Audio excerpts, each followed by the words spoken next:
The scramble. In the Horn of Africa.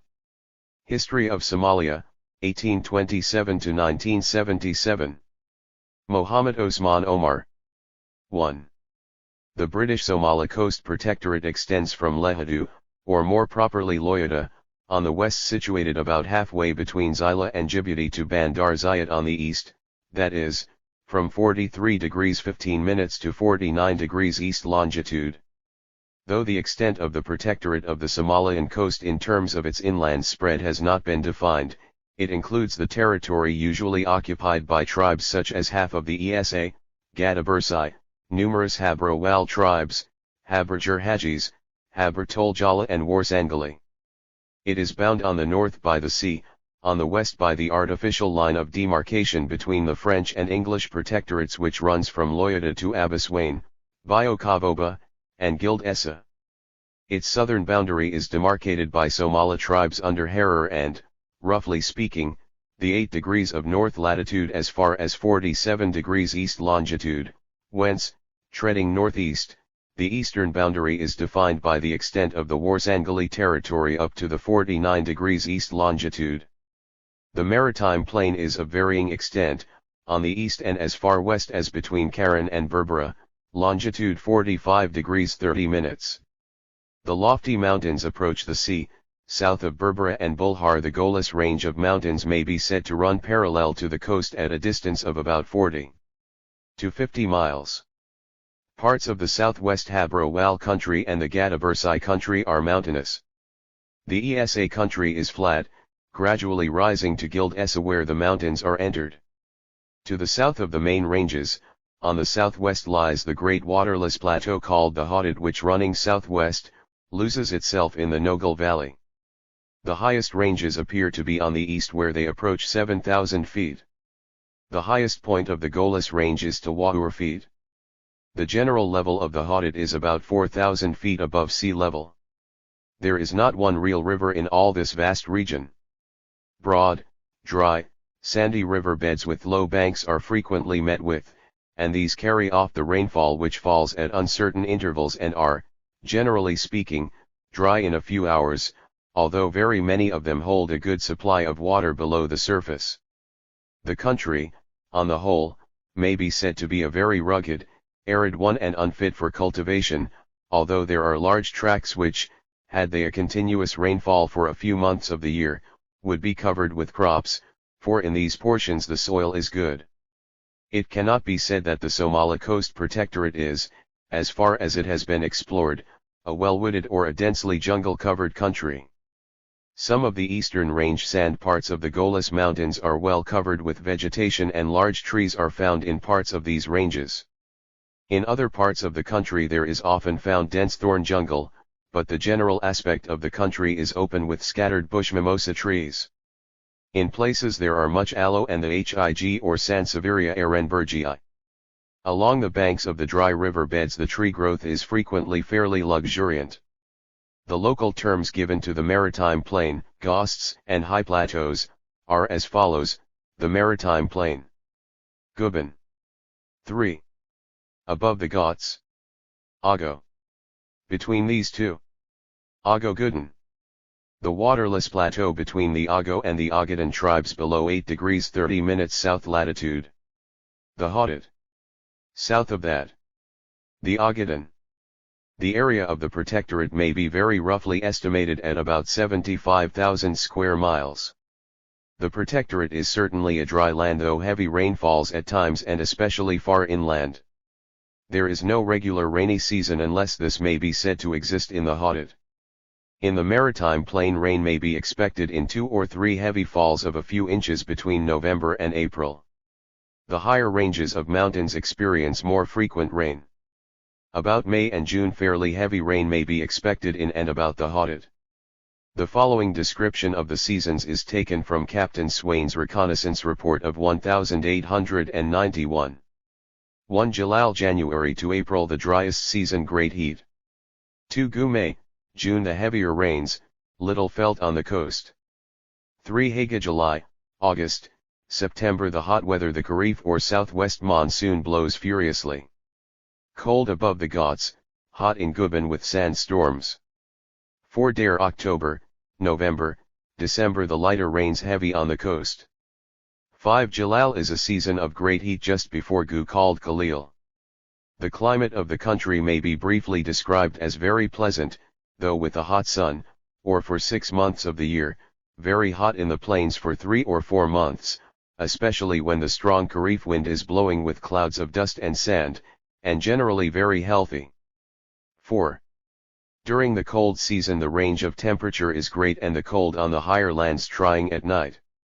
The Somalis seem to suffer more from the chills, due to insufficient clothing, than from any other complaints. If by the term chief staples is meant important products in a particular region, the subject may be dismissed with the assertion that there are practically none. The principal products are gums, skins, hides, ghee, and the livestock consisting of cattle, sheep, and goats.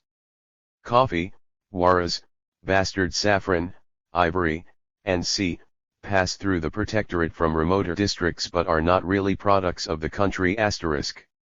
As far as mineral deposits in the country were concerned, the British in a handbook prepared under the guidance of the British Foreign Office on Somaliland and Socotra reported that sample obtained from a locality 53 miles east of Berbera and 30 miles south of Karam was examined by the Imperial Institute. They reported as follows: if the specimen now reported on is fairly representative of the coal obtainable from this deposit, the latter can be of no immediate value except for local use, as the coal could not compete even in the nearer Mediterranean and East African markets with better coal available from other sources. The deposit may, however, be of great economic value to Somaliland later on, and should be thoroughly examined. As for gold, the report said, Gold statements are to be met with, especially in older accounts of the country, to the effect that gold fields exist in British Somaliland. It has been suggested that Foreign Department Somali Coast Protectorate, March 1893, New Delhi. National Archives of India, hereafter cited as NI. The gold-producing district, known to the ancient Ethiopian Empire as Seysu, may be located in the northeastern corner of Somaliland, stretching southwards in the direction of Abaya in Italian Somaliland. Attempts have also been made to prove that the gold-bearing country known to the ancient Egyptians as Punt is identical with those part of Somaliland. There is, however, no evidence of the existence of gold fields in the country. The ranges of the Somali hinterland are Archean gneiss, schists, and granites, but notwithstanding their resemblance to those of Egypt, they do not, so far as is known, furnish auriferous deposits. Recent expeditions into the interior of Italian Somaliland, such as those of Brichetti and Robica, make no reference to modern gold washing or even to gold occurrences. It is true that alluvial gold has been found in British Somaliland, but on the whole it seems unlikely that the country possesses any rich deposits of the minerals. The handbook British Somaliland and Socotra * states, the existence of mineral oil in the protectorate has been investigated by the Colonial Office, whose experts reported that oil had been found about 28 miles south of Berbera. Their report was considered to justify preliminary boring on a considerable scale, but owing to the war these have not yet been undertaken. Salt. It is stated that the salt pans which exist behind the town of Karam can be worked at a profit. The exact commercial prospects of the undertaking are, however, not ascertainable at present. Samples of salt from various parts of Somaliland have been submitted to the Imperial Institute for examination. It was reported that refined salt of good quality could be obtained therefrom. Lithographic stone is found at Ilo, and apparently elsewhere also. Limestone is widely distributed. Gypsum is found at Kirat and many other places. Lead, silver, cinnabar, and talc are reported from the Warzongeli country. Natural hot springs are known to exist in various places, but their waters have not been analyzed. Roads. According to the British document of March 1919, there were no roads in British Somaliland in the European sense of the word. The only road which could be considered suitable for wheeled traffic was constructed during the operations against the freedom fighter, whom the British called the Mad Mullah, in 1902-4 and ran from Berbera to Bayandula and on through the Sheikh Pass to Barao and Kirit. From the pass there were two branches, one to Wadamago and the other to Boadla. It was a rough military road. But the British believed that the roads fit for wheeled traffic could be constructed on the maritime plain at no very great expense. A railway was projected and surveyed between Berbera and Harar, 276 miles, with a branch line from Argan to Barao, 97 miles. The first was thought to be of commercial as well as strategic value, but the second was recommended solely on military grounds. The British found that the agricultural products were at that time insignificant, and the Somalis, for their food grain as well as for rice and dates, depended largely upon imports. But the competent authorities made the following suggestions for the possible development of the country. The handbook recorded, it is suggested that the Golis range of the mountains offers excellent prospects for the cultivation of coffee, the conditions being somewhat similar to those existing in the Harar province of Abyssinia, which produces some of the finest coffee in the world. There are said to be very good prospects for the cultivation of the date palm on the coast. This matter has been already taken in hand by the government of the Protectorate. The country produces various types of fiber, but the only one which seems to offer any commercial prospects is known as Sansevieria ehrenbergii. This fiber has always been used by the Somalis in the manufacture of their camel ropes. Even when cleaned by hand, after the rough and ready native methods, it fetched a good price on the London market. It is classed with the best sisal hemp, and when properly cleaned should command from £34 to £35 per ton. The plant is very common throughout the country and the supply is practically unlimited. An attempt was made to exploit it, but owing to the trouble in the interior, the project had to be abandoned. The handbook observed that myrrh is obtained from the didin tree, Balsamodendron myrrha, which is found in the eastern part of the coastal region and also in the Warzongeli country and southwards thereof. There are two kinds of frankincense, Loban Dakar, which comes from the mohar, Boswellia carteri, a tree common in the maritime mountains south of Berbera and in the Warzongeli and Midgerton countries, and Loban Madi, which is obtained from the Yehar tree, Boswellia frerina, found in the northeast of the country. The wood of the diab, Juniperus procera, a large cedar, is suitable for making lead pencils. The tree is specially abundant on the top of the scarp of the interior plateau. Tobacco. It is said that tobacco grows well both on the coast and in the interior. The locality most suitable for its growth would probably be the foothills of the Golis range. Livestock. The great bulk of the wealth of Somaliland consists in livestock belonging to the natives. There is good grazing in most parts of the country. The camel is by far the most important domestic animal. It is kept mainly for its milk, which is a principal food of the Somali, and its flesh, which is highly esteemed by the natives, is occasionally eaten. The Somali camel is an excellent beast. 8. Of burden, it can carry a load of 300 pounds for several successive days, traveling 9 hours a day. The natives never ride their camels, though they would make good mounts. There are considerable herds of cattle, which are confined to the Golis range and the neighboring hills. They are of the small horned or hornless zebu variety, and give fair milk, but are not nearly such fine animals as the Abyssinian breed. They are kept to provide the ghee, or clarified butter, which is consumed in considerable quantities by the inhabitants of the coastal region. Live animals and ghee are exported to Aden, and hides are sent to the United States of America. In some years lack of water and of fodder during the dry season causes a good deal of mortality from starvation among the cattle. In all years this disability reduces the animals to poor condition, and on this account they will never be able to compete in the production of meat with the Arussi cattle of Abyssinia. Sheep are of the black-faced, fat-tailed variety, and constitute the chief food of the Somalis. They are also exported in considerable quantities for the use of the Aden garrison. They have little wool and are never shorn, but their skins, being thin, fetch a good price on the American markets for glove manufacture. Along with every flock of sheep a few goats are found, they give poor milk, and are of no particular value, although their flesh is eaten when mutton is not available. There is also a trade in goat skins, which are exported for the manufacture of glacé kid shoes and for bookbinding. There are large numbers of hardy small ponies, especially in the east, but their numbers are said to have been diminished greatly by the constant fighting since 1900. They are used solely for riding. Ostriches are almost domesticated in the interior, but their feathers are less valuable than those from the Cape. 9.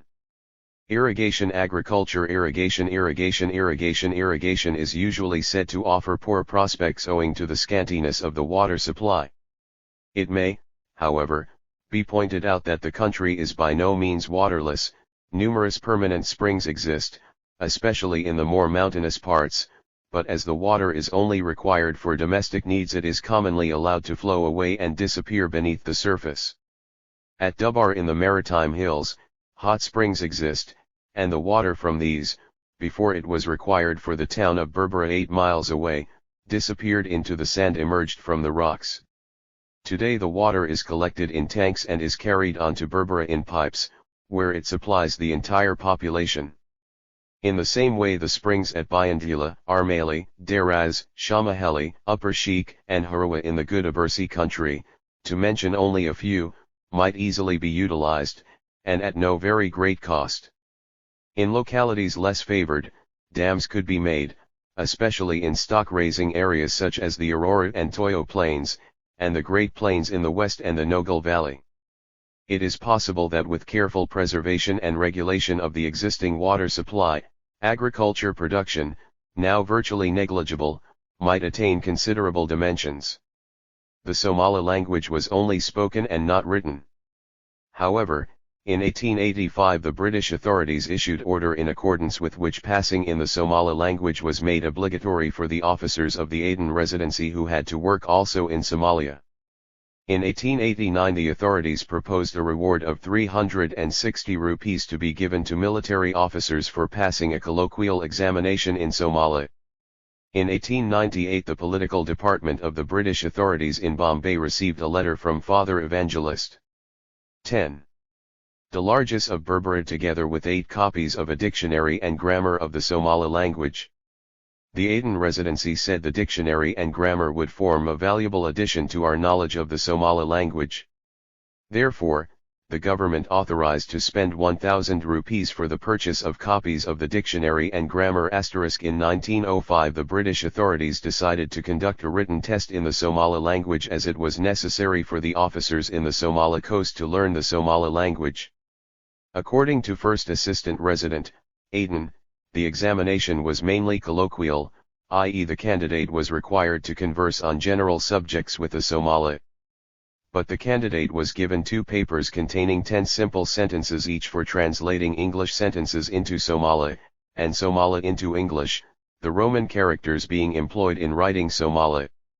The maximum number of marks obtainable was 100 in the colloquial test in each of the written tests, and number of marks required to pass was 50% in each of the tests and 60% of the total. The examination in Somali language was classified as an elementary standard, and the reward admissible to those passing it in future was R.180.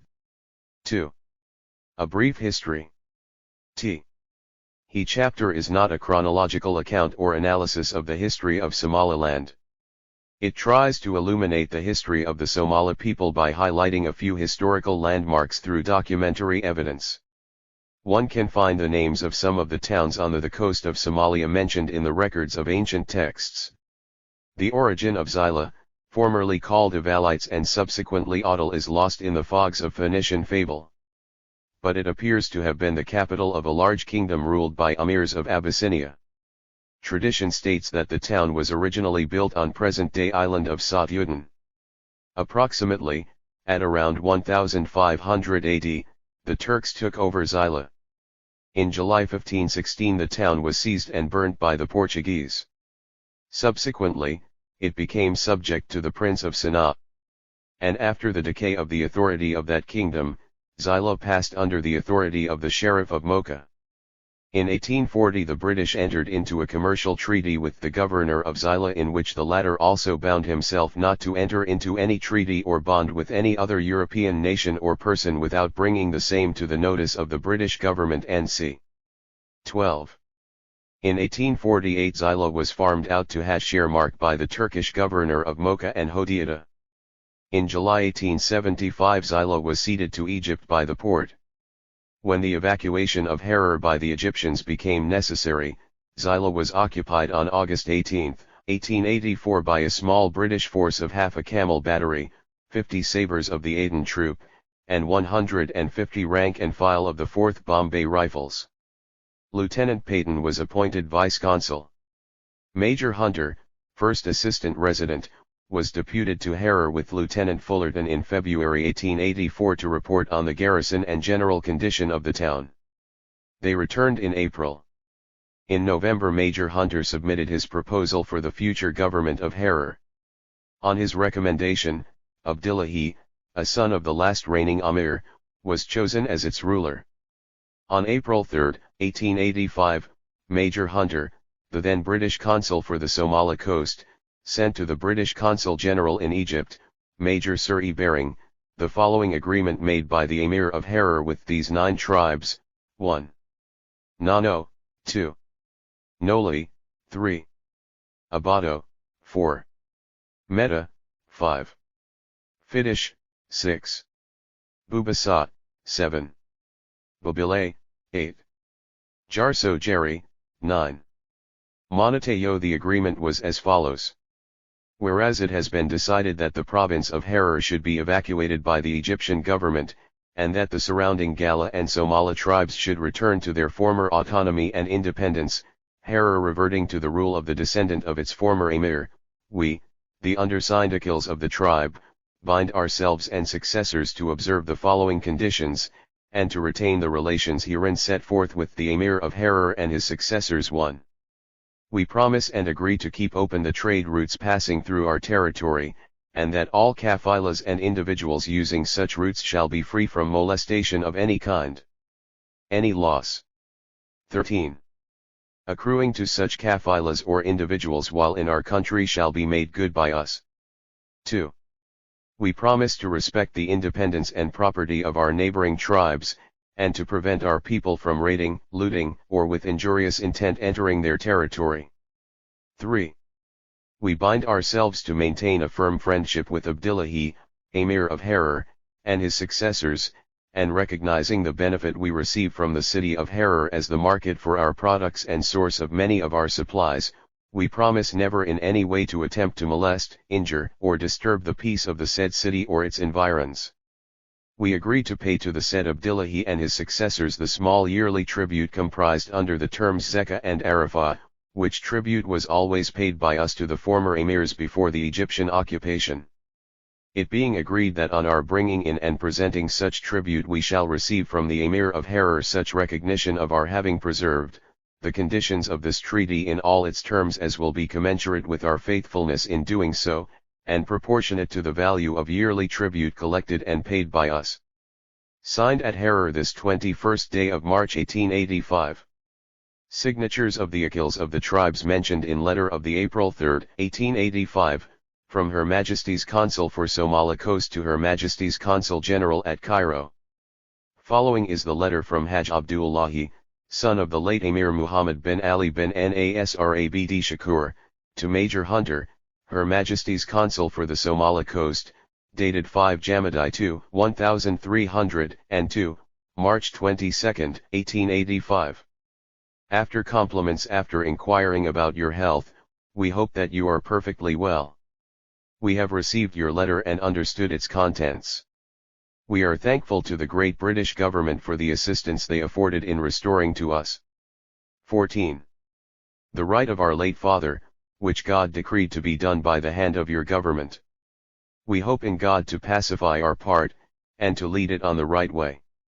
As regards Lieutenant Peyton, he has done nothing but good since his arrival. Hereafter, no such thing will take place as will not please you as directed by you. As for the subjects, God willing, no oppression or molestation will be practiced against them according to our Muhammad's sacred law Sharia. We solicit the Almighty to pardon us and grant health, which is necessary. In respect to the foreigners, we will do our best endeavors to promote their welfare, which is important for trade. In the same way we will reduce taxes which would be a burden on the people. This is what is necessary to inform you at present. Lieutenant Peyton was sent to make the necessary arrangements. Major Heath, British officer of the Somali coast, accompanied him in order to expedite the removal of the Egyptian garrison. They left Harar in June 1885 when the last detachment of the Egyptian garrison sailed from Zila. The French occupied Djibouti in December 1887. In February 1888, the British concluded a convention with French by which the boundary line was fixed. Since that date the exclusive British administration of Zila has continued and a small garrison occupied the town. These districts, Berbera and Bulhar, and those lying to the east have always been, as far as is known, independent. The British government, as far back as 1827, recognized the independence of the Somalis and entered into treaties with them. In February 1885 the establishment of a British protectorate from Gubat Karab to Ras Galwini and the Foreign Department, Secret, E 1885, No 55/190, Nye, New Delhi. 15. Conclusion of agreements with the several Somali tribes was communicated to France, and in July 1887 to the other powers. The Foreign Office document, British Somaliland and Socotra dated March, 1919 describes British Somaliland's position and frontiers as follows. British Somaliland, which has an area of about 58,000 square miles, lies between 11,027 and 80 north latitude and 42,035 and 49,0 east longitude. It is bounded on the north by the Gulf of Aden, and on all other sides by land. The great sea routes leading from the Suez Canal to the east, to Australasia, and to East Africa pass close to its coast. Its land frontiers march with Italian Somaliland in the east and southeast, with Abyssinia in the northwest, and with French Somaliland in the west. Almost all its boundaries are artificial lines, which have not been demarcated. In the east the line follows the meridian of 49 degrees east, a short distance east of Bandar Zayada, from the sea to its junction with 9 degrees north latitude. From this point the line goes southwest to the intersection of 48 degrees east longitude with the 8th parallel of north latitude, which it then follows as far as 47 degrees east longitude. It then turns west-northwest to Aranare, about 9 degrees 4 N, and 43 degrees 53 minutes east, whence it goes in a north-northwesterly direction to the mountain of Jiffa Medur, about 9 degrees 42 minutes north 43 degrees 15 minutes east. Here it turns almost due north and runs for about 10 miles to Mount Ego, next west-northwest for about the same distance along the Sao Range, and then north-northwest via Bia Anat to Mount Somadu. From here it follows the caravan route from Bia Kaboba to Zila as far as Abaswine, and then a straight line, passing a short distance west of Jalilo, about 10 degrees 59 minutes north, and 43 degrees east, to Loyada on the Gulf of Aden. The seasonal migrations of the nomadic tribes compel some of them to cross and recross the southwest frontiers at least once a year, but in practice this custom occasions no trouble. The only 16. Remedy would be a vast readjustment of boundaries, which would add enormously to the area of the protectorate. The protectorate owes its origin to the capture and occupation of Aden by the British in 1839. In the following year the East India Company made treaties with the Sultan of Tajura, now in French Somaliland, and the governor of Zila, binding each of them, in effect, not to enter into treaty relations with other powers, and securing the cession of small islands off these two harbors. On September 7, 1877, an agreement was concluded between the British and Egyptian governments, which recognized Egyptian jurisdiction over the Somali coast, subject to the following condition, embodied in Article V. The present agreement shall definitely come into operation soon as His Imperial Majesty the Sultan shall have given a formal assurance to Her Majesty's government that no portion of the territory of the Somali coast, a territory which, together with all other countries incorporated with Egypt and forming an integral part of the empire, shall be the countries placed under His Highness hereditary rule, be ceded on any pretence whatever to a foreign power. According to the handbook, this assurance was never given, and the agreement remained inoperative. The Egyptian government, however, exercised de facto jurisdiction over the whole Somali coast till 1884, when in consequence of the collapse of Egyptian authority in Sudan, it was decided that the Egyptians should retire from the whole of the coast, between the Straits of Bab el-Mandeb and Ras Hafun, on the Indian Ocean, south of Cape Gardafwy. Mogadishu, the capital of the Somali Republic, in 17. Pendant since 1960, comprising the former Italian and British Somalilands. Although it is not specifically mentioned in the Periplus of the Erythraean Sea, CAAD 106, this Alexandrian report attests the presence of Arab and Egyptian traders on the coast. The principal exports were cinnamon, frankincense, tortoiseshell and slave of the better sort, which are brought to Egypt in increasing numbers. Recent excavation at Ras Hafun by H.N. Chittick, as yet unpublished, disclosed Egyptian pottery of Roman imperial period, probably 2nd to 3rd century AD. Apart from some ruins of uncertain date that are possibly South Arabian, Makdishu is stated by a 16th century Chronica dos Reis del Quilo, preserved in a summary form by João de Barros, to have been founded by the first people of the coast who came to the land of Sofala, Qa, in quest of gold. This date is uncertain, but it was at some time between the 10th and 12th centuries AD, when the Sofala gold trade became the monopoly of Kilwa, Port Quilo, see Kilwa. It is not to be thought that there was any single immigration of Arabs, rather, they came in trickles, and from different regions of the Arabian Peninsula. The most remarkable one came from Al-Asad on the Gulf, probably during the struggles of the Caliphate with the Karmatians. Probably at the same time, Persian groups emigrated to Makdishu, for inscriptions found in the town refer to Persians from Shiraz and Nasabur dwelling there during the Middle Ages. In the 10th century AD a federation was formed of 39 clans, 12 from Mukri tribe, 12 from the Judai tribe, 6 from the Akabi, 6 from the Ismaili and 3 from the Ofifi. Under conditions of internal peace, trade developed, and the Mukri clans, after acquiring a religious supremacy and adopting the Nisba of Al-Qatani, formed a kind of dynasty of ulama and obtained from the other tribes the privilege that the Qadi 18 of the federation should be elected only from among themselves. It is not known at what period Islam became established, but the earliest known dated inscription in Arabic in Somalia is an epitaph at Barawa of 498/1105. In the second half of the 7th/12th century, Abu Bakr b. Fakhr al-Din established in Makdishu an hereditary sultanate with the aid of the Mukri clans, to whom the new ruler recognized again the privilege of giving the Qadi to the town. In 722/1322-3 the ruler was Abu Bakr b. Muhammad. In that year he struck billion coins in his name, but without title. During the reign of Abu Bakr b. Umar, Makdishu was visited by Ibn Battuta, who describes the town in his Rilla.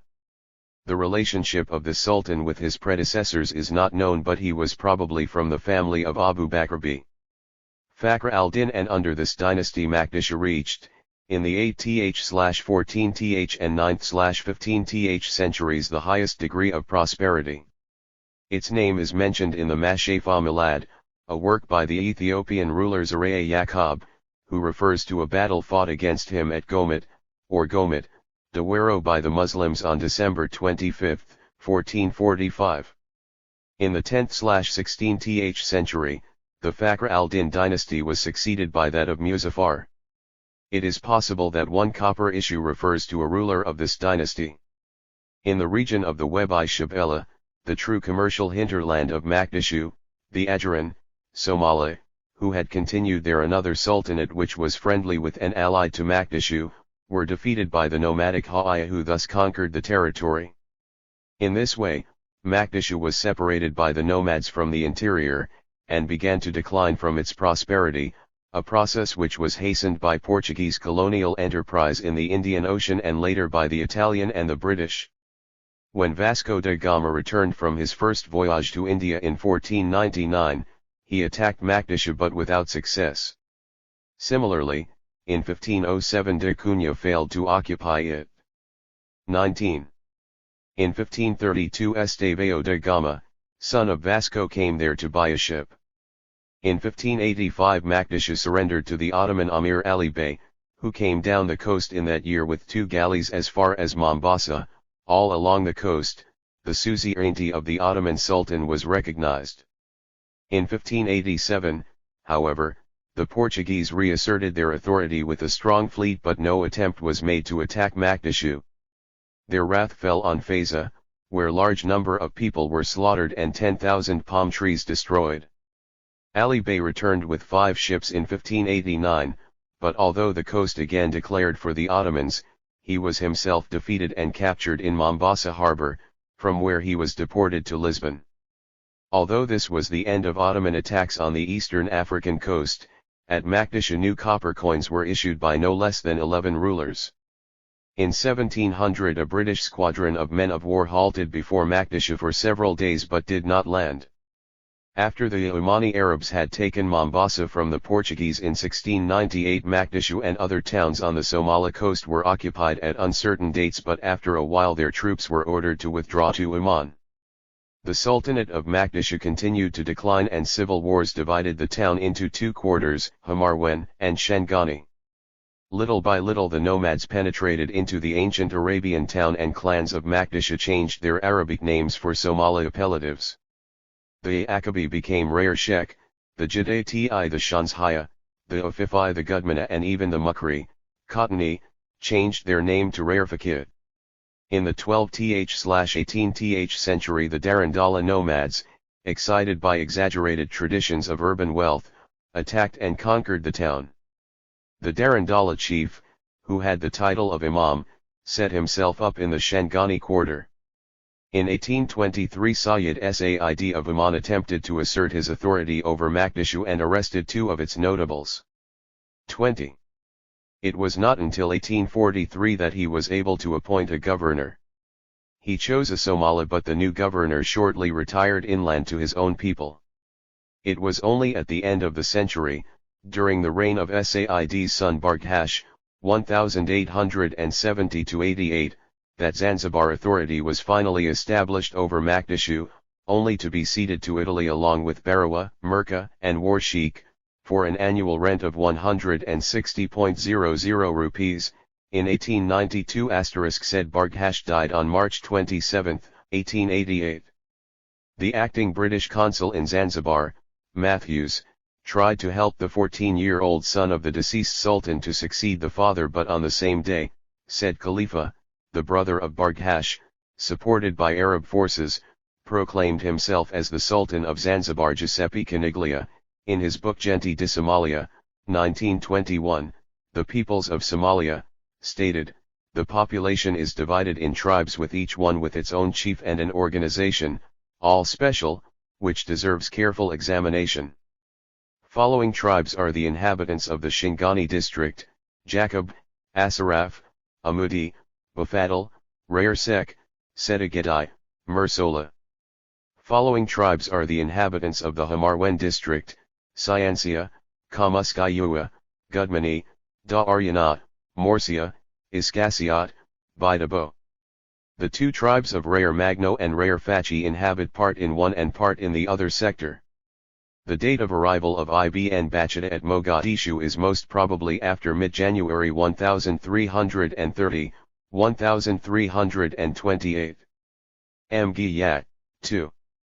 548–9, on the other hand, believes that the violence of the northeast monsoon in December and January made communication with the coast at Mogadishu practicable only in September–October and after February. The Arab explorer wrote, I traveled from the city of Aden by sea for 4 days and arrived at the city of Zila, the city of the Barbara, who are a people of Negroes, Shafi'ites in right. Their country is a desert extending for 2 months' journey, beginning at Zila and ending at Makdasha. Their cattle are camels and they also have sheep which are famed for their fat. The inhabitants of Zila are black in color, and the majority of them are Rafidis. It is a large city with a great bazaar, but it is the dirtiest, most disagreeable, and most stinking town in the world. The reason for its stench is the quantity of its fish and the blood of the camels that they slaughter in the streets. When we arrived there we chose to spend the night at sea in spite of its extreme roughness, rather than pass a night in the town, because of its filth. Ibn Battuta sailed from Zila for 15 nights and reached Makdasha, which he said was a town of enormous size. He said, its inhabitants are merchants possessed of vast resources, they own large numbers of camels, of which they slaughter hundreds every day, for food, and also have large quantities of sheep. In this place, is manufactured the woven fabrics called after it, which are unequaled and exported from it to Egypt and elsewhere.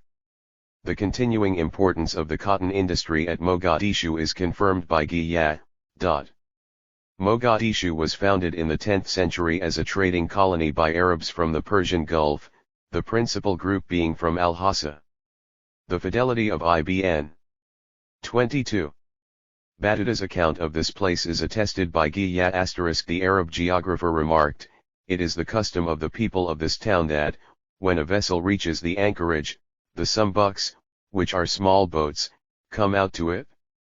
In each sumbuk there are a number of young men of the town, each one of whom brings a covered platter containing food and presents it to one of the merchants on the ship saying, "This is my guest," and each of the others does the same. The merchant, on disembarking, goes only to the house of his host among the young men, except those of them who have made frequent journeys to the town and have gained some acquaintance with its inhabitants, these lodge where they please.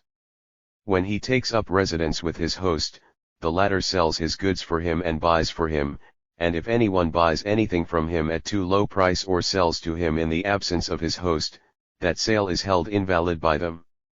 This practice is a profitable one for them. Ibn Battuta continues, when the young men came on board the vessels in which I was, one of them came up to me. My companions said to him, "This man is not a merchant, but a doctor of the law," whereupon he called out to his friends and said to them, "This is the guest of the Qadi." There was among them one of the Qadi's men, who informed him of this, and he came down to the beach with a number of students and sent one of them to me. I then disembarked with my companions and saluted him and his party. He said to me, "In the name of God, let us go to salute the sheikh." "And who is the sheikh?" I said, and he answered, "The Sultan, for it is their custom to call the Sultan the sheikh." Then I said to him, "When I am lodged, I shall go to him," but he said to me, "It is the custom that whenever there comes a jurist or a sharif or a man of religion, he must first see the Sultan before taking a lodging." So I went with him to the Sultan, as they asked. Account of the Sultan of Makdasha. The Sultan of Makdasha is, as we have mentioned, called only by the title of the Sheikh. His name is Abu Bakr, son of the Sheikh Omar. He is by origin of the Barbara and he speaks in Makdashu, but knows the Arabic language. One of his customs is that, when a vessel arrives, the Sultan's sumbuk goes out to it, and inquiries are made as to the ship, whence it has come, who is its owner and its Rabban, that is, its captain, what is its cargo, and who has come on it of merchants and other. When all of this information has been collected, it is presented to the Sultan, and if there are any persons, of such quality, that the Sultan should assign a lodging to him as his guest, he does so. Ibn Battuta said, when I arrived with the Qadi I have mentioned, who was called Ibn al-Burhan, an Egyptian by origin, at the Sultan's residence, one of the serving boys came out and saluted the Qadi, who said to him, "Take word to the intendant's office and inform the sheikh that this man has come from the land al-Hijaz." So he took the message, then returned bringing a plate on which were some leaves of betel and areca nuts. He gave me 10 leaves along with a few of the nuts, the same to the Qadi, and what was left on the plate to my companions and the Qadi's students. He brought also a jug of rose water of Damascus, which he poured over me and over the Qadi, i.e. over our hands, and said, our master commands that he be lodged in the student's house, this being a building equipped for the entertainment of students of religion. The Qadi took me by hand and we went to this house, which is in the vicinity of the Sheikh's residence, and furnished with carpets and all necessary appointments. Later on, the serving boy brought food from the Sheikh's residence. With him came one of his viziers, who was responsible for the care of the guests, and who said, our master greets you and says, 24. To you that you are heartily welcome. He then set down the food and we ate. Their food is rice cooked with ghee, which they put into a large wooden platter, and on top of this they set platters of kishan. This is the seasoning, made of chickens, flesh meat, fish, and vegetables. They cook unripe bananas in fresh milk and put this in one dish, and in another dish they put curdled milk, on which they place pieces of pickled lemon, bunches of pickled pepper steeped in vinegar and salted, green ginger, and mangoes. These resemble apples, but have a stone. When ripe they are exceedingly sweet and are eaten like other fruit, but before ripening they are acid like lemons, and they pickle them in vinegar. When they take a mouthful of rice, they eat some of these salted and vinegar conserves after it. A single person of the people of Makdasha eats as much as whole company of us would eat, as a matter of habit, and they are corpulent and fat in the extreme. After we had eaten, the Qadi took leave of us. We stayed there 3 days, food being brought to us 3 times a day, following their custom. On the 4th day, which was a Friday, the Qadi and students and one of the Sheikh's viziers came to me, bringing a set of robes. These, official, robes of theirs consist of a silk wrapper which one ties round his waist in place of drawers, for they have no acquaintance with these, a tunic of Egyptian linen with an embroidered border, a furred mantle of Jerusalem stuff, and an Egyptian turban with an embroidered etch. They also brought robes for my companions suitable to their position. We went to the congregational mosque and made our prayers behind the Maksura, the enclosure in the congregational mosque reserved for the ruler. When the sheikh came out of the door of the Maksura, I saluted him along with the Qadi. He said a word of greeting, spoke in their tongue with Qadi, and then said in Arabic, you are heartily welcome, and you have 25. Honored our land and given us pleasure. He went out to the court of the mosque and stood by the grave of his father, who is buried there, then recited some verses from the Quran and said prayer. After this the viziers, amirs, and officers of the troops came up and saluted him. Their manner of salutation is the same as the custom of the people of Al-Yaman. One puts his forefinger to the ground, and then raises it to his head and says, may God prolong thy majesty. The sheikh then went out of the gate of the mosque, put on his sandals, ordered the Qadi to put on his sandals and me to do likewise, and set out on foot for his residence, which is close to the mosque. All the rest of the people walked barefoot. Over his head were carried 4 canopies of colored silk, with the figure of a bird in gold on top of each canopy. His garments on that day were a large green mantle of Jerusalem stuff, with fine robes of Egyptian stuffs with their appendages underneath it, and he was girt with a waist wrapper of silk and turbaned with a large turban. In front of him were sounded drums and trumpets and fifes, and before and behind him were the commanders of the troops, while the Qadi, the doctors of the law and the Sharifs walked alongside him. He entered his audience hall in this disposition, and the viziers, amirs, and officers of the troops sat down in a galley there. For the Qadi there was spread a rug, on which no one may sit but he, and beside him were the jurists and Sharifs. They remained there until the hour of the afternoon prayer, and after they had prayed it, the whole body of troops came and stood in rows in order of their ranks. Thereafter the drums, fifes, trumpets and flutes are sounded. While they play no person moves or stirs from his place, and anyone who is walking stands still, moving neither backwards nor forwards. When the playing of the drum band comes to an end, they salute with their fingers as we have described and withdraw. This is a custom of theirs on every Friday. 26. On the Saturday, the population comes to the Sheikh's gate and they sit in porticos outside his residence. The Qadi, jurists, sharifs, men of religion, sheikhs, and those who have made the pilgrimage go into the second audience hall, where they sit on platforms prepared for that purpose. The Qadi will be on a platform by himself, and each class of persons on the platform proper to them, which is shared by no others. The sheikh then takes his seat in his hall and sends for the Qadi, who sits down on his left. Thereafter the jurists enter, and the principal men amongst them sit down in front of the sheikh while the remainder salute and withdraw. Next the sharifs come in, their principal men sit down in front of him, and the remainder salute and withdraw. If they are guests, they sit on the sheikh's right. Next the sheikhs and pilgrims come in, and their principal men sit, and the rest salute and withdraw. Then come the viziers, then the amirs, then the officers of the troops, group after group, and they salute and withdraw. Food is brought in, the Qadi and sharifs and all those who are sitting in the hall eat in the presence of the sheikh, and he eats with them. If he wishes to honor one of his principal amirs, he sends for him, and the latter eats with them. The rest of the people eat in the dining hall, and the order of the eating is the same as their order of entry into the sheikh's presence. The sheikh then goes into his residence, and the Qadi, with the viziers, the private secretary, and 4 of the principal amirs, sits for deciding cases among the population and petitioners. Every case that is concerned with the rulings of the divine law is decided by the Qadi, and all cases other than those are decided by the members of the council, that is to say, the viziers and amirs. If any case calls for consultation of the Sultan, they write to him about it, and he sends out the reply to them immediately on the reverse of the document as determined by his judgment. And this too is their fixed custom. 27.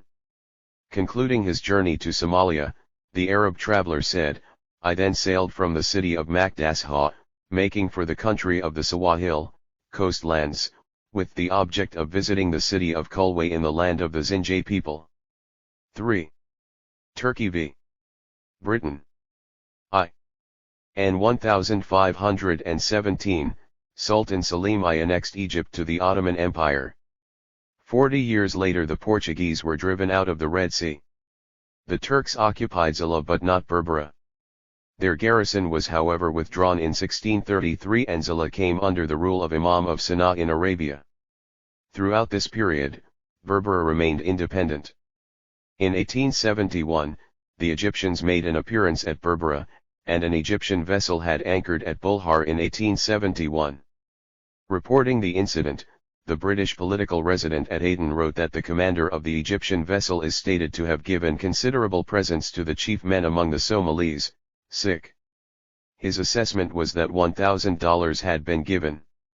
In 1827 a British vessel allegedly trading at Berbera was attacked and plundered by the Habro Wal tribe. A vessel of war was sent to punish the tribe for what the British called the outrage which they had allegedly committed. On the February 6, 1827 a treaty of peace and commerce * was signed by the elders of the tribe. Appendix 1, Berbera is a port to the east of Zila and Tajora and nearly opposite to Aden. An expedition was sent in 1854 to explore the country between Berbera and Zanzibar. On the 19th of April 1855 the party were suddenly attacked by Somalis of the El Musa tribe, 2 British officers were wounded, 1 was killed, and the entire property of the expedition was carried off. A demand was at once made on the Habro tribe for the surrender and punishment of the chief offenders and the demand was enforced by blockade of Berbera. According to the Atchison's treaties, the elders of the tribe did their best to comply with the demand, but were unable to apprehend the alleged murderers, who took refuge in the interior.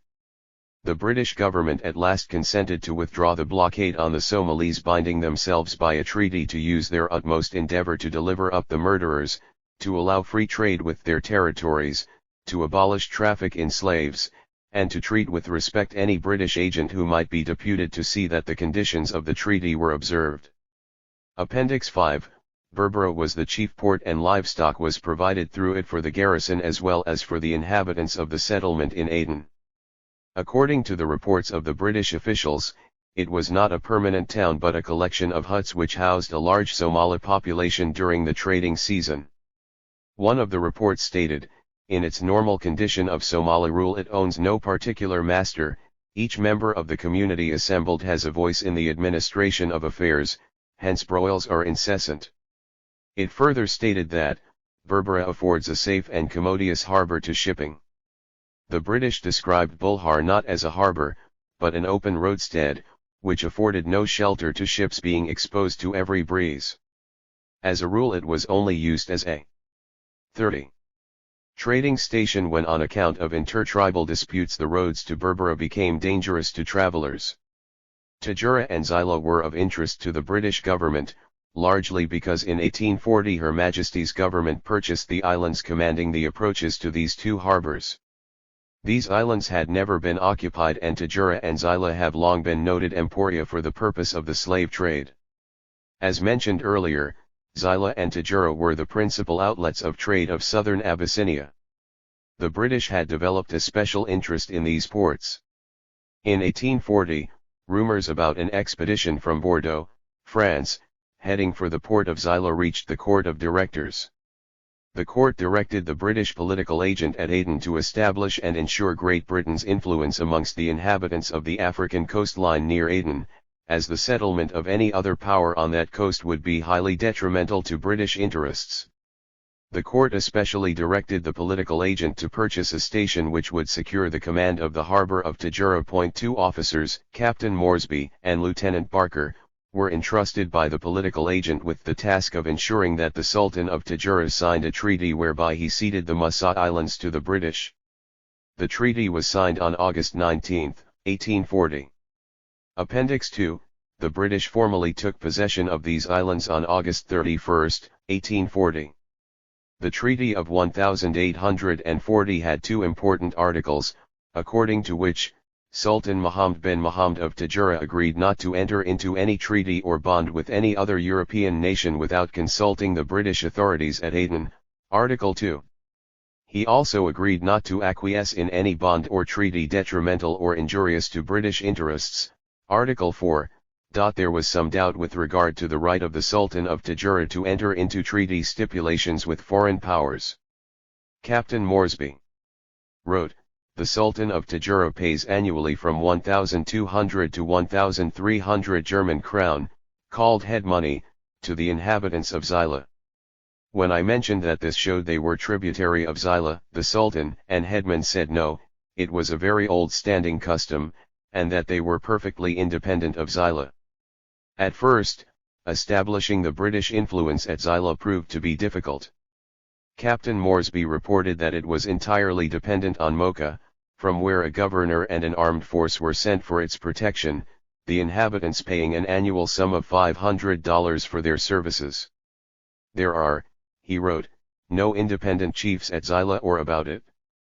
Subsequently, with the consent of the Sharif of Mocha, Captain Moresby concluded a treaty dated September 3, 1840 with the governor of Xyla. Appendix 3, this treaty, similar in its terms to that concluded with the Sultan of Tajura, ceded to the British government the island of Obad. The position at that time was as follows: the Sharif of Mocha held the port of Xyla by virtue of an annual payment to Muhammad Ali Pasha. The Egyptian government had ousted the Imams of Sana'a from a considerable portion of their ancient holdings. Xyla therefore appeared to be tributary of Mocha, and the latter was dependent on Egypt. Thus there was some doubt about the legality of the Xyla Treaty. The Government of India sought information from the Bombay government whether the Sharif of Mocha and the government of Xyla had authority to act independently of Egypt, and if they had, it was suggested that the Xyla Treaty should be redrafted so that while it stipulated for all proper advantages and facilities to British commerce, it should nevertheless omit any provision of exclusive nature directed against the trade of other European nations. An attempt was also to be made to procure the cession of the island of Sadduddin in lieu of Obad, the latter being a mere sandbank. 32. Situated at some distance from shore. Pending the result of the necessary inquiries, the British political agent at Aden was to be careful that by no act of his the rights of the British government over Obad obtained by the first treaty are disclaimed or abandoned.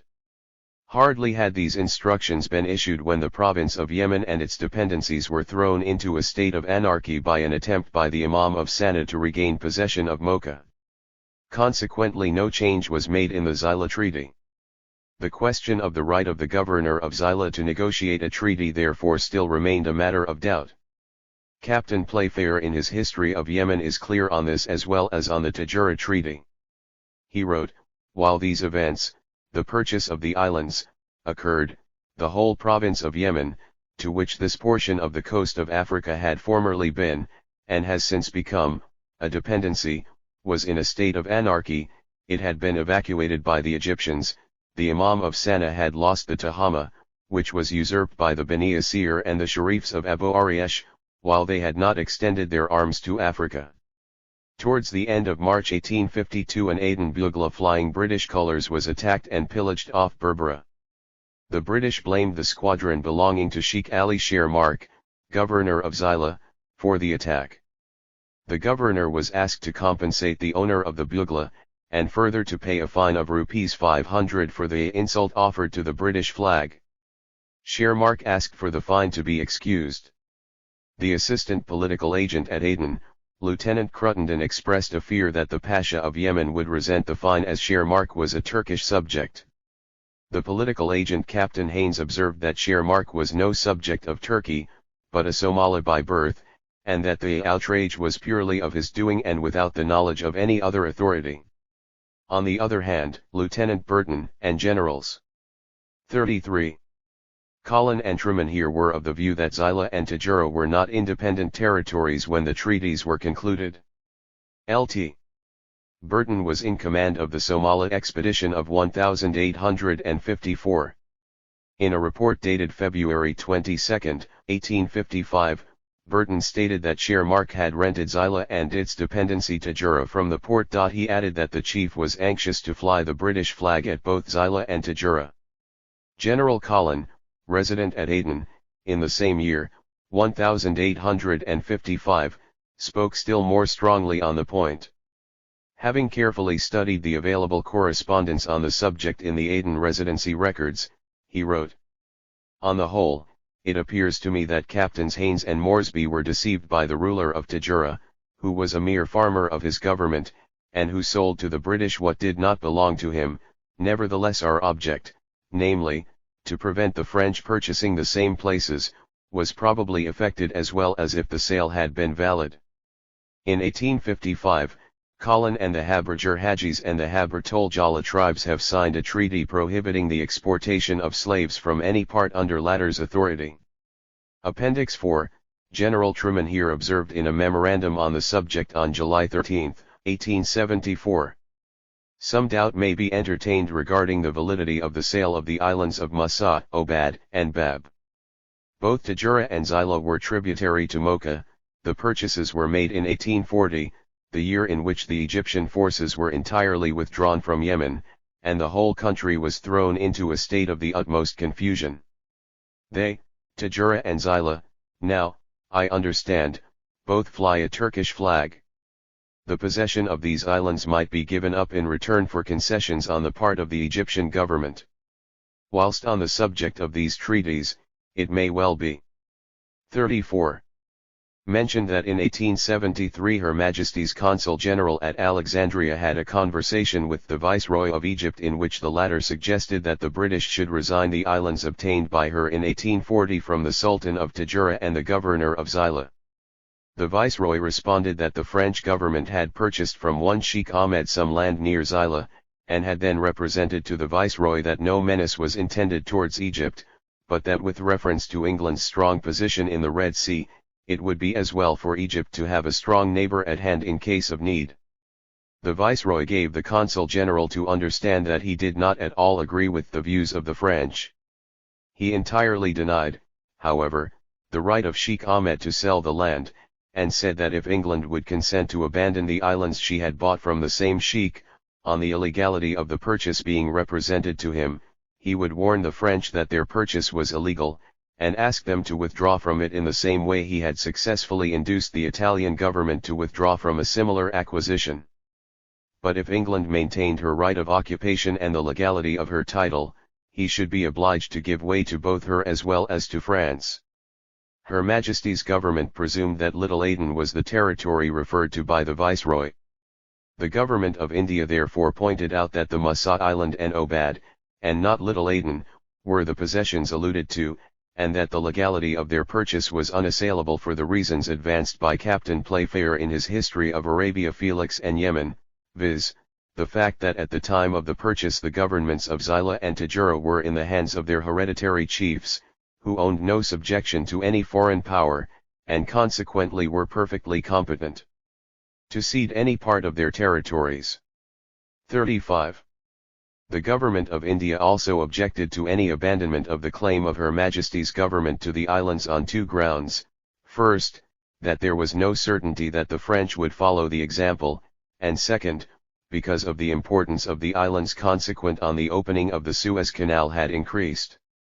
Ultimately Her Majesty's government desired the Consul General to allow the matter to drop and not revert to it unless the Khedive should do so.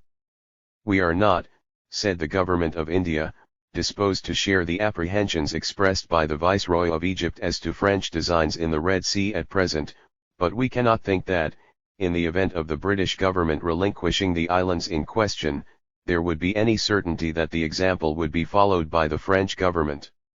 In 1854 a mission, which was known as the Somalia Expedition, was sent to explore the area between Berbera and Zanzibar.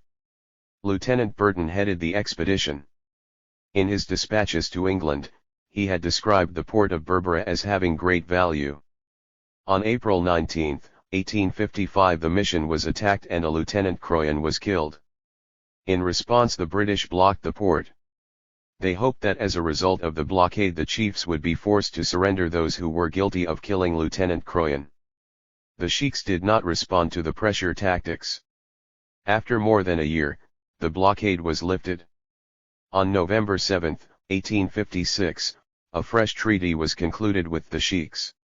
Appendix 5, the terms of this treaty permitted all vessels trading under the British flag to trade with Berbera and any other ports of the Habro-Wal tribe. Slave trade was barred forever and the British resident at Aden was to send an agent to live at Berbera, which was de facto and de jure independent. 36. In 1859, an intertribal dispute at Berbera about the right of possession of a small fort revealed the value of the port to Aden. The authorities at Aden settled the dispute quickly but not before its regular supply of provisions had been somewhat affected. In reporting the matter to the Bombay government, General Russell remarked, "Berbera to Aden is of the greatest value, and this chronic state of disorder and unrule, for there are no rulers, every man has his share, the assembly is a democracy without laws and regulations of any kind, is much to be deplored. We are at any time liable to have our supplies stopped. I am of the opinion that for the protection of trade, a native as British agent should be at Berbera during the trade season. The existing treaties with such various tribes who are without chiefs or heads are of little or no avail." General Russell's views were received in January 1870. He felt that the presence of a native agent at Berbera would be highly desirable, though not unattended with danger, as the Somalis had no responsible government. Considering that there was little by way of safety, it was quite possible that the agent might be killed during the frequent intertribal brawls. The town, he observed, was attracting the attention of foreign powers, the French had been visiting it frequently. It was also rumored that the Turks were about to send their troops and vessels to seize the town. Therefore General Russell felt that it was a matter of vital importance to Aden that Berbera should be an open and good mart. Earlier in 1847 the Imam of Muscat too sent an emissary to Berbera to claim that port as his by right, but the Somalis did not accept his claim. Lieutenant Burton stayed at Zila from October 31 to the November 27, 1854. In his book, First Footsteps in East Africa, 1856, he wrote, "The governor of Zila, El-Hashim Rk bin Ali Soleh, is rather a remarkable 37. man. He is 16th, according to his own account, in descent from Ishaq el-Hazrami, the saintly founder of the great Garhajis and Awal tribes. Originally the Nakada, or captain of the native craft, he has raised himself, chiefly by British influence, to the chieftainship of his tribe, a clan of the Habrigar Hajis. As early as May 1825, he received from Captain Bagnold, then our resident at Mocha, a testimonial and a reward for a severe sword wound in the left arm, received whilst defending the lives of English seamen. He went afterwards to Bombay, where he was treated with consideration, and about 15 years ago he succeeded the Sayyid Mohammed El-Bar as governor of Zila and its dependencies, under the Ottoman Pasha in western Arabia. In July 1855, the Hashim Arke was deposed by the Turkish Pasha of Hodeidah, ostensibly for failing to keep some roads open, or, according to others, for assisting to plunder a caravan belonging to the Dankalai tribe. It was reported that he had been made a prisoner, and the political resident at Aden saw the propriety of politely asking Turkish authorities to be easy upon the old man. In consequence of this representation, he was afterwards allowed, on paying a fine of $3,000, to retire to Aden.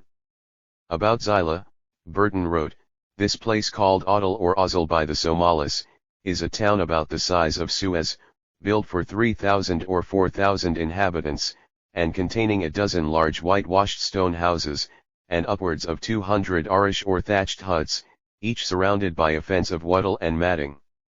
The situation is a low and level spit of sand, which high tides make almost an island.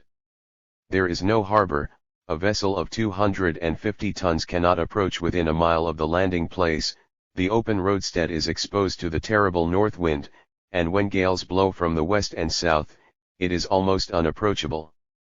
Every ebb leaves a sandy flat, extending half-mile southward from 38. The town, the reefy anchorage is difficult for entrance after the sunset, and the coral line bottom renders wading painful. The public edifices are 6 mosques, including the Jami, for Friday prayer. These buildings have queer little crenellaes on whitewashed walls, and a kind of elevated summer house to represent the minaret. Near one of them are remains of a circular Turkish minar, manifestly of modern construction. There is no Mahomet, or Qazi's court, that dignitary transacts business at his own house, and the festival prayers are recited near the saint's tomb outside the eastern gate. The northeast angle of the town is occupied by a large graveyard with the usual deleterious consequences. The climate of Zila is cooler than that of Aden, and the site being open all round, it is not so unhealthy. Much spare room is enclosed by the town walls. Zila commands the adjacent harbour of Tajura, and is by position the northern part of Azza, the ancient capital of Adel, of Harar, and of southern Abyssinia. It sends caravans northwards to the Dankalai, and southwestwards through the Isa and Gadabursai tribes, as far as Efat and Guragi.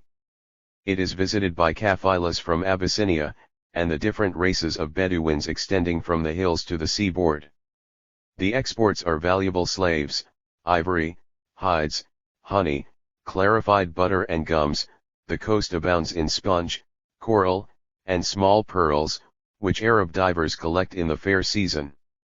In the harbour I found about 20 native craft, large and small. Of these, 10 belong to the governor. They trade with Berbera, Arabia, and Western India and are navigated by Rajput or Hindu pilots. The origin of Zila is lost in obscurity, but it is supposed to be the Avalites of the Periplus and Pliny. About the 7th century, when the southern Arabs penetrated into the heart of Abyssinia, it became the great factory of the eastern coast, and rose to its highest of splendor. 39.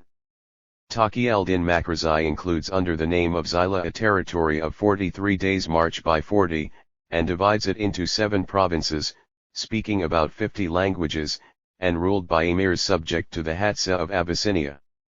In the 14th century it became celebrated by its wars with the kings of Abyssinia. Sustaining severe defeats, the Muslims retired upon their harbour, which after an obstinate defence, fell into the hands of the Christians. The land was laid waste, the mosques were converted into churches, and the Abyssinians returned to their mountains laden with booty.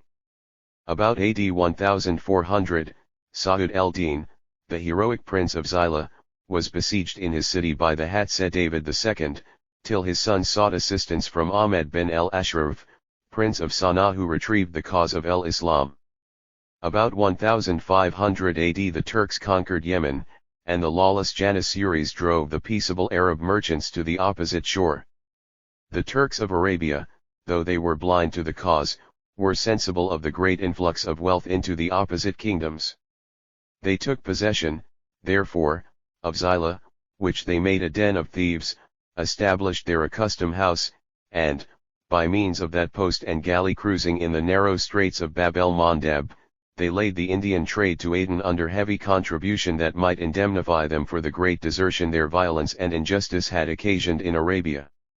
Richard Burton went on to add, when the Turks were compelled to retire from southern Arabia, it became subject to the Prince of Sana'a, who gave it in perpetuity to the family of a Sanani merchant. The kingdom of Yemen falling into decay, Zila passed under the authority of the Sharif of Mocha, who, though receiving no part of the revenue, had yet the power of displacing the governor. By him it was farmed out. 40. To Hash-Sharmarke, who paid annually to Sayyid Mohammed el-Bar, at Mocha, the sum of 750 crown, and reserved all that he could collect above that sum for himself. In 1848 AD, Zila was taken from the family el-Bar, and farmed out to Sharmarke by the Turkish governor of Mocha and Hodeidah. Captain Burton described the nature of the governance of the place in 1854 in these words. The governor farms the place from the port. He may do what he pleases so long as he pays his rent with punctuality and provides presents and douceurs for the Pasha of Mocha. He punishes the petty offences of theft, quarrels, and arson by fines, the bastinado, the stocks, or confinement in an arish or thatch hut. The latter is a severe penalty, as the prisoner must provide himself with food. In the case of murder, he either refers to Mocha or he carries out the qisas, lex talionis, by delivering the slayer to the relatives of the slain. The Qazi has the administration of the Shariat or religious law.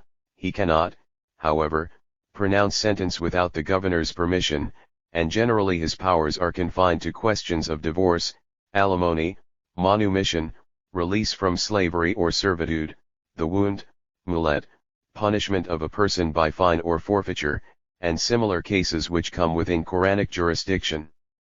Hash-Sharmarke was afterwards reinstated in the government of Zila, but died in 1860 or 1861, as he was being taken to Constantinople to answer, at the instance of the French, for his alleged complicity in the murder of M. Lambert. Since then, Zila has been farmed, governed, by a Dankali chief, named Abu Bakr Shiham. This person afforded an instance of his foresight just before I was last at Masawa, in having made a present to the Khedive's mother of a batch of galley slaves, girls, and boys, who were conveyed to Suez in an Egyptian man of war. Although the Khedive is well known to be an un-41 compromising foe to the slave trade, it was never reported that the captain was punished. 12 years after the first treaty with the Somali sheiks, Captain Moresby was ordered to proceed to Tajura, and on August 19, 1840, he concluded a treaty with the Sultan Muhammad bin Muhammad. Trade was to be established with Tajura and its ports on payment of 5% duties. The Sultan agreed to accept the British advice and not to enter into any treaty with any other power without consulting Britain, and moreover not to conclude any treaty at all that was injurious to the British interests. The Sultan also sold to the British the island of Massa. Captain Moresby had been ordered to conclude a treaty with Zila also, but he reported, "I found it useless to attempt anything as Zila is entirely dependent on Mocha, from which place a governor and armed forces are sent. There are no independent chiefs at Zila or about it, wandering tribes surrounding it." Sheikh Sharmarke, the Sheikh of Berbera, who had accompanied Captain Moresby, advised him to wait till the great fair came on. But Moresby ascertained that the Dole of Mocha appointed the Sheikh of Zila, and he was determined to proceed to Mocha. He learned also that the Sultan of Tajura, whose territories were rather extensive, stretching as far north as Asab Bay and well into the interior, was, in some respect, feudatory to Zila, to whose people the Sultan paid head money. The Sheriff of Mocha, whose authority over Zila was thus ascertained, had risen to importance when Ibrahim Pasha had withdrawn his forces from the province of Yemen. Sheriff Hussein, the then Sheriff of Mocha, was notoriously hostile to the English, but Captain Moresby determined to overcome any objections he might raise. He therefore set sail for Mocha. He was greatly anxious to obtain the treaty with Zayla as the East India Company laid stress on it. 42. Because the French government were looking in that direction. It happened that the commander-in-chief of the Sheriff's army at Mocha was Said Muhammad Bar, who was the head of the Arab tribes inhabiting Zayla.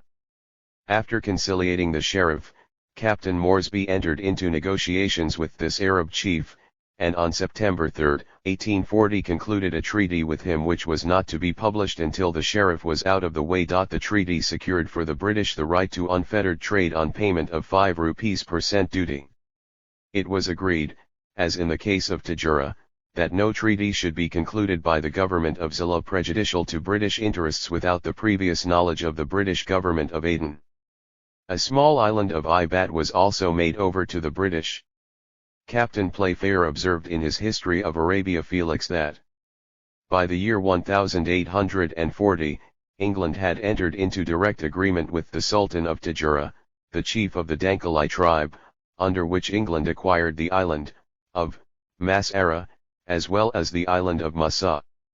The Sultan had also promised not to enter into any treaty with any other power which might be injurious to England's interests, without bringing it first to the notice of the British authorities in Aden. Said Muhammad Bar of Zayla had also on September 3, 1840, concluded a similar agreement with England. With Berbera, which lay quite outside any possibility of Turkish influence, England had already on February 6, 1827, agreed upon articles of friendship and commerce with the sheikhs of the Habro-Wal tribe. Was Zayla directly or indirectly under Turkish authority? It has been shown that it was a dependency of Mocha and Mocha was regarded as a possession of Turkey. In 1871, the British resident at Aden, Major General C.W. Tremenhere, reported that a boat from Massoa brings the news that M. Munsinger has arrived therein. 43. An Egyptian steamer, and has assumed charge of his government which extends from Suakin to nearly as far as Ed, and inland over the Haibab country and Bogos. It is also said that he is to exercise general supervision over the Barela Jam or Somali country. In 1859 the French government accused the governor of Zayla of having instigated a native to murder M. Lambert, the French consular agent at Aden. British officers deputed to inquire found it to be a case of shipwreck. But France appealed to the Porte for redress, and the latter paid an indemnity of $30,000. Thus France by her action recognized the authority of Ottoman Porte over Zayla. Therefore it appeared that there were grounds for regarding Turkish sovereignty over Zayla as a fact. In 1864, complaints were made against the interference of the Turkish governor at Zayla with native vessels trading with Aden. The Porte claimed sovereignty over the whole coast, but, according to British records, they actually occupied only Zayla, and they ordered all boats to come there to be taxed. In 1838 Said Muhammad el-Bar, the man who concluded the treaty with Captain Moresby, obtained possession. He sold his right to Sheikh Shermark but afterwards recovered it and shook off allegiance to Mocha. In 1847 Zayla came back under Mocha with Shermark as the ruler. Shermark was deposed and then reinstated by the Turkish governor of Hodeidah, who had succeeded to the position of the Imam of Sana'a as far as Mocha was concerned. After the French affair Shermark was removed and Abu Bakr was appointed governor. Through all these revolutions Tajura still remained dependent on, or at least tributary to Zayla. But the British were unwilling to follow the French precedent of admitting Turkish sovereignty over Zayla. By their treaties with the chiefs of Zayla, Tajura, and Berbera, the British had acknowledged their independence. 4. In July 1516, a Portuguese fleet under the command of Lopes Soares Albergueira seized Zayla and burned the town. The Book of Duarte Barbosa has thus recorded this historic event. After the destruction of Zayla in 1517, Lopes Soares de Albergueira had intended to attack Berbera also, but owing to the heavy losses he had incurred, he was not able to do so. Next year, 1518, Antonio de Saldanha was sent from Portugal with a fleet in order to attack the Arabs at the entrance of the Red Sea. Soares de Albergaria, who had now become governor of India, sent Saldanha to the Gulf of Aden with 6 ships, and he took Berbera without resistance. These events are related in full by de Barros in December 3, cap I0. He distinctly states that these events took place the year after the taking of Zila, but as Saldanha did not arrive in India till September 1517, and was not dispatched to the Red Sea until after the return of Leposores from Hermes, which was not till a month or two later, it is probable that his attack on Berbera was really in the beginning of 1518. The dates of the taking of Zila and Berbera have been given by the editors of the Portuguese text as 1517 and 1518, instead of 1516 and 1518. It is probable, however, that the passages mentioning these events were added after the completion. 45. Of Duarte Barbosa's work and the writing of his preface in 1516, although there can be no certainty of the correctness of this date. Duarte Barbosa writes about Brava. Yet further along the coast, beyond these places, is a great town of Moors, of very fine stone and mortar houses, called Brava.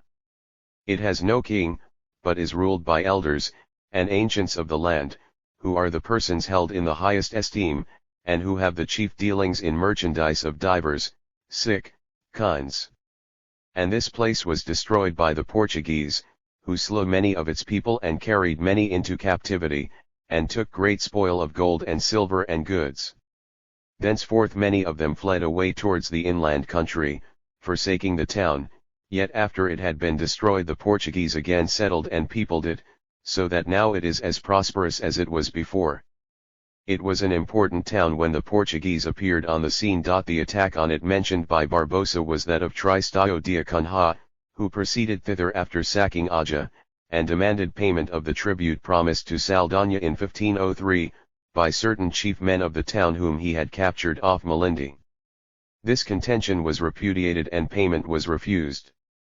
About Mogadishu, Duarte Barbosa wrote: proceeding coastwise towards the Red Sea there is a very great Moorish town called Magadoxo, it has a king over it, the place has much trade in divers kinds, by reason whereof many ships come hither from the great kingdom of Cambaya, bringing great plenty of cloths of many sorts, and divers other wares, also spices, and in the same way they come from Aden. And they carry away much gold, ivory, wax, and many other things, whereby they make exceedingly great profits in their dealings. In this country is found flesh meat in great plenty, wheat, barley, horses, and fruit of divers kinds, so that it is a place of great wealth. 46. They speak Arabic. The men are for the most part brown and black, but a few are fair. They have but few weapons, yet they use herbs on their arrows to defend themselves against their enemies. The town of Macdashow was probably the first important settlement made by the Arab traders when they began to push southwards along the east coast of Africa from Cape Guardafui. Although it is not mentioned by Masudi or Idrisi, it was found by Ibn Battuta in the early part of the 14th century, to be a wealthy and important place under a sultan, who was, however, locally known as Sheikh. No doubt the gradual southern extension of the Arabs deprived it of its importance as an outpost of trade. The predominance of the darker element in the population, the lack of weapons, and the use of poisoned arrows, all point to the gradual absorption of the Arab element in the African. Nevertheless Vasco da Gama, who arrived here on his return from Calicut in 1499, found it according to the Roteiro a fortified town with fine houses. Cabral * describes it in 1500 as a very rich and beautiful town of Moors, but does not seem to have landed. Tristão de Acunha passed it without landing in 1506, being eager to arrive at Socotra after his fighting at Brava. The Portuguese rule was never consolidated as far north as Magadoxo. It fell into the hands of the Turkish raider Ali Bey in 1586, but Turkish rule did not last long. Sayyid Said of Muscat took possession of it in 1828, and the town continued to form part of the Muscat and Zanzibar dominion till modern times. Then Barbossa's book talks about Afam, Hafun, and Cape Gardefwy.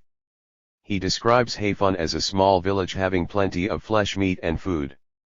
Further on along the coast beyond Hafun, he found the Cape of Gardefwy, from which the coast folds backwards towards the Red. Nave Gecko, at 1867, p. 116. 47. C. It is the mouth of the Strait of Mika, so that as many ships as come from India and from the kingdom of Cambaya, and from Chal, Dabul, Badakal, from Malabar and all the coast of Bengala, also from Ceylon, Malacca, Kamatra, Pegu, Tankari and China, all make for it, and enter it from this cape with much merchandise. Some of them go towards the city of Edam and Zeelam and Barbara, and for these ships those of the king our lord lie in wait at this spot and capture them with great booty, and with the goods they carry, inasmuch as they go thither contrary to the prohibition of his highness. The modern Arabic name is Ras Asir. The name Gardefwy seems to have been first used by the Portuguese, and belongs properly, not to the cape itself, but to a promontory 60 miles south of it, called by the Arabs Ras Hafun or Jard Hafun. The name Hafun, the pone of the Periplus, is still borne by the village of Hafun, and it is most probable that this name applied originally to the whole coast, and not to any specific spot. Jard Hafun was no doubt originally Gard Hafun, following the well-known rule by which the G sound of the Arabic has become J, except in Egypt, and some other African districts. According to Barbossa, there seems to be no Arabic word which gives any meaning corresponding to cape or turning point. The writer added, one possible explanation which has, I believe, not been suggested by any writer on the subject, is that the word is Persian and not Arabic. The expedition sent by Khusrau and Ashurban along the coast of Hadramaut to Aden, to re-establish a Himyarite prince in AD 576, show that the Persians under the Sasanian kings were accustomed to navigate these waters. Guard in Persian is a common word, meaning turn, and the meaning of Gard-I Hafun would be the turn or bend of Hafun. The name given in the *C. Tabari's Chronicle, trans. Zotenberg, Volume 2 pages 210 to 215. 48. Spanish version is Gardefun. As soon as the Cape of Gardefwy has been doubled, turning inwards towards the Red Sea, there is a town of Moors which they call Miti. Modern maps show an island called Mate or Mate and a village of the same name on the coast of Berbera, and this is probably Barbossa's Miti. Muller's map identifies this place with the Mundus of the Periplus, where ships lie at anchor more safely behind a projecting island close to the shore. Scoff however prefers to identify this place with Bandar High, still nearer to Berbera, beyond this town of Miti, and further inside the Gulf, is a Moorish town which they call Barbara, whither go many ships carrying much merchandise from Adam and Kamabaya. They carry away thence much gold, opium, ivory, and divers other things. The merchants of Adam take much provender, flesh, honey, and wax, for that land is exceeding fruitful. This town was taken by force by a Portuguese fleet of which Antonio de Saldanha was captain-in-chief. He destroyed the whole place in the year 1518, and then departed with the fleet for Ormuz, where the ships which stood in need of it were repaired. Further on thence along the coast, in the inner part, i.e. of the Gulf, is a Moorish town which they call Zila, a place of great traffic. Hither sail many ships to dispose of their goods. It is a well-built place with right good houses, many of them built of stone and mortar with flat roofs. The people thereof, both men and women, are black for the most part. They have many horses and rear much cattle of all kinds, so that they have butter in plenty, milk and flesh. Also in this land is great store of wheat, millet, barley, and fruits of divers sorts, all of which they carry to Aden. This place was taken and destroyed by the Portuguese, who were commanded by the captain-in-chief Leposores. 49. 5. Assessment of the Protectorate. W. Lee Warner of the British Political and Secret Department, India Office, gave the following assessment of the British Protectorate in his report of November 25, 1856. The withdrawal of Italy from the Treaty of Ucciali, in consequence of which treaty we settled with Italy, as the protecting suzerain power in Abyssinia, the interior limits of our own Somali Protectorate, is certain to revive the claims of Abyssinia to a large part, if not to the whole, of our Somali Protectorate. The political agent and assistant resident at Aden has quite recently burned the Abyssinian huts at Iloilo within the limits or our Protectorate, and thus given emphatic notice to Abyssinia that so far we abide by the delimitation effected with Italy in 1894. But the success of the Abyssinians and the probability of their renewing their claims render it necessary to review the whole position, and to consider whether British policy continues to require the maintenance of the British Protectorate in whole or in part.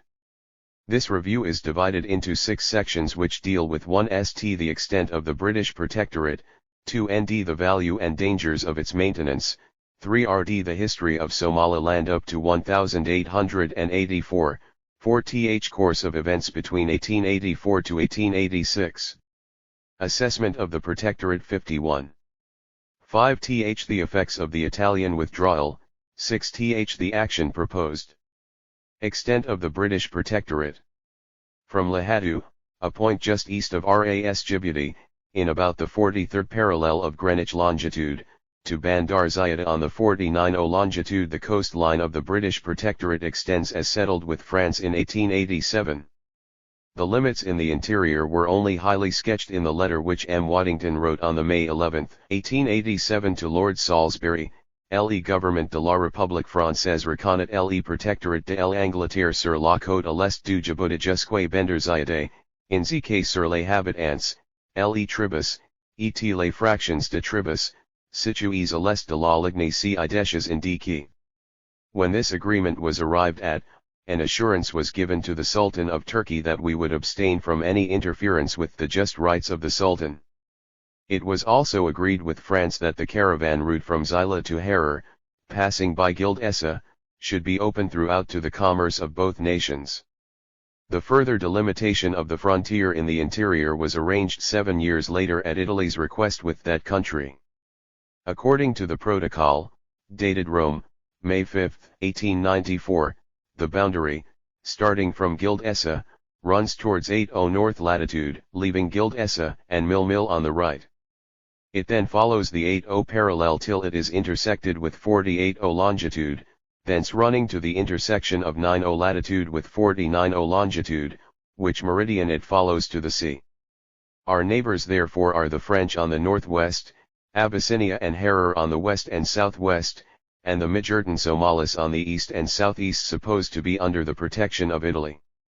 Our southernmost limit is on the 8th degree of latitude north of the equator, and the territory of the late British East Africa Company bound by the Webi Ghanana and River Juba was 52.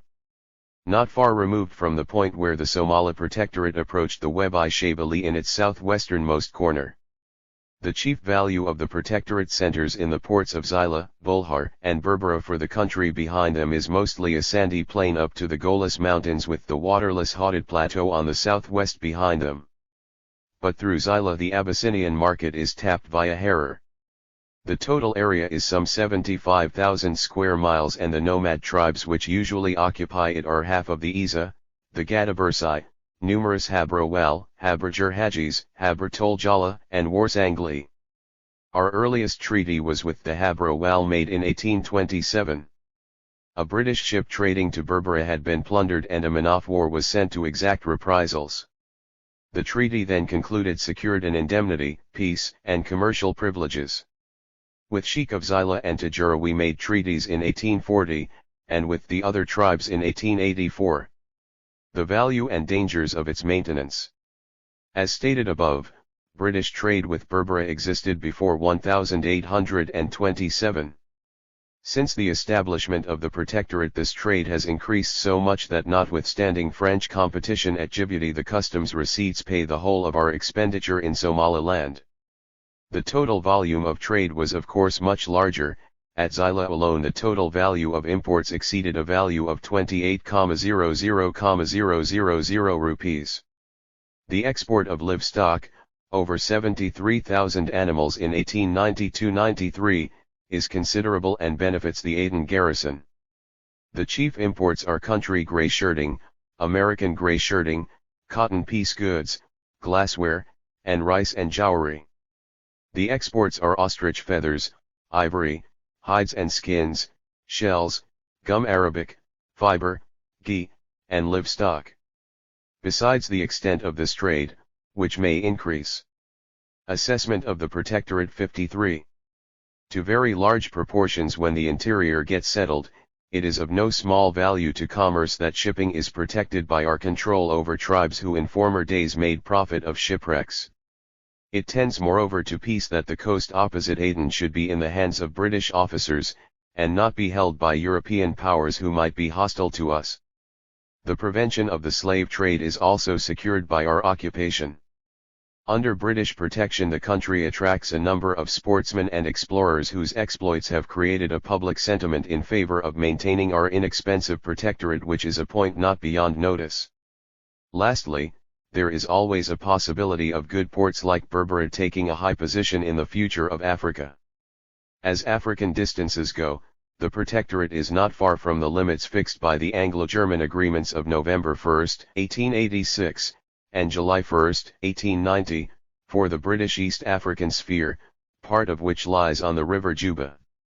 Even from Uganda, over which a protectorate was declared on June 19, 1894, the distance to the southern limit of the Somali protectorate is not much greater than Zanzibar. Our position in Somaliland is therefore a possession not lightly to be surrendered. Our rivals, the French, are established at Djibouti and at Abuk 120 miles from Aden. The fact that the East India Company secured treaties with the tribes in 1827 and 1840 proves that, in their opinion, exclusively Indian interests were involved in the maintenance of British influence on the Somali coast. That opinion has been held by many viceroys of India in succession. The Somali coast is certainly not less important to us in 1896 than it was 70 years ago. On the other hand, one risk overshadows all these advantages, however substantial. Abyssinia is flush with success, and it needs ports for trade and for arms. It has claimed the Somaliland as part of its empire. If India 54 has to defend this outlying protectorate, the government of India must now recollect that the Afghan question may at any moment entail heavy demands upon its military resources, whilst its eastern frontier on the borders of Siam and China is not free from danger. Trade, the protection of ships, the exclusion of foreign powers from the coast opposite Aden, the food supply of Aden, the repression of the slave trade, and some control over the importation of arms into Abyssinia are objects of interest both to India and Great Britain. But if they entail a serious risk of conflict with Abyssinia, whenever it pleases Russia or France to embroil us, then their cost may be more than we care to pay for advantages that may be secured perhaps without the risk involved in occupation.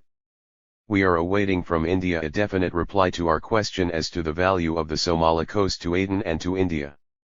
Looking, however, to the anxiety of the East India Company to secure the Somali port 70 years ago, and to the outcry raised at Aden when the Egyptian occupation and temporary disturbances on the coast raised the cost of Aden's food supplies from Africa, I cannot doubt that India's interests in the coast, or at any rate in the ports, are very substantial.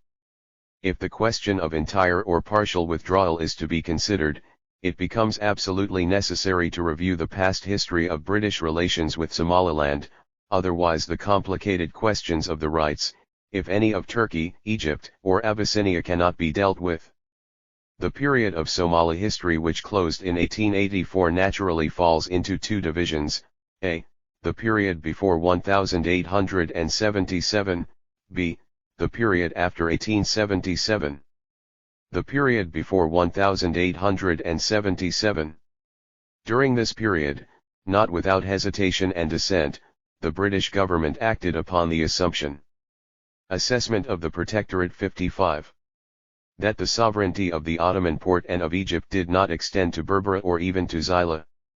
As this theory was contested by France, repudiated by the actions of Egypt, not recognized by Turkey, and questioned by the Britain's own officers, it is probable that it may yet be contested in the future. It is necessary for a moment to leave Xyla and look at the position at Berbera. In 1827 a man of war was sent to exact reprisals for the plunder of a trading brig, the Marianne, and in February 1827 the government of Bombay entered into a treaty of peace and commerce with the Habro-Wal tribes there, and obtained monetary compensation for the outrage. In 1854 an expedition was sent to examine the country between Berbera and Zanzibar, and the party was attacked in the following year. Berbera was consequently blockaded, and a fresh treaty concluded with the tribes, securing free trade, the abolition of slavery, and the protection of British interests. At Tajura, to the west of Xyla, a treaty of peace and commerce was negotiated by the British with the Sultan on August 18, 1840, of which one condition was that the chief would not enter into any treaty with other European powers without reference to the British government. Such was the position on either side of Xyla when British determined to conclude a treaty with Xyla itself. The action taken is significant. The head of the Arab tribes near Xyla, by name Said Muhammad Bar, was commander-in-chief of the forces at Mocha. To Mocha Captain Moresby proceeded, and having entered into a treaty of commerce in respect of Mocha with the Sheriff of Mocha on September 1, 1840, he next negotiated on September 3 an independent treaty with the governor of Xyla, the aforesaid commander-in-chief of the Mocha forces, providing for British commerce and peace with Xyla, and binding the governor to enter into no treaty with other European powers without reference to Aden. 56. The island of Obad was also to be made over to the British, and facilities for trade with interior through Xyla were promised. The French, however, looked to Turkey as the suzerain of Xyla, for in 1859 they charged the governor of Xyla with having instigated the natives to murder M. Lambert, the French consular agent at Aden, and they obtained from the port an indemnity of $30,000 for its subordinates' alleged outrage.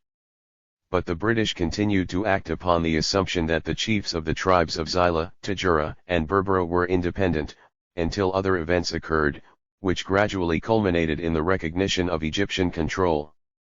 In 1848 Xyla was farmed to Hashirmark by the Turkish governor of Mocha and Hodeidah. In 1866 the Sultan granted a firman to Egypt under which Egypt claimed Somaliland as a dependency. In July 1875 Xyla was farmed to Egypt by the Porte for £15,000. Tajura was, all this while, tributary to Xyla. In February 1870 a Turkish man of war, the Khartoum landed troops at Berbera, and in 1873, the Egyptian corvette Circa treated Her Majesty's ship Dalhousie as if the country belonged to Egypt. The position got strained, and the Government of India addressed us in letter number 184, foreign, dated October 9, 1874, on the whole question. In their opinion, since Egypt has openly committed herself to an assertion of authority by stationing garrison, and serious differences are undesirable, whilst our own interests and obligations contracted with the tribes have compelled us to oppose the proceedings of the Turkish authorities, an amicable settlement was required in regard to the commercial and other advantages which we wish to preserve at Berbera and elsewhere. On April 23, 1875 Lord Salisbury replied, by secret dispatch number 12, that Her Majesty's government agreed as to the advisability of coming to an amicable arrangement with the Khedive with reference to the claims of the Egyptian government to sovereignty over the Somali coast. The claim of the Porte to the Somali coast had been consistently disputed for many years, but the matter was settled by a convention signed at Alexandria on 7 September 1877. By which Her Majesty's government recognized the Khedive's jurisdiction under the suzerainty of the Porte over the Somali coast as far as Ras Hayfun. The agreement was to come into operation under the terms of Article V, as soon as the Sultan should have given a formal assurance to Her Majesty's government that no portion of the territory of the Somali coast would be ceded on any pretence to any foreign powers. One of its terms was that Berbera and Bulhar should be free ports, and that the duties at Xyla and Tajura should not exceed 5% on imports or again 1% on exports. The assurance required to make the convention operative was never given. But the settlement composed differences for the moment. The Egyptian occupation of Berbera commenced in 1873, and continued undisputed till 1884. Xyla was held by the Egyptians, who had also a garrison up country at Harar. There were frequent complaints, whilst the Egyptian occupation lasted, regarding the revival of the slave trade, and the imposition of higher duties and restrictions upon commerce. The supplies needed for Aden became more difficult to obtain and more expensive, and the Egyptian occupation might have proved intolerable if other events had not brought it to an end. As a result of troubles in the Sudan, it was decided that Egypt should withdraw from the Somaliland, and on July 17, 1884 the British ambassador at Constantinople intimated to the Porte that, if it was ready to take steps on the withdrawal of the Egyptians to maintain its authority over Tajura and Xyla, Her Majesty's government would be willing on certain conditions to recognize. 58. The authority of the Sultan over that part of the coast, including Xyla. The Porte took no steps, but the Egyptian government notified on November 19 to the Porte its withdrawal from Xyla, which had been effected by British help. The Egyptian garrison left Berbera in August 1884, and a British officer was sent to administer the place. Xyla was occupied on August 18, 1884 by a British force, and Harar was evacuated in June 1885. After the departure of the Egyptian garrison from Berbera in the summer of 1884, an assistant to the resident at Aden was sent there as a vice-consul, and Colonel Stace, taking this as the starting point of the British occupation, had submitted a first decennial report on the Protectorate for the period ending March 31, 1893.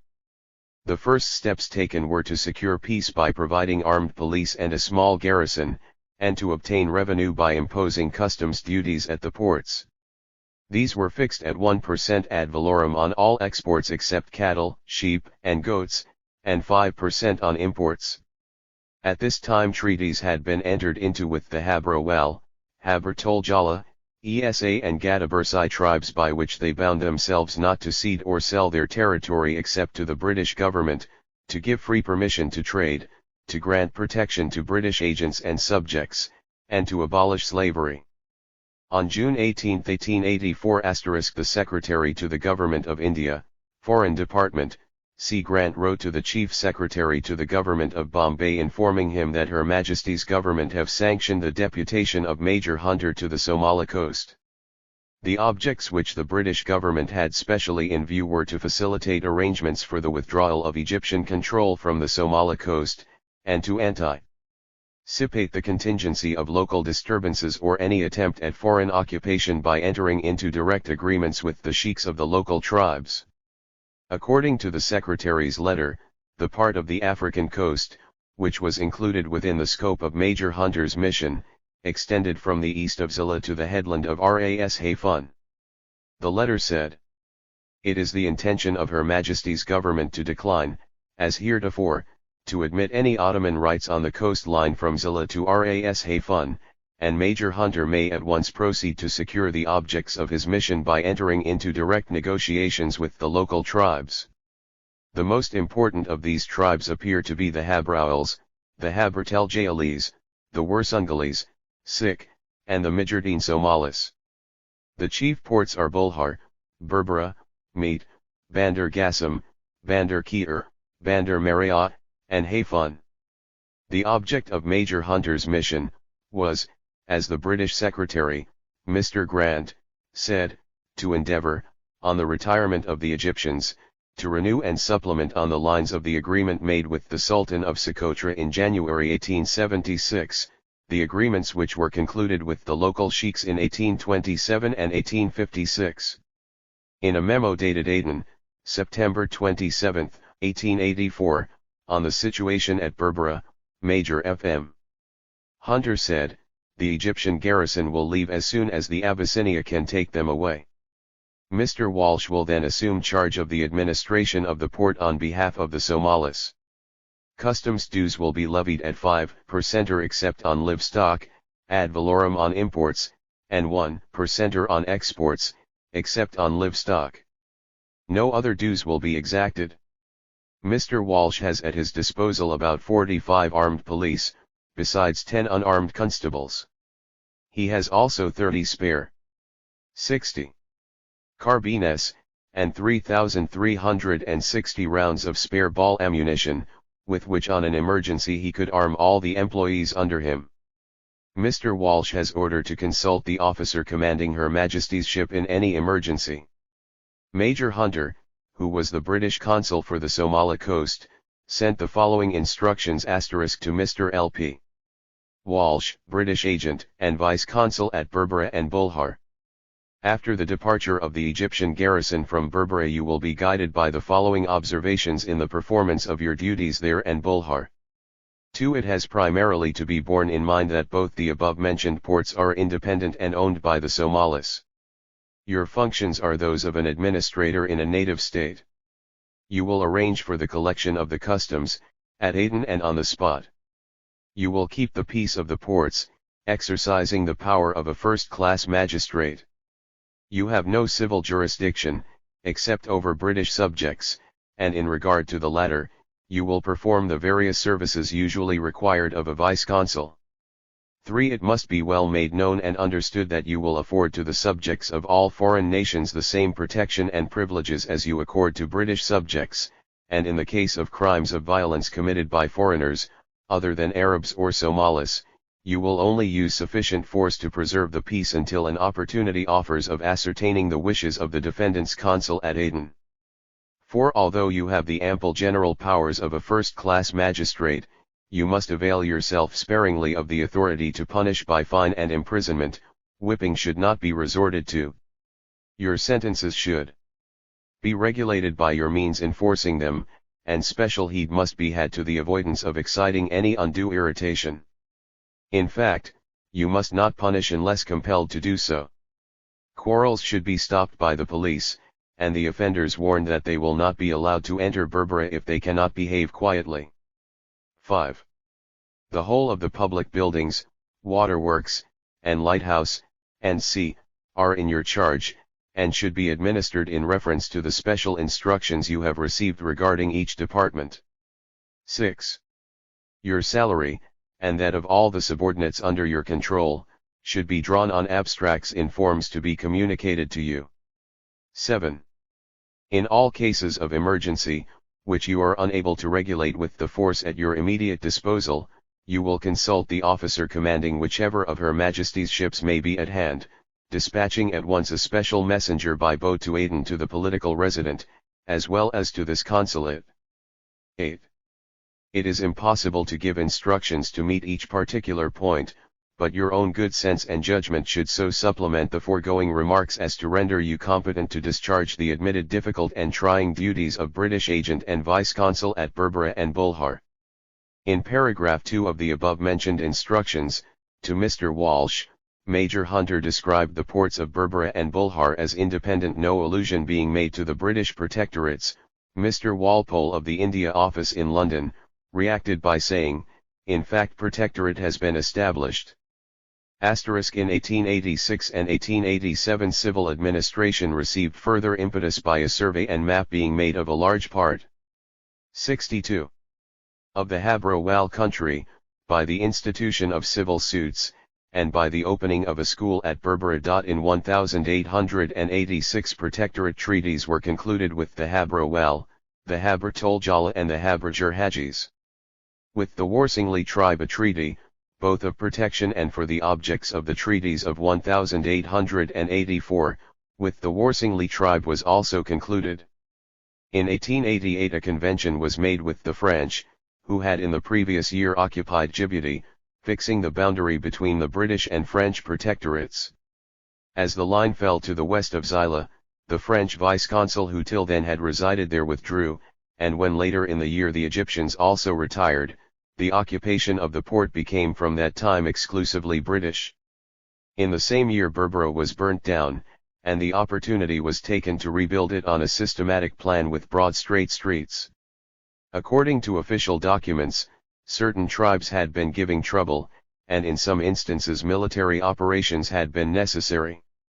The Jibril Abukar section of the Habro Wal tribe had repeatedly raided right up to the ports, and in 1885-86 the new political agent punished them by an invasion of their country and by carrying off a very large number of cattle and sheep.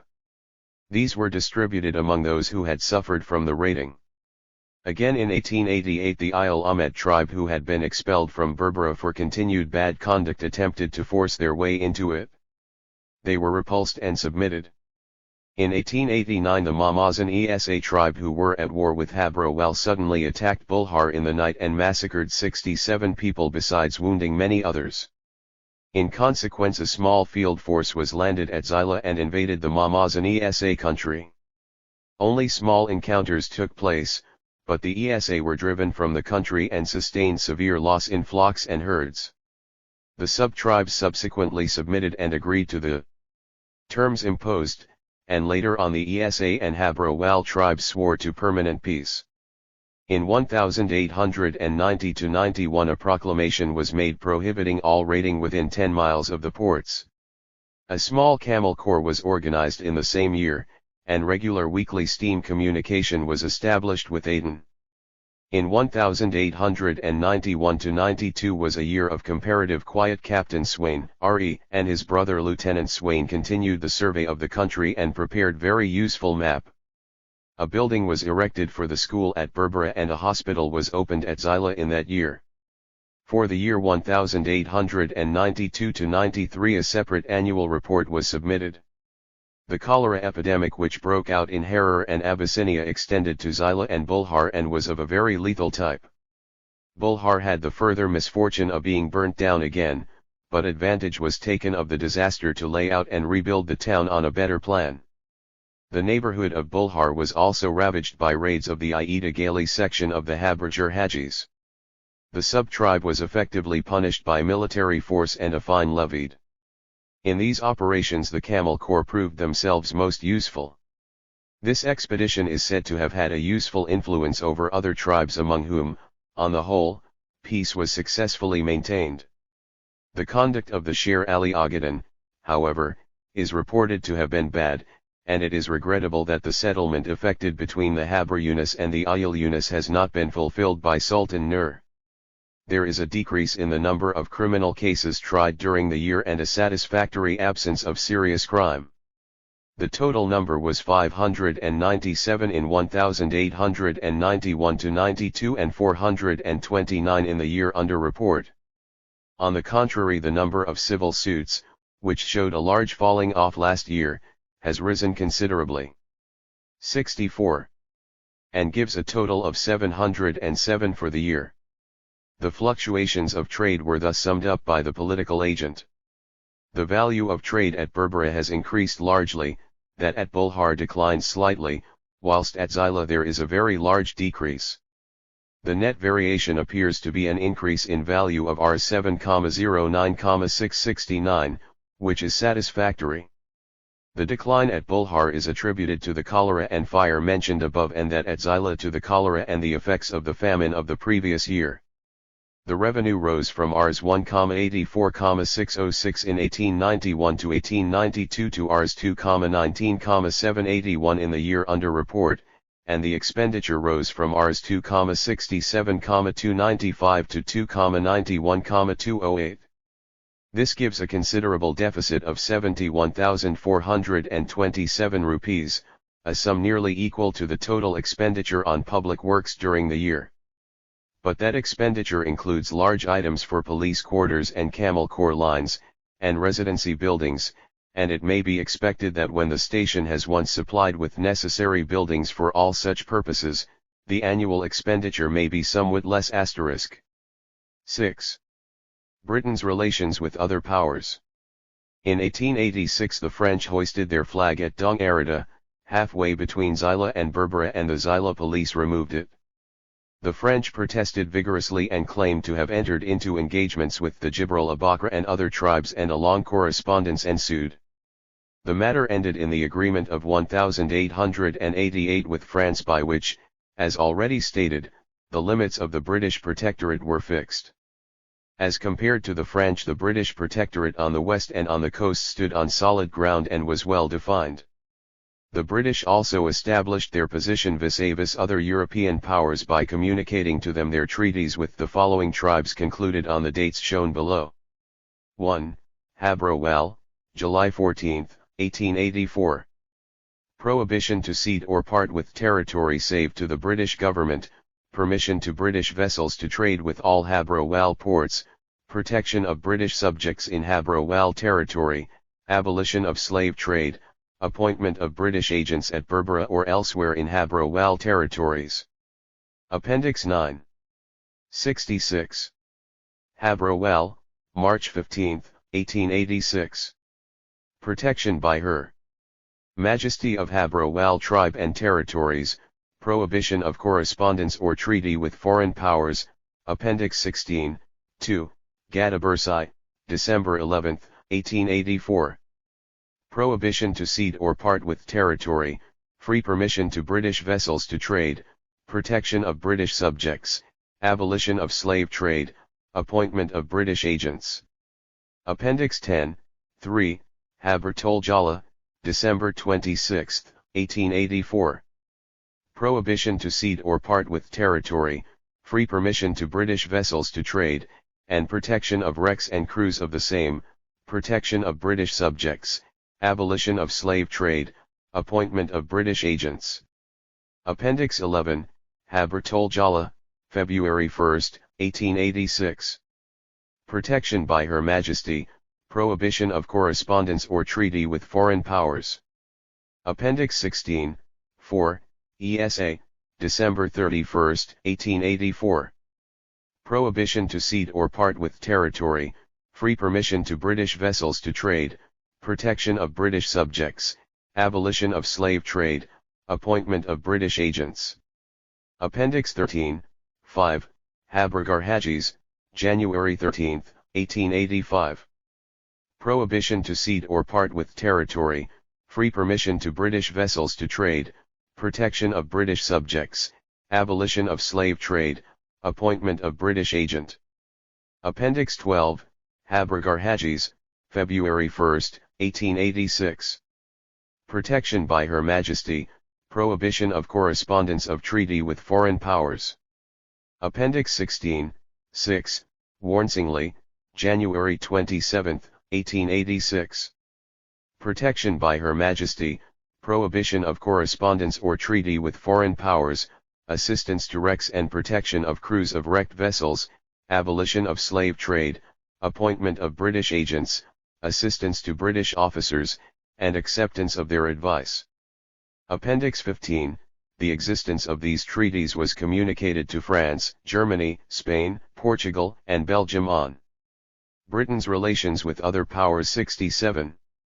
Various dates in 1885 to 1887, in accordance with Article 30 of the General Act of the Conference of Berlin dated February 26, 1885, which required that acts of assumption of a protectorate on the African coast should be communicated to the other signatory powers, in order to give them an opportunity of making good any claims of their own. W. Lee Warner of the Political and Secret Department, India Office, wrote the following report. As regards Egypt and Turkey, I have explained that Xyla stands on a different footing from the rest of our protectorate. Egypt communicated, on November 19, 1884, to the Porte its abandonment of the coast from Massoua to Xyla, and we rescued the Egyptian garrison from Harar. The Egyptian flag continued to fly until 1888, and since then its abandonment may perhaps be regarded as final and unreserved. But we certainly offered Xyla to the Porte in July 1884. As the Porte failed to take possession, our title to occupy is good. But is it equally good to hold or assign to another? If we assign to another power, might not the Porte urge that its reversionary rights are good?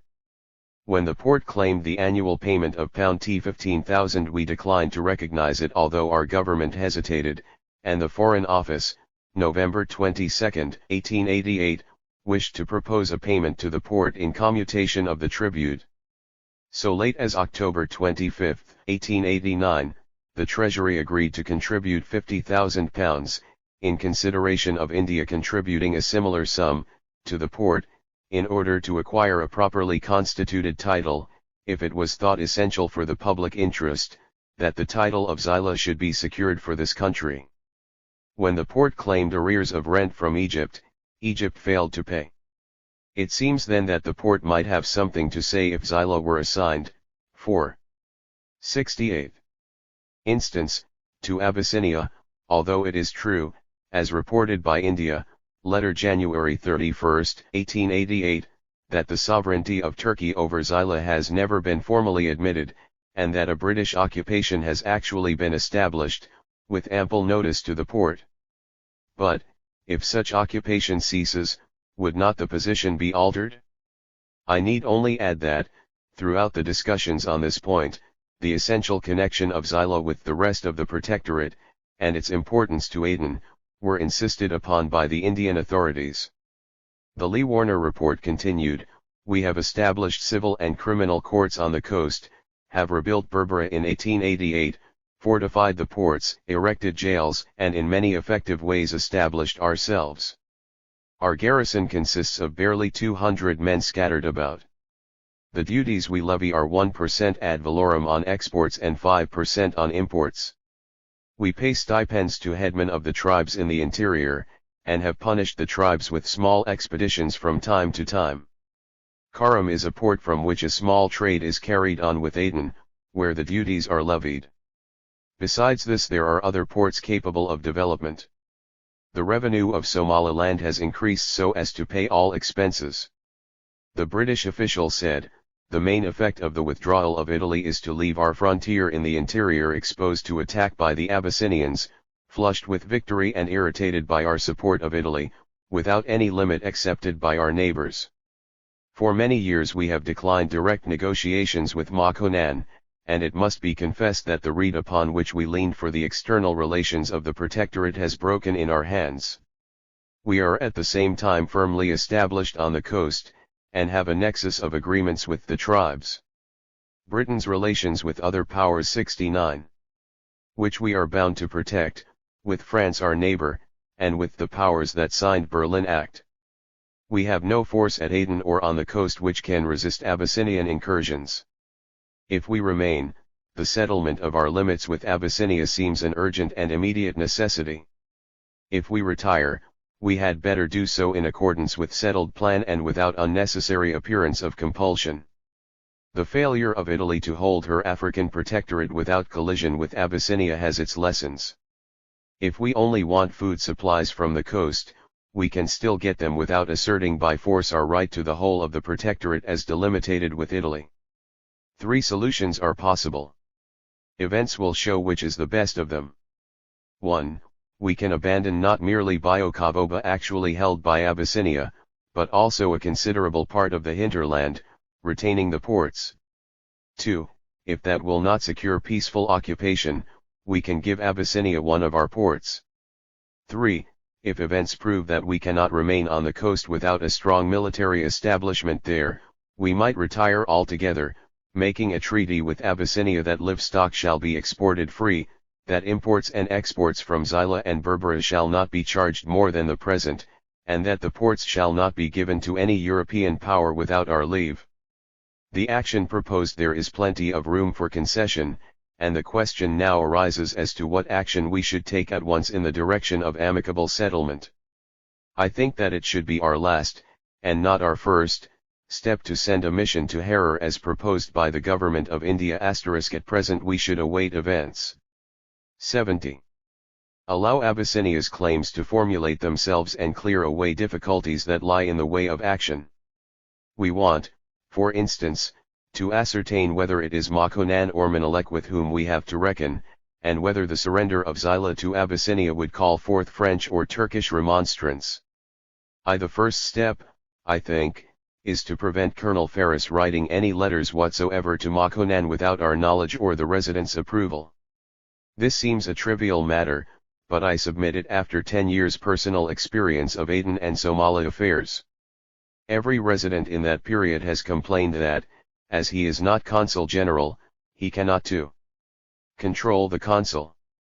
We have lately pointed out the fallacy of this reasoning, but the present consul on the coast has written many letters to Makonan, and it seems to me that we should at this critical stage take the lead, and direct the resident to report by telegraph the purport of any communications he may receive from Harar, and to send no answers pending instructions. The answer should go from the resident and not from the consul, thus emphasizing the resident's responsibility. The next step, I think, is to follow the precedent of 1877, and address the Foreign Office and inquire whether, 1. We must deal in this matter with Makonan or with Menelik. 2. We can assign Xyla to Abyssinia, if such a surrender seems desirable, a. Without further reference to Turkey, b. Without reference to France our neighbor at Djibouti. As to whether it is fair on the tribes, with whom we have protectorate treaties, to abandon them, that is a question which we must consider ourselves. 3.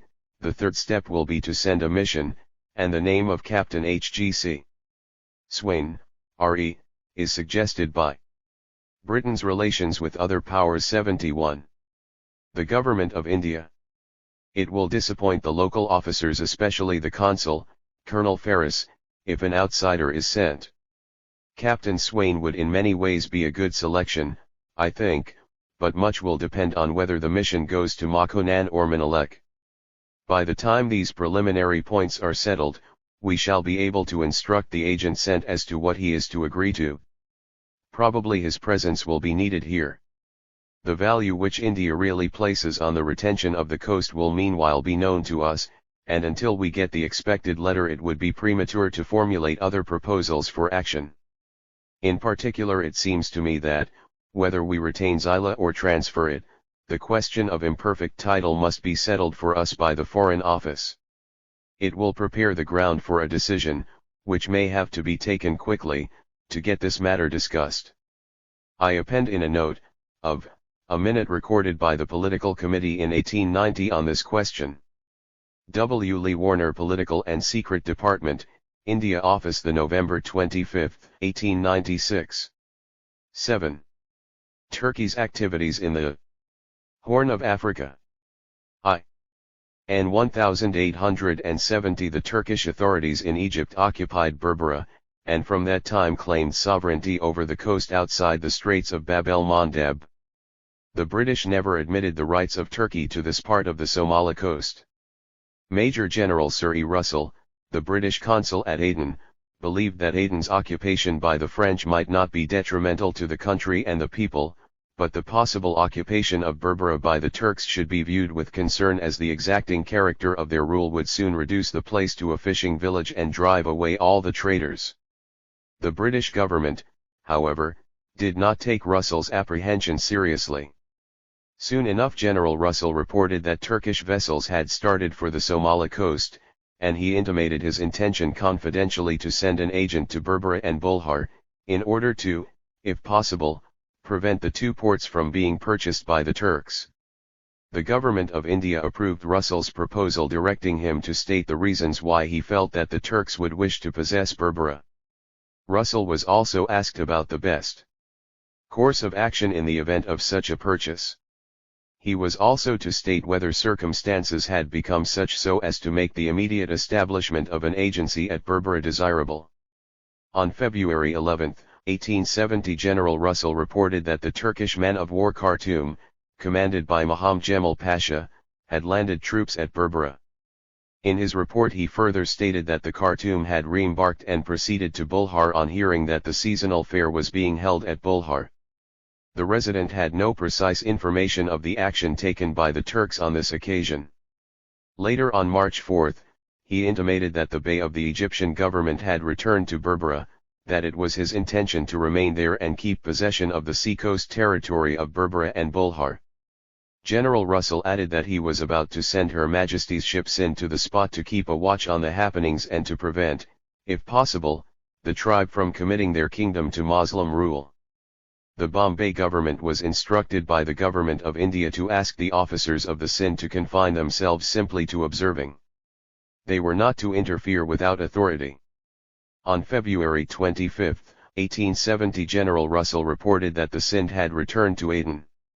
On board was the residence agent, one Subedar Mohammed, a member of the Somali Haberdasher Hajis tribe. He stated that the Bey, Mohammed Jemal, had indicated that he had been deputed by his government to settle the Somali dispute.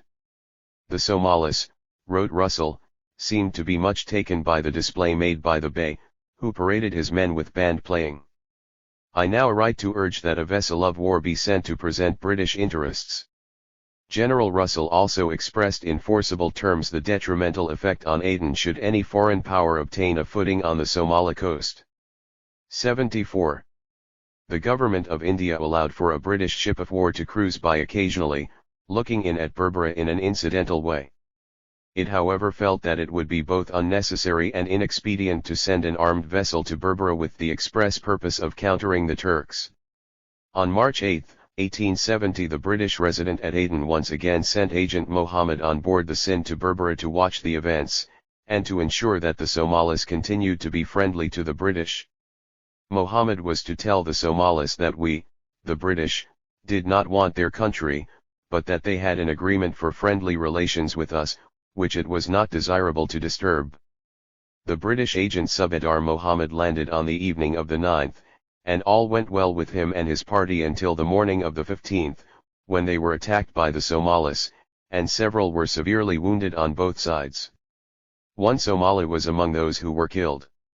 The commander of the boat Sind quelled the disturbance, and tried to ascertain the cause of the outrage, but owing to the difficulty in procuring evidence, he learnt little or nothing.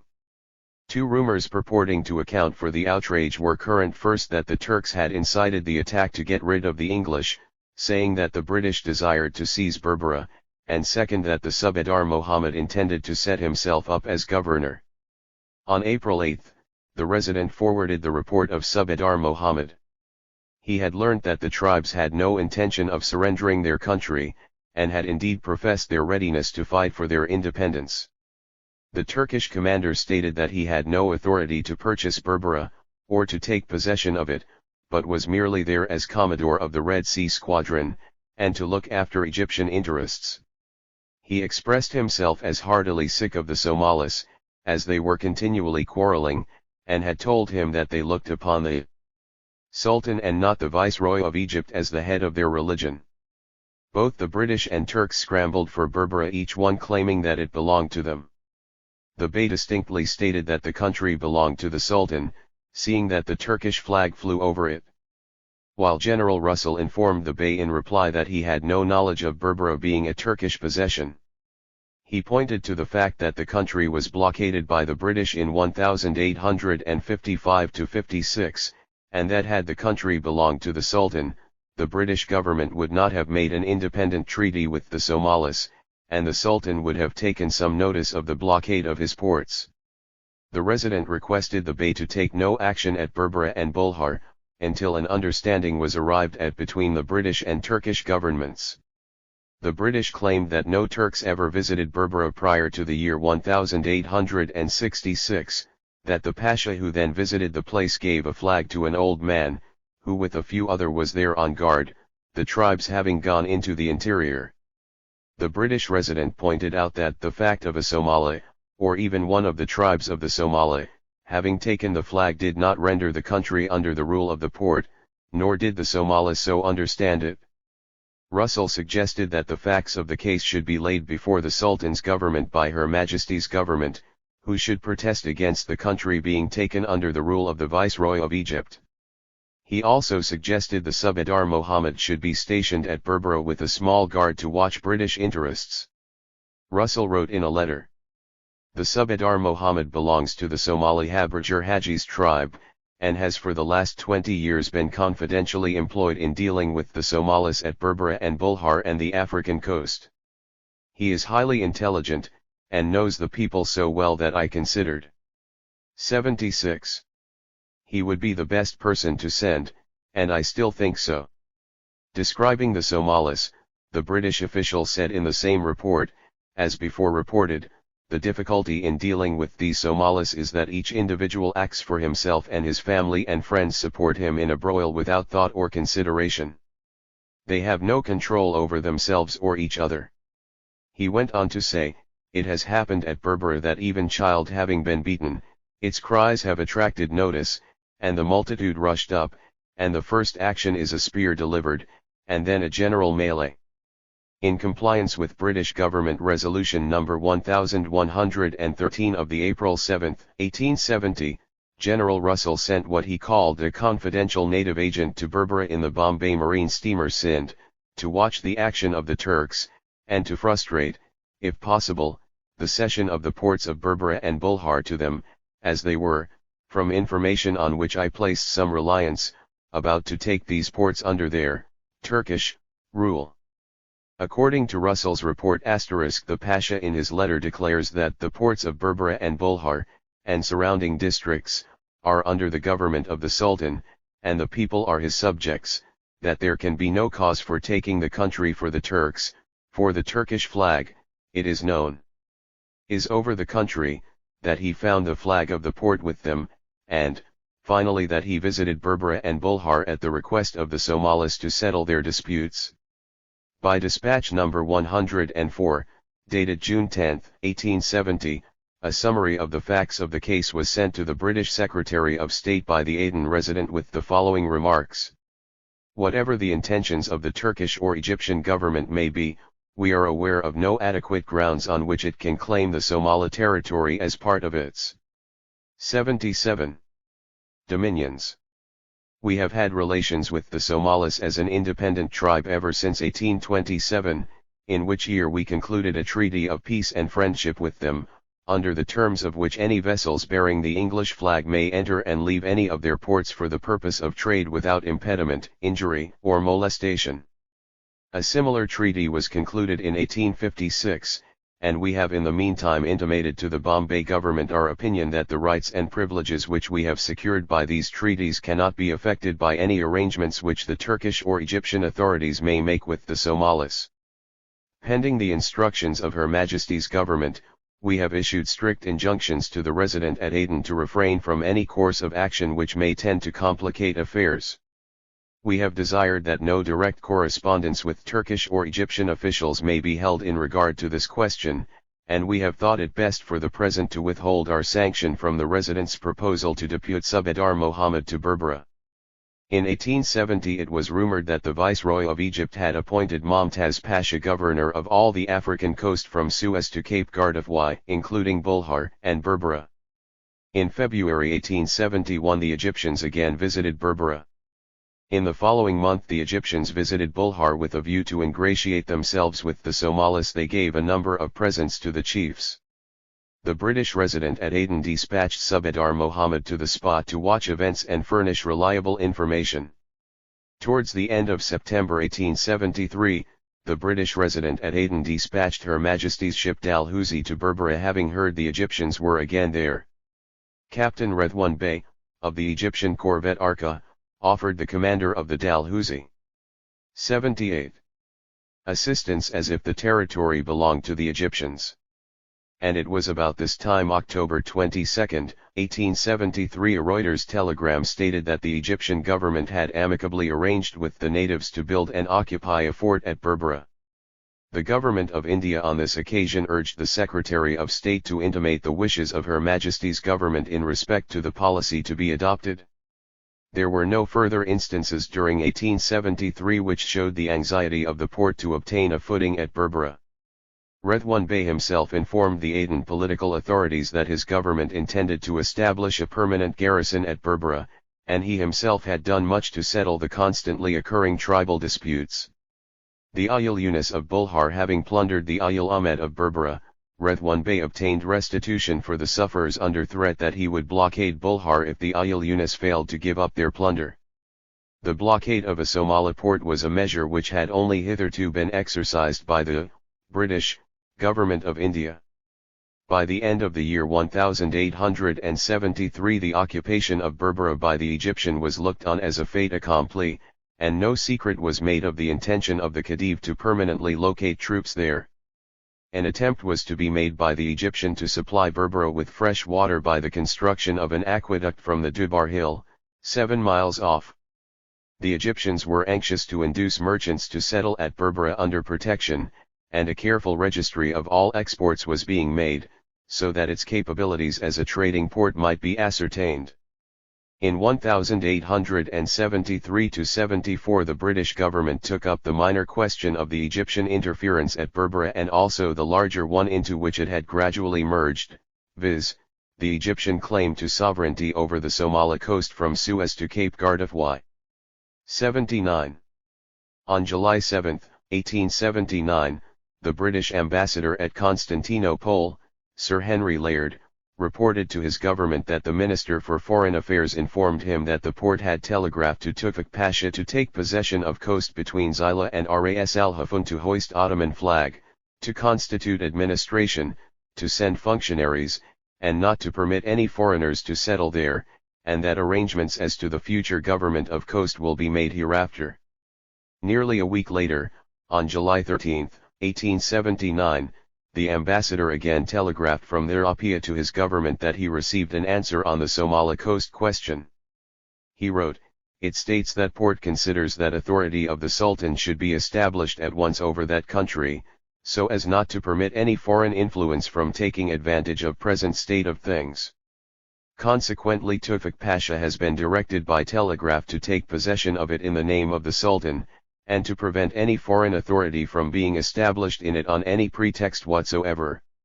Subsequently, as province of Somali has never formed part of possession ceded to Egypt, an understanding will have to be come to with the Khedive for its administration. Minister for Foreign Affairs gives positive assurance that in coming to that understanding nothing will be omitted to satisfy intentions of Her Majesty's government indicated in convention and which have been referred to, the decision of the port. Is this answer sufficient?"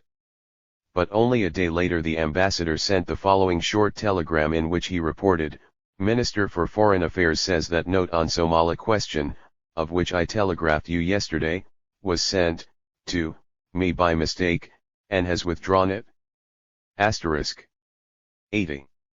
Lord Salisbury forwarded a memoranda to the Earl of Derby with special reference to the clauses of the treaties with the chiefs of Tajura and Zila, in which they promised not to enter into any bond or treaty with other powers detrimental to British interests, adding that he would not be disposed on a full consideration of all the circumstances of the case, whether as regards the suppression of the slave trade or British Indian interests in general, to promote any measure which might encourage or facilitate the extension of Egyptian power along the African seaboard beyond the Straits of Bab el-Mandeb.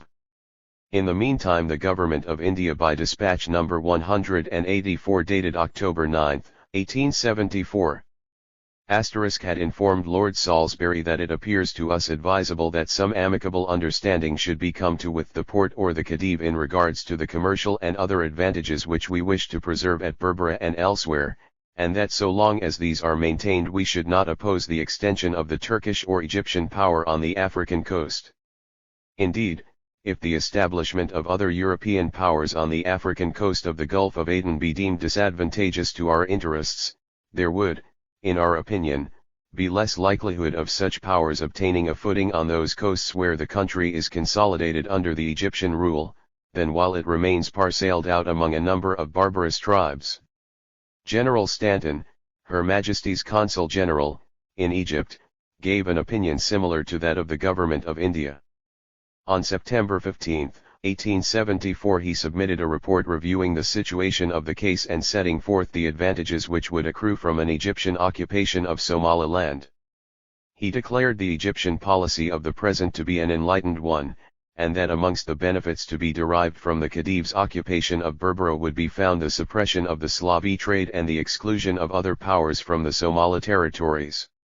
He therefore proposed that both for political and commercial reasons, as well with a view to the suppression of the East African slave trade, the right of the Egyptian government to the Somali country should be recognized by Her Majesty's government under the conditions that Berbera and the other ports on the coast should be declared free, that facilities should be given for opening up commercial relations between Abyssinia and the Egyptian ports, and that the Egyptian government should enter into a formal engagement to prohibit the export of slaves and to use every endeavor to suppress the slave trade within the territory.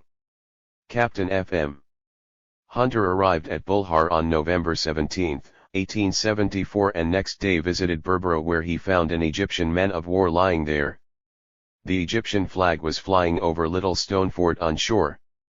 Berbera was under the control of Pasha Redwan. Hunter was received by the Pasha, and during the meeting he handed over a letter from the British resident at Aden. The letter regarded the blockade of Bulhar by the Turks, and Captain Hunter reported, he read it out aloud to his officers, and at once said that it was solely for the benefit of trade that he had closed Bulhar, as it was an open roadstead, and goods could not be shipped without the risk of their getting wet, that now all merchants were pleased and conducting their business with advantage at Berbera. I then pointed out, said Hunter, we had treaties of commerce with the Somali tribes on that coast, who wished and were ready to trade at Bulhar as in former years, and that the closing of that place of export had affected the price of ghee at Aden, and I added, as directed, that the resident had received no intimation that Her Majesty's government acquiesced in the occupation by His Highness the Khedive. 82. Of the African ports and bunders eastward of Zila. Hunter said, many Somalis, whom I conversed with, expressed much dissatisfaction at the present condition of things, and made offers of defying the Egyptian authorities if we would support them, but I had no authority to listen to such overtures and avoided discussing the matter with them at all. The British assistant resident at Aden, Captain Hunter, claimed that the following petition was sent to him by Dir Yakalila, sick. Translated purport of a petition from Dir Yakalila to Captain F.M. Hunter, assistant resident, Aden, no date, received December 5, 1874. We, Ayil Yunus, have 4 sub-tribes, Hash, Sherdun, Ged, and Mahmud. Know, O friend, that our country is Bulhar, and since the last 4 months we have been oppressed by the Turks. We have committed no offense, nor have we taken aught from the Turks, nor from the English. Now these Turks have stopped our country and prevented us from going to Aden. Be it known to you that we have merchandise to bring to Aden, and all our necessaries are from Aden. Now the Turks have prevented all bugalows coming to us. We are in hopes that you would show yourself in our favor. You know all kafilas come from Abyssinia and Harar and Ayadeu to Bulhar. When you came to us we were very glad, and thought that you would come to see us and ask about us. Your servant came to us, and we thought you would land in the morning, but we found that you had gone after we had collected to meet you. We sent some of the Akal to you at Berbera, but they reached after your departure from that place. Now we send one of them to you to tell you all our important news. We have told him to take 4 more men from those of our tribe in Aden. We will agree to what these men say. We know that you wish only peace, and you know that in the time of Captain Playfair, he told 83. Us to stop the export of slaves from our country, and by so doing we shall obtain honor and respect from the English government, and have prohibited this trade. Now if the government, head, of the Mussulman people likes to do this, meaning if the Sultan of Turkey prohibits slave dealing, we also are ready to obey your commands, and we shall make an agreement to that effect. Now, O Sahib, until this matter is settled we wish to have a bugalow flying British colors, so that we may send provisions from Aden to Bulhar for our people and tribesmen, because we are in a retired place. May God settle the affairs soon. We are in your hands. In 1875, General Schneider, the resident at Aden, reported that Hassan Bey, the Egyptian commodore in the Red Sea, arrived at Hodeidah a short time ago in the Khedive's man-of-war Suez and has proceeded with some exports to Zila to ascertain whether coal is to be found there. Zila is, General Schneider says, supposed to have been recently ceded to the Khedive by the Ottoman government. It is further rumored that Redwan Pasha has also arrived at Hodeidah in the Egyptian corvette Sarka, properly Zia-i-Ka, and will shortly proceed to Zila. It is also said that the Khedive contemplates an expedition against Harar, a large town in the interior of Africa. This is very interesting intelligence. The news of the cession of Zila has been confirmed by the English press telegrams. The questions of Zila and the Bahri es Somal, or Somali coast, must be kept entirely distinct. The port has a perfect right to cede Xyla, if it likes, it having been a dependency of Sana'a for some hundreds of years. The independent Somali coast to the eastward is in a different position. This point should always be carefully borne in. Foreign Department, Secret, June 1875, NOS 45-68, New Delhi. 84. Mind when discussing the Egypt-Somalia question. In the précis prepared in the Aden Residency and lately submitted to government, sufficient attention was not paid to keeping the two questions of right and no right distinct. Harar is scarcely in the interior of Africa. It is a little over 200 miles from the coast and has hitherto always been independent. The inhabitants speak a peculiar dialect, resembling the Amharic of Abyssinia. The cession rounds off the Egyptian possessions on the western side of the Red Sea nicely. The power of the Khedive is now uninterrupted and undisputed from Suez to the elbow of the Gulf of Aden. The Resident in a further report dated August 18, 1875 stated that 3 Egyptian vessels were reported to be at Xyla. He further stated that a considerable number of the Khedive's troops are at Taghusha, a fort on a headland about 12 miles to the westward of Xyla, and it is understood an Egyptian officer of rank will proceed with some of them to Harar and then return to Berbera, Captain Burton's route. Abu Bakr, the late farmer of the revenues of Xyla, has been appointed governor, and Xyla has been declared a free port. General Schneider's report continued, it will be observed from the map that Ankobar, the capital of the Christian kingdom of Shoa, is only about 200 miles to the westward of Harar. There can be little doubt of the intentions of the Khedive. With Massoua as a base of operations on the north and Harar on the south, it will not be difficult to pour large numbers of troops into Abyssinia.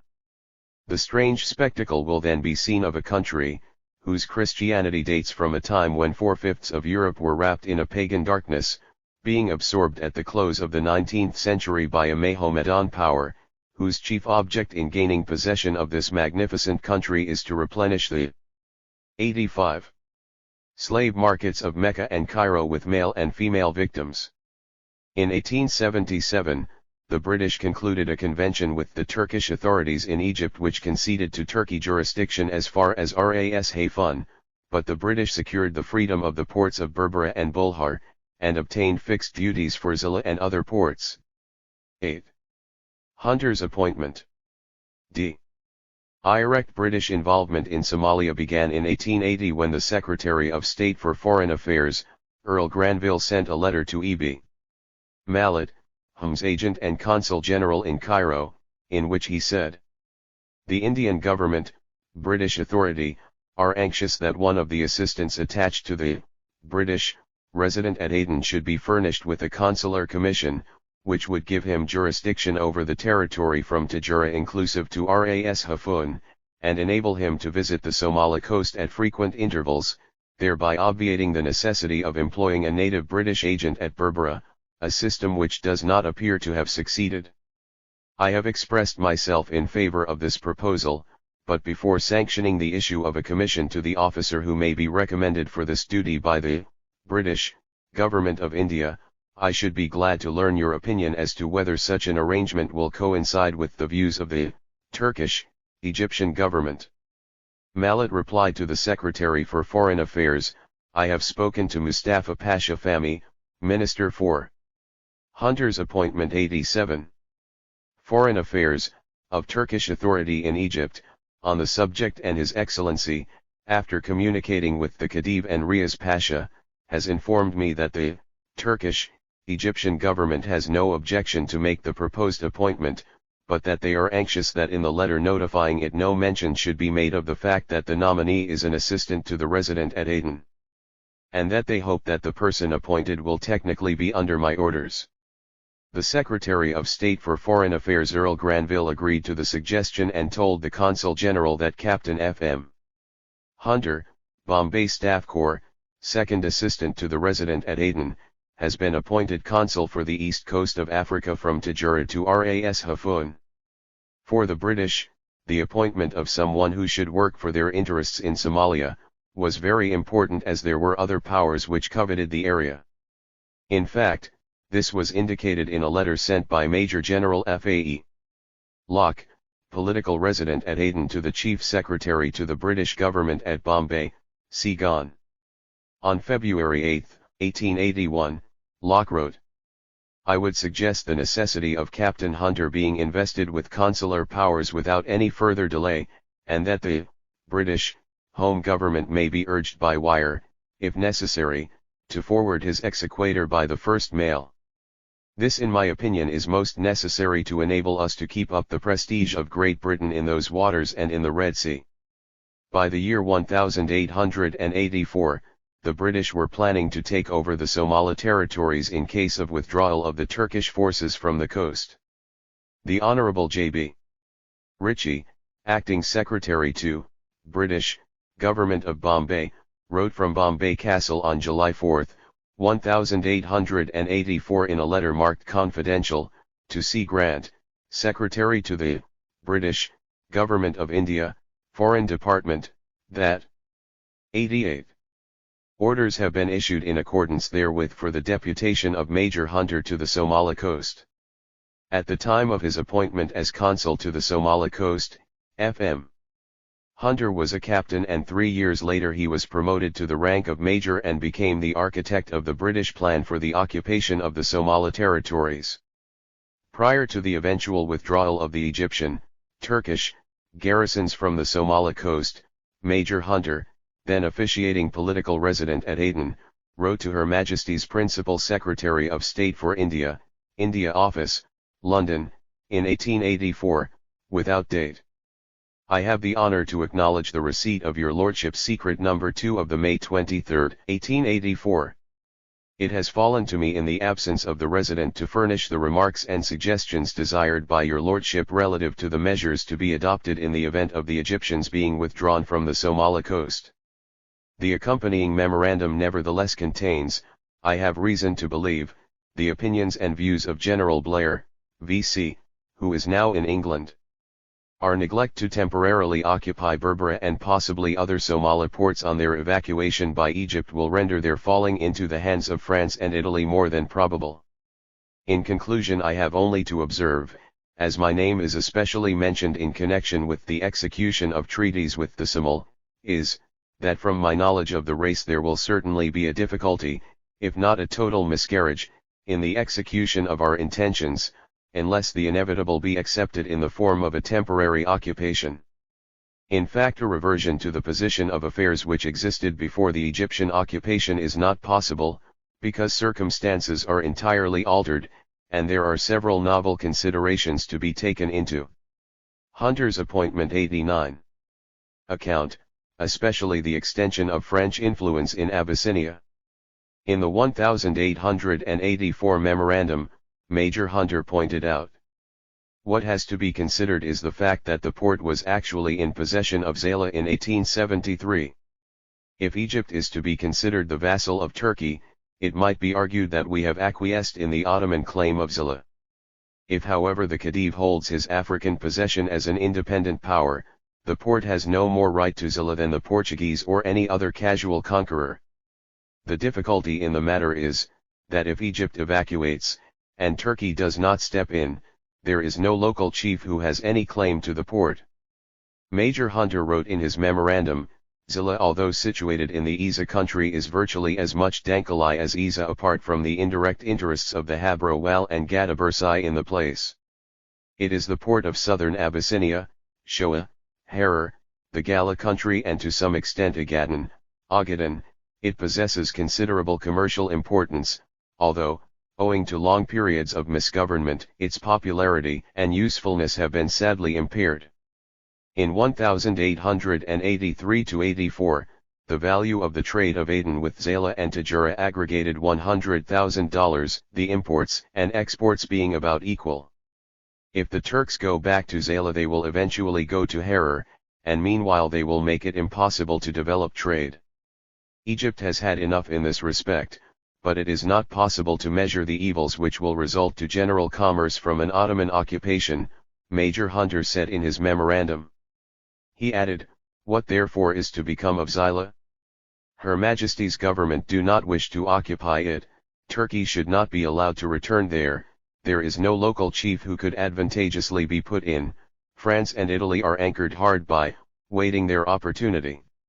Such are the facts on which a decision will have to be based. 90. About 1500 AD. Zila fell into the hands of the Port as suzerain of Yemen. It was captured by the Portuguese early in the 16th century but does not seem to have been permanently occupied by that power. Zila eventually passed quietly under the Imams of Sana'a, and during the period of their ownership the Treaty of 1840 was made by the British with Sayyid Muhammad Bar.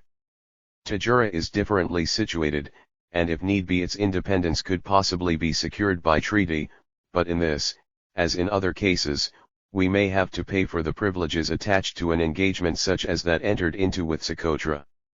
Hunter believed that any foreign establishment in the Gulf of Tajura can only be viewed as a base from where foreign influences could be extended. He said, this residency has no knowledge of, or concern with, Abyssinian politics, but with France at Tajura, Turkey at Zila, and Italy at Assab, southern Abyssinia will be pretty well dominated by the other European powers. Major Hunter came up with an anti-Somali idea as regards Tajura and Zila. There is one alternative which can be suggested as regards Tajura and Zila, but, he said, it is not possible for this residency to pronounce on its merits. He wrote, let Tajura and Zila be offered by the British to King Menelik of Shoa on such conditions as Her Majesty's government think suitable. The local tribes, there is reason to believe, would not oppose such a course, and if we do not give Menelik a port, France or Italy will, for Abuk and Assab were acquired, we all think here, principally with the object of treating favorably with the King of Shoa. Asterisk. Asterisk letter number 3478, dated Bombay Castle the July 4, 1884, confidential, Foreign Department, New Delhi. Hunter's appointment 91. From the earliest ages the African coast of the Gulf of Aden has been in the hands of Arabs from the opposite shores. In the 14th century, according to Major Hunter's memorandum, the Arabs were frequently driven back on their harbor, and were even occasionally expelled therefrom by the Abyssinian kings only to reconquer their port with greater slaughter.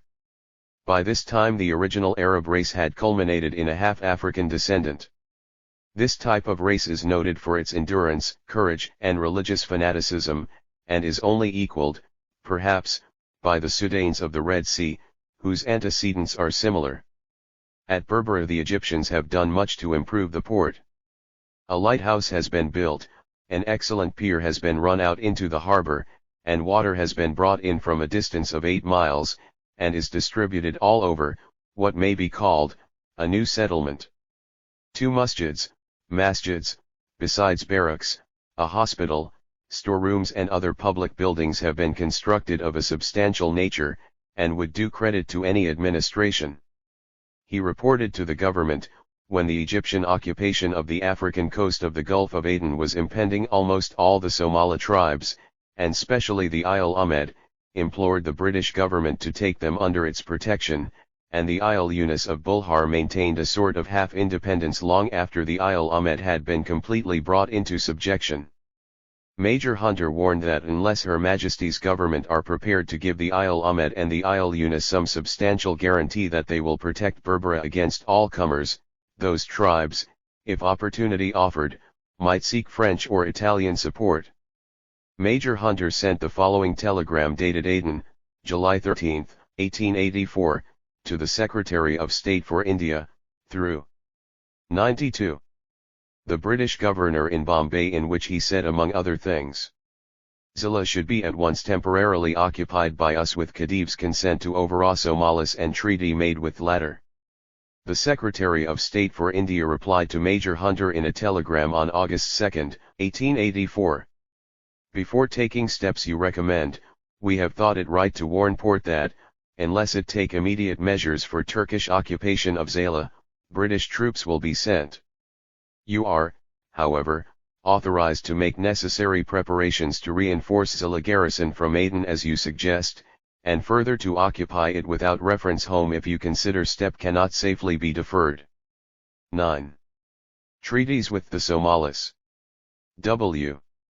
While the Turkish governor was still in Berbera, the British officiating consul at Aden Major Hunter went there to work for the conquest of the Somali territory. Upon his arrival at the port, he claimed to have collected nearly all the responsible elders of the Habro Well, numbering 29, and apparently, without difficulties, obtained their signatures to an agreement according to which the elders promised never to cede, sell, mortgage or otherwise give for occupation save to Britain any portion of their territory. Major Hunter, who secured the concession, told his government that on conclusion, I presented 1,400 rupees to the various Somali elders and others. The consul also signed treaties with similar content with other tribes in the territory. Besides the treaties, the Somalis also signed supplementary treaties, according to which the British government undertakes to extend to them, the tribes, and to the territories under their authority and jurisdiction the gracious favour and protection of Her Majesty the Queen Empress.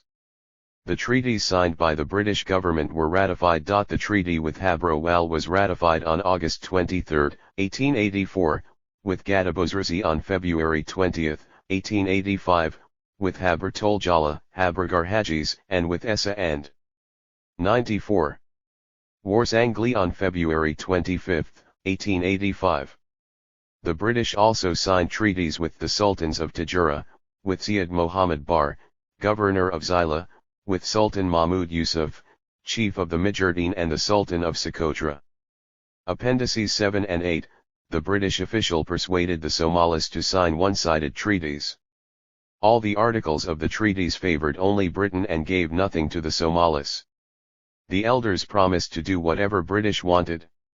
In some earlier drafts, it was stated that no foreign nation shall have the right to appoint an agent to reside in the territories of the Habro Well without the consent of the British government.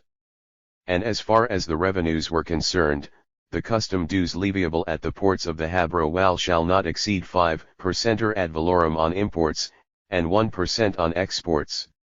All livestock exported to Aden were to be free of import duties of all kinds. No duty was to be charged on articles for the use of bona fide persons in the employ of the British government. Major Hunter even asked his superiors whether it is the intention of Her Majesty's government to make the Somalis pay for our, British, agent and his guard, and other necessary administrative charges, and if so, the customs can be fixed at a rate that will cover such expense, and yield a fair amount of profit to the Habro Well. Following is the correspondence regarding the consolidation of the British occupation of the Somali territories * from J.A. Godley, Esq., Under-Secretary of State for India, to the Under-Secretary of State for Foreign Affairs. I am directed by the Earl of Kimberley to acknowledge receipt of your letter of the 12th instant, on the subject of the Somali coast. 95. His Lordship concurs in the measures which it is now proposed to adopt both at Constantinople and Cairo, and in Lord Granville's opinion that failing steps on the part of the Porte to hold Zila, arrangements should eventually be made there, similar to those now contemplated at Berbera. With regard to those arrangements, Lord Kimberley is of the opinion that, as already stated in my letter of the May 8, the agreement to be concluded with the local sheiks should be drawn upon the lines of the treaties of 1827 and 1856, with the Habro Well tribe, and of the agreement of 1876 with the Sultan of Socotra, Appendix 27, and he considers that, as suggested by Lord Granville, Her Majesty's government should be prepared to guarantee Berbera against all comers and, if necessary, to send a small force there with a ship of war. Letter number 243, dated Foreign Office, London, July 17, 1884, immediate and confidential. From D.P.W. Curry, Esq., Under-Secretary of State for Foreign Affairs to the Under-Secretary of State for India. With reference to your letter of the 15th instant, I am directed by Earl Granville to transmit to you, for the information of Earl Kimberley, a copy of telegram which his lordship has addressed to Her Majesty's ambassador at Constantinople, relative to the evacuation of Tajura and Zila by the Egyptian government. I am also to transmit a copy of a telegram sent to Her Majesty's acting agent and Consul General at Cairo, relative to the agreements with the tribes, and instructing him to press the Egyptian government to assist Major Hunter in the discharge of his mission, and to state what steps they contemplate taking with view to carrying out the policy of evacuation. Further exchange of letters followed, dated India Office, London, the August 7, 1885. 96. From the Secretary of State for India. To His Excellency the Viceroy and Governor-General of India. I forward herewith, for the information of Your Excellency's Government, copy of the papers noted in the margin, from Foreign Office, dated July 2, 1885, to Foreign Office, dated July 29, 1885, from Foreign Office, dated August 6, 1885, relative to the British Protectorate, which has been established over the Somali coast, and to the question of obtaining from the Somali chiefs a more express recognition of that protectorate than is contained in the agreements recently concluded with Major Hunter. I request that, unless there shall appear to Your Excellency in Council, or to the resident at Aden, to whom a copy of the papers has also been forwarded, any objection to reopening the question with the Somali chiefs, steps may be taken to obtain from them a declaration in the sense suggested by Her Majesty's Secretary of State for Foreign Affairs. Following is one of the letters mentioned above. Dated Foreign Office, the August 6, 1885. From Sir J. Ponsford, Under-Secretary of State for Foreign Affairs, to the Under-Secretary of State for India.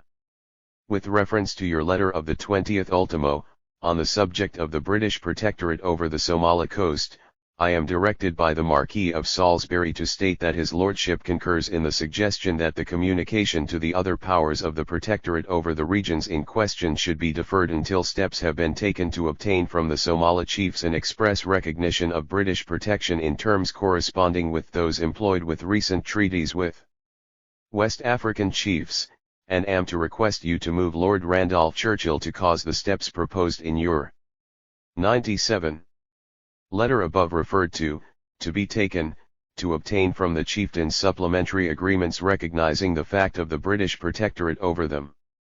All that was done to have the Somalis under the British protection or domination was, in fact, a one-man Major Hunter's work, who was not even residing in the country.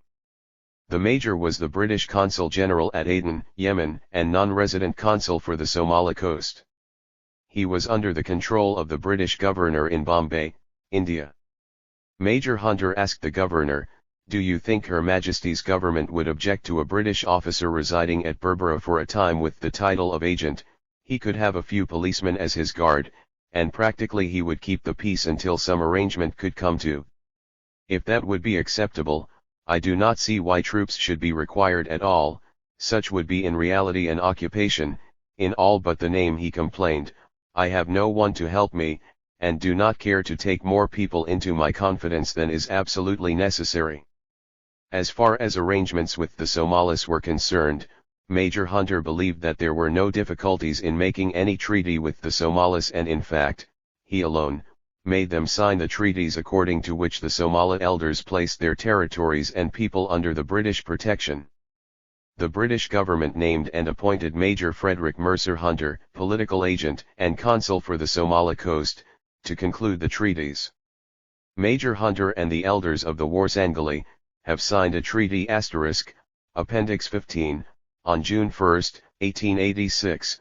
Major Hunter, now political agent and consul, Somali coast, wrote to the political resident, Aden, informing. Foreign Department, Secret E, January 1889, NOS 111-113 Nai, New Delhi. 98. To secure our position and to avoid any possible question arising hereafter, I have arranged for the exhibition of the British flag at the ports, marginally noted, Ain Arad, Kurum, Ankara, Rakuta, Shellas, Hais, Mate, Hasho. I propose, with reference to the 15th paragraph of my letter number 43 of the January 29th last, to appoint custodian on a salary of 10 rupees at each bandar, port. This will entail an expenditure monthly of 80 rupees, which should, I think, be taken to have commenced on the February 1st, about which date the treaties were executed. This idea was approved by the Under-Secretary to the Government of India, Foreign Department, W.J. Cunningham. The object of the treaty that Major Hunter had concluded with the Essa Somalis was to check French from Abuk. Giving the geographical location of the territory of the Essa, it stated, the Essa Somali country is partly to the east and partly to the west of Zila, and from the coast it extends southwestwards nearly as far as Harar. It evidently touches a bit of the coast east of Zila, and is therefore within the limits set out in the treaty negotiated by Major Hunter in June 1884. Earlier in 1827 a British vessel claiming to be trading at Berbera was attacked and plundered by the Habrowal tribe. Although the British documents do not give any reason for the attack, it might have been because of a foreign vessel entering the port without the consent of the Somalis. Berbera is a port to the east of Zila and Tajura and nearly opposite to Aden. A vessel of war was sent to punish the tribe for what the British called the outrage which the Somali had committed. On February 6, 1827, the following Treaty of Peace and Commerce was signed by the elders of the tribe and the captain of Her Majesty's ship Tomer, Gordon Brammer. Text in Appendix 1, the three governments that controlled the Somali territories, the British, the Italian and the French, proposed to sign a draft declaration regarding the restriction of importation of arms and ammunition. The French also claimed that they have signed an agreement with the Essa Somalis in the year 1884. The treaty was for facilitating commerce on the coast. But the British claimed that they had already signed agreement with the Essa tribe before the French. In fact, on December 31, 1884, the British claimed that a treaty was made with the Essa by the British on February 12, 1885. Whereas the French treaty was signed on March 26, 1885, Mr. Waddington intimated that the French protectorate extended to Gubat Karib. On February 24, 1885, the British ambassador at Paris informed the French of the Essa treaty. He stated that on March 10, 1885, a British official, Captain King, visited the coast westward of Zila and at Ras Djibouti obtained the adhesion to the treaty of the heads of the families residing between that point and Gubat Karib. He distributed presents to the headmen of the Furlaba, Huron, Urwadina and other sub-tribes and flew the British flag on this occasion. The British suspected the French of having made an engagement with some of the Essa occupying the coast west of Zila and described the facts connected with this circumstance as follows. Abubakr Pasha and his son Burhan induced 17 of the Essa from the west coast to visit Takusha, where they interviewed them, gave them presents, and asked them to assist the French. The Somalis were told to proceed to Dabaliba, near Gubat Karib, where they embarked for Tajura. This was early in March 1885, and from thence they were conveyed to Abuk in a French steamer. On 100. The September 15th, a council of the Essa was held at Ambatu, when 5 out the 17 so-called signatories of the French treaty were present. These latter denied having signed at all, but admitted having received presents. The council came to the conclusion that the Pasha and his son were responsible for the alienation of Essa territory, and swore in the most solemn way that they would kill Abubakr and Burhan unless they left Zila. The result of their determination ended in the deposition of Abubakr. Major Hunter had earlier written to the Secretary of State for India in London that the first step after the withdrawal of the Egyptians from Berbera was to place there a British agent with an armed police guard of 40 men. He proposed to nominate Mr. L.P. Walsh, acting second assistant resident in Aden, to the post of the agent provisionally.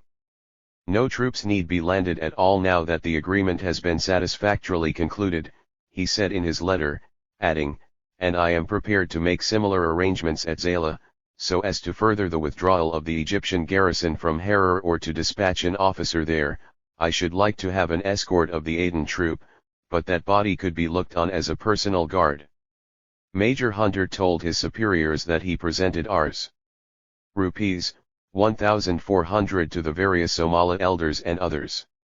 Hereafter it may be desirable to execute agreements with other tribes, But now that Berbera is safe, and our policy understood, the remainder of the Somalis will only be too ready to make treaties with us, he had written. In the treaty the right, of the British, to seize slaves on land was introduced, and Major Hunter emphasized that such a stipulation renders it extremely difficult for the traffic to be prosecuted, even if any inclination existed among the Somalis to carry on the trade in human beings. 101. The trade in human beings or slave trade existed well before the British and the Somalis signed the agreement. The British Colonial Office in Aden knew that the slave trade was continuing despite the agreement. But as the British did not want to offend the Turks, they chose to close their eyes. The British Secretary of State for India told the British authority in Bombay that whilst the negotiations respecting the sovereignty of the Somali coast between the Red Sea and Cape Gardefwy are pending, it will be expedient for Her Majesty's cruisers to refrain from examining in those waters any dhows whatever on suspicion of being engaged in the slave trade. Robert Hall, Secretary to the Lords of the Admiralty, told Sir Louis Mallet, Under-Secretary of State for India, that the Rear Admiral in command of the East India Station has been confidentially informed that Her Majesty's government are of the opinion that Her Majesty's cruisers should not interfere with the traffic in slaves by sea supposed to be carried on by dhows sailing from African ports in the waters in question. Sir Louis Mallet wrote a letter in which he also stated, I am directed by the Marquis of Salisbury to observe that whilst Major General Schneider's recommendations, and the order of the Admiralty base, ed. upon them, refer to a total non-interference, under present circumstances, with dhows sailing from the above coast, your letter appears to make an exemption duly in favor of vessels actually flying the Turkish or Egyptian flag. Berbera was at first free and unoccupied by either Turkish or Egyptian troops. Zila, on the other hand, owed an allegiance to Mocha, which was part of Yemen. 102. In 1875 the port conferred jurisdiction over Zila on Egypt by a firman, which British have never recognized. In 1877, the British concluded a convention with Egypt, which conceded to the Egyptians jurisdiction as far as Ras Haifa, but they secured the freedom of the ports at Berbera and Bulhar, and obtained fixed duties for Zila and other ports. This convention required the ratification by the port, which was never given. The British claimed that the Egyptians had not performed their part of the agreement. The slave trade had revived at Zila, and the Egyptian government had been afraid to recall the infamous Governor Abu Bakr. The British did not secure free trade at Berbera etc. etc. A secret letter in January 1886, no date, described the British protectorate on the Somali coast as follows. Originally the term protectorate was applied only to British relations with Bulhar and Berbera and the intervening coast, which were based upon the first of Major Hunter's treaties, namely, that made with the Habra Wal. Following the lines of the Habra Wal, 4 others have been negotiated with the following tribes. A. The Isa Somalis between Gubat Karab and Zila, B. The Gadabursis, to the east of Zila and between that place and the Habra Wal who then carry on the line to Bulhar, C. The Habrajar Hajis, to the east of Berbera, D. The Habra Toljalis, to the east of the Habrajar Hajis, as far as Hais. Major Hunter wrote, a British protectorate has been established from Gubat Karab to Ras Galwini. The tribes occupying the above coastline have entered into suitable engagement. Zila and Berbera are garrisoned by the British troops, and former, though covered by the Ottoman flag, is administered by an officer under the control of the British Aden Residency. 103. In 1887, Major Hunter, who started his career as a captain, reached the rank of lieutenant colonel. The main architect of all the agreements concluded with the Somalis relinquished charge of the Somali Coast Agency and Consulate in May 1887. Lieutenant Colonel E.V. Stace was appointed political agent in November 1887 in his place. Later, on February 20, 1889, Stace was appointed consul for the coast from Tajura to Ras Haifa under the agent and consul general at Cairo. 10. The Abyssinian invasion of Harar and its cruelty. and July 10, 1883, Sir E.B. Mallet, British agent and consul general in Egypt, sent a letter, number 299, to Earl Granville, Secretary of State for Foreign Affairs in London. He enclosed with the letter, copies of dispatches from Acting Consul Captain C.W. Seeley, dated Aden, June 26, and Cherif Pasha, dated the 7th instant, respecting rumors that King Menelik of Shoa had attacked Harar. The council wrote, Cherif Pasha informs me confidentially that he believes that these raids have actually taken place, but he is inclined to think that they are the result of an intrigue got up by Abu Bakr Pasha, governor of Zila, to prevent the return of Nadi Pasha, the governor of Harar, who is at present in Cairo on leave of absence. But on August 7, 1883, Sir Mallet, again wrote to Earl Granville contradicting his earlier report of July. He unambiguously stated, with reference to my dispatch number 299 of the 10th ultimo, I have the honor to enclose copy of a dispatch from the British consul for the Somalia coast, stating that there was no foundation for the report that King Menelik of Shoa was about to march on Harar. Asterisk. But the acting consul for the Somalia coast, Captain Seeley, reported to the British agent and consul general in Cairo saying that there were rumors reaching Aden to the effect that Menelik of Shoa is about to march on Harar with 60,000 men, and that intimation of this has been given by Abu Bakr Pasha of Zila by one of his sons in Shoa. Seeley said that he was not sure whether there was any truth in the news and asked information on the subject and the cause of the threatened attack. Major Hunter also reported on January 22, 1887 that Menelik, king of Shoa, was within 3 days' march of Harar, and that the emir had gone out with all his forces to fight the Abyssinians, who were said to be accompanied by several Italians. Jibril Maraju, interpreter to Menelik, king of Shoa, has been in Zila for some days past, and has informed Ms. Damios Mausaya that King Menelik, at the instigation of the French, is about to attack Harar. The army, which has already started, consists of 15,000, men of which 5,000 are cavalry, and the remainder infantry and artillery. They are waiting in the Gala country for the arrival of a French kafila from Tajura, which is taking them a large supply of Remington rifles and ammunition. Muhammad Abu Bakr, one of the Pasha's sons, and some Frenchmen are with the kafila, which left Tajura more than a month ago. My information states that the march of the army will probably be delayed by the standing crops of Jowari in the Gala country. As it turned out, the Abyssinians' forces were, indeed, moving towards Harar. Next day the British resident at Aden telegraphed that the emir of Harar had been totally defeated by the Abyssinians and had fled with his family to Ogaden territory. After invading and occupying Harar, Menelik sent the following letter from Harar on January 8, January 20, 1887, to the British consul at Aden. 107. From Menelik, king of Shoa and of all the Gala, good and bad, to the English consul at Aden. How are you? By the grace of God, I am well. Amir Abdillahi would suffer no Christian in his country. He was another Gragni, but by the help of God I fought him, destroyed him, and he escaped alone on horseback. I hoisted my flag in his capital and my troops, NC, occupied his city. Gragni died, Abdillahi was in our days his successor. This is not a Mussalman country, as everyone knows. The British consul at Aden replied to Menelik's letter on February 10, 1887. From Major F. M. Hunter, political agent and consul for the Somalia coast, to King Menelik, Negus of Shoa, Efat, and the Galas, NC. After compliments, we have received your Majesty's friendly letter informing us that you captured and occupied Harar and hoisted your flag there.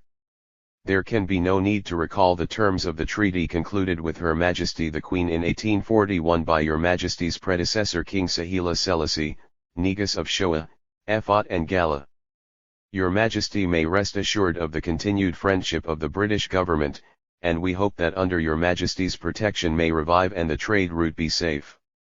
On all the Somalia coast from Gubat Karab, and especially at Zila, Bulhar, and Berbera, where our troops are now stationed, We shall always be glad to further your Majesty's interests. Asterisk. 108. Horror. 109. In view of the Abyssinian claims, it must be explained that when Harar was evacuated, Abdullahi, a son of the last reigning Amir, was installed as a native chief. On March 27, 1886, an Italian commercial and scientific expedition started under Count Porro from Zila for Harar, and it is claimed that a party of Arabs sent from Harar, after disarming the Italian detachment at Gild Essa, fell upon the Italians at Arto and put them all to death. Britain's Lord Rosebery disclaimed all responsibility for the massacre, and inquiries were being instituted with a view to ascertain how far the Amir was to blame, when, suddenly, news arrived of the capture of Harar in January 1887 by King Menelik of Shoa. Menelik announced his capture of Harar in a friendly letter to Major Hunter.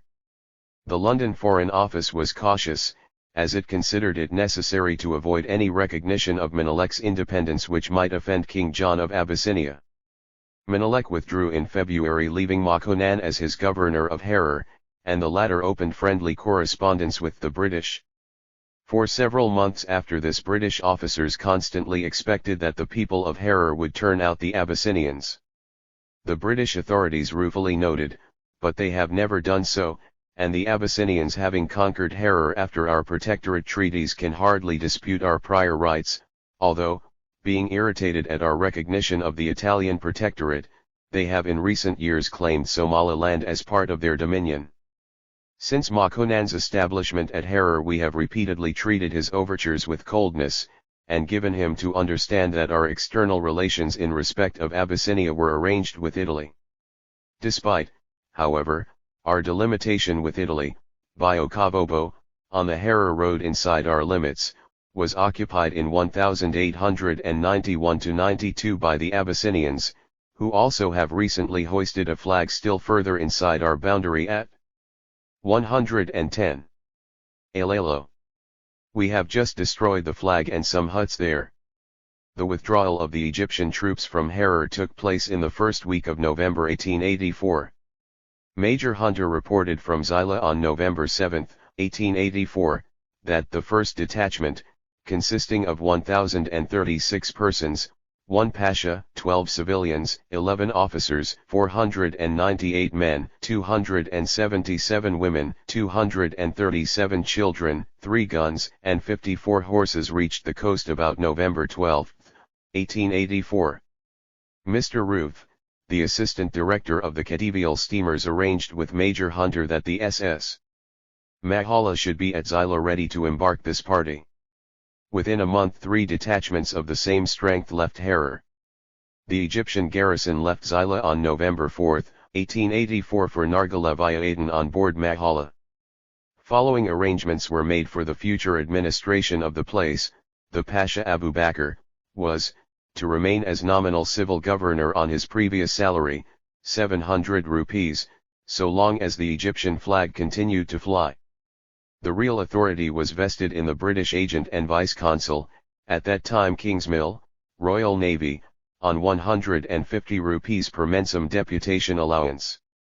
The rest of the staff, agent 50 rupees, 1 clerk 30 rupees, 1 dragoman 40 rupees, 1 sweeper 16 rupees, 1 peon 13 rupees, house rent 50 rupees, contingencies 20 rupees, a police force, consisting of 30 armed and 18 unarmed constables, 1 superintendent 250 rupees, 1 jamadar 35 rupees, 1 havildar 17 rupees, 2 first-class constables 30 rupees, 48 second ditto 624 rupees.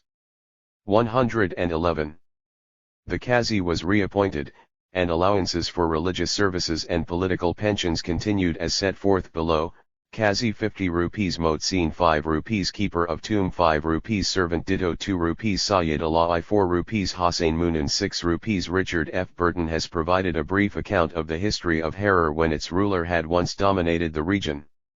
He wrote in his book First Footsteps in East Africa that Harar was a mere mass of Badawi villages during the reign of Mohammed Gragni, the left hand, in the Somali dialect Guri, Adila of Adel. In AD 1528 he took possession of Shoa, overran Amhara, burned the churches and carried away an immense booty. The next campaign enabled him to winter at Begmeter. In the following year he hunted the Emperor David through Tigray to the border of Sanaar, gave battle to the Christians on the banks of the Nile, and with his own hand killed the monk Gabriel, then an old man. Guri captured and burned Aksum, destroyed the princes of the royal blood on the mountain of Ambagashe, and slew in AD 1540, David, third of his name and last emperor of Ethiopia, who displayed the magnificence of King of Kings. According to Burton, Claudius, the successor to the tottering throne, sent as his ambassador to Europe, one John Bermudez, a Portuguese who had been detained in Abyssinia, and promised, it is said, submission to the Pontiff of Rome, and the cession of a third of his dominions in return for reinforcements. By order of John III, Don Stephen and Don Christopher, sons of Don Vasco da Gama, cruised up the Red Sea with powerful flotilla, and the younger, Slonur the governor, and sent his head to 112. Gondar, where the Ixabel Wenhel received it as an omen of good fortune. Thence the Portuguese general imprudently marched in the monsoon season, and was soon confronted upon the plain of Balut by Mohamed Gragni at the head of 10,000 spearmen and a host of cavalry. On the other side stood rabble-rout of Abyssinians, and a little band of 350 Portuguese heroes headed by the most chivalrous soldier of a chivalrous age. Mohammed on his part was not idle. He solicited the assistance of the Moslem princes, and obtained a reinforcement of 2,000 musketeers from the Arabs, and a train of artillery from the Turks of Al-Yaman. Encouraged by the assistance he received from the Muslim princes, Mohamed Guri attacked the Portuguese trenches. Don Christopher had already one arm broken and a knee shattered by a musket shot. Burton says, valor was at length oppressed by superiority of numbers, the enemy entered the camp, and put the Christians to the spear. The Portuguese general escaped the slaughter with 10 men, and retreated to a wood, where they were discovered by a detachment of the enemy. Mohammed, overjoyed to see his most formidable enemy in his power, ordered Don Christopher to take care of a wounded uncle and nephew, telling him that he should answer for their lives, and upon their death, taxed him with having hastened it. The Portuguese roundly replied that he has come to destroy Moslems, not to save them. Enraged at this language, Mohammed placed a stone upon his captive's head, and exposed him to the insults of the soldiery, who inflicted upon him various tortures which he bore with the resolution of martyr. Richard Burton continued, Mohamed Gragni improved his victory by chasing the young Claudius over Abyssinia, where nothing opposed the progress of his arms. At last the few Portuguese survivors repaired to the Christian emperor, who was persuaded to march in 113. Army against the king of Adel. Resolved to revenge their general, the Harquabassirs demanded the post opposite Mohammed, and directed all their efforts against the part where the Moslem Adela stood. Mohamed Gragni, known also as Ahmed Guri, died in action. He was killed by the Portuguese who were on the side of the Abyssinians. On February 26, 1887, the British resident at Aden reported that Menelik had withdrawn from Harar, leaving about 3,500 men there, and that Ali Abu Bakr, who was acting governor, was collecting ransom, of which 13,500 out $30,000 remained unpaid, and that it was believed that, when all was liquidated, the Abyssinians would probably retire. Public safety was not assured, hence trade was slack. Under the circumstances, it was not thought necessary to dispatch a British special messenger, and reply to the Abyssinian commander's letter. It was forwarded by the hand of the escort proceeding with a kafila to Harar. Only natives of the Somali country or Arabs were then used as protectors of caravans. The report went on to state that little improvement in trade was expected until the retirement of the Amhara troops. It was believed that Ali Abu Bakr would be able to maintain his authority as Amir. And there was no reason to suppose that he would prove unfriendly to British interests. After invading and occupying Harar by force, the Abyssinians continued their adventure towards the rest of the Somali territories. The cruelty of the Abyssinians went to the extent of Makonnen opposing even the digging of water wells for the Somalis * referring to a telegram of the Secretary of State for Foreign Affairs dated November 8, Her Majesty's Consul for the Somali Coast Colonel * Foreign Department, letter from the British Consulate in Cairo, dated November 20, 1889, confidential at 9 New Delhi. 114. E.V. Stace reported that Makonnen complained at Rome that the Zilla authorities were digging a well in the province of Mandaha belonging to Harar. Col. Stace, replying to the complaint on November 10, 1889 wrote to the British consul at Cairo.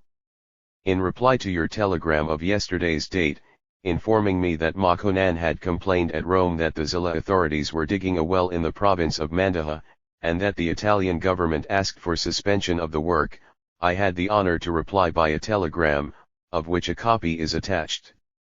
I now ask to be permitted to make a few remarks on the subject.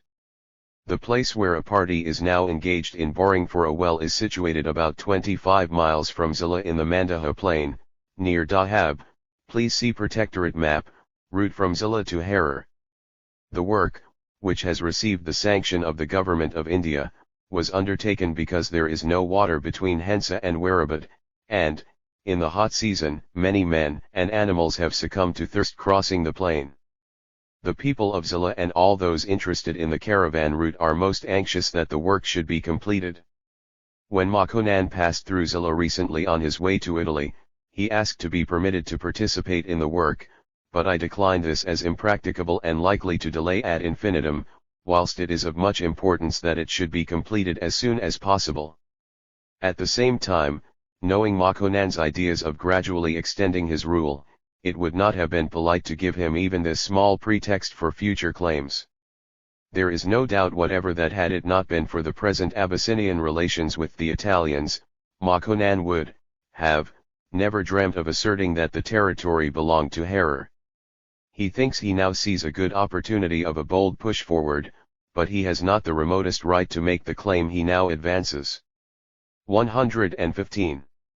No doubt when the Egyptians held Harar, after the annexation of that town in 1874, the province of the same name was held to include the whole country to Zilla, but also Djibouti, Tajura, Abuk, Ras Bur, and eastward Berber, with even Ras Hayfun.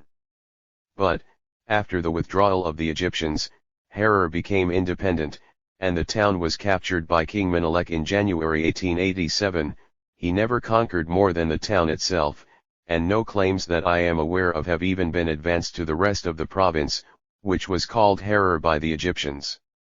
Certain it is that the authorities of the Abyssinians has never extended further than the walls of the town.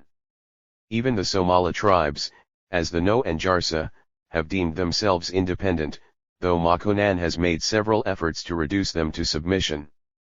As for the Isa and Gadabursai, though nominally under Egyptian rule, they have never in the remotest degree been under Abyssinian rule, and the Isa country extends to Gild Essa, which is 153 miles from Zilla, or about 127 miles from where the well is being made, and throughout the whole of this territory Makonnen has never had even nominal control.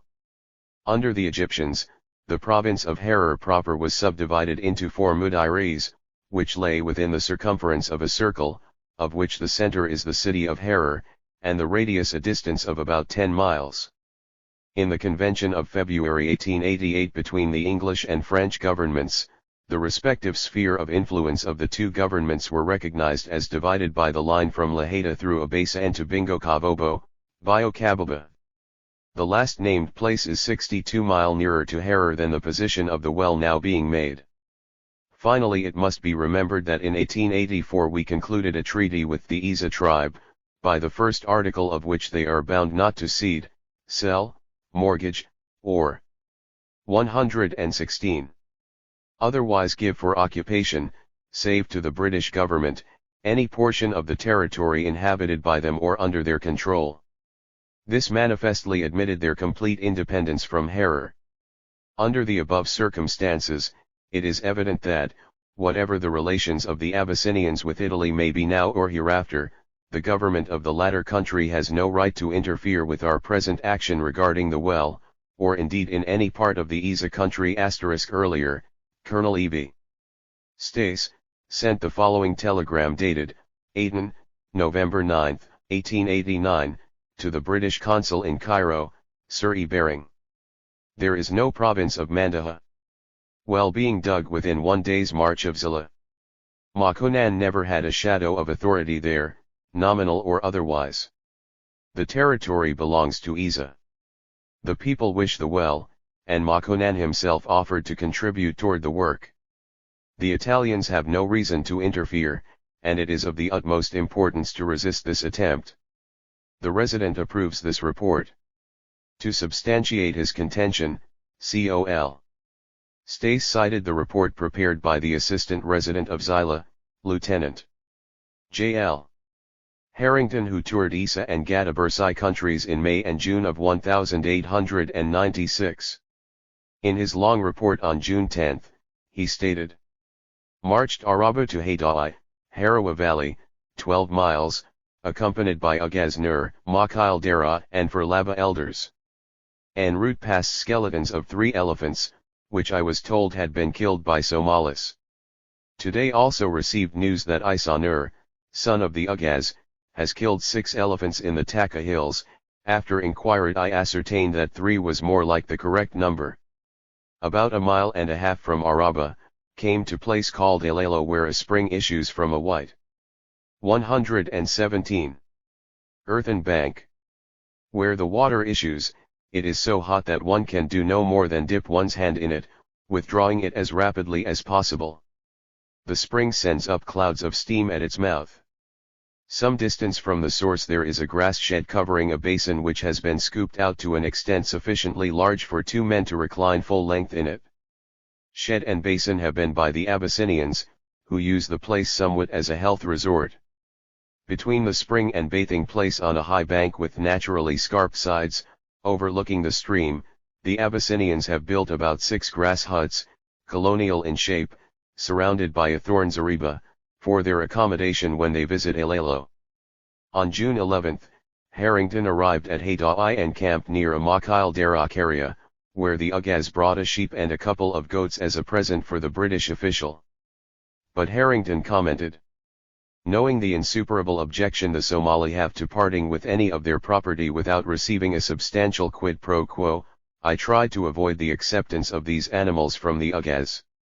I informed the Ugaz that, unless the Sarkar required animals, in which case he will ask for them, the Sarkar does not want people to bring them. Moreover, in this case, the animals were not his property, but extracted from Jungli by virtue of his authority as their Ugaz. I pointed out to him that the same remarks would be passed about me as were passed about the Abyssinians." The British official added, in the course of the discussion, the Ugaz dropped the remarks that, when the English visit his country, they say they want nothing, whereas when the Abyssinians come, they always say their mouths are empty and come to him to fill them. He represented that, I was putting indignity on him in refusing his offer, as he and other Somalis were on a 118 different footing, to which I replied that, had the incident occurred in the Ugaz's own area, I would have raised no objections. Finally, I took 2 of the animals from him as my camp was well supplied with sheep. Before leaving I made it my business to personally pay the owners of the animals their value. The assistant resident, Zila, wrote on June 13. During the course of the day, I had a long interview with the Ugaz.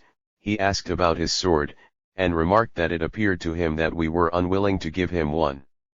I reminded him that these matters took time, that his sword has been written for, and that his sword was not the only matter that the political agent and consul had to concern himself with. Referring to his request to be allowed to make a permanent settlement at Halisa, he said he had sown jowari there and was anxious to have a definite answer. He remarked that our behavior in the matter had conveyed the impression to his mind that we were not willing to grant his request for a pucca settlement and police post. He put it to me in extremely plain terms, as to whether we feared the Abyssinian, that we did not decide one way or the other. I replied to him that the delay was not to be viewed in the light of a refusal to accede to his request, that Somaliland was an extremely insignificant portion of the English Raj, and quoting the case of his reinstatement as a stipendiary of the English government, that always moves very slowly in the matter. The Ugaz being a man of more than ordinary intelligence, I plainly told him that Somali coast affairs were before government, and that until a reply was received, I saw no hope of his getting a definite answer. He said he would wait a few months more, when, if he received no answer, he would start a settlement there on his own account. Harrington's report of his interview with Ugaz continued. 119. Ugaz recounted his visit to Harar as follows: he had gone to Darimi to visit his Gari wife, and to see about a quarrel that had occurred between some of his Midgans and the Abaskal, when Garashmash Banti called him to Harar to inquire from him whether we intended to give Zila or Dong Arida, and C, to the Italians, as the Abyssinians were in great dread of an attack from this side. He assured them that there was no truth in the report, and that he did not think we would let the Italians pass through our territory. As for giving up any place on the coast, he told the Abyssinians that, so long as we held Aden, we should hold on the coast. As regard resisting any Italian force advancing on Harar, he remarked that neither he nor his tribesmen would have any objection in sacrificing themselves and their flocks in resisting the Italians. He says that the Abyssinians lost heavily in their engagements with the Italians and are very much cowed. They dread a continuation of the war and particularly an attack from this side, which they know would raise the whole of the Galas and Somalis against them. He quoted a remark made to him on a former occasion by an official in charge of Darimi, which is very true and such as might be expected from the Abyssinians, to the effect that white men apparently had no sense, for they supplied the Abyssinians with guns, and thus enabled them to resist the attempts of white men on their country, whereas formerly they were in possession of only a few rifles and those had ones. Harrington went on to state 17th June, in consequence of Garashmash Banti's letter, I deemed it advisable not to proceed to Laifali, which is close to the Abyssinian border and about 40 miles from Harar, as previously intended, for fear of any complication with the Abyssinians, but, as I had expressed my intention of visiting Dumbal to meet the Furlaba and Hassan Gadeka, I proceeded there by a route less near to the 120 frontier. As I was aware there was sufficient time for me to reach Dumbal before a reply to my letter could reach me from Harar. The Harrington report proved that Harar belonged to Somalia. Renil Rod, the special envoy of the Queen to Abyssinia, wrote to the Marquis of Salisbury, British Secretary of State for Foreign Affairs, about the Abyssinians and Harar. The Abyssinians themselves are a military race in a perpetual state of mobilization. They inhabit circular huts of mud and wattle roofed with thatch, even the great chiefs contenting themselves with such a modest domicile, while their followers pitch their tents round about the compound of their masters, and the suggestion of permanency is certainly absent from their habitations. Preserving their supremacy and extending their borders of recent years over the savage races by which they are surrounded, then have become a dominant military caste, for whom occupation in warlike enterprises must be found continually to compensate them for the extremely scanty pay and indifferent nourishment which they receive. A system of petty chiefstainships, holding feudal system, out of which in recent times or other would emerge to establish a precarious overlordship, has not been united by the strength and ability of the Emperor Menelik and the menace of European invasion into what appears at present to be a fairly united and coherent whole.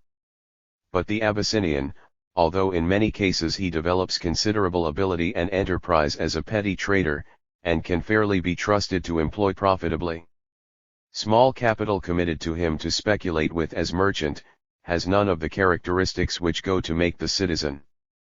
War waged, as a rule, upon weaker races who are without adequate arms to resist his incursions successfully, raiding, in other words, is his real occupation, and the prospect of plunder his incentive.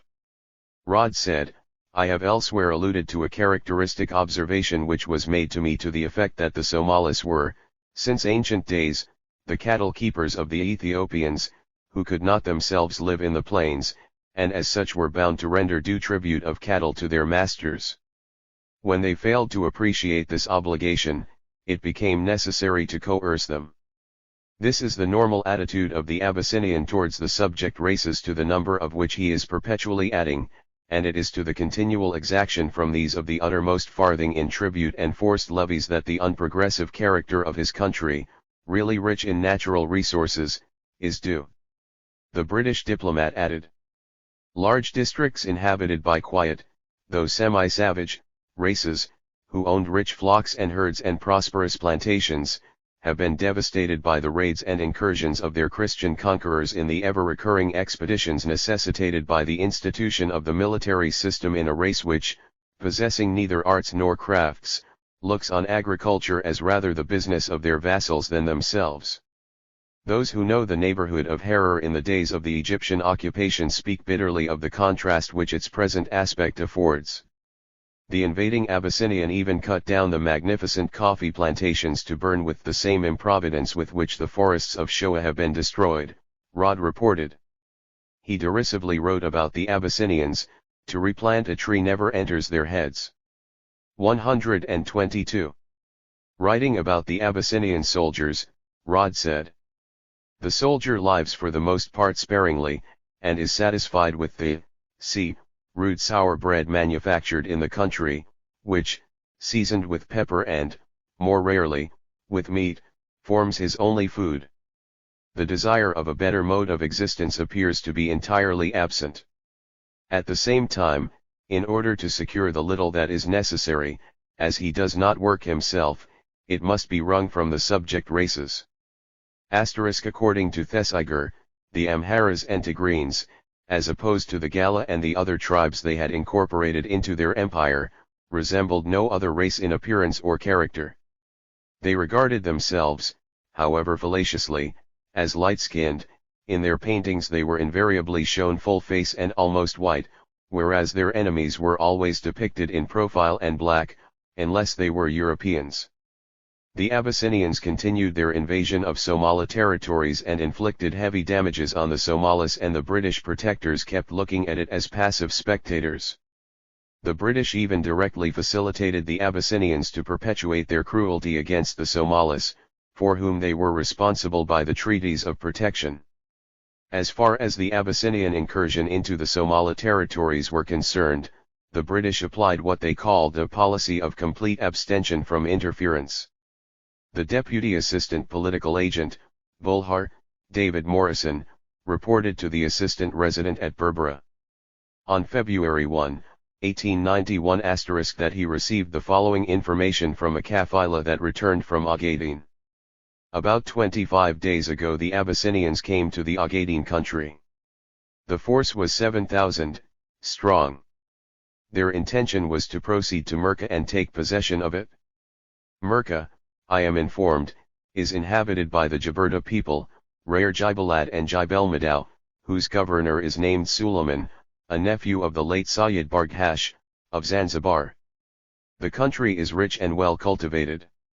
While on their way along the river Sulal and at Hara Abdullah, they found the Ogaden Malangur, whom they looted of 600 sheep and goats and 10 bullocks, all of which they killed and ate. They also looted one camel belonging to Ali Yusuf Rare Hash Yunus, and killed one Malangoer and wounded another. After this, they proceeded on their march and met the Ogaden Rare Emadan al-Galadure. There they attacked an Ayil Yunus Kafila, killing Hassan Muhammad Rare Magadid, brother of Jama Muhammad, Havildar of police, Adan Abdi Mayad Gadid and one Ogaden Rare Ali Isak, looting the entire Kafila. They also attacked the Rare Emadan and looted 2 kraals containing camels, male and female, cows, bullocks, sheep and goats, and killed 20 men.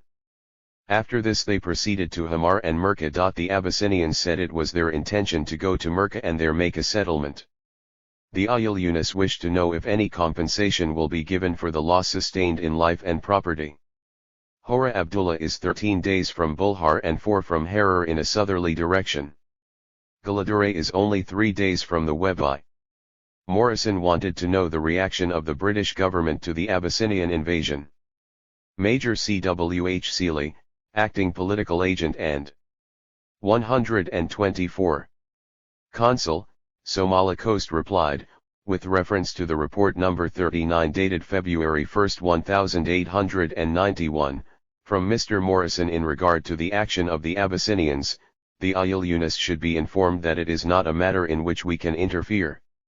The British policy on the Somali Coast Protectorate boundaries in the interior was, according to Brigadier General J. Jop, political resident at Aden, non-interference, and simply the protection of our ports and their immediate neighborhood. The Brigadier General sent a message dated, Aden March 3, 1891, to the Secretary to the Government of Bombay. He reported, on the February 27 I forwarded a telegram to you to the following effect.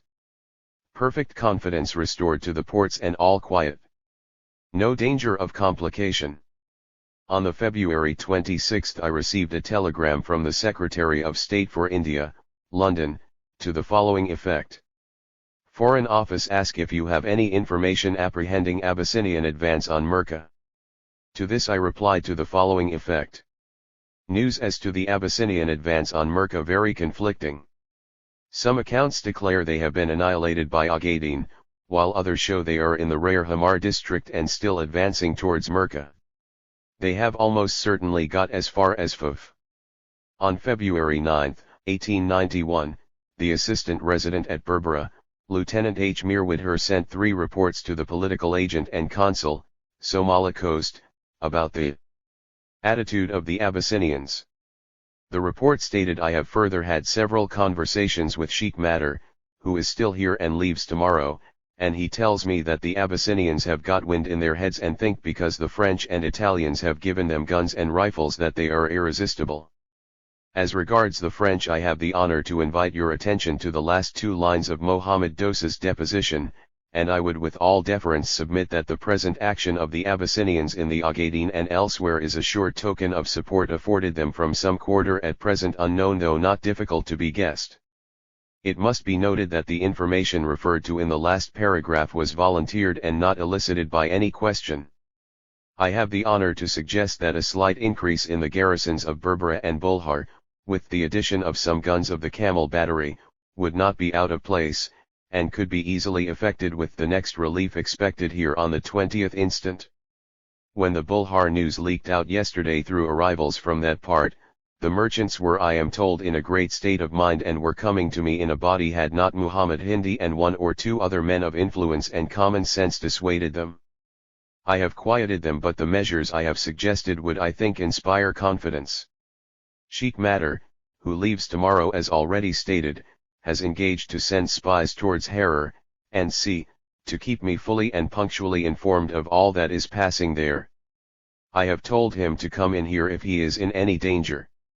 Report No 75-91p. Abdallah Samantar H.G. Abdul Ismail on solemn affirmation states. 126. 6 days ago I came into Bulhar with a kafila from Hargeisa. There were 2 men with us from the Abi's Gul country. These men told us that 7 Habshis from Harar had arrived in their country, 1 Shum non-commissioned officer and 6 men. These men were collecting taxes, being apparently a miniature Mulkgiri army. The Shum asked what cattle, and what crops were forthcoming at Hargeisa. The mullahs whom they were questioning told them that Hargeisa was but a small Korea, village, with a few huts, and that there were no oxen or flocks. This was of course untrue. The Shum remarked, perhaps we shall go there. The 2 mullahs came to Bulhar in the kafila. This is what I reported to the Jemadar at Bulhar. I cannot say whether the Shum meant he and his party or an Abyssinian force would go. The second statement was that of Odayadoay. Wujap Sherdun. This was included in the Brigadier General's statement as report number 2. It stated, 11 days ago from yesterday I was trading in the Abi's Gul country at a place called Kabu. While there some Abyssinians, 5 in number, 1 an officer as far as I can judge, 1 non-commissioned officer, and 3 sepoys arrived. They demanded something from us. We gave them a little rice and 1 to be. These they declined and took all our goods by force. These men told us that the Abyssinians were dividing up the country and that this officer's share was the Abi's Gul territory. I am told the officer said when the next moon is nearly full, i.e., the new moon of the 9th instant, I shall take a force against Hargeisa. I shall take a bulug, ei, a company. This was told me by H.A. Rayabana, who was acting as interpreter to the Habshis. A bulug is equivalent to about 100 men as far as can be ascertained. I hear that the Shum was told that there were many oxen in Hargeisa. There was heavy loss among the Abis Gul, Berdari, and C, from cattle disease last year. 127. And ghee is reported to be scarce. I spoke with no mullahs and no biladia. The report number 3 was the statement of Muhammad Dosa, Hasti Majurtan. He stated, the day the Tenasserim arrived here last she had on board a man of position in Abyssinia. I do not know his name, his servant was with him. He goes about sometimes to the French, sometimes to the English territory. He has also been to Zanzibar. He came and dined with me. Amongst other things he said, it is pity that when the Egyptians evacuated Berbera the Somal, did not make us their vakil, i.e., the Abyssinians. We Abyssinians consider all this country ours. He added, our spies have twice been as far as Hargeisa, and it is our intention to keep them on the move. The English intend dividing the country with us, but it is our hope that it is all ours already. The English purpose making boundaries which we shall not pass, but the country is ours. The English took Harar and gave it over to a weak ruler from whom we took it. Now the English are against us for having done so. I said, what do you want to do now? He said, I am going round the country to see it. I said, Somaliland belongs to the English Circar, what do you mean by saying it is yours? He replied, I admit that as much country as lies within range of ships' guns from the coast is your Circar's, but beyond that we have power to assert our claims. He said much else that I cannot remember. He said, a little friendship exists between us and the French. Asterisk. About Abyssinia's cruelty and oppression that was being perpetrated in the Ogaden.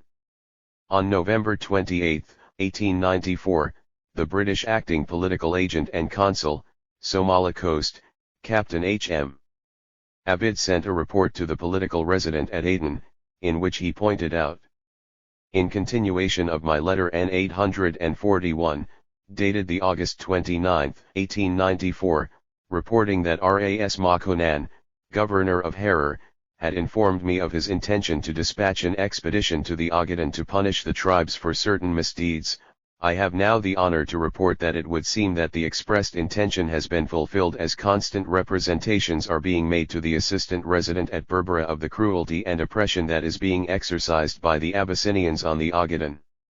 As an instance of the cruelty exercised, it has been sworn to by a man at Berbera that the Abyssinians had skinned his brother. That this is true can hardly be doubted, as the man was actually seen by Major Mainwaring, South Wales Borderers, and Mr. Christie, who have lately returned from shooting in the Ogaden. These gentlemen, moreover, state that they actually saw a boy whose private parts had been cut off by the Abyssinians. I would suggest that, now that this part of Somaliland has been placed in the sphere of Italian influence, the attention of the Italian government might be drawn to the utter ruin and the revolting cruelty that is going on in the Ogaden at the hands of the Abyssinians.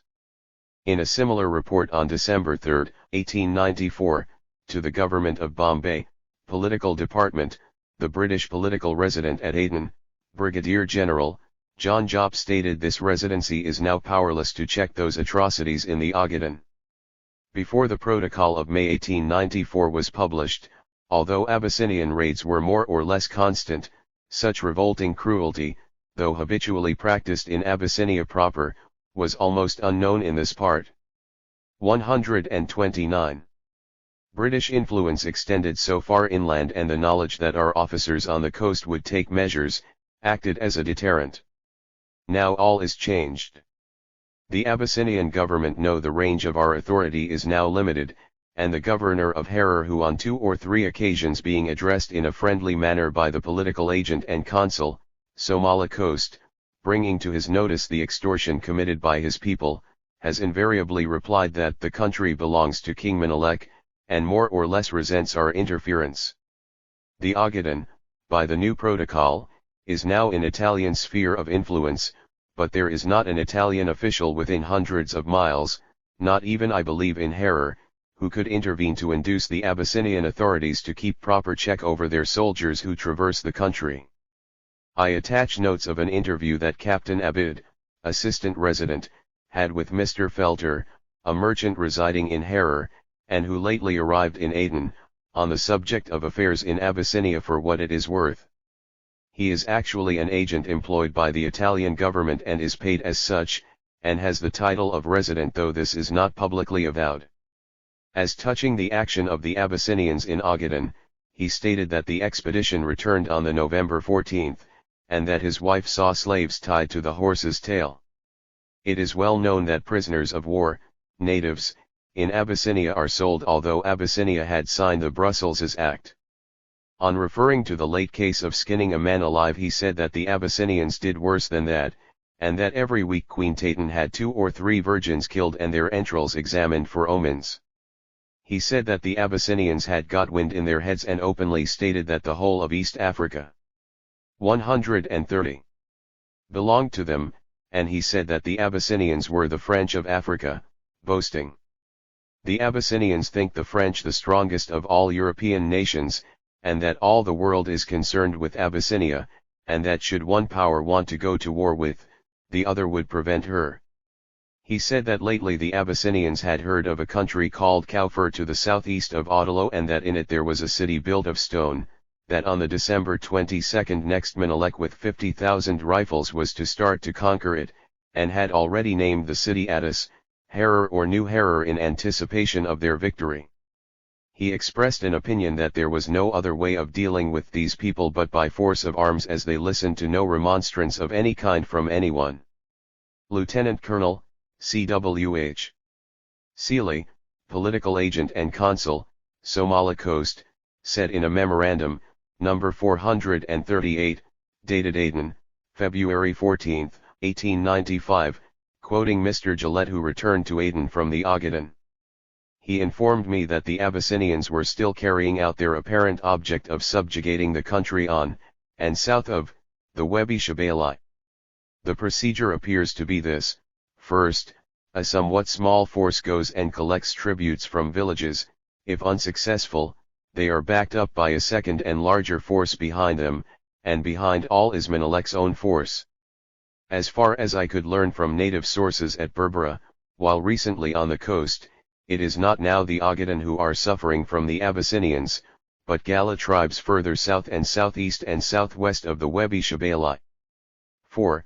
Whereas Mr. Gillette said that quite Mr. Gillette said that quite Mr. Gillette said that quite Mr. Gillette said that quite Mr. Gillette said that quite recently the Abyssinians continued their atrocities recently the Abyssinians continued their atrocities recently the Abyssinians continued their atrocities recently the Abyssinians continued their atrocities recently the Abyssinians continued their atrocities, such as cutting off women's breasts and piling up, such as cutting off women's breasts and piling up, such as cutting off women's breasts and piling up, such as cutting off women's breasts and piling up, such as cutting off women's breasts and piling up the heads of victims in pyramids, and c.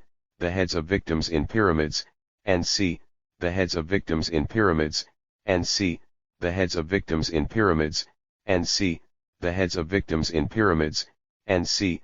The Ogadens who came into Berbera with caravans reported that those atrocities had ceased, as the Ogaden were paying up the 131 tribute demanded by the Abyssinians. The inference is that the victims referred to by Mr. Gillette are Galas, not Ogaden. On his part, Captain Abid, acting political agent and consul, Somali Coast, at Aden, provided the following information about the Kaufur which Menelik threatened to conquer. Kaufur is a country formerly Haaya and lies between Webi Shabali and the Juba and to the west of the Rahanwine, Jebertais. Its ports are Merka, Haman, Hamar, and Barawa. The country was formerly Haaya, but owing to an influx of other people the language has become assimilated to that of the Jebertais. The country is cultivated and has villages. It is full of mullahs, who are educated to a certain extent and are held in much veneration by all. There is no town in it as imagined by the Abyssinians, and Bardara is at one corner of it, and possibly this may be the town they mean. When the news that the Abyssinians would attack Hargeisa reached the British headquarters in Berbera, the assistant resident made the following suggestions. 1. That Sheikh Madar be granted some baladia at Hargeisa, and, 2. That he be given a British flag. The assistant resident said. As regards the first, Sheikh Madar has asked me to apply for 30 men for him. The number appears to me excessive, but Sheikh Madar is one of the few stipendiaries who has consistently rendered good service to the agency, and certainly deserves all the help we can give him. I presume that given the rifles he would find the men. As regards the flag, it would show the Abyssinians clearly that Sheikh Madar is our servant, and would, Foreign Department, letter dated, Aden, the December 1, 1894, New Delhi. Foreign Department, February 1895, New Delhi. 132. Believe, be a protection to him, for I do not believe the Abyssinians will, at any rate for some time to come, take the initiative against us. The British flag was hoisted at Hargeisa by David Morrison, Deputy Assistant Political Agent at Bulhar on February 17, 1891, at 4:30 p.m. near the masjid and Sheikh Madar's house, and then gave the flag in custody of Omar Madar, son of Sheikh Madar, to keep till the arrival of his father, into whose charge it is to be given.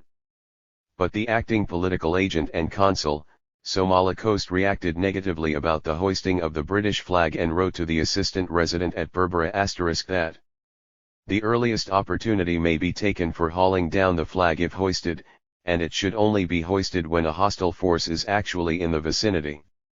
The departure of Mr. Morrison would be a sufficient excuse for hauling down the flag, which may, however, be left with Sheikh Madar with instructions to him to show it merely to any hostility disposed persons who may visit Hargeisa. Sheikh Madar was appointed as the custodian of the British flag, but neither protection nor military support was extended to him by the British authorities.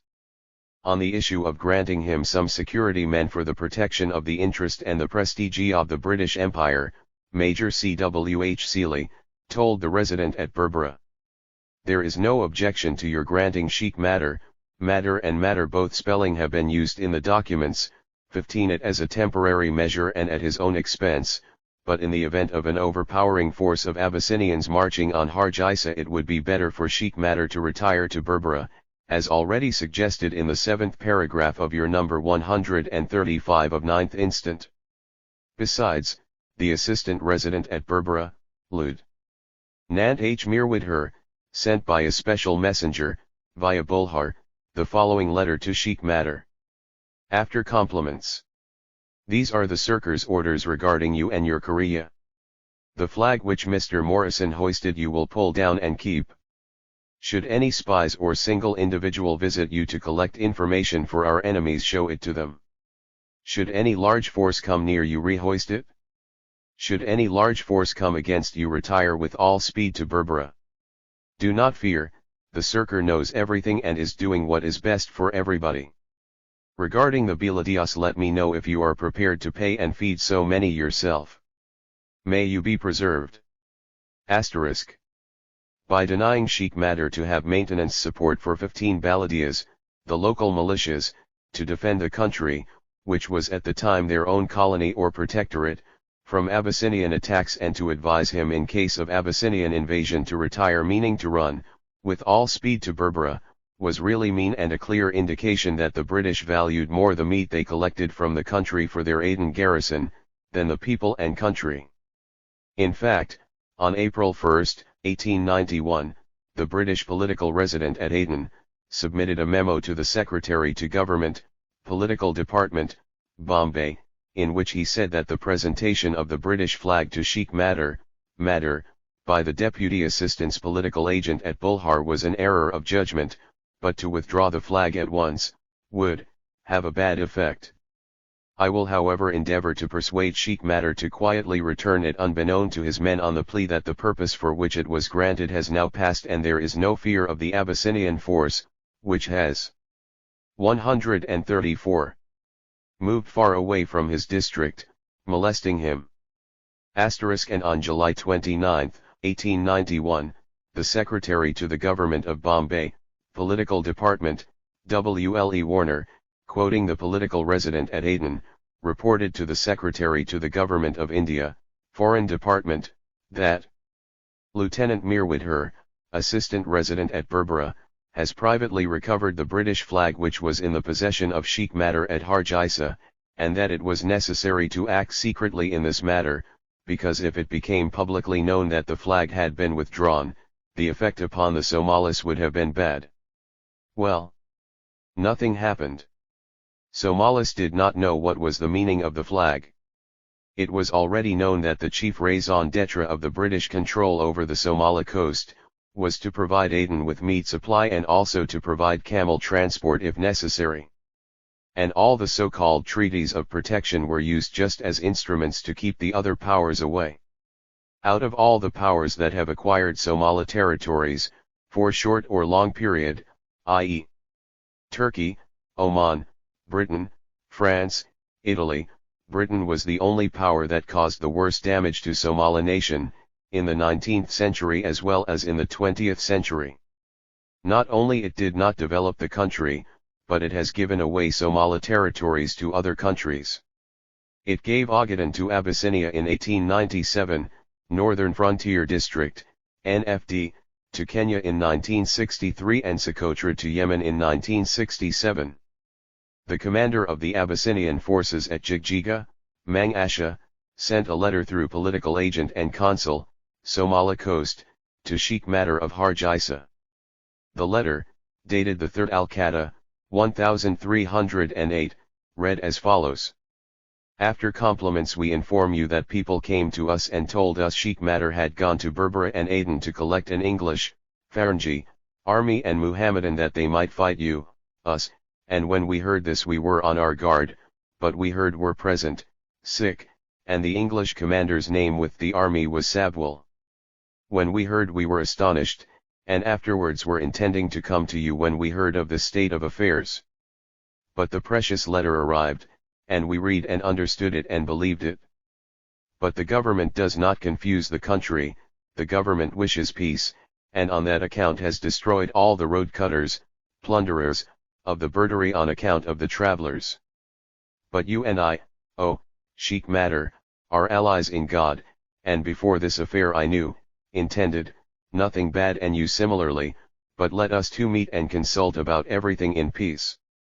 According to a telegram from the British Secretary to the British Government Bombay, March 18, 1891, the resident at Aden telegraphed on March 17 that the Abyssinians invaded Gadabursai on the March 1, and that Gadabursai applied for protection to Lieutenant Mirwidher.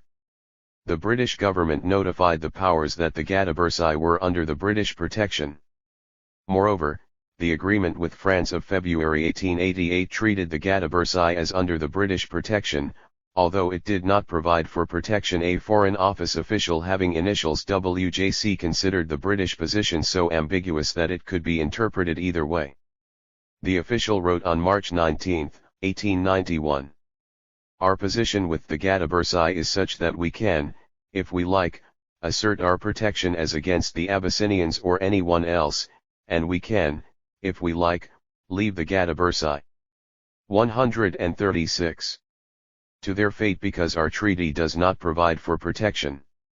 Whether we should protect or not depends on whether Her Majesty's government wish to claim a hinterland or mean to leave it to the Abyssinians and through them the Italians.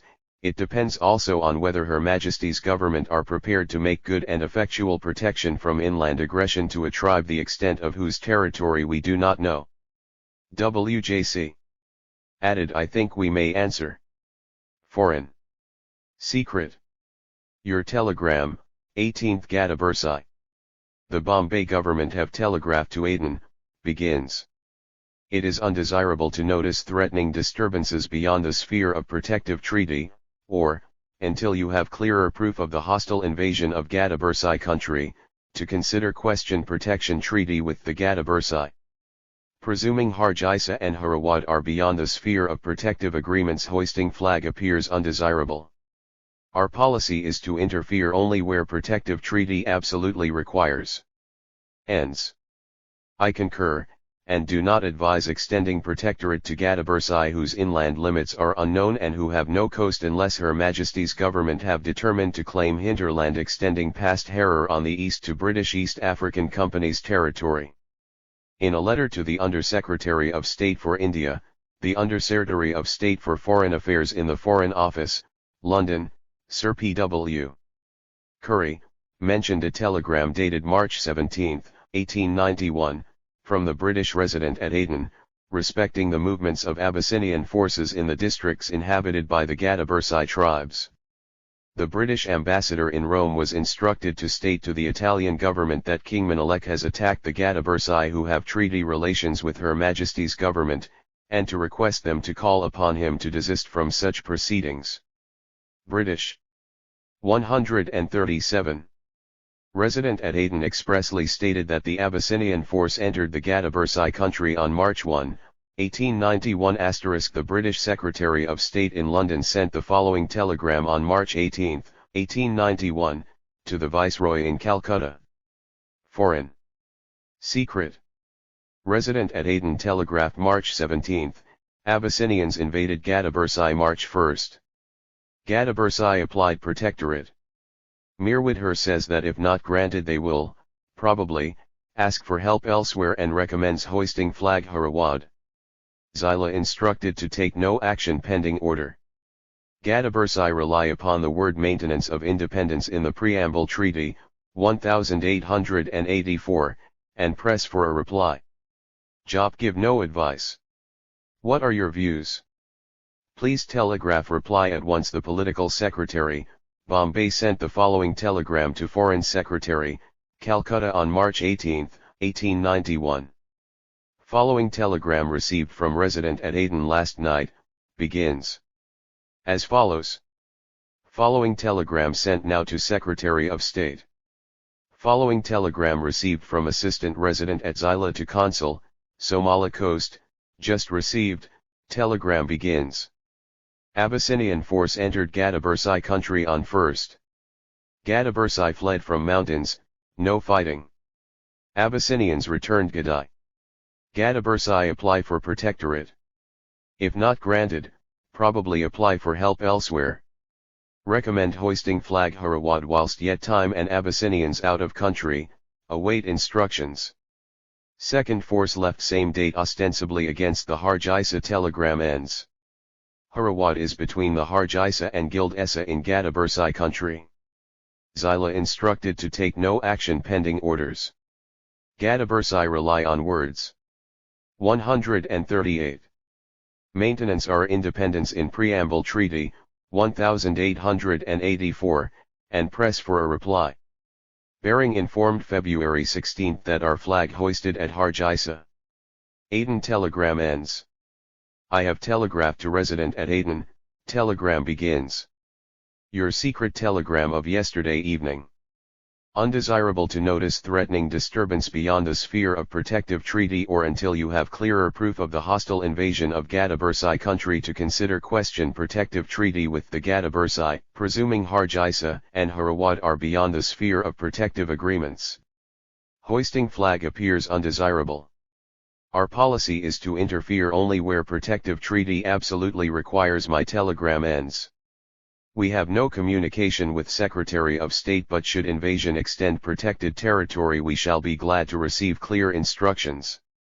Then the Viceroy in Calcutta sent the following personal telegram No. 566E, dated the March 21, 1891, to the Secretary of State in London. Your Lordship's telegram, dated March 18, Foreign Secret.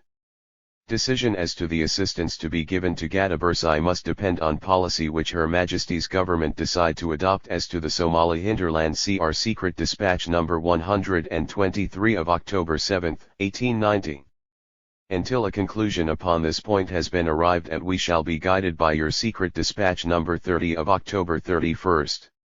This action will accord with view of Bombay government, who have telegraphed to Aden that it is inexpedient to notice threatening disturbance beyond the sphere of protective treaty or to consider question of protectorate treaty with Gadabursai until clearer evidence of invasion of their country is received, and further that presuming Harawat and Hargeisa are beyond sphere of protectorate agreements, it appears undesirable to hoist flag at those places. Unless where protective treaty absolutely requires it, our policy is not to interfere. On March 16, 1891, Colonel E.V. Stace, political agent and consul, Somali Coast, told Her Majesty's agent and consul general in Cairo, Sir E. Baring, that he did not know the object of the Abyssinian raid into the Gadabursai country.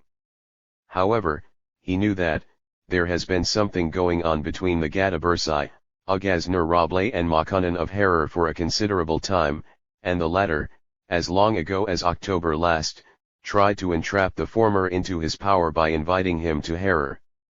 Subsequently, as you are aware, Makunan seized Nur's brother and has him in custody. Colonel Stace went on to add, it is difficult at present to express any opinion as to the raid now reported, but it would manifestly be dangerous if the Abyssinians got possession of the Gadabursai country, for it would bring them into direct contact with the tribes who look to us for protection and who frequent the ports of the Somali coast. Troubles would most certainly arise and be serious, as the Abyssinians are very proud, arrogant, and defiant, besides being very reckless. It was most unfortunate that the Somalis were not defended by the British and at the same time, were not allowed to defend themselves. In his letter, Colonel Stace, the British political agent and consul, Somali Coast, stated Captain Ashby, assistant resident at Zila, has been instructed to take no action and to advise the Gadabursai to be calm. On July 1, 1891, Colonel Stace wrote a letter to Ras Makunan, governor of Harar. After compliments, we hear that you have arrived at Harar and congratulate you on your safe arrival, and Foreign Department, SE 108, April 1891, New Delhi. Foreign Department, SE 127, April 1891, 140. Trust that you are in the best of health. We have heard with much regret that there has been some scarcity at Harar, and that some of the people have suffered in consequence. The Gadabursai have been in fear that some of the soldiery from Harar might enter their country, and now we understand that the Jibril Abakar tribe of the Habro Wal are similarly disturbed. We are thoroughly convinced of the sincere friendship of King Menelik and yourself towards the British government, and also convinced that you would not countenance any inroad into the territories of tribes which have treaty engagements with the British government, and we therefore write to you, relying on your friendship, to ask you to be kind enough to restrain any persons who may have any design to enter such countries with any hostile intent. We beg you to favor us with an early reply to this by the special messenger sent, and at the same time receive the assurance of our continued friendship and esteem, and we trust to hear always good news of you. Makunan, calling himself Amir, replied.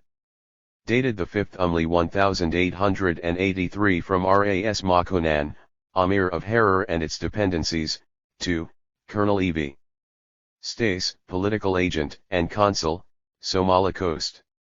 After compliments, we have received your letter, and we are obliged and highly pleased, for your friendship towards His Highness King Menelik. Be it known to your Excellency that friendship, love, and amity will continue between you and us forever. Be sure that nothing displeasing to you will be ever done by us except what is pleasing. As for the Gadabursai, they are always molesting and looting the travelers who come to Harar. This we do not 141 hide from you. The doings of this tribe are much injurious and troublesome to all the people, as they loot the travelers without cause. As regards what you wrote appertaining to an intended attack by some of our soldiers against them, Gadabursai, we are not aware of it because we were absent. Before taking such steps, we would consult you. As for the Gadabursai and a part of the Habro Wal being subjects, His Highness Negus Menelik wrote to the European powers in his letter that they were subjects of King Tobi or, of Ethiopia, therefore we cannot reply on this subject without asking His Highness King Menelik, as he alone communicates with the powers and make the limits. May you remain, N.C. In 1891, the British ambassador in Rome, the Marquis of Dufferin and Ava, and the Marquis de Rutini, Italian Minister for Foreign Affairs, signed in the morning of March 24, 1891, a protocol for a delimitation between the English and Italian sphere of influence from the mouth of the river Juba to the Blue Nile.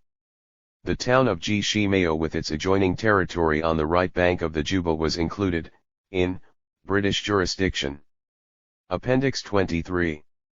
In his circular letter to the European heads of state in 1891, Menelik defined what he called the old frontiers of Abyssinia and informed his intention of restoring these ancient limits as far as Khartoum and Lake Nyanza with all the Gala country, as well as the Somali territories, and appealed to the Christian powers to restore the maritime frontiers, or at least give him access to the coast.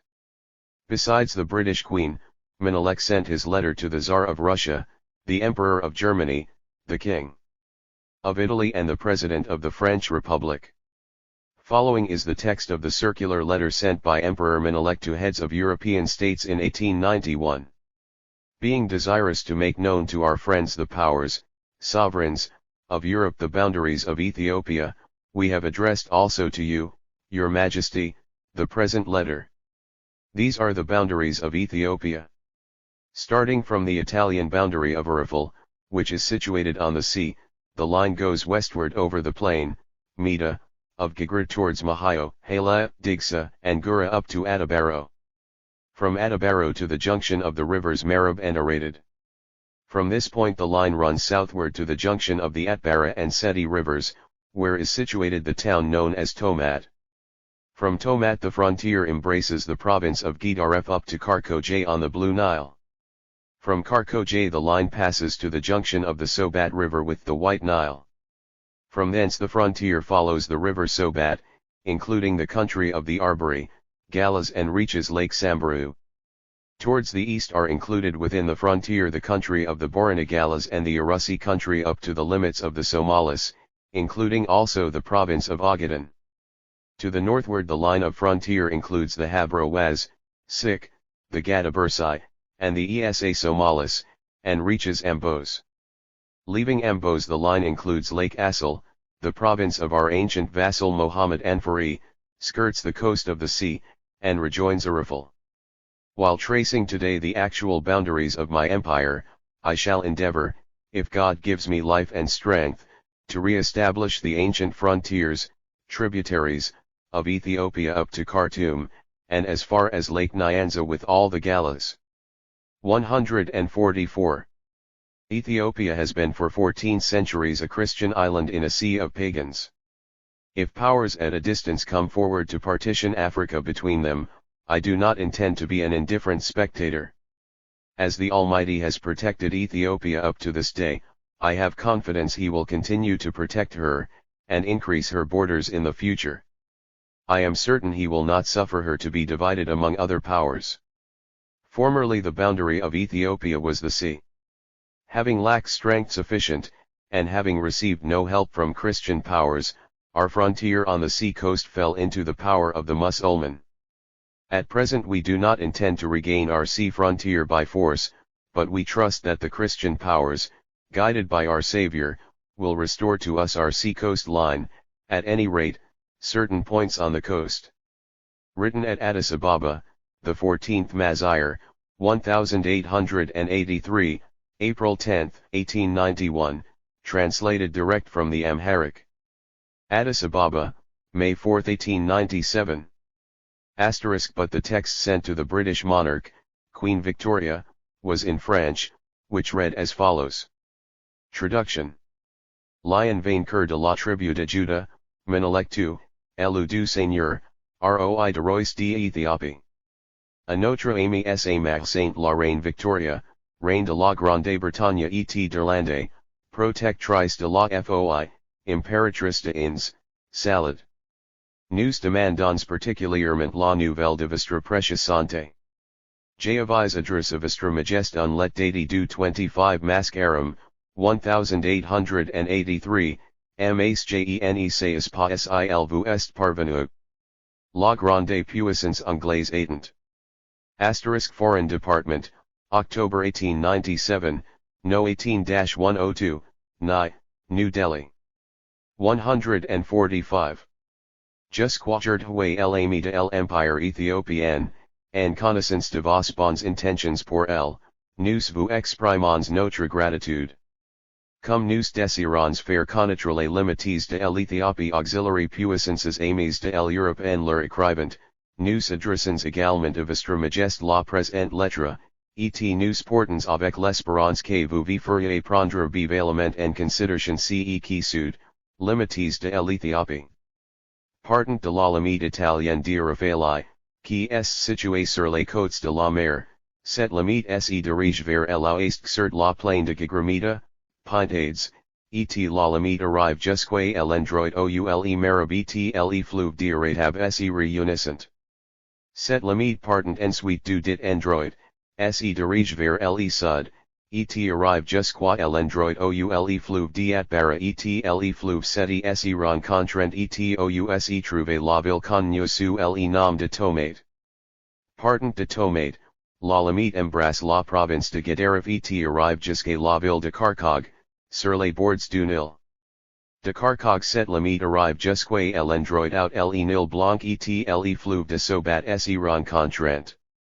Partant de cet endroit, la limite sud le dit fleuve de Sobat, y compris les pays galles dits Arbori, arrive jusqu'à la mer Sambura. Vers l'est, compris les pays galles connaissent le nom de Borani, tous les pays de Arusas, jusqu'à us limites de Somalis, y compris également la province de Ogaden. Vers le nord, la limite embrasse les Habrawal, les Gadabursas, les Issa Somalis, arrive jusqu'à Hambos. Partant de Hambos, la limite embrasse le lac Assel, la province de Nostra vassal d'ancien date Mohamed Hanfari, longe la côte et rejoint à Raffaele. En indiquant aujourd'hui les limites actuelles de mon empire, je tâcherai, sile bon Dieu vout bien m'accorder la vie et la force, de rétablir les anciennes frontières de l'Ethiopie jusqu'à Khartoum et le lac Nyanza, avec tout le. 146. Pays Galles. Genai point l'intention d'être spectateur indifferent, si de puissances lointaines se portant avec l'ide de se partager l'Afrique, l'Ethiopia ayantid, pendant bien 14 cycle, un île de chrétiens au milieu de la mer depends. Comme elle tout puissant à protéger l'Ethiopie jusqu'à aujourd'hui, je me porte avec l'espérance qu'il la gardera et l'élargira aussi pour l'avenir, mais je ne doute nullement pas qu'il partage l'Ethiopie à d'autres puissances. Auparavant la limite de l'Ethiopie était la mer. A défaut de force et à défaut de l'aide de la part de chrétiens, notre frontière du côté de la mer est tombée entre les mains de musulmans.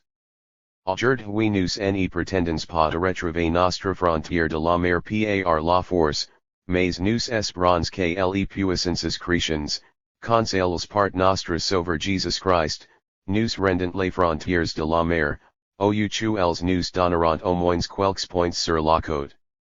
Fait de Addis Ababa, le 14 Miazia de l'an 1883 de la Miséricorde, Avril 1891, asterisk all the kings in Abyssinia used religion as means to reach their aims.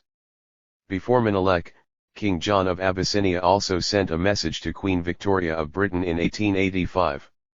The Abyssinian king's message was sent through Her Majesty's acting agent and consul general in Cairo, E.H. Edgerton, who made the translation and forwarded to the Secretary of State for Foreign Affairs, the Marquis of Salisbury, with a letter dated, Cairo, November 10, 1885. Following are the letters of the Abyssinian king and the reply of the British Queen. Queen of Great Britain and Ireland, Empress of India.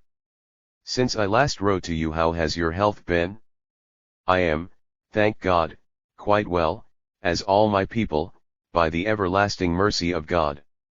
when I made a treaty with you that I would save the Egyptian garrison of Bogos, Sinhite, Amadab, Kassala, and Methamet, Galabat, which I did with the loss of many men from cold, and being carried away by rivers, and killed in action, this I did from friendship to you and not to the Egyptians. I hoped to get the guns, ammunition, and stores, but I only found 2 or 3 guns.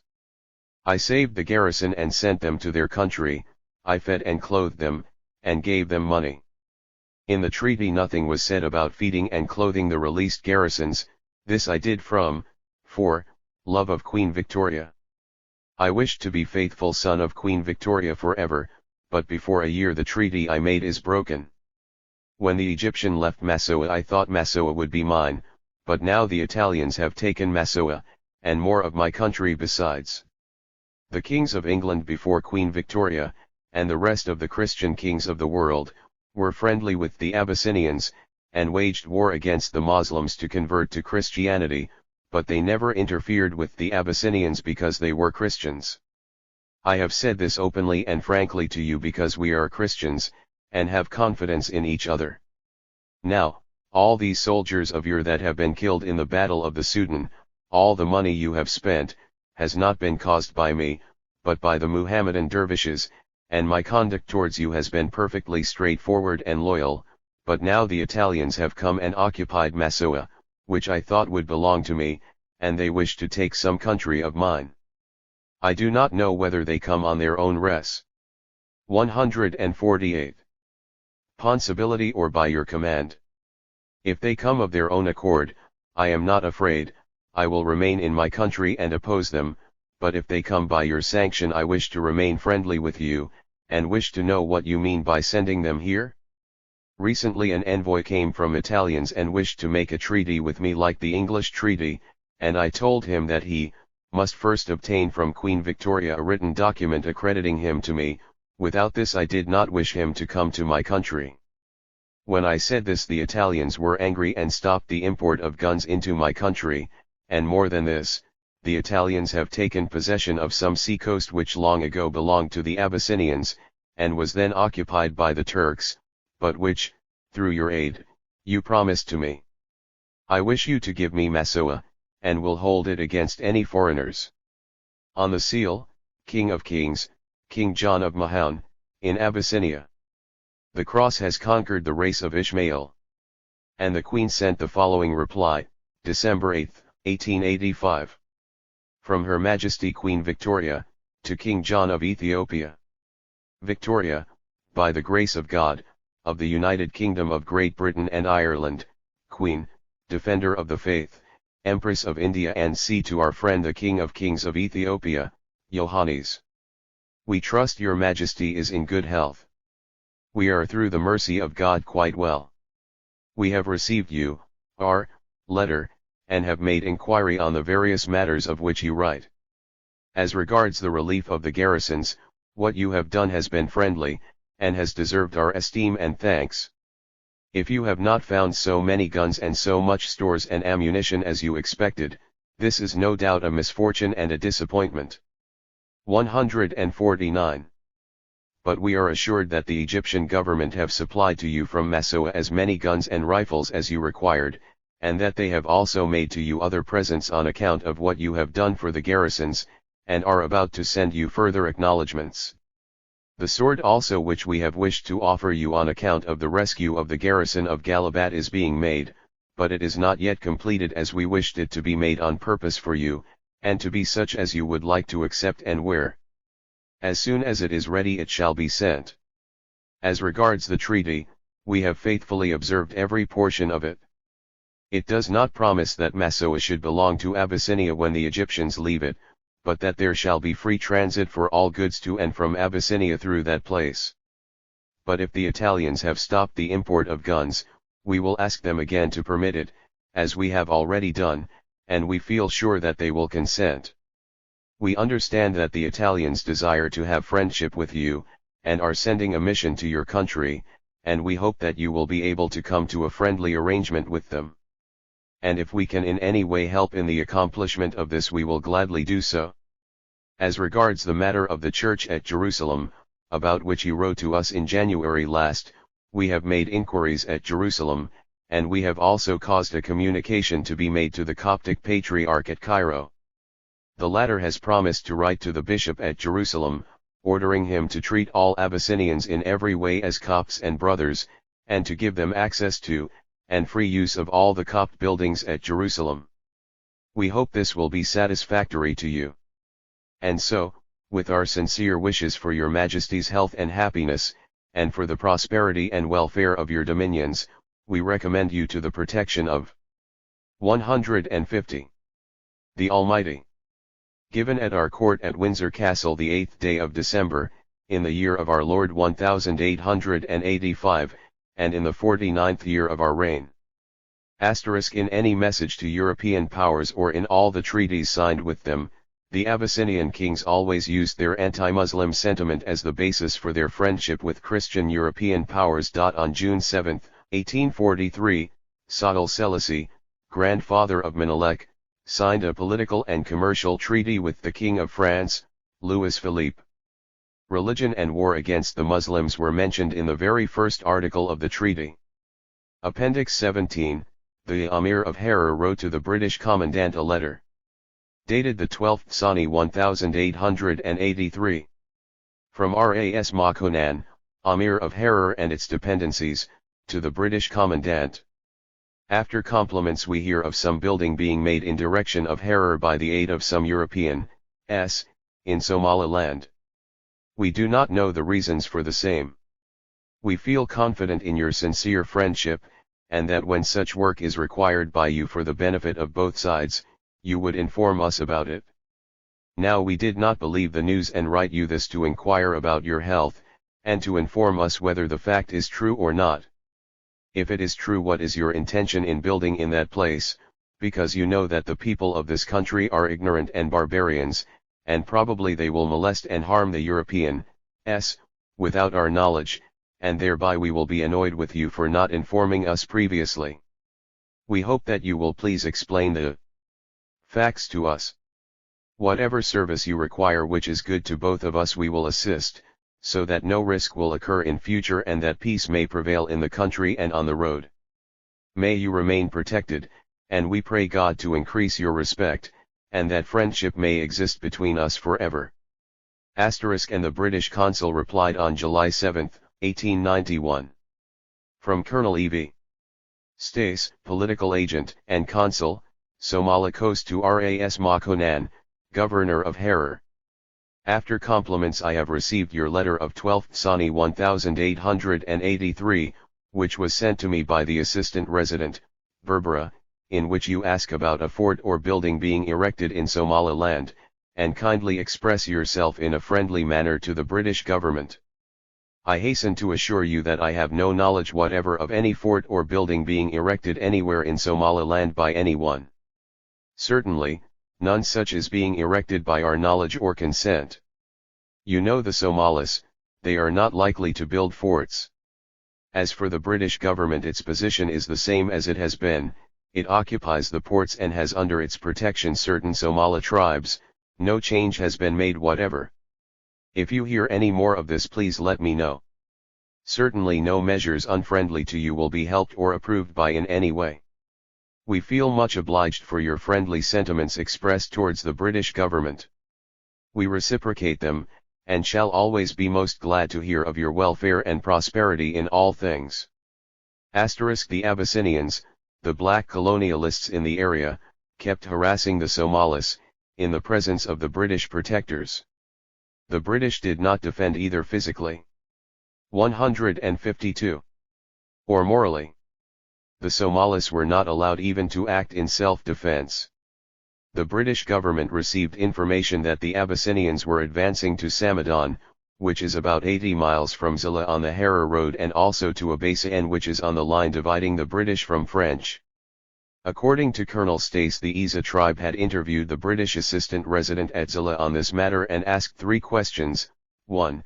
Had the Abyssinians occupied Biokababa with the knowledge and consent of the British authorities? 2. What did the British government contemplate doing in this matter? 3. In case the British government did not act, were they, Isa, at liberty to attack and expel the Abyssinians.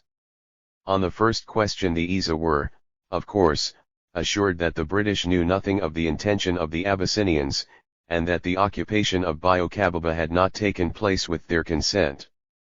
To the second question, the consul wrote, that a reference had been made to Aden. By this it meant that the British did not approve that the Somalis defend their territory and liberate it from the Abyssinian occupation. The political agent told his superiors, I have written to the assistant resident at Zilla to urge upon the Isa that they should not attack the Abyssinians but have patience. The British official assured that Biokababa is well within the limits of the Isa territory, adding, and it is, I think, very doubtful if the Isa, a much more resolute tribe than the Habro can long be restrained from attacking the Abyssinians in spite of the latter having firearms. On his part, the British Viceroy sent the following secret telegram from Simla to the Secretary of State in 153. London. Foreign. Secret. Biokababa on the Zilla Road has been occupied by Abyssinian troops from Harar. The Abyssinians are said to contemplate a further advance to Samadan on the Zilla Road and Abaysan on the boundary of the Somali Coast Protectorate. The Isa tribe claim British intervention or permission to attack the Abyssinians. Our information regarding the territory, which can fairly be claimed as belonging to Harar, is not definite, but it seems certain that the boundary limit is considerably south of Biokababa, and that this place is within the Isa territory. Colonel Stace has been instructed to send a remonstrance to Makonan. We propose instructing the Bombay government to restrain the Isa tribe if possible from attacking the Abyssinians, and to take no further action beyond strengthening the garrison at Zala, unless the Abyssinian troops advance beyond Samadan and Abaysan, so as to threaten Zala. We suggest pressure being put on Menelik to obtain the withdrawal of his troops from the territories of the Isa tribes, whose treaty does not contain a protection clause, but over whom a British protectorate was notified to the foreign powers in 1887. It may possibly be desirable to re-examine the proposal to send a mission to Makonan at Harar. In the meantime the assistant resident at Zala, reported 70 Abyssinian soldiers with many workmen and masons arrived at Biokababa and began to build a fort there. The secretary to the British Government of Bombay Political Department sent a telegram on September 14, 1891, to the Foreign Secretary in Simla. He wrote that the Resident, Aden had sent today telegram confirming his earlier telegram of September 9. The resident further stated, protest of the Isa disregarded, they demand our intervention or liberty to attack. Samar's report that 154. Further advance to Samadan 80 miles from Zala and Abaysan intended. Foreign Office informed through Cairo. Telegram ends. If the line of demarcation of French influence is overstepped, would it not be well to strengthen Zala garrison? The following day, the Chief Secretary to the Government of Bombay sent another telegram from Pune, India, to the Foreign Secretary in Simla, India, on September 15, 1891. Indicating the anxiety of the British government to prevent the Isas from taking any offensive action, he informed the Foreign Secretary in Simla. My secret telegram September 14. We propose to telegraph to Aden. Telegram begins. Warn Isas and any protected tribes, that being taken under British protection, they must abstain from all offensive operations without permission. You should also ask Makonan to explain advance, warning him that incursion of his troops or any of his protected tribes is likely to be regarded as an unfriendly act on his part. Telegram ends. Does the Governor-General in Council approve proposed telegram? Asterisk. Another official whose initial was only L wrote from India office to the British government. My impression is activity of the Italians will, or ought to, force us to declare ourselves distinctly, but the proper way to do this is not to treat the question as a local one and to send small expeditions from Aden, but to tell the Italian government, through the London Foreign Office, that we regard the hinterland of the Somali coast as outside the sphere of Italian or Abyssinian influence, and that we look to that government to prevent acts of Foreign Department, Secret E, October 1891, No. 233 to 249, Ni. 155. Aggression on the part of Abyssinians. Her Majesty's government recognize the fact that King Menelik is under Italian protection and have, if I remember right, suggested that Italian agents should be our intermediaries whenever we have any communications with the Abyssinians. Although they were under Italian protection, the Abyssinians were begging for British friendship. Ras Mang Asha, chief of Tigray province of Abyssinia, and nephew of the late King John, sent letter to the British Queen and another to Sir Herbert Kitchener. Following is the translation of the letter from Ras Mang Asha to Her Majesty the British Queen, dated 12th September 21, 1894, City of Makalai. A message from Ras Mang Asha, son of King John, King of Kings of Zion and Ethiopia, to the Great Queen, Queen of Kings, Queen of the Great Red Sea. I bow low before your Majesty's feet. My father lived all his life under the shadow of your friendship, and I beg to be accorded the same privilege. I beg also for your spiritual friendship. When I heard that English troops were coming, I went from Tigray to Amhara, and I remained there all the winter till the summer near the sea. But when no one came, I returned to Tigray. I now beg for your sincere friendship. To obtain that is my greatest desire. I have not sealed this, as I do not possess a seal. I therefore beg your Majesty's permission to make a seal. Following is the translation of a letter from Ras Mang Asha to General Kitchener Pasha, dated 13th September 22, 1894, City of Makalai. Greetings to you. How are you? Are you well? Thank God, I am well, then you. May it please God to give me health. I remain in friendship to you, as were my father and mother. I remained at Amhara all this winter waiting, because I heard that you were coming, and 156. Therefore have waited for you from day to day, but you have not come. Even as my father and mother loved you, so do I, and now you are in place of my father and mother. I now ask your friendship in return, and stand waiting for you with arms folded. I have sent this without seal, because you have not yet permitted me to make one, and when I hear from you, then shall I make one when you order me do so. In the meantime, Italy's General Baratieri was anxious that the transit of arms for Ethiopia should be prohibited, and they wished him to urge the French government no longer to accept Menelik from the general prohibition of the importation of arms into Africa under the Brussels Act. According to a précis of circular of April 20, 1895, from Baron Blanc, Italian Foreign Minister to Italian representative with signatories of the Brussels Act, Italy, after founding the colony of Eritrea and declaring a protectorate over Ethiopia and its dependencies, signed the Brussels Act of the July 2, 1890. Even before signing it, she introduced into her African treaties provisions for the suppression of slavery, and she afterwards made the local chiefs dependent on her and declare their adherence to the act. This was done by Menelik and by all the sultans and chiefs having protectorate treaties with Italy, through the latter, both with regard to the slave trade and the trade in arms and spirits. Nevertheless, one of the chiefs subject to her, after remaining faithful to his engagements for some time, has returned to slave taking and slave trading.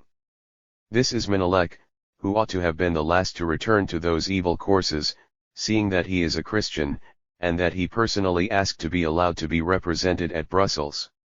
The Italian Foreign Minister's circular, reproduced by the British Foreign Office, on April 27, 1895 and signed 157. By G. Fairholm, accused Menelik of advancing into territory belonging to the Italian sphere on the Indian Ocean. The circular stated, he, Menelik, was not content with killing and plundering, but introduced all the horrors of slavery. He took 60,000 heads of cattle and 15,000 of slaves.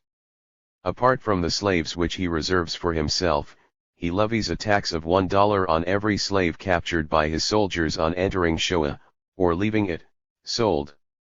The slave trade has never been carried on in Africa more openly and shamelessly, said the Italian circular * on April 27, 1895, the Italian ambassador in London went to the British Foreign Office and informed them that the Italian government received a telegram from General Baratieri, reporting that, according to advice from Shoa, confirmed from Agamet, King Menelik was sending Ras Alula against the Italian colony of Eritrea with a force of 12,000 men, in the middle of next month.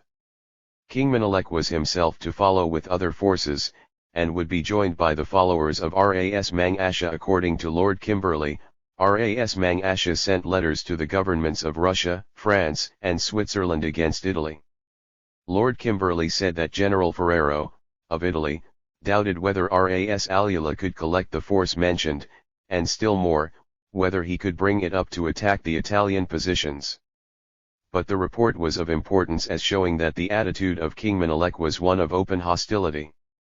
On April 1895, the British Foreign Office told the Italian ambassador, General Ferrero, that Lord Kimberley has been in consultation with the India Office on 158. The desire of the Italian government to receive an assurance that Her Majesty's government will prohibit the importation of arms and ammunition into Harar and Abyssinia by way of Zala. Her Majesty's government have, as your government is well aware, been always opposed to the importation of arms on the Somali coast, and they have only permitted the importation of a certain number of rifles into Harar through Zala because it seemed certain that if this were forbidden the arms would find way to Ras Makonan by way of Djibouti. Your government was duly informed of this at the time, said Th. Sanderson of the British Foreign Office, who signed the letter. Sanderson told the Italians that Britain would be ready to prohibit the importation of firearms into Harar and Abyssinia through the ports of the British Protectorate, and they would be glad to learn that the French government had issued a similar prohibition as regards French ports. Italy also complained about the French attitude towards them. In a secret report prepared in the Italian Foreign Ministry, and marked for private use only, it also complained against the alleged feeling of indifference by which England was actuated as regards Italian interests on the Somali coast. The Italian government realized that both France and England were leaning towards the Abyssinians, and it seemed to it that it would sometimes appear as if the position of Italy in Africa were considered in London to be an obstacle in the way of arrangements between England and France on the numerous colonial questions pending between those two powers in different parts of the African continent. The report said, "This may explain the long resistance offered in London to a joint agreement with Italy for the purpose of 159. Defining the respective sphere of influence in Eastern Africa, and also the not less long negotiations which culminated in the two protocols of March and April 1891, and in that of May 1894. Italy mentioned a long list of facts showing the action of France against Italy at Abuk Djibouti, in Harar, and in Shoa. It gave the following examples: the grant of an Abyssinian decoration to M. Lagarde, March 1894, and of the Cross of the Legion of Honor to Mgn. Tourin de Cahagny, head of the French Apostolic Mission at Harar, as recompense for services rendered with Makonan. The journey of Ras Makonan to Djibouti by order of Menelik, April 1893, and subsequent discussions with M. Lagarde on the question of the boundary of the French Djibouti-Harar-Shoa Railway, of the recognition of the French protectorate over the missionaries at Harar, and of the establishment of the basis of an agreement which should make of Djibouti a port of equipment, Porto de Refinamento, at the entire disposal of the Emperor of Ethiopia. The French took advantage of the attitude of England to carry on intrigues in Abyssinia, to the prejudice of the Italian interests, which had as a center of operations Abuk, Djibouti, Harar, and Shoa. The Italian document contains more accusations against French agents whom it also blamed for organizing anti-Italian campaign in Shoa. It mentions names like Merchant Chef Nux, unofficially employed by France, Merchant Save-Our, head of the Franco-African Company, M. Mouton de Vidaliat, journalist, who provided information to Menelik, the engineer Ilg, not to mention other less important names, who the Italians said have spread a regular network of operation at the court of Addis Ababa, which covered the ground from Shoa to Harar and extends as far as Tigray. 160. The document said, Chefneux and Ilg are working in France and Switzerland to bring Menelek into postal union. They are printing postage stamps and coining money, 100,000 thalers, with his effigy, August 1894, which has already been sent to the Emperor, November 1894, they send him arms and ammunition, last consignment, October 1894, they obtain a concession for a railroad from Djibouti to Harar, Save-Our makes a contract with Menelek respecting the transport of goods by means of carts between Djibouti, Harar and Shoa, April 1894. The President of the French Republic sends an official letter direct to Menelek, August 5, 1894. On July 15, 1895, Major W.B.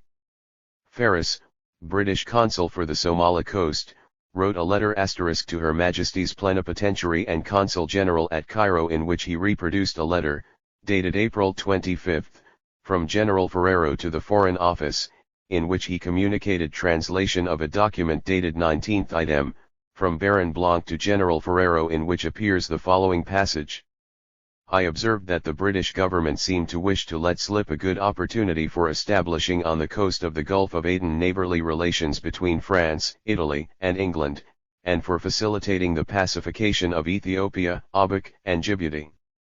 The British consul at Aden denied the statement as totally incorrect and further noted that it contains a distinct charge of assisting the enemy of a friendly power by supplying him with arms.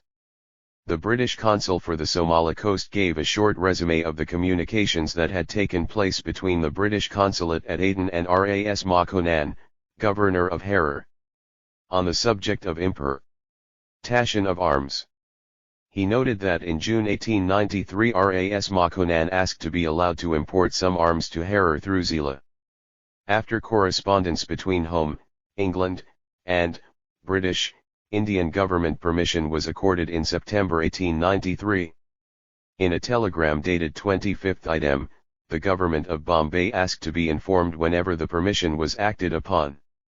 Ras Makonnen duly expressed his sense of obligation to the British government but took no advantage of the permission accorded for 13 months, that is, until the end of October 1894, when he requested his agent, Mausaya, might be granted a license to import, via Zila, 200 rifles, of various patterns, and 20,000 rounds of ammunition, from which to select the kind he proposed to purchase. The license was issued on November 1, 1894, and on the strength of it Mausaya exported from Aden to Zila 4 cases containing 30 patter rifles and no ammunition. This is the only installment of the 200 rifles that has ever been imported. Makonnen chose his pattern from among them and ordered 4,000, the first batch of these, 660 in number, arrived in March 1895, and under the orders of the government have been impounded.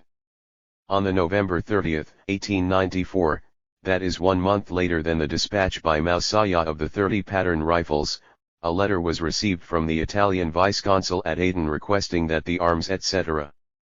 1 sword, 12 1bs of gunpowder, 103 rifles, 13 revolvers, 1 case rockets, 500 empty cartridges, 14,000 cartridges, might be landed at Aden and transshipped to Zila, they having been sent in charge of 1 Mr. Filter by General Baratieri as a present to Ras Makonnen. Permission was accorded on December 3, 1894, and the vice-consul informs me that the arms and ammunition were dispatched to their 162 destination on the 5th idem. On the 14th of the previous November the India Office addressed a letter, number 1501, to the Foreign Office, in which, referring to the request of Makonnen to import 200 rifles and ammunition, it is added that Makonnen announced his intention of sending an armed force into Ogaden, that the Ogaden was under the Italian sphere of influence, and it was a question whether facilities should be accorded to Makonnen for the prosecution of the enterprise by the importation of warlike material through Zila. The British Secretary of State of Foreign Affairs then wrote to Sir Clare Ford, under date November 17, 1894, offering to temporarily withhold from Makonnen the permission to import, granted the previous year, if the Italian government so desired. The British document said, the Italian government did so desire, and the importation was first temporarily and then finally stopped. The dates above quoted are worth while of note, said the document, for while on the November 17 in deference to the Italian protectorate over the Ogaden, the British government offered to suspend a permission already granted to Makonan to import some arms, and the Italian government accepted the offer. On the 5th of the following month the Italian vice-consul actually imported a considerably larger quantity of arms, with ammunition, as a present from General Baratieri to the very man who was supposed to be going to use them against his government's protected subjects. A false impression that arms had frequently been imported, whereas 30 pattern rifles and no ammunition were sent through Zala at Makonan's request, while the Italians themselves at a subsequent date sent, by the route, a considerably large quantity accompanied with ammunition. In Russia, the newspaper Novoye Vremya of 11th. 163. June 23, 1894, after discussing the Anglo-Congolese treaty went on to say, incomparably more interesting to us is the other agreement, that of May 5, by which are delimited the mythical sphere of influence of Italy and the English colony of Zila, Abyssinian Harar falling to Italy. Strictly speaking, this agreement is merely complementary to the Italian Declaration of 1889, relative to the establishment of a protectorate over Abyssinia, and to the Anglo-Italian Convention of March 12, 1891, by which not only all Abyssinia, but also the countries dependent on her were recognized as being within the Italian sphere of influence, and as Harar then belonged to Abyssinia and still belongs to her. The Convention of May 5, which completes the former agreement, creates no new situation so far as those powers are concerned which accepted the Italian Declaration of 1889 and the Agreement of 1891. Those powers, on the other hand, which did not accept the above instruments, and Russia is one of them, must see in the Anglo-Italian Agreement of May 5 the skillfully concealed attempt to obtain an indirect recognition of international arrangements handing over Abyssinia to be devoured by Italy. France has already protested, basing her protest on her agreement of 1888 with England, by which the two countries mutually guaranteed the integrity of Harar. Still more important, is that we, who are deeply interested in orthodox, though distant, Abyssinia, should avoid falling into the Italian trap, and by taking note of the agreement of the May 5, handing over our brother in faith through ignorance, to Catholic Italy. Even if we have no intentions with regard to Abyssinia at present, we ought not to tie our hands for the future. Speaking more generally, the events which have lately occurred in Africa deserve more attention on our part than they have yet received. Every step that we take. 164.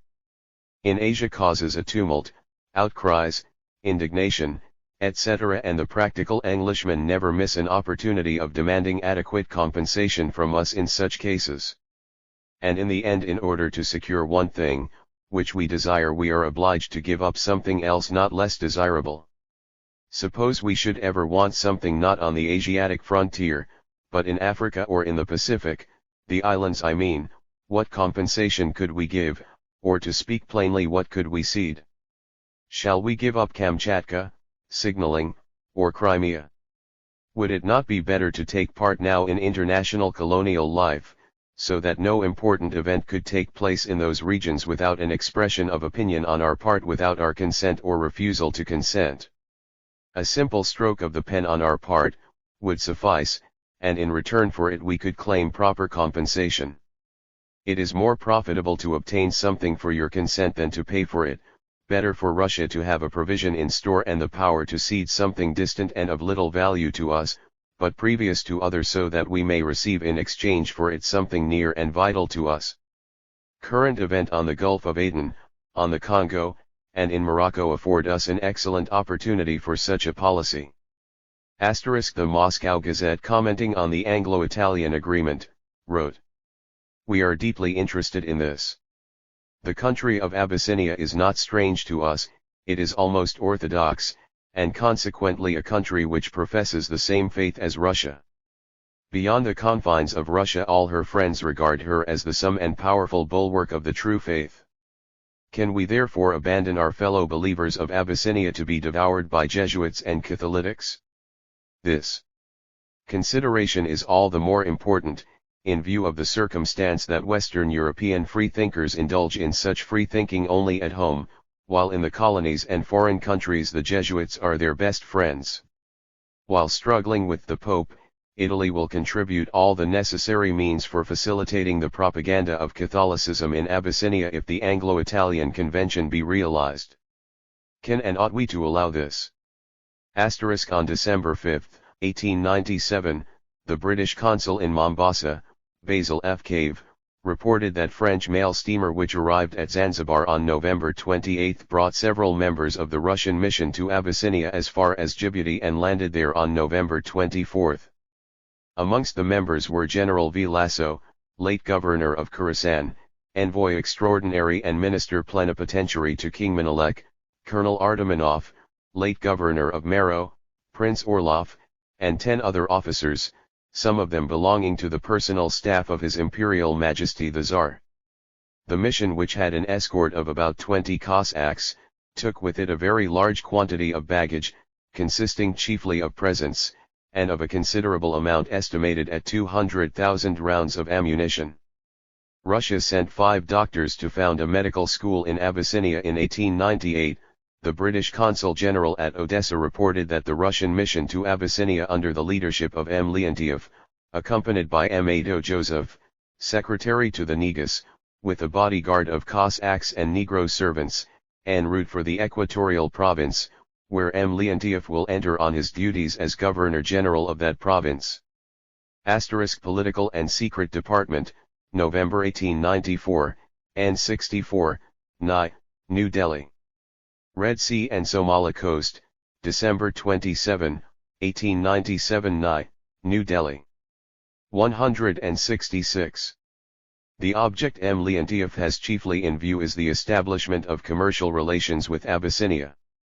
He is, accordingly, taking with him a large quantity of Russian manufactures, purchased at Moscow, Lodz, Warsaw, and C., of the value of £30,000, out of funds assigned by the Ministry of Finance for the purpose, together with numerous presents for the Negus, among which may be mentioned a Russian image of St. George, a gift from the Russian officers of the guard to the church in course of erection on the battlefield of Adua, and a gold sword for the Negus.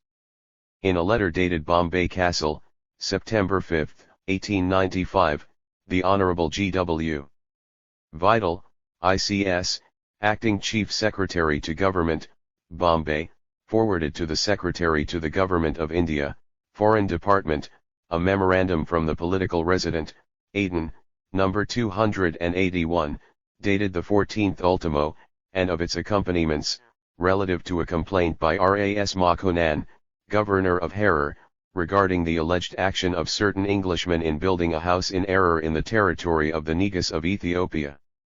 The translated letter from Ras Makonnen to the British political agent and consul, Somali Coast, Aden, dated 21st Umli, 1887, received August 10, 1895, reads as follows: After compliments we inform you that some Englishmen are encamped in the part of error and are building a house for residence there according to what we hear. As the spot on which the building is commenced is in the territory of John Howie, the Negus of Ethiopia, the said building cannot be allowed under orders of His Majesty. It is improper for neighbor to exceed the boundary, therefore the building on the said spot must be stopped and removed from it. Please send intimation to stop the building which is going on until we receive orders. 167. From John Howie regarding the same. It is not right for neighbors to make such buildings, and the Somalis should remain in their places as they were before. Your Excellency must see that such circumstances are disturbing our minds, and we pray the Creator to protect and prolong your life. May you be preserved. And the British political agent and consul, Somali Coast, replied to Ras Makonnen in letter number 18, dated August 12, 1895. After compliments we have received your Excellency's letter dated 21st Umli, 1887, and regret that you've been misinformed. Error is in the Dankalai country with which we have no concern. The only building of which we are aware outside our coast ports is at Hargeisa, but that cannot be the one your excellency refers to, as Hargeisa is and has been long within the British Protectorate. We do not disturb the minds of our friends, but your informants have misled you. Under the agreement between Great Britain and Italy defining their respective sphere of influence in Eastern Africa, dated May 5, 1894, the boundaries of the British Somali Coast Protectorate were defined as lying as far south as the 8th degree of north latitude and west to 42°20 east longitude. It will therefore be seen that Hargeisa, which is situated on the 44th degree east longitude and 9050 north latitude, is well within the British Protectorate. In 1889, the director of the British Military Intelligence prepared a map of Somaliland which showed the protectorates and sphere of influence of the different European powers which have the right in this part of the world in color. On December 18, 1889, Sir E. Hertzlet, under Secret 168. Secretary of State for India in a memorandum observed I would omit the words spheres of influence inserted on this map in explanation of the coloring. Colonel Stace, it is true, uses the term in his dispatch to Sir E. Baring of the November 10 last, but it is incorrect and misleading, as those words have a very different meaning to the word protectorate. The arrangement entered into between this country and France in February 1888, with regard to the respective rights of either country in the Gulf of Tajura and on the Somali coast, defined how these protectorates should be separated. The term sphere of influence was not used at all in the arrangement. Confidential, 5659 NOS.58,66,76. Mr. Clark states in his dispatch number 386 of November 20, 1889, that Her Majesty's Consul for the Somali Coast, Colonel Stace, has reported that a complaint has been made by Makonan at Rome that the Zilla authorities were digging a well in the province of Mandaha belonging to Harar, but it appears that Colonel Stace said, in a telegram to Sir E. Baring of the November 9, 1889, that there was no province of Mandaha. The Intelligence Department are right, therefore, in omitting the name of any such province from their map, and in only inserting a place of that name, but which they spell Mando. The position of the wells of Hatton or Lehadu as it is spelt in the dispatch of Lord Lytton, number 46 of January 27, 1888, or Haddon as it is spelt in the note to Mr. Weddington of the February 9, 1888, is spelt Lanadu on the map and placed within the line of the British Protectorate, although Lord Salisbury proposed to the French ambassador, on the January 27, 1888, to agree to the inclusion of the wells of Hatton or Lehadu within the French boundary, provided that the French government would not maintain a consular or other representative at Zala, without the consent of the British government, so long as it was in British. 169. Occupation. In the arrangement which was subsequently agreed upon, on the February 9, 1888, it was expressly agreed that the use of the wells of Haddon should be common to both parties. The position of this place therefore should, I think, either be placed on the boundary line, or on the French side of it, but not on the English side. By the arrangement of February 1888, the two governments agreed not to endeavor to annex Harar, nor to place it under their protectorate, but the pink coloring goes so close to the place that it looks as if it touched it. I think it should be very clearly shown that it is not intended to do so. The Habrawal, the Habertaljala, Haberger Hajis, and the Warzangali tribes have placed their respective territories, and not their coasts only, under British protection. The word sphere of influence, as applied to Italy, would also appear to be equally misleading, as they have established a protectorate over the Danakils. The Under-Secretary of State for India J.A. Godley wrote back to the Sir Hertzlet *, who had sent the memorandum the following day. I am desired by Viscount Cross to acknowledge the receipt of your letter dated the December 19th, on the subject of the coloured map of the Somali Coast Protectorates which has been prepared for the use of Department of Her Majesty's Government, and I am to offer the following observations in reference thereto. His Lordship concurs generally in the remarks made in Sir E. Hertzlet's memorandum on the subject of this map, but with respect to the wells of Haddon or Lehadu, it will be observed on reference to the Anglo-French Protectorate Agreement of February 9, 1888, that the line of separation of these protectorates is described in 170. Clause I of the agreement as passing through the said wells. Lehadu is therefore correctly shown in the map as on the line of division. In accordance with clauses 1 and 4 of the agreement, the colored line of demarcation might stop short of Harar in order to indicate that Harar is outside the limits of the Anglo-French protectorates, and Gild Essa might be considered as the terminus of the line as in the accompanying map of October 5, 1885, IB number 497, that place is marked as the last station in the Isa country on the Zila-Harar caravan route. In conclusion, I am desired to draw attention to Article 2 of the French Treaty of March 11, 1862, with the chiefs of the Dankalai and other tribes occupying territory to the north of the Gulf of Tajura. By that article Abuk was ceded to the French with the plain which stretches from Ras Ali in the south to Ras Dumera in the north. The blue, French, color on the map should therefore be carried up to Ras Dumera. The controversy about the exact line of demarcation of boundaries continued. The Under-Secretary of State for Foreign Affairs, at the Foreign Office in London, Sir P.W. Curry, wrote on the December 5, 1890, to the Under-Secretary of State for India. The Marquis of Salisbury has had before him your letter of the 10th ultimo, respecting a reported intention on the part of the French to establish a post at Lehadu on the Somali coast. As the Secretary of State for India is aware, the agreement with France of February 1888 laid down the boundary between the British and French protectorates as passing through the wells of Lehadu. Lord Salisbury therefore considers that this should distinctly appear on the map prepared for official use by the Intelligence Division of the War Department. In the letter from U.R. Department of the 6th of 171 January last, it was suggested that the colored line should stop short of Harar, so as to indicate that that place is outside the limit of the Anglo-French protectorates, and that Gild Essa might be considered the terminus of the line. Lord Salisbury concurs in the view that the line should stop short of Harar, but in his opinion it would be advisable that the map should accurately illustrate the agreement between France and this country, and that the colored dividing line should therefore not terminate at Gild Essa but be prolonged to a point just short of Harar.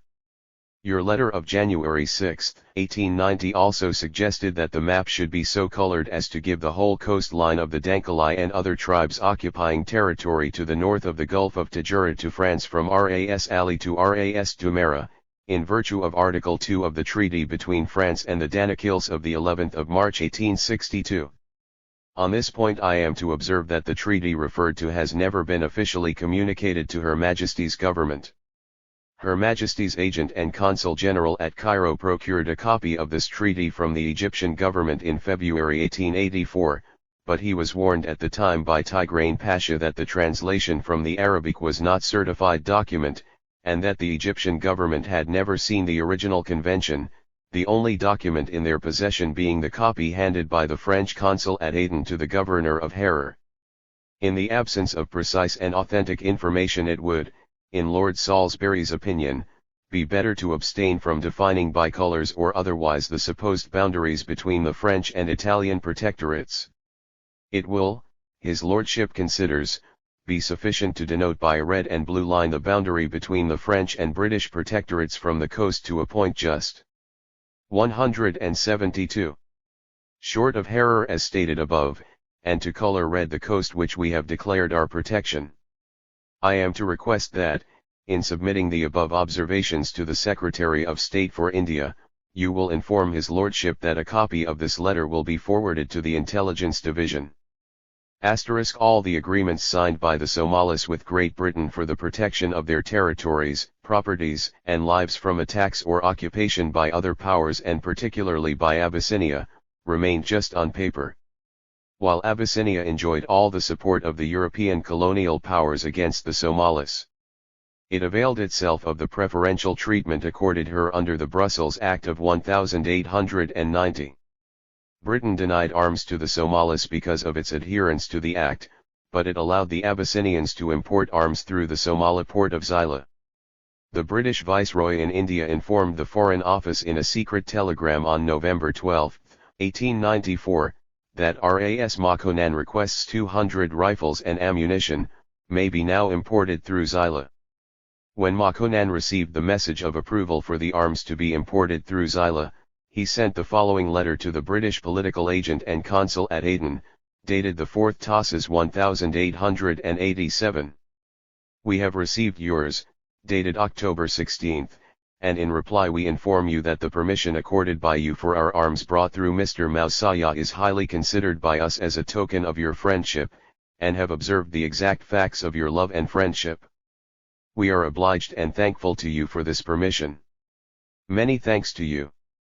We have now sent to the Assistant Resident, Xyla, for the purpose of sending to you a small and insignificant present of our part, viz., 3 lions for the illustrious British Government. Please kindly accept the same as a token of our friendship, amity, and sincerity towards your illustrious great government. Please send the said present to Her Majesty the Queen. The ammunition was 20,000 rounds. But when it was reported that the French government decided to send a shipment of 2,500 Remington rifles from Marseilles to Abuk by way of Aden, for eventual delivery to King Menelik, the British Under-Secretary of State for Foreign Affairs, Sir Julian Pansford, told the Under-Secretary of State for India that I am to inquire whether measures can be taken to prevent these arms on their arrival at Aden from being forwarded to the Somali coast. For the British, the main raison d'etre of their control over the Somali coast was to provide Aden with its meat supply, and also to provide camel transport if necessary, and for that they would not jeopardize their relations with Abyssinia. According to Ray Beachy, Somalis had no central government or authority to act on their behalf, no overall spokesman. The sultans or the ogasas or the chiefs had control only over their tribes and had no authority to negotiate for the rest of the population who were beyond their tribal boundaries. Abyssinia took advantage of the passive attitude of the colonial powers. The British, the Italians and the French who occupied the Somali territories put the Somalis at the mercy of the cruel Abyssinians. After it was defeated by the Abyssinians at the Battle of Adua in 1896, the Italian Under-Secretary of State for War, General Afo de Rivera, informed the British Embassy's military attaché in Rome, Colonel Charles Needham, on August 28, 1896, that Italy decided to send General Valles to Shoa in order to treat for peace with Menelik, King of Abyssinia, and to arrange for the release of the Italian prisoners of war. The general was given authority to arrange a treaty of peace on the basis of the following terms: abrogation of the Treaty of Noshali, declaration of the absolute independence of Abyssinia, restriction of the Italian protectorate to the confines of the original colony of Erythrea, i.e., the line of the Bellissima rivers, the release of the Italian prisoners. The British military attaché reported to London that a caravan, bearing clothing, medicine, and provisions for the prisoners is on the way from Harar to Shoa, in charge of a chief, appointed by Menelik, no Italian being allowed to accompany it. Major Nazarini is on his way from Xyla to Shoa, in order to arrange preliminaries of the Treaty of Peace, to be confirmed by General Valles. The caravan organized by the Roman ladies for assisting the prisoners is also on its way to Shoa, in charge of a Roman Catholic priest, but its whereabouts is uncertain. General Afo de Rivera, being asked whether he considered Italy could now make better terms, had she retained a Digrat, and taken possession of Adua, as persistently advocated by the press, replied that, even if such were the case, it would have been impossible to remain in the country after the relief of a Digrat, from financial and commissariat difficulties. Following the humiliating defeat at the hands of the Abyssinians, Italy, the so-called colonial power, was denied permission to accompany even the goods they 175 wanted to deliver to their prisoners of war. With the approval of the British government, the Italian Red Cross were allowed, on September 9, 1896, to proceed to Gild Essa and to fly the Red Cross flag.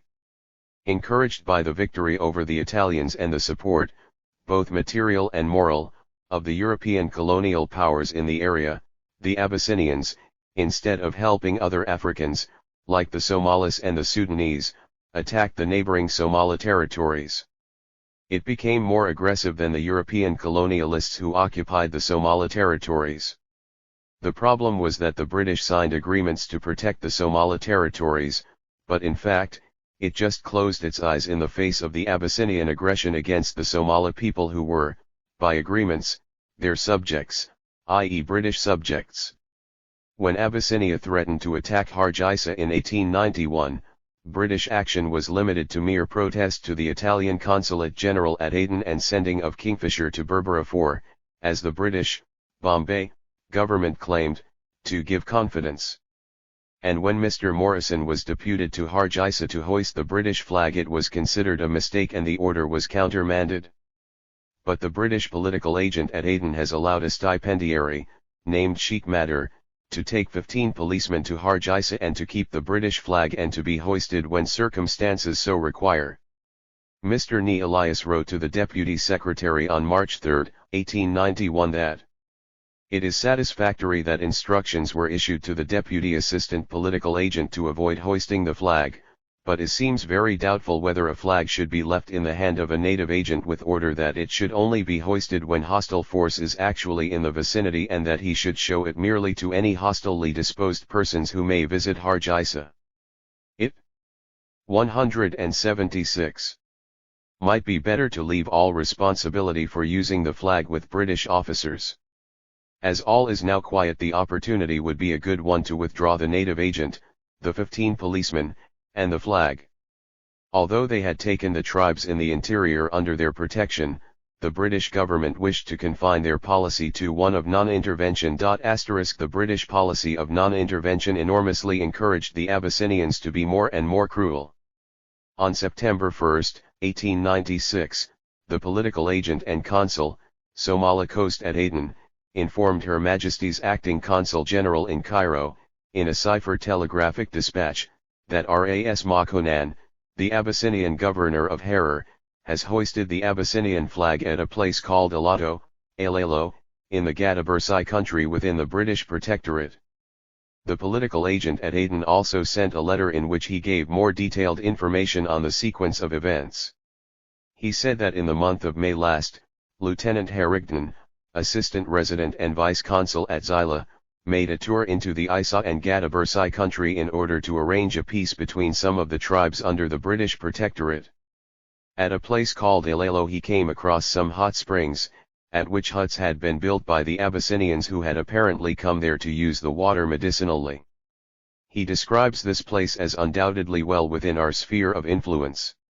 The political agent stated in his letter, on Ras Makonnen's return from the war in Tigray, he addressed to me a friendly letter announcing the fact, and in replying him I took the opportunity of bringing to his notice the fact of the huts having been constructed at Alato, Alelo, in our territory without our sanction, and while telling him that there was no objection to Abyssinians coming. 177. And using the springs, that erections could not be permitted unless previous sanction were taken. I took this course in preference to summarily ordering the huts to be removed by our people. To this I received reply, in which I failed to understand the allusion to the flag, but noticed that mention of the huts was avoided. Today I received a letter from Lieutenant Harrington of which is an extract, and this read with Makonnen's letter leave no doubt that the Abyssinian flag has been hoisted at Alato, Alelo, with the intention of establishing a claim to the suzerainty of that part of the country. The British political agent at Aden told his government that the flag must not be allowed to remain or our prestige will suffer considerably. He added, Ras Makonnen ignores the delimitation of 1894 between Italy and Britain, and lays claim not only to the Gadabursai country, but to a considerable portion of the British Protectorate beside. This tentative encroachment will, if unnoticed, be only a forerunner to others, and I have no means whatever with which to stem it, and I have the honor to request that early instructions may be taken and issued to me of the action Her Majesty's government would desire me to take and the policy to be pursued, as in the helpless condition of Italy, with whom the delimitation was effected, it is difficult to know how to proceed to avoid our frontier being violated. The British agent concluded his letter by saying, Pending orders, I am writing to Ras Makonnen requesting him to have the flag removed, as it is not proper that it should be hoisted without permission in the country belonging to Her Majesty the Queen. Lieutenant Colonel W.B. Ferris, Consul for the Somali coast, sent the following letter to Makonnen. After compliments. Further, it has come to our knowledge that some, of Your Excellency's subjects have built huts near the medicinal springs at Alato, Alelo, in the territory of our tribe of the Gadabursai. From the friendship we bear Your Excellency, we shall always be glad to offer facilities for your subjects to enjoy the benefit of these springs, but buildings should not be erected within the territory of Her Majesty the Queen of England without permission, and we trust that you will warn your subjects that such buildings cannot be allowed unless our sanction be first taken. Dated 13th Mahasi 1888, received August 27, 1896, Makonnen replied to the British consul on 13 Mahasi 1888. Received on August 27, 1896, following is the translation of the Makonnen's letter to Colonel Ferris. After compliments. Your kind letter, dated August 11, has reached us. May God keep you in good health for the trouble you had taken to write to us. It is true we received a shot in the arm, but we were not much injured, we recovered soon and we are not ill now. May God keep you for your remembering us. Our people who are in the Gadabursai country who put the flag, it was not for bad purpose, but for travelers who pass peaceably and to arrest our soldiers who run away from us. It was not for any other object. You should not think otherwise. Our King Jonoi had previously written your government about the limits of our country and communicated the same to the other governments. We did not make a new statement except what our king has ordered us. If there is no fear on the road, it is good for the caravans going to Zila. We have no ill views and what we wish is that we may remain friendly neighbor with you. We have no bad intentions. May our Lord preserve you from all evil. 179. The assistant resident at Zila told his immediate superior at Aden *. Alato, Alelo, is undoubtedly within our limits, everyone knows we claim authority to the Gari and Bartari borders, and the Abyssinians have up to the present tacitly acknowledged the fact. It is, however, quite possible that Makonnen is perfectly aware that we merely confine ourselves to protests which mean nothing. The value of Alato, Alelo, to us of course is nil, its occupation by the Abyssinians would be fatal blow to our prestige and influence in our Somali Coast Protectorate. Then the Secretary of State at the Foreign Office in London, sent a telegram to Consul at Aden on September 5, 1896. Secret. Abyssinian encroachments. Where is Alato, with what object has it been occupied, and what difficulty do you anticipate if flag is not removed? The consul replied. Your secret telegram of 5th. Alato, Alelo, is in Gadabursai country. Probable object of occupation assertion of sovereignty. If flag allowed to remain, our prestige and influence will weaken, further encroachments may occur and certain protected tribes with portion of caravan route come under Abyssinian influence. However, notwithstanding the feared loss of prestige and the weakening of influence, in the end the British gave in to the wish of the Abyssinians. On September 18, 1896, the British consul at Aden received a telegraphic dispatch to the effect that Lord Salisbury is of the opinion that the flag at Alato, Alelo, should not be removed in the presence of superior force, but that, if the removal could be accomplished without any collusion, it should be done. 180. As a protest and claim of title, if on the other hand, the flag could not be removed owing to the presence of superior force, or if it should be set up again after removal, Her Majesty's government would consider the course to be adopted. In his report to the British Consul General in Cairo, Ferris said that the incident is the corollary of the events of September 1891, when Ras Makonnen built a fort within the British-occupied territory at Biokaboba and garrisoned it. There were protests at first which the RAS replied to in evasive terms, the Aden resident said, adding, but finally in a letter dated November 24, 1891, he, the RAS, stated that the Isa and Gadabursai countries belonged to Abyssinia and not to England, and we, British, had no right to protest against his, the RAS, action. Since 1891, the Abyssinians have occupied, first raiding and subduing the Ogaden, afterwards opposing the advance of the Italians on northern Abyssinia. Now that peace, with considerably more honor than was anticipated, is only a question of few months, they are again pushing forward the old claims that were in no way affected by the Anglo-Italian Boundary Protocol of May 5, 1894, the consul wrote. Ras Makonnen, on behalf of King Menelik, has claimed the Isa and Gadabursai country as Abyssinian territory. He has now done the same to the latter by hoisting his flag at Alato, Alelo. Ferris continued, no doubt he, RAS, is proceeding cautiously and waiting to see whether his tentative move will meet with any more serious opposition than his venture of 1891. He added, the great aim and object of the Abyssinians is to secure a seaport.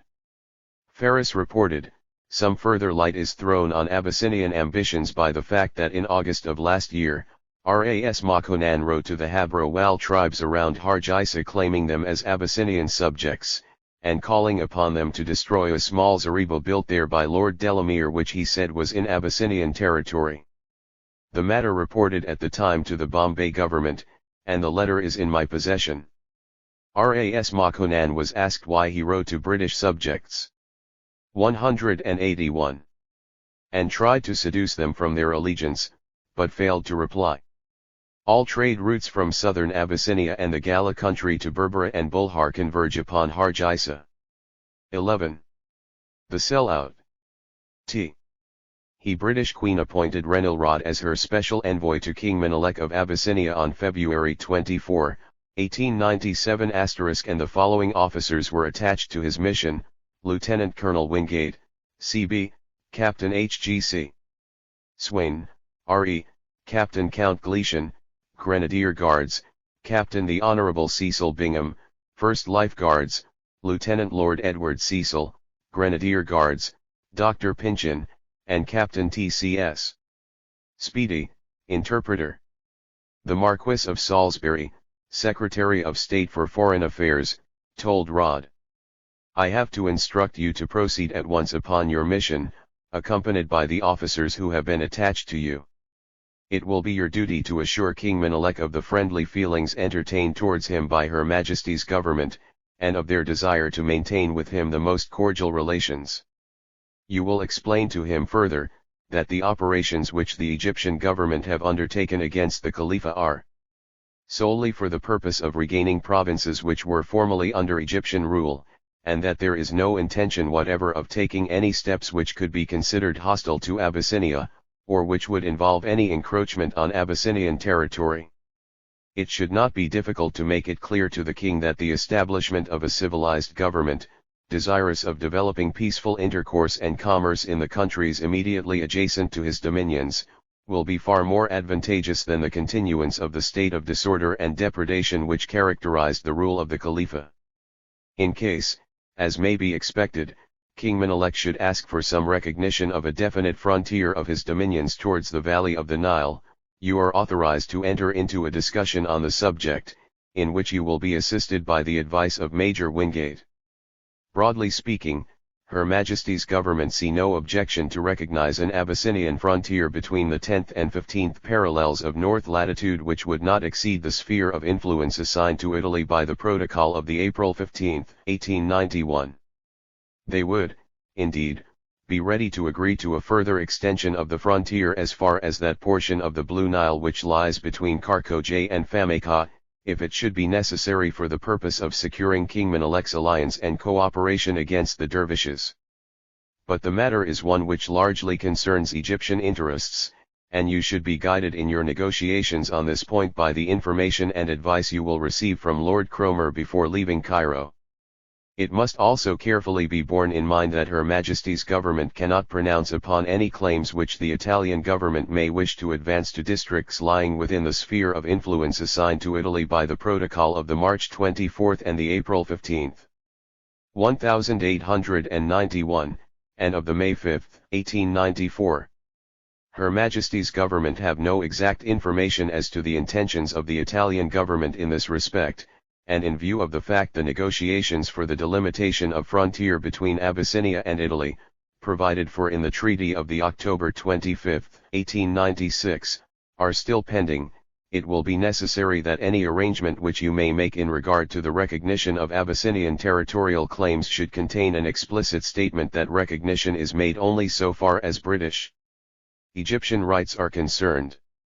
While the language of any instrument you may sign must contain nothing inconsistent with the rights of Italy as defined in stipulations to which Great Britain is a party, it is not desirable that in negotiation you should urge or mention the claims of Italy to King Menelik or his ministers.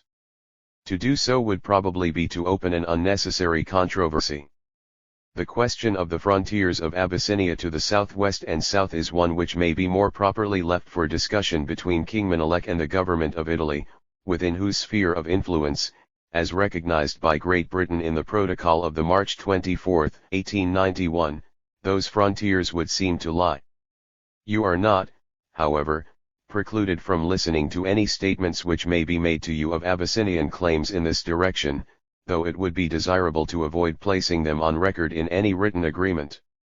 With regard to the frontier on the southeast, you are aware that Ras Makonnen, who holds the government of Harar under King Menelik, has advanced claim to the country occupied and governed by the Gadabursai tribe, which lies within the present limits of the British Protectorate on the Somali coast.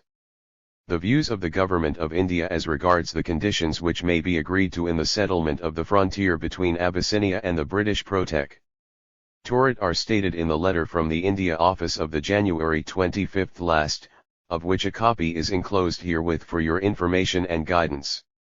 You will also be assisted in the negotiations on this subject by Captain Swain, who has been attached to your mission at the request of the Secretary of State for India for this purpose. You will remember that one of the principal objects of your mission is to come to arrangements with King Menelik for a definite understanding as to the frontier between Abyssinia and the Protectorate, and for friendly intercourse and relations between the British and Abyssinian authorities and the inhabitants on either side. You are authorized, if absolutely necessary, to make concessions in regard to the frontiers of the Protectorate, as defined in the protocol signed with Italy on the May 5, 1894, provided such concession are not of a nature to interfere with the main object for which the Protectorate was assumed, viz., the securing of adequate supplies for the support of Aden, and the administration of the Protectorate itself on a basis which shall as far as possible be at least self-supporting, and should afford some prospect of further development of the resources of the country. You will state that Her Majesty's government are ready to offer every facility for trade and commerce from Abyssinia through the Protectorate to the sea coast, and that Her Majesty's government are ready to agree that all goods coming to Abyssinia for the use of the king himself or his family, or for the public service, shall, under proper guarantee that they are so intended, pass through Xyla free of duty. They are also ready to afford the king, as being a party to the joint act of the Brussels Conference, those facilities of importation of arms and ammunition which are admissible under that act. They are perfectly willing, if the king should wish it, to give permission for the residence of an Abyssinian agent in Xyla. 188. If you should find it necessary for the success of your negotiations, you are authorized to promise a favorable consideration of any proposals for reducing the rates of export and import duties upon goods going from or coming to Abyssinia through the British Protectorate. In the event of your finding it necessary, for the purpose of your negotiation, to agree to the transfer to Abyssinia of any of the tribes now under British protection, you will be careful to obtain pledges that they will be treated with justice and consideration. It will be essential that in your discussions and in any eventual agreement upon this point, you should bear in mind the terms of the protocol signed with Italy on the May 5, 1894, and that any recognition of the territorial claims of Abyssinia outside the British sphere of influence, as defined in that protocol, should be made on behalf of Great Britain alone, without assuming to deal with claims or rights of other powers.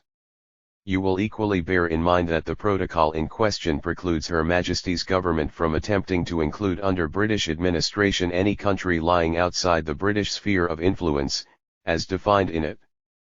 Finally, it will be necessary to take account of the notes exchanged between the British and French governments in February 1888, with regard to their respective protectorates on the Somali coast. The provisions laid down in those notes are still in force, and must be carefully observed. Copies of these notes, of the three protocols with Italy, and of the treaties signed between Italy and Abyssinia in 1889 and 1896 are enclosed herewith for convenience of reference. I also enclose copy of the General Act of the Brussels Conference to which King Menelek's accession was notified through the Italian government in September 1890. You may assure King Menelek that wherever the 190 possessions of the two countries are close to one another, we shall prefer that our frontiers should be conterminous, and if you can procure an assurance that districts recognized by us as Abyssinian shall not be ceded to other powers, it would be desirable that you should do so. In a separate letter, the Marquis of Salisbury told Renil Rod, I should wish you to take advantage of the opportunity afforded by your approaching visit to Abyssinia to endeavor to conclude a most favored nation convention with King Menelek. It will be well to limit your efforts to the conclusion of such an instrument in its simplest form, and for this purpose it will be sufficient to frame an agreement to the effect that Great Britain and her colonies shall always receive, unconditionally, in Abyssinia, the treatment accorded to the most favored nation in regard to all matters relating to commerce, including customs duties and local taxation. Rod reported to the Marquis of Salisbury, that at the outset of his negotiations with the Menelek, he was surprised to know about a circular letter which Ras Makonnen had addressed on April 10, 1891, to the sovereigns and chiefs of the various states of Europe, in which Makonnen laid down what he considered the actual boundaries of the Ethiopian Empire. Rod said that the document was produced, together with a French translation which had appeared on March 12, 1896, in a Paris journal called La France Militaire. He claimed that his government had no knowledge of the existence of the proclamation or declaration that Menelek sent to the various states of Europe, in which he laid down what he considered the actual boundaries of the present Ethiopian Empire to be, etc. I glanced over this translation, which I have since found to be inaccurate in some details, and then told His Majesty that so far as I was aware, no such document was known to Her Majesty's government. Indeed, had the British authorities been aware of it, they could not have been so much exercised to know what the declaration referred to by Ras Makonnen might be, said Rod. He added, I asked His Majesty how it had been sent, and he gave me to understand that it had been entrusted to the Italian government for communication, but from what I had now told him, it appeared to him probable that they had suppressed it, at any rate, so far as we were concerned. That its existence must have at some time or other become known to the French, who have for long had their agents here, is of course clear from the fact that it subsequently appeared in a French newspaper. Rod wrote to the Marquis of Salisbury, I have had a proper translation made of this remarkable document, which I have the honor to enclose herewith.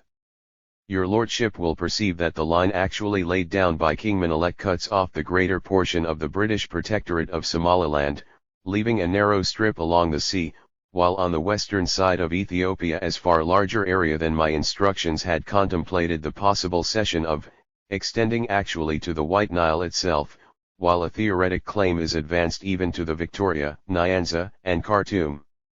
British researches and investigations have shown that Menelek has been for years actively engaged in making his occupation effective.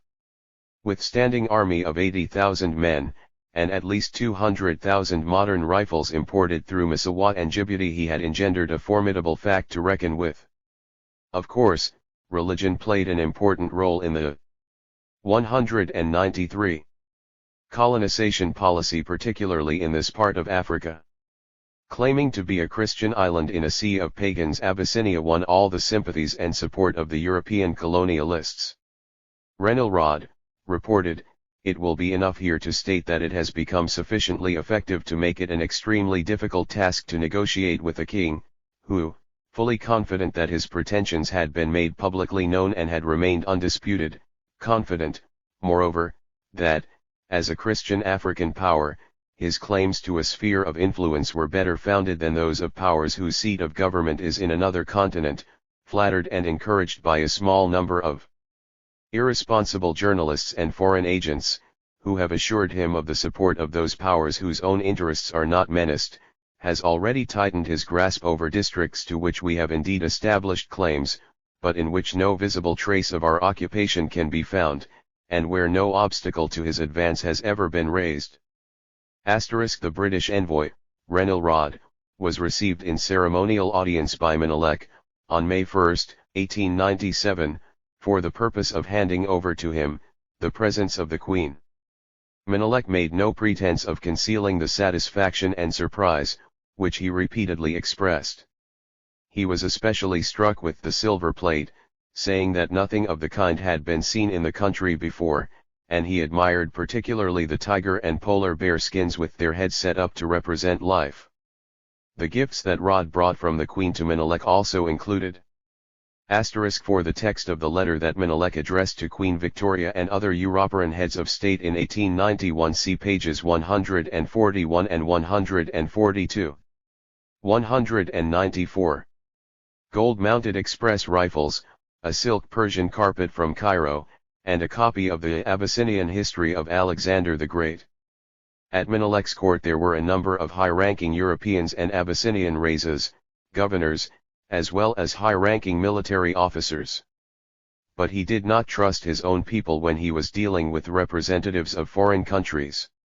His closest advisor was a Swiss, Amilg, who acted as the emperor's confidential advisor. He was almost like a minister in matters relating to foreign affairs.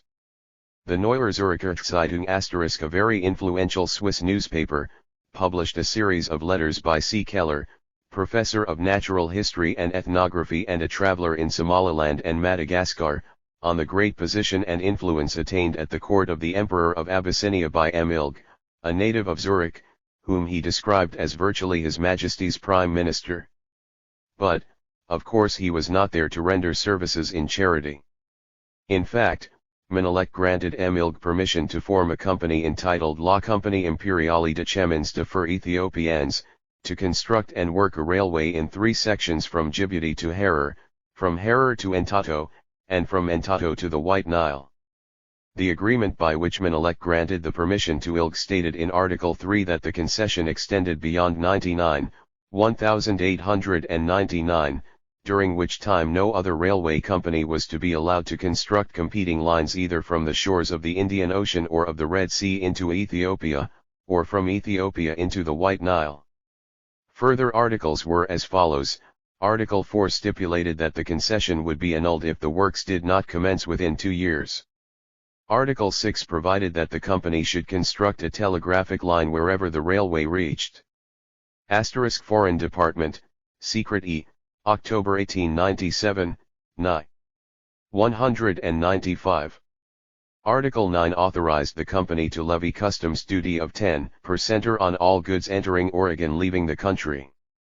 It was, however, to be reduced to 5% when the net profit of the company would amount to 2,500,000 Fr, and would be removed altogether when the profit reached 3 million Fr. Article 10 it stated that all goods transported from Harar or Djibouti should henceforward only be carried by rail. Article 15 it provided that King Menelik was to receive a sum of 100,000 thalers for the granting of the concession to the company, but the amount was to be paid in shares of the company. The share capital amounted to 8 million Fr, half in vendors' shares, of which a large proportion were allotted to King Menelik as the price of the concession. The length of the line from Djibouti to Harar was stated to be 300 kilometers, 185 miles, and from Harar to the capital about 400 kilometers, 250 miles. During his first interview on May 3, 1897 with Menelik, Renil Rod asked directly for the concession of the most favored nation clause to Great Britain and its colonies. Next morning, Rod went to palace again and resumed the discussions on the Somali coast frontier. I explained I did not feel able to define in an article, until we had somewhat cleared the ground by thoroughly understanding the basis of our respective claims. Rod told Menelik. I drew attention to the fact that the declaration he had furnished me with, enclosure in my number 15, lays claim to districts which cover more than half of our protectorate as defined in an agreement, which we had every reason to believe, under the Uchiali Treaty, as we at the time understood it, have been brought to his 196. Notice that we had concluded treaties dating from 1884 and 1886, with the tribes included in that line, and considered our rights there fully established. Speaking about Menelik, Rod reported that Menelik said to him during the meeting, looking at the way on which the frontier was traced, he exclaimed, "But you are advancing right up to the gates of Harar." Rod added, "I pointed out that it was Abyssinia which had advanced up to us, that we were the reversionaries of Egypt in those districts, and had established ourselves there by treaties with the native tribes before the Abyssinians had come to Harar." The British envoy wrote, "The emperor then again referred to the ancient limits of Ethiopia. I asked him how the Somalis, who had been established in those regions for so many centuries, could possibly be looked upon as included within the ancient limits of Ethiopia. His Majesty then propounded the extraordinary doctrine that the Somalis had been from time immemorial, until the Moslem invasion, the cattle keepers of the Ethiopians, who could not themselves live in the Low Countries. They had to pay their tribute of cattle to their masters, and had been coerced when they failed to do so," Rod reported. He went on to say that the emperor himself confessed as much, that he was disappointed that he, Rod, did not immediately agree to accept his views. I then told him that I was ready to meet him in a spirit of concession. He complained of our proximity to Harar. I would suggest, therefore, cutting off the triangle included between Bia Kaboba, Gild Essa, and Makanis, which would transfer White Esa tribe to Ethiopia, and remove the line of demarcation a good many marches further from Harar. I was also prepared to offer concessions on the eastern side, but I considered the Gadabursai and certain other tribes indispensable to us, in view of the main object for which our 197 protectorate is maintained. I should mention that these concessions were proposed after due discussion with Captain Swain. The tribes in the eastern part of the protectorate, he reported, were at present practically out of our control, while the White Esa, since the erection of the Abyssinian fort, which has been suffered to remain 6 or 7 years at Bia Kaboba, had practically been living under the shadow of Abyssinia influence. Finally, they reopened the question of the definition of the frontier of the Somali Coast Protectorate. I recapitulated the whole situation, the misunderstandings which had arisen owing to our not realizing each other's point of departure, and once more urged on him a line based on tribal divisions, on which, indeed, the line we had drawn in the Anglo-Italian Protocol of May 1894 was based. Rod's report ran on. His Majesty's attitude was distinctly Oriental. England was a great power. Could we not cede these small parcels of territory, which meant so little to us and so much to him? He had gained Harar by conquest, and looked on all these regions as part and parcel of the Harar province. I assured him that this was not so. We were established in these countries long before the expedition which resulted in his annexation of Harar, and though he had conquered Harar, he had not conquered us. Rod showed Menelik on the map the pastures frequented by the tribe under the British Protectorate. But Menelik said he could not understand maps to judge. Should we not rather agree to maintain the status quo? Rod replied that the status quo must be defined in an agreement, for it was impossible to know what the actual conditions of occupations were, since Ras Makonnen had hoisted a flag and raised a claim to jurisdiction at Iloilo, to which the British did not admit his right to do. His Majesty had never heard of the Iloilo incident. 198. Wrote Rod. Menelik said, according to Rod, he had not realized Rod, was coming to discuss these questions, or he would have summoned Ras Makonnen to the capital.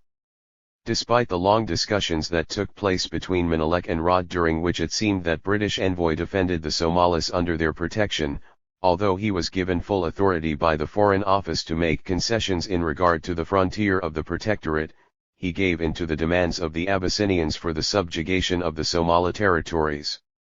And the British were given a promise that the Emperor would not give any assistance to the dervishes of the Sudan, and would prevent the passage to them through his dominions, of arms and ammunition. In his report number 35 dated Harar, June 4, 1897, Envoy Rod said that the line proposed by Ras Makonnen had started at Ellen, on the Zilla-Harar road. But the British team Captain Swain and Captain Harrington recommended in preference the hill or mountain of Samatu somewhere near Bia Kababa.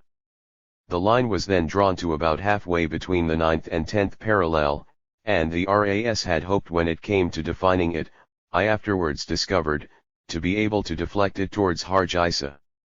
According to Rod, the RAS had not the most elementary knowledge of geography or geographical expressions, nor did he know the country in question sufficiently well to be able to identify the places on the line.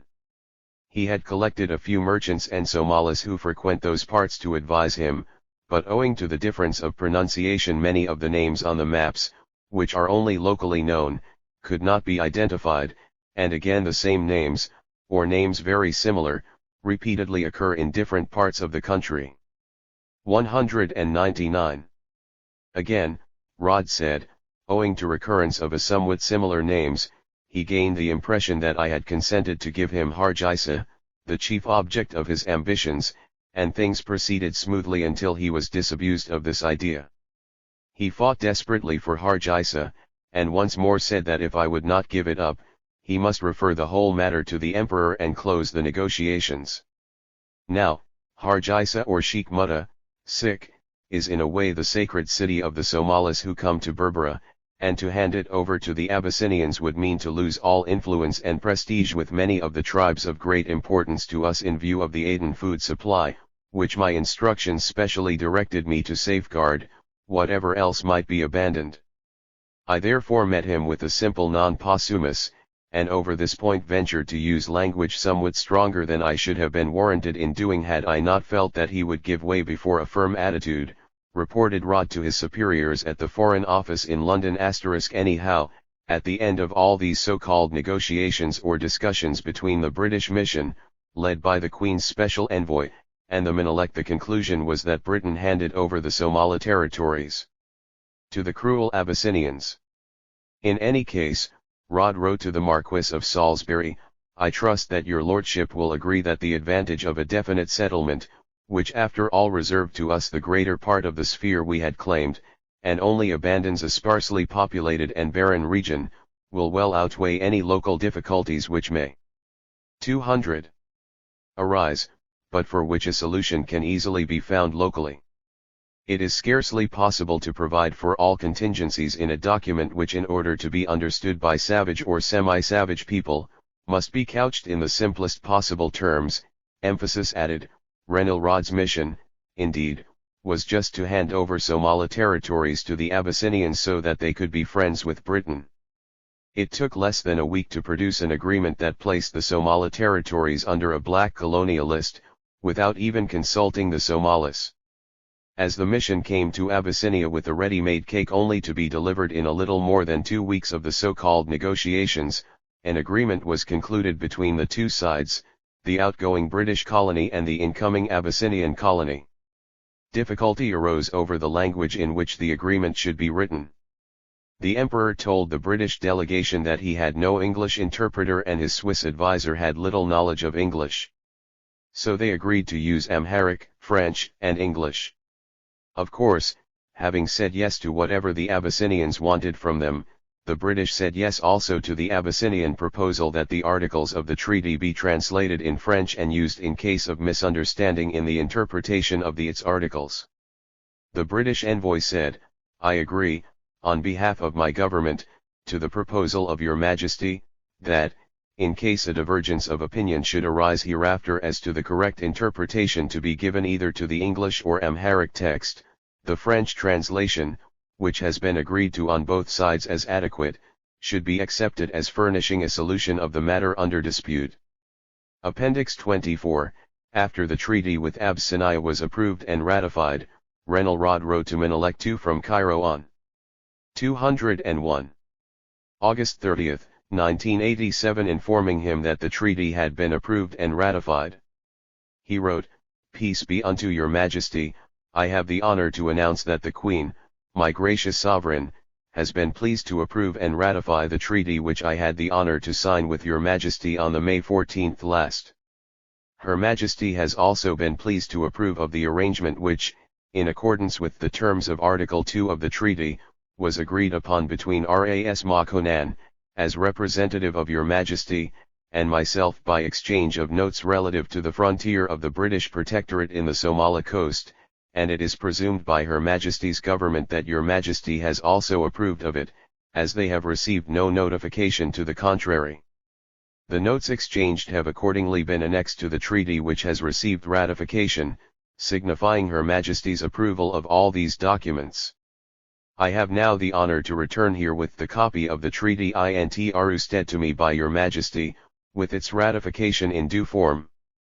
When I shall have received from your majesty a letter signifying that this treaty, thus ratified and approved, has come safely to your majesty's hands, it will be made public by the government of the Queen, that all her subjects may observe it and abide by it, and that it may strengthen the ties of friendship between our countries, and increase the feelings of esteem and goodwill towards your majesty which the reception of the British mission in Ethiopia has awakened in my country. I pray that your majesty's life and health may long be preserved, and that your people may have peace and prosperity." Translation, Menelik II, Elect of God, King of Kings of Ethiopia, 202. Her Most Gracious Majesty Queen Victoria, Queen of Great Britain and Ireland, and Empress of India, upholder and keeper of the Christian religion. May peace be unto you, your majesty's letter of the 28th Hamil, August 3rd, and 22nd, 23rd, Mascarum, 1st, 2nd, October, 1897, and the treaty with the Great Seal, dated the 28th Hamil, August 3rd, 1897, have reached me, and we received it with joy.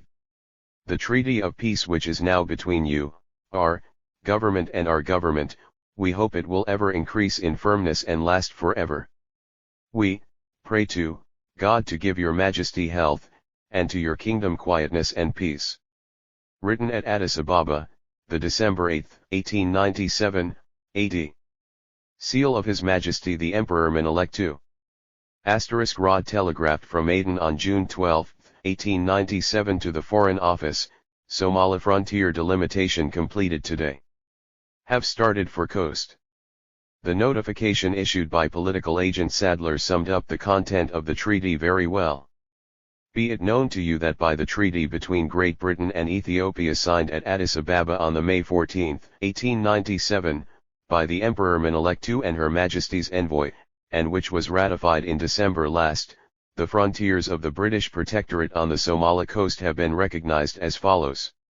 Starting from the seashore opposite the Well of Hadu, the boundary line follows the caravan road by Abasu until Mount Samadu, from Mount Samadu to Mount Ego, from Mount Ego to Mogameter.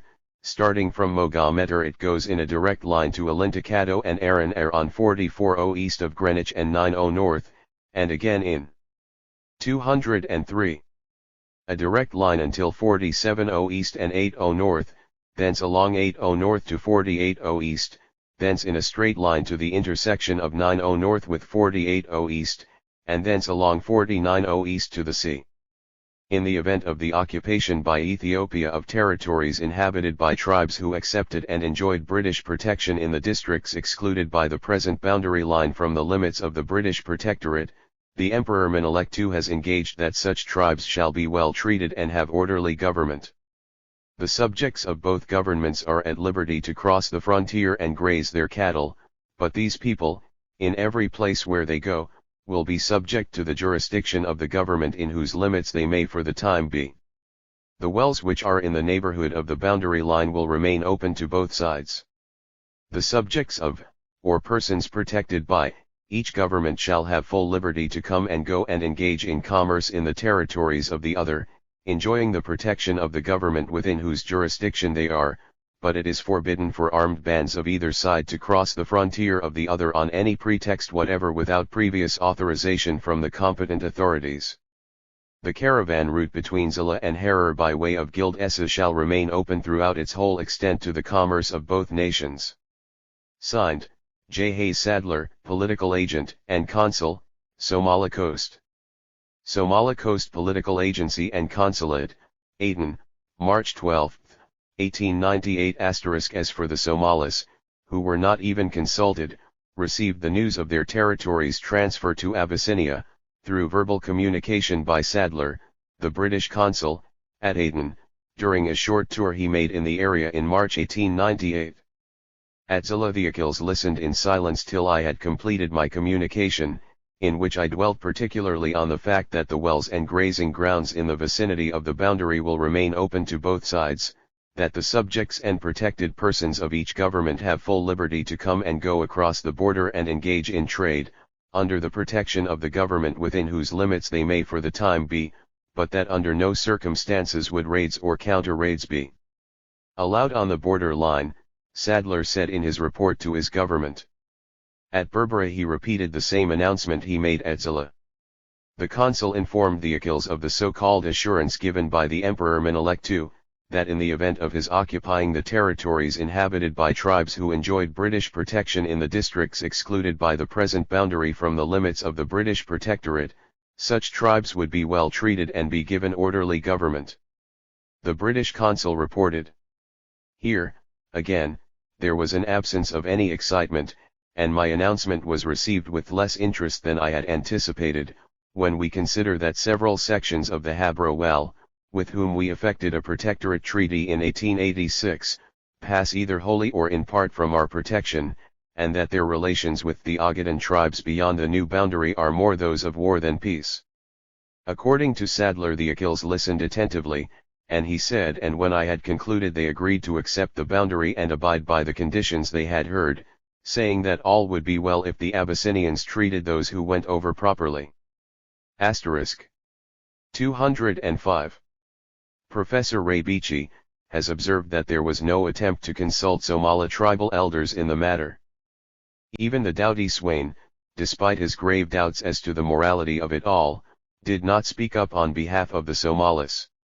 He went on to say, this boundary line gave Ethiopia not only 13,500 square miles of British protected territory but also territory, including Gild Essa, Jigjiga, and Memel, assigned to Italy by the Anglo-Italian Protocol of May 5, 1894. The director of the British Military Intelligence, J.C. Ardaugh, said in a memorandum to the Under-Secretary of State for Foreign Affairs, that the claims of Menelik, however, comprised a far larger slice of British Somaliland, in fact not far from half of it. The area claimed by Menelik was about 20,000 square in excess of what he has obtained under the Rod Treaty, and included the domiciles of several important Somali tribes. Menelik succeeded in gaining all his aims, i.e. to get territories for colonization as the Europeans were doing. His action and behavior indicated that all, but his color, was similar to that of the Europeans and that included his mentality, too. He used religion as means to reach his end. In his circular letter, to the heads of European states in 1891, Menelik said, Ethiopia has been for 14 centuries a Christian island in a sea of pagans. If powers at a distance come forward to partition Africa between them, I do not intend to be an indifferent spectator. Like European colonizers, he also wanted to have his own share of the African territories. He claimed as his country's frontiers up to Khartoum, and as far as Lake Nyanza with all the Galas. He collaborated with the Europeans against the other African countries. As regards the northeastern boundaries, the proclamation states that the Abyssinian frontier line includes the Habro Well, the Gadabursai, and the Esa Somalis and reaches Ambos, whence, including Lake Assal and skirting the coastline, it rejoins the northern limits at Arofl. Menelik completely ignores the existence of British protective treaties over the Midgertane Somalis, dated the May 1, 1884, Habro wal Somalis, dated the July 14, 1884, Gadabursai Somalis, dated December 11, 1884, Habr Toljala Somalis, dated the December 26, 1884, Esa Somalis, dated the December 31, 1884, Habr Jurjahis Somalis, dated the January 13, 1885, Warsangali Somalis, dated the January 27, 1886, Habr Toljala Somalis, dated the February 1, 1886, Habr Jurhaji Somalis, dated the February 1, 1886, Habro wal Somalis, dated the March 15, 1886, such treaties having been concluded during and subsequent to the Egyptian occupation of Harar and prior to the seizure of that province by the Abyssinians. The Italian charge d'affaires in London called at the Foreign Office on September 2, 1889, and communicated, to the British officials, the substance of a very private and confidential telegram from Signor Crispi. This was to the effect that King Menelik had proposed an arrangement for joint action to be taken by England, Italy, and Abyssinia against the followers of the Mahdi in the Sudan, and Signor Crispi was anxious to learn the view of Her Majesty's government before entertaining such a proposal. The British government rejected the idea, stating that their policy in Egypt is for the present a defensive one, and that therefore Her Majesty's government would not be prepared to join the proposed combination. Wilfred Thesiger, whose father was British minister in charge of the legation in Addis Ababa, wrote about Menelik in his book The Life of My Choice. Before he was incapacitated, Menelik had won recognition for his conquests and acceptance of his new frontiers. He had incorporated into his empire the Ogaden, the town of Harar, the lands of the Gala tribes, the Gurij country, the ancient kingdom of Kaffa, and the Anuak and other tribes on the borders of the Sudan. In the same year the British ambassador to Italy, referring to his earlier dispatch number 117 of the 10th of August 1897, relative to the frontier proposed by King Menelik for the boundary between Abyssinia and the Italian colony of Erythrea, transmitted to the Marquis of Salisbury, a rough sketch map, published in the Tribuna, purporting to show the boundary proposed in the abortive Treaty of 1891 that was now proposed by the Negus after conferences with Major Nazarani, and the line of frontier known as that of the Marab Belisamuna, which at present constitute the de facto boundary between the two countries. It should be stated that the map is unofficial, and, further, that the Emperor Menelik's proposal has yet to be considered by military experts, and that although, as the Marquis Visconti Vinosta was careful to inform me, it appeared to him to be on the whole acceptable, it is still liable to certain modifications, he said. The following are the criticism to which the proposed line was subjected to the following criticism in the unofficial press. It is pointed out that with the Marab Belisamuna boundary the colony is protected on the side of Abyssinia by a line of positions sufficiently strong to resist an invasion until reinforcements could be sent from Italy. These defensive positions are, a. the Tukul Mountains against an attack from the westernmost part of Abyssinia. b. the ridge of Gundet with the fortifications of Adi Ugri across the Great Road of Adua. c. Gura, where many roads from Intisayo and Adua itself converge. d.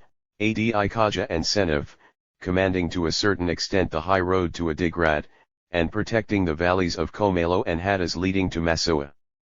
By the new frontier 3 of these positions are lost, that is, the Tukul Mountains, the ridge of Gundet, and Adi Kaja, only leaving to Italy the position of Gura. The British diplomat stated, by the loss of the Takul Mountains and the cession to the Negus of the province of Siri, the defense of the colony on that side has to be transferred to Asmara, which is equivalent to saying that, in case of a campaign on the western frontier, the Italians would be confined to the edge of the high plateau with no means of maneuvering, because the surrounding of Asmara is not impossible by means of the road used by King John when he advanced against Sati.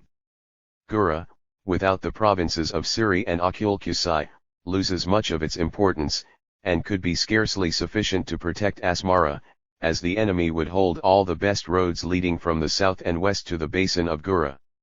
Towards the east matters would be in a still worse condition, as the valleys of Comelo and Hadas would be completely open to the enemy. The value of Laguniatai would be completely neutralized, if, by a coup de main, the enemy were to 209. Obtain possession of Haila. If, on the other hand, Haila were turned into an entrenched camp, its strategic action would not extend beyond the valley of the Hadas, and the valley of Kamailo would always be open invasion. These appear to be some of the more important military considerations raised by the proposed frontier of Eritrea, based on a knowledge of the locality and a study of recent campaigns. In view, however, of the statement recently made by Signor Visconti Vinosta, that the policy of the government is to reduce to the utmost extent the military occupation in Eritrea, if possible, to the mere possession of Massawa, it may be doubted if they will have much weight in the decision ultimately arrived at. Signed, G.F. Bonham *. The French occupation. France, like Britain and Italy, was determined to bring as large African territory under its colonial rule as it could. On March 11, 1862, France signed a treaty with the chiefs of Danakil tribes on the coast of Adel. The treaty, ostensibly for the peace and friendship, was intended to carve out a large piece of territory exclusively for France. In particular, the Sultan of Ding ceded to France the harbour, the roadstead, and the anchorage of Abuk. For this concession, the French agreed to pay a sum equivalent to 55,000 francs. The treaty guaranteed several rights for construction and grazing to the Frenchmen settled in Abuk. The most important clause of the treaty was, however, the commitment on the part of the chiefs to communicate to the French authorities at Abuk any proposal for a cession of territory which may be made to them on the part of any foreign government. They engage themselves singly or collectively to decline any overtures which may not have met with the approval of the government of His Majesty, the Emperor of France. Appendix 6, 22 years after France signed the treaty with the tribes of the Adel coast, the French commandant of Abuk signed two treaties in 1884, the first with the Sultan of Gobad, Appendix 18, in April, and the 211. Second with the Sultan of Tajura in October.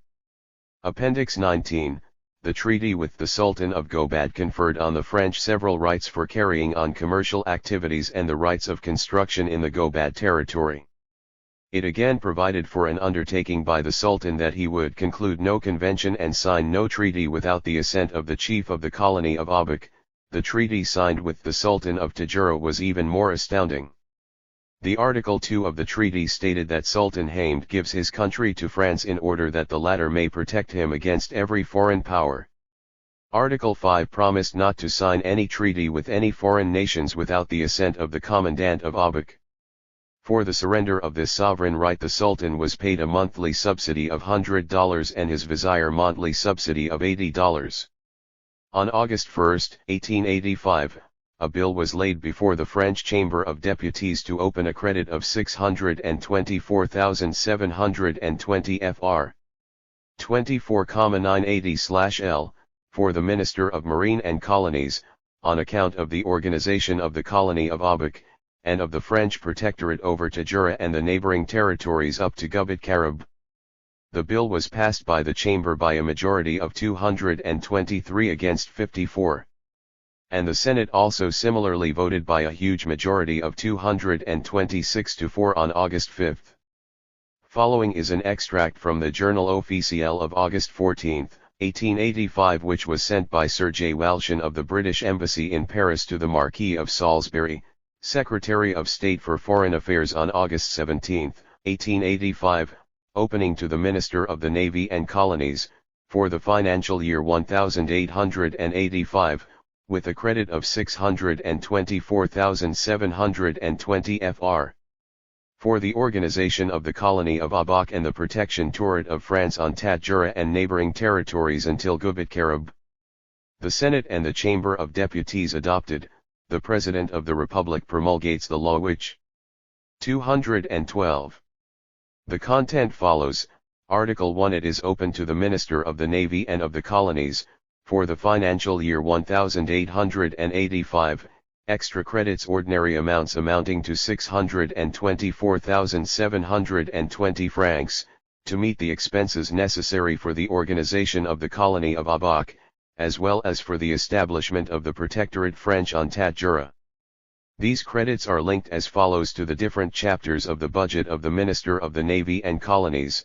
Ch2 Civil Service Personnel to the Colonies 50,700 francs 5 Military Service Personnel to the Colonies 37,485 francs 7 Land Travel Costs and by Sea 11,900 francs 9 Food 30,387 francs 10 Hospitals 40,430 francs 11 Civil Services Equipment 162,330 francs 12 Military Service Equipment 120,000 francs 13 Miscellaneous and Interest Expenses General 151,488 francs Total 624,720 francs Art. 2. The above expenses will be provided for from the general resources of the ordinary budget of fiscal year 1885. This law, deliberated and adopted by the Senate and by the Chamber of Deputies, will be executed as a law of the state. Done at Montseau-Vaudreuil, August 12, 1885. Signed, Jules Grévy. By the President of the Republic, the Minister of the Navy and Colonies, sign, Gallagher. The Minister of Finance, sign, Sidi Carnot. The English version of the law. The Minister of Marine and the Colonies is hereby granted an extraordinary vote of credit for the year 1885, amounting to 624,720 francs, to cover the necessary expenses cited by the organization of the colony of Abuk, as well as by the establishment of a French protectorate over Tat-Jura. This vote is distributed as follows, under the different heads of the budget of the Ministry of Marine and the Colonies, francs. Ch2 Salaries of civilian employees in the 50,700 colonies 5. Pay of troops in the colonies 37,485 7. Traveling expenses by sea and land 11,909. Provisions 50,387 10. Medical services 40,430 11. Blinds, civil, 162,330 12. Blinds, military, 120,013. Miscellaneous 151,488 total 624,720. The above expenses shall be provided for from the general revenues according to the ordinary budget for 1885. Sir J. Walsham wrote to the Secretary of State on August 4, 1885, about the debate on the bill in the French Parliament. He stated that the deputy, Mr. Perrin, who had in recent debates spoken against the policy of any fresh colonial extension, opposed the bill. He reminded the House that Abuk, which was opposite to Aden, was purchased by France in 1862 for a trifling sum, that during some 20 years its very existence seemed to be forgotten, and that it was not till 1883 that the late 214 government recollected the circumstance of France having certain rights there. On March 31, 1887, the Deputy Assistant Political Agent at Bulhar, D. Morrison, received information from a Somali named Ali Noor, B.A. Gadabursishirdan, that French men of war had arrived at Dong Arida. Ali Noor told the British agent, "I was living at a place known by name Doho near Samarwanak, and about 7 o'clock this morning I heard what I thought to be the report of a cannon 2 or 3 times. I thought nothing more of the matter till a man named Mohammed Rayer Ali Baghoba came to my kraal from Dong Arida. I asked him if he had heard the guns. He replied, he had. I asked what was the cause. He said a French man of war has arrived at Dong Arida and hoisted the French flag there. I then mounted my horse for the purpose of giving information at Bulhar. I have just arrived. I started from Doho at about 3 o'clock this afternoon. Upon receiving the information, Mr. Morrison at once proceeded on board HMIMS Amberwich, which was to sail next morning at 1 o'clock for Berbera, and consulted with Captain Avies as to the necessity of going at once to Dong Arida, firstly, to verify the information, and secondly, to take some action if true. Captain Aves agreed. It was highly advisable to proceed at once to Dongarida and promised to sail at 1 a.m. on the 1st instant, which he did, arriving at Dongarida 7:25 a.m. On the same date, where they found the French gunboat Meteor under the command of Captain Latour. Morrison officially protested against the French flag being flown at Dongarida and asked the French to pull it down. The French captain turned down the request. Morrison threatened to hoist the English flag. At this the French captain became very excited and said, "I ask of you in the most sincere and friendly manner not to carry out your intention, as I could but consider it an insult to the French flag to do so in the presence of a French man of war." The Englishman said, "If I hoist the British flag, what will you do? Will you pull it down? Or will you prevent me from hoisting it by force?" The French replied, "No," but upon the British putting the same question, the French replied, "I beg of you most sincerely not to do so, as it would entail very grave consequences. In fact, I cannot say if I might not have to use force." The French shot the cannon, it seems just as a notice of their arrival. There was no physical fighting between the two European powers that were scrambling for the Somali territories. There was only war of words. The British agent at Bulhar and the captain returned to their ship the Amberwitch and wrote a letter of protest and delivered it to the French captain, Latour. Shortly afterwards, Captain Latour delivered a letter in reply. But while the two sides were exchanging letters, the British was informed that the English flag had been hoisted by the person, Ragabuddha, who was entrusted with the English flag. The Englishman, proud of what had happened, told the French, "You now see our flag hoisted on shore, and I call you witness the fact that no communication has been held between this ship and the shore since our arrival." The French replied, "Mr. Morrison, I ask you officially to send on shore and order the English flag to be hauled down." Morrison replied, "I certainly shall not do so."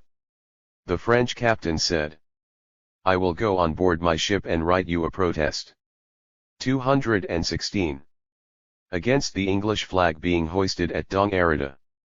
Next day, February 2, 1887, Morrison went back to Zila to consult with his boss, Major Hunter, but Hunter had already left for Aden. Morrison therefore reported to the acting consul, Lieutenant Mellis at Zila, about the incident that had taken place, who then sent the following telegram to Major Hunter. "French have hoisted flag at Dongarida." Morrison protested. "Have sent small party of Sudanes to protect British flag." The French ship also left the area, but both sides left their flags hoisted at shore. The British decided to send to Dongarida 10 Sudanes with their Effendi, and a Subhedar of the 9th Bombay Native Infantry, an orderly, and Daria Magan as interpreter, with 15 days' provisions from the ship Amberwitch for the purpose of protecting the British flag.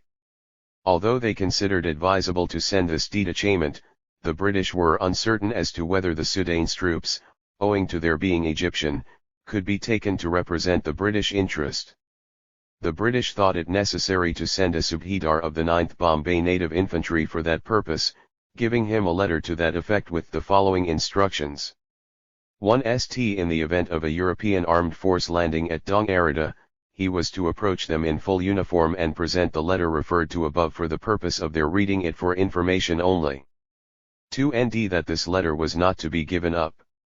3. He was to protest against the landing of any armed European force other than British. 4. He was to offer no resistance to any such force.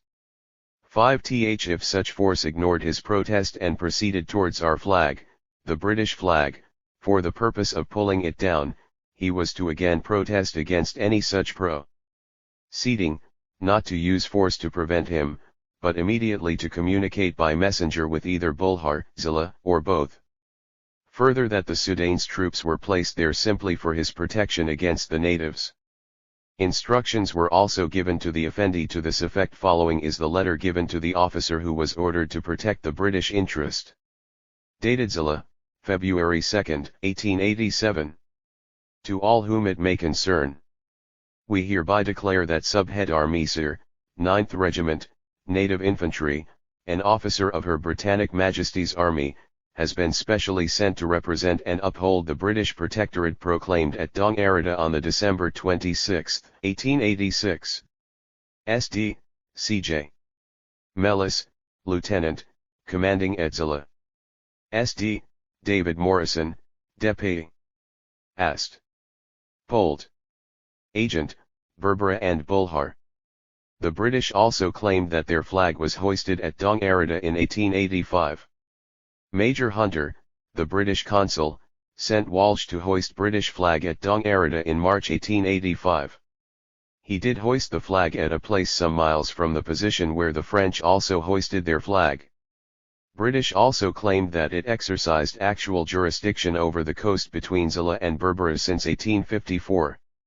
That is the time when Richard Burton set foot on Somali territories for the first time. But a letter dated Foreign Office, London, the February 14, 1887, from Sir Julian Posfote, Under-Secretary of State, Foreign Office, to the Under-Secretary of State, India Office, indicated that there were discussion going on over the French and British claims to Dong Arida on the Somali coast. The French authorities rehoisted their flag at Dong Arida while the discussion with regard 218 to the respective sphere of influence of Great Britain and France on that part of the Somali coast was still pending. Dong Arida is situated on the coast nearly halfway between Zilla and Berbera. On January 1, 1886, the British Foreign Office forwarded for the concurrence of the Secretary of State for India Lord Randolph Churchill, the draft of a circular dispatch to Her Majesty's representative in the countries which took part in the Berlin Conference of 1884 and 1885, excepting France. The draft directed that a notification should be made to the governments of those countries, as required by Article 34 of the General Act of that conference, to the effect that a British protectorate had been established over Somali coast from eastern shore of Gubat Karab to Ras Galwini, both inclusive. In generally approving of these proposals, Lord Randolph Churchill remarked on January 18, 1886 that, although the British protectorate eastwards on the Somali coast then stopped at Ras Galwini, it was improbable that at some future time it might be considered expedient to extend that protectorate to the old Egyptian limit near Ras Hafun. The British protectorate had, however, been extended to the 49th parallel of longitude by the treaty which Major Hunter had concluded with the Warsangali tribe, specially providing protection. In communicating the fact to the British Secretary of State, the resident at Aden informed that a supplementary agreement with the Haberger Hajis was completed, that with the Haber Toljala was almost ready, that a supplementary agreement with the Habra Wal was not urgent as Berbera was British occupation. He wanted to know if the treaties with the Isa and the Gadabursai tribes should be supplemented. A supplementary protectorate agreement was concluded with the Habra Wal tribe by Major Hunter, to come into force from March 5, 1886. For the British the Pri. 219. Merry object of the Isa, if not of the Gadabursai Treaty, was to facilitate the withdrawal of the Egyptian garrison from Harar. Almost simultaneously those engagements became as valuable as preventing the acquisition of rights by the French in the Somali country. On their part, the French informed the British government that they had established a French protectorate over the Somali territory. The British charge d'affaires in Paris, John Walsham, reporting his conversation with M. de Freycinet at the Ministry of Foreign Affairs on October 1, 1885, stated that he was officially informed that, the French vice-consul on the Somali coast, M. Henry, and the commander of the French ship of war Garonne, had been taking steps to assert a French protectorate over parts of the coast between Gubat Karab and Zilla. That French troops had been landed at Kir Ambadu, though there was reason to believe that they were subsequently withdrawn. On the February 12 last the French ambassador in London had announced to Her Majesty's government the establishment of a French protectorate from Ras Ali to Gubat Karab, and had asked, that, the British authorities at Aden might be instructed to desist from levying the customs dues which had latterly been collected there on behalf of the Egyptian government goods coming from or dispatched to Tajura. In reply to this demand, the British government had stated that, without prejudice to the territorial rights of the Sultan, they would be prepared to issue the necessary directions in the above issue. However, Sir J. Walsham sent a note to M. de Freycinet in which he stated, "I have received instructions from Her Majesty's Government to inform Your Excellency, without delay, that reports of a disquieting character have just reached Zilla, and they would therefore venture to express 220.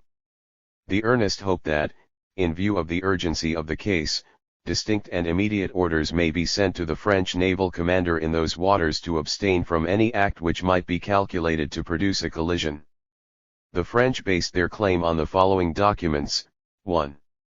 A treaty concluded on the March 11, 1862 between the French government and Ding Ahmed Aboubakr, delegated by certain chiefs of the Danakil, Adel, and Dabina tribes, ceding the littoral from Ras Dumaira to Ras Ali on the north shore of the Gulf of Tajura, including Abak, besides granting certain grazing rights at Ambadu, Kassasazel, and at Elo, near Cape Djibouti, Appendix 6, 2. A deed of gift, dated December 14, 1884, by Sultan Loida, chief of the Dabina section of the Danakil tribe, giving to the French government the country stretching from Adali, Ras Ali, to Ambadu. 3. An arrangement dated March 25, 1885, between M. Henry, French vice-consul at Zilla, and some members of the tribe of the Jibril Abukar, placing themselves under French protection. 4.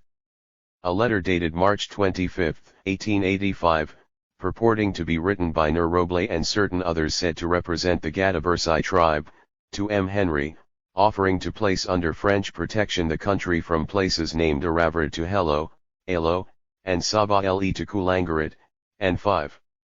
A treaty, dated March 26, 1885, between M. Lagarde, commandant at Abak and certain chiefs of the Isa Somala tribe, who state that they own the territory from Gubat Karab to Ambadu and who accept French protection.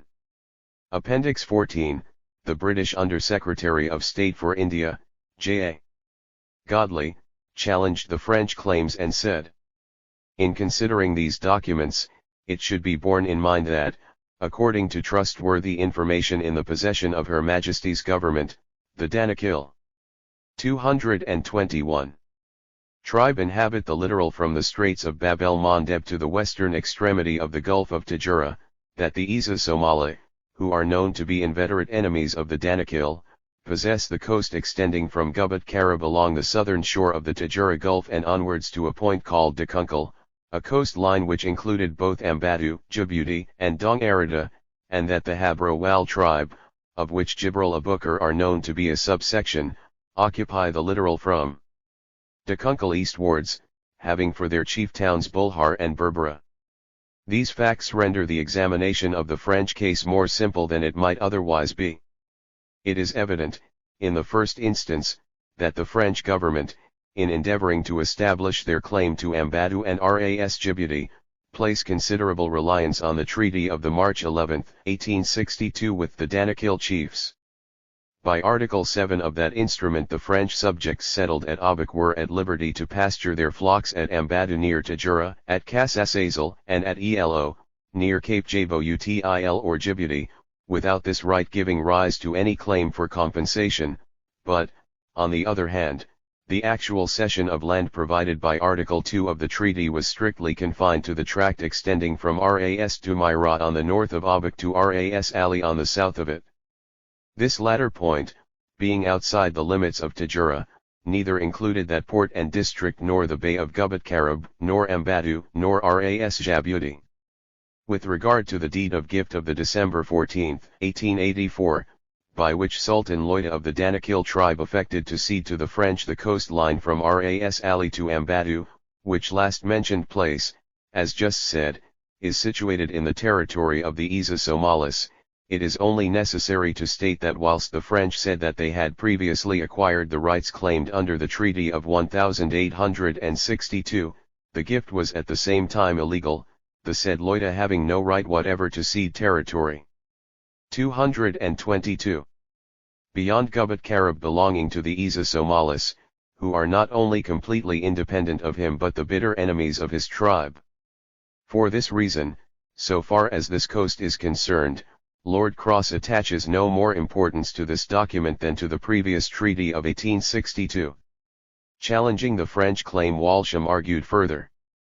With respect to the third document under review, viz., the arrangement said to have been entered into on the March 25, 1885 between M. Henry and some members of the tribe of Jibril-a-Bukr, who state that they inhabit Dong-Arida and the adjoining littoral and desire to put themselves under French protection, it may be observed that the signatories of that document do not profess to represent, or to be empowered to act for, the entire tribe, nor do they demand that the whole tribe should be taken under French protection, nor do they specify any territory as intended to be made subject to that protection. M. Henry, in reciting the purport of their petition in his reply to the signatories, goes far beyond the statement which the text of the petition itself warrants.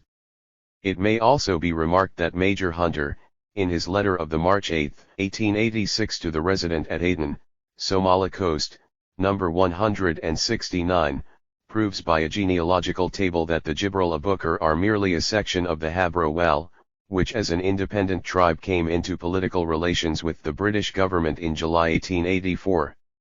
Consequently, the entire tribe of Jibril-a-Bukr, so called, had no right to make any separate engagement at all, more especially one affecting a place such as Dong-Arida, which, as already shown, belongs to the Isa Somalis, although it is believed that the Habro-Wal tribes occasionally wander in its vicinity, which may account for the statement made by those who signed the petition that they were inhabiting Dong-Arida and the neighboring coast. It appears, moreover, that after full inquiry at Zilla Major 223, Hunter could not ascertain that any intercourse took place between the tribe and M. Henry at that place except by means of a few troublesome members of the clan who reside near it, and who together with some Gadabursai, are said to have taken a French flag to Dong-Arida at some period in April 1885 and attempted to plant it on that spot.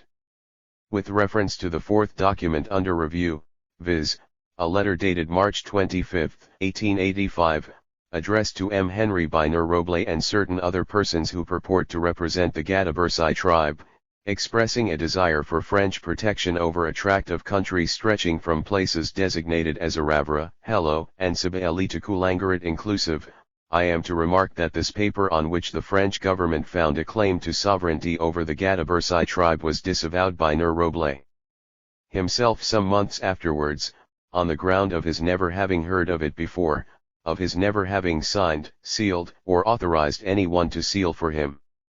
In short, from inquiries made by the British Vice-Consul at Zilla in September 1885, it was ascertained, beyond a doubt, that the letter was written by one Ali Salman in the house of Burhan Abubakr, a son of the late Abubakr Pasha, who dictated it and got it signed and sealed in M. Henry's presence.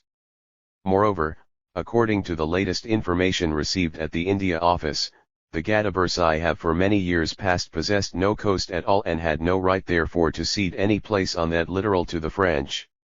Apart from all this, the fact remains that on the December 11, 1884, or 3 months prior to the date of the alleged letter from Nur Roble, a treaty was entered into between Hunter and the chiefs of the Gadabursai tribe, the validity of which cannot be affected by any agreement said to have been subsequently entered into by the French consul at Zilla. With regard to the last document of the series, viz., the treaty of the 26th of March 1885, between M. Legard 224 and certain chiefs of the Isa Somalis, declaring that they possess the territory from Gubat Karab beyond Ambadu near Zilla, and accepting the protectorate of France, Lord Cross has only to observe that whilst, as stated in paragraph 3 of this letter, the Isa Somalis do undoubtedly possess this coastline, the elders of this very tribe, in whose territory it may again be remarked are situated Ambadu and Dong-Arida, signed a treaty with Major Hunter on the December 31, 1884, or 3 months before M. Henry's alleged engagements of the March 25, 1885 and the one under review, on the strength of which the French claim possession of those two places. Moreover, as reported in Mr. Edgerton's letter of the 16th and September 28 last year, The French commandant at Abuk acknowledged to Captain King that it had not been signed by the chief of the Isa, in addition to which the principal men of the tribe denied the right of the signatories to cede their land, and protested from the beginning against the proceeding. Ord, Sultan de Tatjura, Ian dun son pays au gouvernement français jusque l'endroitable adali. Moi, Howard Leda, J. Fais de meme etje dun audit gouvernement de Adalia ambado. Signatures et cachets de Howard, Sultan de Tatjura et d'Ibrahim, Vizier du mem Android, l'escals témoignant de l'authenticité de la dite déclaration. Signature de Howard Leda, l'équal certifie l'authenticité de son dire. Abak, le 14 décembre 1884. Pour traducto inconforme, l'interprète militaire de la colonie, signé, Olenschläger. 225. Vu pour la légalisation de la signature de M. Olenschläger, interprète militaire. Le commandant de la colonie, signé, Lagarde. As it is mentioned above, the Sultan Leda has given a Somali territory to France as a gift. On November 21, 1886, the French vice-consul at Zila, M. Henry, reported that the captain of the boat Penguin and 7 of his crew had been massacred by, according to the French consul, people belonging to the Arona tribe, and informed the British vice-consul at Aden that the assassins are in Zila. The massacre took place at Kir Ambato. The date was not known, but the boat left Zila on the morning of November 18, 1886. The French landed at Ras Tbilisi for the purpose of surveying the place for the establishment of a French settlement there. But the latest account says that the French had landed, unarmed, at a place called Ganman, Gan Mahan, between Tbilisi and Ambato. They brought with them a bag of biscuits, which they gave to some Somalis near the watering place. They did not appreciate the gift, and a young boy in the group said, "Is this what you give in exchange for our animals which you carried off?" and then drove his spear into one of the sailors. His example was immediately followed by the rest of the group and other who ran up. M. Lagarde, M. Henry's son, and 2 Ayil Yunus Somalis employed in the ship escaped by running away and swimming. One of the Ayil Yunus men received a wound from a stone on the back of the head. An armed party then landed and drove away the Isa, and took the dead bodies on board of the ship. The British vice-consul reported that some 6 or 7 months ago some of the Kerhuron sub-tribe of the Isa who occupy the country in the neighborhood of Ras Tbilisi came to Zila and complained to me that the French had carried off 9 of their camels and a large 226 number of sheep in retaliation for the carrying off of the camels belonging to the Brahmin Bareli Kafila. I sent the men away with a small present, and told them I could do nothing for them. The British wrote, "This I believe to be the real motive of the massacre." The natives, proverbially treacherous, seeing before them unarmed the very men who had carried off their animals on a former occasion, could not resist the temptation to retaliate. The 2 foreign European powers, Britain and France, who were scrambling for Somali territories, solved their disputes over who takes what and where, by correspondence in their mutual interests, without consulting the people of the country. On March 30, 1887, the British Viceroy from his camp at Dehradun, India, sent the following telegram to the Secretary of State in London. Your telegram of 24th. After consulting Bombay, I am of the opinion that there is no objection to limiting recognition of our protectorate from Ras Djibouti to 49th parallel. We should obtain, in addition to prohibition of trade in arms and slaves, withdrawal of French claim to protect Gadabursai, of French interference and consul at Zila. Agreement of French with Isa should be subject to our approval. No protective duty should be introduced and no penal settlement formed. On April 15, 1887, the Secretary of State replied to the Viceroy. We agree to recognize French protectorate west of line drawn from Djibouti to Harar. French agree to recognize our protectorate from Djibouti to 49th parallel, to withdraw claims to Gadabursai and Gibraltar Abukras, and will not establish penal settlements. The 2 governments to take necessary measures for suppressing slave trade and importation of arms. "Have you any further views to express?" asked the 227 Secretary of State. And on April 16, 1887, the Viceroy replied that he had nothing more to say. Of course, the British, the French and the Italians agreed to suppress arms importation in the area. But this applied only to the Somalis and allowed all kinds of arms to the Abyssinians. In 1898, Edmund Monson sent a letter from Paris to the Marquis of Salisbury in London. He quoted a telegram from the British consul Arthur, in Dakar on January 5, in which he reported that Prince Henry of Orleans enlisted 100 men for service in Abyssinia. Monson further quoted a telegram from Charles Hardinge respecting the arms and military stores shipped on board the Baluchistan from Marseilles on the 27th ultimo, and according to Hardinge these were destined for Djibouti, on the Somali coast, and had been supplied by the Russian government to the Emperor Menelik. The British official referred to an article in the French paper Patrie giving an interesting account of an interview with Prince Henry of Orleans on the subject of his mission to Abyssinia. Prince Henry stated that the 100 Senegalese enlisted at Dakar would sail for Djibouti under the command of Viscount d'Arigny, formerly of the Spahis, and of MM. Lacombe, Sibyllin, and Lemery, who at one time in command of the local troops milice in the Congo colony. Prince Henry stated that 30,000 rifles and 5 million cartridges have been presented to Menelik by the Emperor Nicholas, while for the use of his own expedition he has forwarded 12,000 guns, 2 million cartridges, 2 mitrailleuses, tents, and agricultural implements, and.c. The mission, which was not, apparently, for purely military purposes, comprised engineers, doctors, architects, and a commercial agent, in all, 20 Europeans, who were to instruct and educate the Galas tribes, an agricultural and pastoral people. Foreign Department, Red Sea and Somali Coast, Confidential, Section 1, January 15, Number 21, New Delhi. 13. The British and the German activities. On August 2, 1870, the master of the British ship, Morning Star, Evan Evans, reported that on July 22, 1870, at 11 p.m., the ship ran on shore close to Ras Alula. On February 22, 1871, the commander of the British ship Lynx, J.K. Keats, arrived on the Somali coast and anchored on a place called Mowiyat.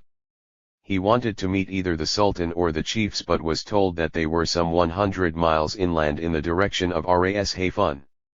In his report to his superiors at Aden, Commander Keats stated, "I instructed the interpreters that in case they were absent, a messenger should be at once dispatched to them." This was done, but through some misunderstanding, a couple of days were lost before the messenger started. However, after 7 days waiting, the chief returned. The visit of the commander was connected with the murder of the steward of the Morning Star, another British ship, allegedly committed by a Somali named Mohammed Gombai, and to find out whether or not the chiefs were taking steps to apprehend the alleged murderer. The chief told him that they had used all means in their power, but that the man had escaped, and that they had 230 searched everywhere inland, and also sent vessels round the coast, even to Zanzibar. But Keats reported, "This I did not believe, as if bugalows had been sent anywhere south of Ras Asir, they could not have returned against the northeast monsoon."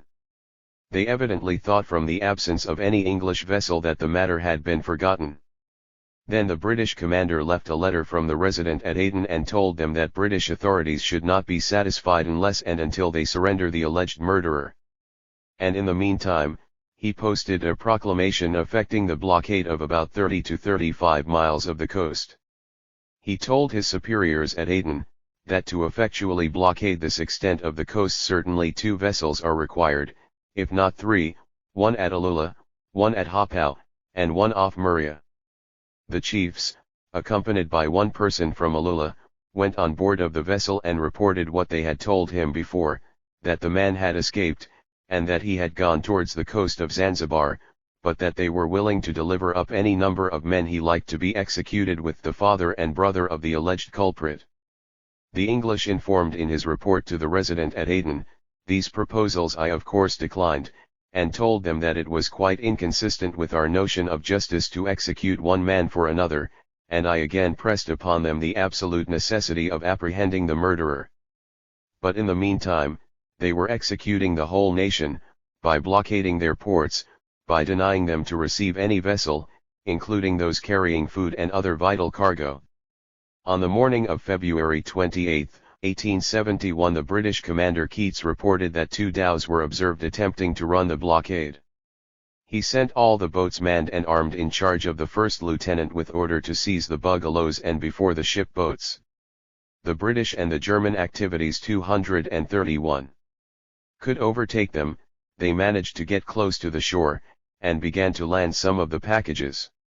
A great number of natives, congregating on the beach, showed evident signs of hostility. He said in attempting to take one of the bungalows in tow, the natives entered the water, and began throwing spears at the crew. It then became necessary to endeavor to terrify them by using blank cartridges, and several rounds were fired, in the meantime, using every effort to tow the boat which had grounded offshore. The captain alleged that the Somalis returned to the attack more numerous, and more determined than before, and the lives of our men were greatly endangered. A few rounds of ball cartridge were then fired, and I regret to say one native was killed. After this the natives retreated, and the bungalow was allowed to depart. The political resident at Aden reported to the secretary to the government of Bombay *. It will be observed that the natives of Alula, when attempting to resist the detention of 2 small bungalows which were found to be running the blockade, committed such acts of hostility that the officers in command of the ship's boats were obliged to fire upon them, thereby killing one of the party. This act appears to have been done in mere self-defense. This is the logic of power. On 2 similar circumstances, when the Somalis resisted the presence of the British vessels on their coast, 2 persons were killed. On the first occasion, a steward of the British vessels the Morning Star was allegedly killed by a Somali, and following that the British blockaded about 30 to 35 miles of the coast. And when they decided to suspend the operations against the Somalis, the Under-Secretary to the Government of India told the Acting Secretary to the Government of Bombay that it will be sufficient for a vessel to visit these ports during the next season, and make inquiries as to the result of the further proceedings of the Somali chiefs, and, should the murderer not be then produced, the tribes might be warned that, if they are ever found to have sheltered him, they will be severely dealt with. As for the killing of the Somali by their officers, the resident at Aden said, this act appears to have been done in mere self-defense. After investigating the matter, the resident in Aden, Major General C.W. Truman Hare, said that there was no reason to detain the bungalows, which was towed to Aden by the commander of the Dalhousie, after J.I. Keats requested him to do so. He told the secretary to the government of Bombay that Commander Keats' statement contained nothing which could be accepted as a proof either that there was any intention of running the blockade, or of her being in any way concerned in the transaction, which unfortunately ended in bloodshed and loss of life upon the seashore. The political resident sent copies of depositions of the people who were interviewed on the matter and translations of letters received from the Sultan of the Mujahideen and the Garrett of the Warsangali, complaining of the conduct of the commander of the Lynx, Keats. Truman Hare had an interview with Nur Osman, the relative and representative of the Sultan of the Mujahideen, who stated that before they had any official dealings with the British government, when a vessel was wrecked upon their coast, they had harbored and fed the crew and protected the property, that their exertions had been recognized and liberally rewarded by government. According to the British official, Nur Osman added that it was their earnest desire to merit the approval of government by their conduct in similar cases, but that there were bad characters in every nation whose conduct could not be controlled. Following is the translations of the letter from Sultan Mohamed Osman Yusuf, of the Mujahideen, to Truman Hare. After compliments, I have received your letter which you dispatched by the steamer, and understand its contents. You wrote to me to give up the murderer, or my ports will be blockaded. This man fled before the steamer of Captain Miles arrived. I have made inquiries in all parts of the Mujahideen country, both on the hills and in the jungle country, but without success. Between the departure of Captain Miles and the arrival of the other steamer, I made all the inquiries in my power. I have heard that he went by land to the Sohili country. When I heard this, I took period of 3 months from the Sahib Captain Keats and sent some Mujahideen people with Ismail Osman, the grandfather of Osman Muhammad. I afterwards went inland, and this steamer continued to frequent the ports of Muria and Alula, and I asked the Sahib, but he told me that he had no orders on this subject. When the Alula chief heard this, he burned Alula, and they buried their provisions and property, and left the port. When the steamers returned, the captain ordered all the people to return to Alula. Cameliers brought things on camels, and boatmen brought things in boats. The captain saw 2 fishing boats. In these boats were some provisions and things, which were being landed on the shore according to his order. All at once 5 boats left the ship fully armed. The sailors landed and plundered some of the things, and fired some muskets at the people. 2 men were killed, and 1 was wounded. When this had happened, I determined to complain to you, and I have sent my grandfather, Nur Osman, to you. Whatever you see likely to lead to a peaceful settlement, do. There are many Arabs witnesses in this: Abdullah bin Ali bin Omd, Sawari, Ahmed bin Ali Junbida ar Omar bin Khalida, Abdullah bin Ahmed. 234. Bin Omar Omin bin Abdullah Marisalim bin Abdullah bin Esa, Salah. Translation of a letter from Sultan Muhammad bin Ali Garud, the Warsangali, to General Trumanhare, CB, dated 12th Moharram 1888, corresponding with April 2, 1871. After compliments I am sending to you on my part my children Isa Mahmud and Ahmed Mahmud Ali Garud and Mahmud Abdullah Garud. I have heard that you blockaded Makar, the East Somali country, or called Makhor, the north coast Dabir. You did not inform me of this, and I knew not of it before, and none of my subjects in Makar told me. Now, today there has been plundering and murder done upon my people. There is a covenant of old between you and me. Now I have sent my children to you to meet you. One of our men is slain, and our property is gone, which was in our bungalow, and our bungalow also, the Nakuda Mura Gould, and the helmsman Saeed Gould. Do give orders in the business as you deem best. I have had no difference with you since the time you took Aden. True translation, signed, W.F. Fritos, Assistant Resident. On March 17, 1886 in London, the German ambassador Count Hatzfeldt verbally informed the British Foreign Office that on September 6, 1885 the German East African Company had made a treaty with the principal chief of the Mujahideen Somalis, the Grand Sultan Osman Muhammad Yusuf, at Alula. Under this treaty the whole Somali territory from the east of the town of Berbera to Cape, Ras, Asurat had been ceded to the German company.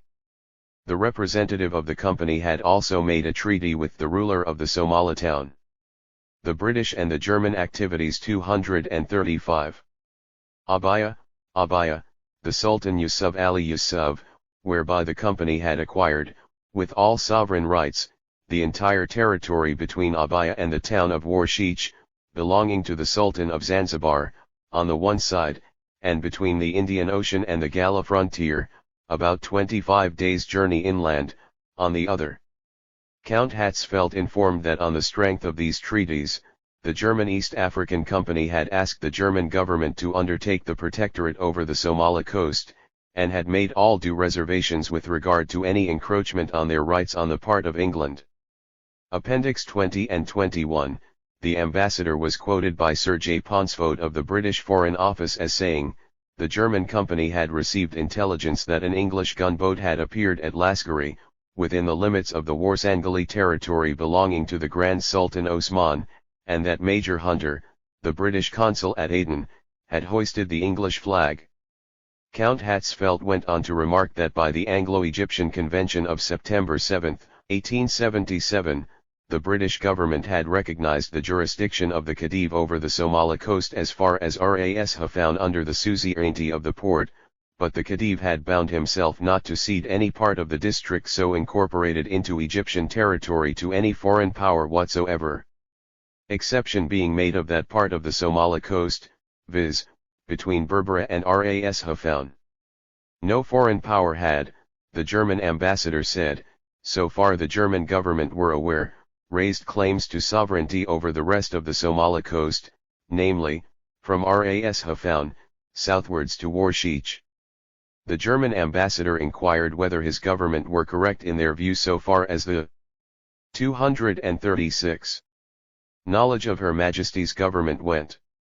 He also told the British officials that English agents were actively engaged in endeavouring to persuade the Somali chieftains to give up their engagements with the German company, and he asked whether Her Majesty's government had any information with regard to the proceedings of the British local agents and the action of Major Hunter at Lascari. The Earl of Kimberley sent a telegram to the Viceroy of India on March 26, 1886, in which he conveyed: Germany has notified protectorate over Somali coast from east of town of Berbera to Ras Assurad. We propose to assert our right as far as 49th degree of longitude, but to admit rest of their protectorate. Do you object? Reply early. Next day, the Viceroy replied to the Earl of Kimberley: Your secret telegram, 26th. German protectorate. No objection. Then the British Foreign Office drew up a memorandum on April 5, 1886 for the German ambassador in London, which contained the following points. A. That the territory and coastline between Gubat Karib and the 49th degree of longitude east are already under British protectorate. B. That Her Majesty's government do not claim to exercise a protectorate over the Mujahideen Somalis or any of the tribes eastward of the 49th degree. C. That the establishment of a German protectorate on the Somali coast eastward of the 49th degree to Cape Gardefly and from thence to Warsheich would be welcomed by Her Majesty government. 4 months later, Sultan Yusuf Ali visited Aden and met with the British consul, Major F.M. Hunter. The latter discussed with the Sultan about the agreement German claimed to have concluded with the Mujahideen chiefs. During the meeting the two sides discussed bilateral agreement. Afterward the British official reported to his government. With respect to the desire of Yusuf Ali to enter into a separate engagement, I elicited that he claimed jurisdiction over Alula and Habo, between Muranja and Alula, only, and that he expected at least $360 annual subsidy to enter into a protectorate engagement. It has to be remembered that we already pay the Mujahideen $360 per annum to protect life and property, and this agreement has been signed by Yusuf Ali as one of the chiefs of the tribe. If we enter into a separate agreement with the latter, there will be a risk of Sultan Othman taking offense. The consul concluded. I informed Yusuf Ali that the British government are quite prepared to pay a reasonable amount to the Mujahideen tribe, or even himself personally, in case they or he accepted British protection. Further, that if he used his influence to obtain the required concession for the erection of a lighthouse at Gardefly, he would be well and suitably rewarded. The British consul claimed that Sultan Yusuf Ali made the following statement: I was not present when the agreement was made between the Sultan Othman and the German, but I have seen the Arabic copy. I do not recollect what the preamble said as to the actual parties making the agreement, whether it was on behalf of themselves or of their governments. The substance was that the Germans were to be allowed to trade and were entitled to protection. The consideration was $1,000 payable to the Sultan, and $1,000 to myself, annually. There was no mention of sovereignty or territorial rights, or flag. When the second time the Germans came I was present. They asked for the Sultan's flag to fly on their boat for protect. 238. They also said they wanted to build a house and fly their own flag over it. Both these requests were refused. We have not received any portion of the annual stipend, but we have accepted presents of cloth. Since I arrived at Aden, I visited the German agent Max Winter here and showed him the paragraph from the Standard about his company having annexed the Somali country from near Berbera to Warsheich. He declared he knew nothing of any such intimation having been published. This statement was taken by Major Hunter on March 26, 1886. 3 years later, in 1889, the German government asked the British government permission to recruit, within the British protectorate on the Somali coast, a small force of blacks that were intended to serve as police in the territories of the German company at Zanzibar. But the British considered extremely undesirable to accustom the Somalis to the use of firearms, and at the beginning it raised objections to the German request. Earlier, the political resident at Aden, Brig General AGF Hogg, reported in a letter on April 24, 1889, that in accordance with instructions received from the Secretary of State for India in September last, the Italians were permitted to enlist Somalis for service at Massoua. The men, about 150, were regularly trained in the use of firearms during the last 6 months, and have now been sent back to Aden. The political resident argued. It is evident that if foreign nations are thus permitted to train the Somalis to the use of firearms, and then send them back to their own country, most undesirable results will ensue, and I trust that in future permission may be refused to any foreign nation for the enlistment, as soldiers, of Somalis within our protectorate. Possession by the Arabs of rifles is becoming very common indeed, and if Somalis receive a military training, they are certain to use every endeavor to obtain possession of firearms which are now almost unknown in their country, he said. However, on May 31, 1889, the Secretary of State for Foreign Affairs, the Marquis of Salisbury, went on to state that Her Majesty's government were desirous of doing all in their power to meet the wishes of the German government in this matter, and the objection raised by the government of India to the recruitment were accordingly overruled.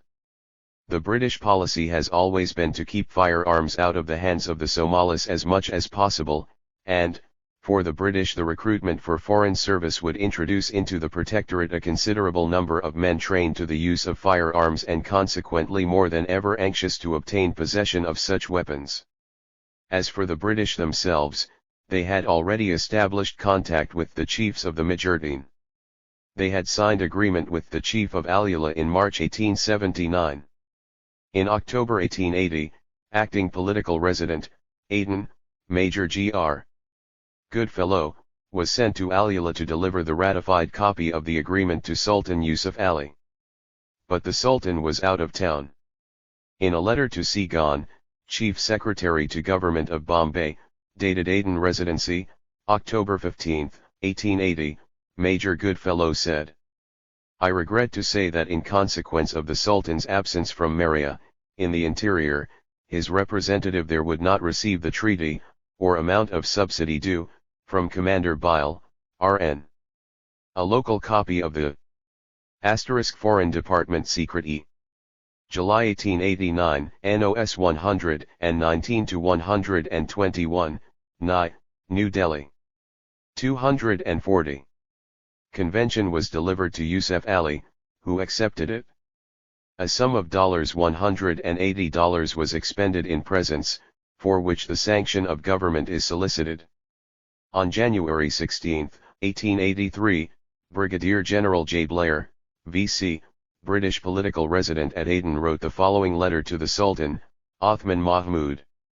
It is not hid from you, O friend, that in March 1879 you and the other chiefs of the Mujahideen entered into an agreement with Major Goodfellow, and that this agreement has been ratified by the Governor-General of India. We now send you our acting first assistant resident, Captain Seeley, who will deliver to you the copy of the ratified agreement. It is also known to you that the arrears of the stipend mentioned in the said agreement are due to you, and Captain Seeley is authorized to pay you the same, amounting to $720, to March 1882. You will also recollect that the great government was pleased with your kind treatment of the crew of the wrecked steamer Fleur Castle last year, and we have much pleasure to informing you that Captain Seeley is commissioned to deliver to you $500, which the great government desires to give you as a mark of appreciation of the services rendered by you on that occasion. This is quite separate from the payment mentioned in the agreement. We rely on your friendship to meet the wishes of the great government in the above matters. May you be preserved. Then the political resident instructed Captain Sealy to proceed, in the course of the day, in the Amberwich to Bundermurray. Brigadier General Blair told Captain Sealy to do the following. At Bundermurray you will endeavour to communicate with Sultan Othman Mahmud of the Mujahideen, and deliver to him the copy of the agreement ratified by His Excellency the Governor-General on the August 23, 1880, together with the accompanying letter from the political resident. Should the said Sultan Othman Mahmud accept the treaty, you will proceed to pay him the arrears of stipend, amounting to $1,080 due to the March 31, 1882, less the sum of $300 paid to Sultan Yusuf Ali. If, however, the Sultan Othman Mahmud objects to receive only $720, you are authorized to pay the full amount of $1,080. You will also pay to Sultan Othman Mahmud the sum of $500, which the government has sanctioned as a mark of appreciation of the services rendered by him to the Flers Castle. You will let Sultan Othman Mahmud distinctly understand that these $500 is entirely apart from the agreement above noted. Should Sultan Othman Mahmud refuse to accept the copy of the agreement, you will withhold payment of the arrears of stipend, and receive from him any communication he may wish to make as to the reasons for his refusal. Following the instructions given to him, Captain Sealy sailed on February 16, 1883 on the Amberwich and anchored off Bundermurray at about 8 a.m. on February 19. Captain Sealy reported that when he arrived at Bundermurray, Sultan Othman Mahmud was away at a village a little distance away, and was unable to have an interview with the Sultan until 2:30 p.m. At his meeting with the Sultan, Captain Sealy wrote in his letter to the British resident at Aden, following people were also present. The Sultan's uncles Ali Othman, Ismail Othman, and Sherwat Othman, as well as Mahmud, a son of Sherwat Othman, Sheikh Idris, the Qazi, and some 242. 30 others. I was received with every appearance of friendliness and respect, Sealy said, and added the Sultan had been apprised of my object in visiting him by the letter from the political resident, which I had caused to be previously delivered to him by Muhammad Saleh of the Arabic Department, and Daria Magun, Somali interpreter. The sum of $500 on account of the Flers Castle having been handed over to the Sultan, the terms of the agreement were read over in detail and translated into Somali, and the Sultan then expressed his views thereon. The Sultan commenced by saying that, when that agreement was originally drawn up, he was young and inexperienced, and that now having had time to consider its provisions, and gained some experience, he desired to withdraw from it, as it appeared to him and his subjects to cede territory to the British government, should the latter require any for the proposed lighthouse or beacon, such cession being impossible. The Sultan expressed his readiness, and that of his subjects, to protect Rex as heretofore, and to be on friendly terms with the British government, but declined to accept the ratified copy of the agreement so long as it contained the obnoxious provision, Article 5, regarding the lighthouse or beacon. The Sultan and all present expressed their readiness to execute a fresh agreement, containing all the other articles except the said Article 5. As the Sultan refused to accept the copy of the ratified agreement, the British envoy took leave without paying the arrears of the stipend provided in the agreement. The Sultan requested Captain Sealy to deliver a letter to the resident in which the former said. Dated February 19, 1883. From Sultan Othman Mahmud, to the political resident, Aden. We received your kind letter, and the same day we visited Captain Sealy, on which occasion he delivered to us $500, which the government had ordered to be given to us as recompense for the good treatment shown by us to the steamer wrecked at Ras Asir. As regards the agreement, we are willing to agree to all terms in it except the lighthouse. God willing, we will send some men to you on our behalf. On meeting together we will converse and salutation, sick. When he went back to his base in Aden, Captain Sealy wrote the following memorandum listing the value of the presents he gave, presents paid to the relatives, friends, and followers of Sultan Othman Mahmud of Mujahideen at Bundermurray, Ali Othman, Sultan's uncle $17 Ismail Othman 15 Sherwat Othman 10 Mahmud, son of Sherwa 5 Mahmud Sher Marker, AKO, 3 Sheikh Idris, KZ, 5 Haj Ali 2 Kamis 2 Mahmud Musa 2 8 followers at $1/2 each for total 65, SD, CWH. Sealy, Captain, Acting First Assistant Resident. The British did exactly what the Sultan Othman Mahmud demanded. They came up with a new agreement excluding the clause, which provided the erection of a lighthouse on Cape Gardefwy. The British government authorized the resident at Aden to revise the agreement. 244. In this sense, but no formal agreement was necessary on that point. The British made the payment of annual sum of $360 agreed upon conditional on the faithful observance by the Somalis of the terms of the agreement. In 1866, an engagement was concluded between Lieutenant Colonel W.L. Meerweather, C.B., British political resident at Aden, and Sultan Muhammad Yusuf, Sultan of Mijerdin, regarding the prohibition of exportation of slaves from Africa. Appendix 7. 14. Around 1885, when Italy started its colonial enterprise, Somalia had Britain and France on the Nordha and on the coast of Benadir. The port of Gishimayo, Brava, Merka, and Mogadiscio and Warsheik were the dependencies of the Sultan of Zanzibar. The rest of the territories were divided among the various tribes. The sovereignty of the Sultan of Zanzibar over these ports were recognized by Germany, France, and Great Britain in June 1886.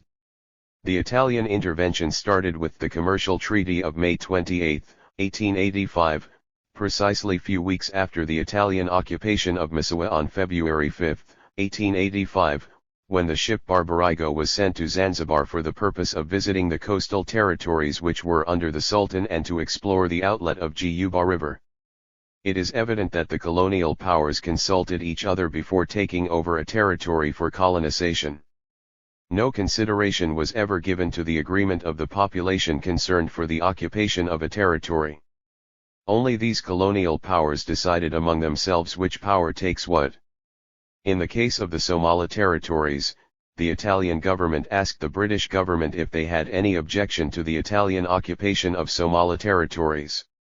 When the Secretary of 246 State informed the Viceroy of India on January 3, 1889 that Italy proposes to occupy or protect territories from eastern limit of British Protectorate Somali coast as far the border of Zanzibar and whether India has anything to say against the proposal.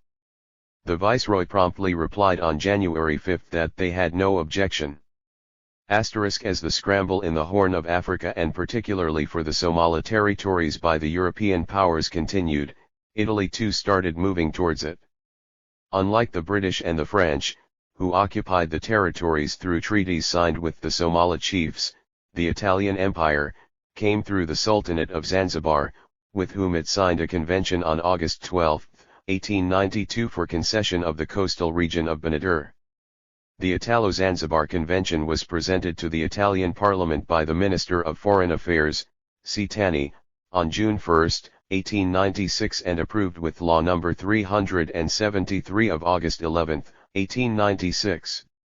Appendix 22, Italy took over the administration of the Benadir, Mogadishu, Merka, Brava, and Warsheik, following the concession agreement signed at Zanzibar on August 12, 1892, between the Italian government and the Sultan of Zanzibar, Muscat Oman. For the Sultan of Muscat, the agreement was signed by the British Consul General, Sir Gerald H. Portal, and for Italy, Mr. Pierre Cottenay, manager of the Italian consulate, and on their part, the Italian government officially passed over the territory to Filonardi Company, which promised to pay to the Sultan an annual fee of Rs 160,000 and the Italian government allowed the company to take the customs duty. Although the intention of the Italian government was to obtain territorial concessions from the Sultan of Zanzibar, which, at that time could not be achieved, they managed, however, to conclude a treaty which assured Italy important commercial advantages. According to the Italian Colonial Office document, these activities brought positive results, since by the end of 1888 the Sultan of Abaya requested the protection of Italy. The Acceptance Act was signed in Abaya by the Italian consul Filonardi and Sultan Yusuf Ali on February 8, 1889. With this treaty all the possessions of the Sultan from El Merrick to Ras Oud passed under the protection of the government of Italy. The document of the Italian Colonial Office stated, later on, the territory of the USL was separated from the Sultanate of Abaya and passed under direct control of Italy, following the treaty signed at Mogadishu on November 4, 1896, by the chief of the tribe and Com. Giulio. In 1889 the Sultan of the Mujahideen reached an agreement with Italy on April 7, at Bender Alula. The agreement placed under the Italian protection his possession on the Indian Ocean from Ras Oud to Ras El Kyle, including Nogal Valley, promising that he would not enter into further treaties with other powers for the remaining territories in his possession. Appendix 25, to legalize the agreements with the tribes of the Habab and Beni Amr on the frontier of the Italian colony of Eritrea and with the Sultan of Abaya and with the Sultan of the Mujahideen, along the coast of Africa. Bordering on the Indian Ocean, Signor Rudinai, the Italian foreign minister submitted at the Italian Chamber of Deputies for the consideration of the House, 4 projects of law. Regarding the Somali territories, Rudinai said in his statement, the Sultanate of Abaya extends on the coast of the Indian Ocean from the northern frontier of the Zambezi, Sikh, territory of Sikh, 2030 north latitude, to 5053 north latitude. The Treaty of Protection with the Sultan Yusuf Ali Yusuf was signed on the February 8, 1889, in the name of the King's government, by Cavalier V. Filonardi, then Royal Consul at Zanzibar. The Sultan places himself and his possessions under the protection of the Italian government, undertaking not to make, without the consent of the latter, treaties or contracts with any other government or person whatever. In compensation, an annuity of $1,200 is granted to Sultan Yusuf Ali Yusuf. Being a region bordering the sea, the Protectorate over the Sultanate of Abaya was notified to the powers in the telegram of the March 3 and the circular of the May 11, 1889, according to Article 30 of the General Act of the Berlin Conference. The country of the Mujahideen extends from 5053 north latitude to the extreme limit of the Sultanate of Abaya, along the coast as far as Cape Gardefly, and beyond into the Gulf of Aden as far as Bender Zayedeh, 490 East Greenwich. The Sultan Osman Mahmud has accepted the Italian Protectorate for the part of his dominions which, from the frontier of Abaya reach 803 north latitude. With regard to the remaining part, he is also bound not to make treaties with other governments. The acts relative to this protectorate were ratified on April 7, 1889. They bear on the part of the Italian government the signature of Cavalier Filonardi, at that time, the Italian consul at Zanzibar, and of the commanders of the royal ships Rapido and Staffetta, and for the other contracting party the signature of an 249. Emissary of Sultan Osman Mahmud. The compensation agreed upon is $1,800 for Sultan Osman Mahmud and $600 for the Sultan of Abaya, Yusuf Ali Yusuf. In the case of this protectorate also, regions bordering on the coast of Africa being in question, notice was given to the powers on the May 11, 1889, in accordance with the General Act of the Conference of Berlin.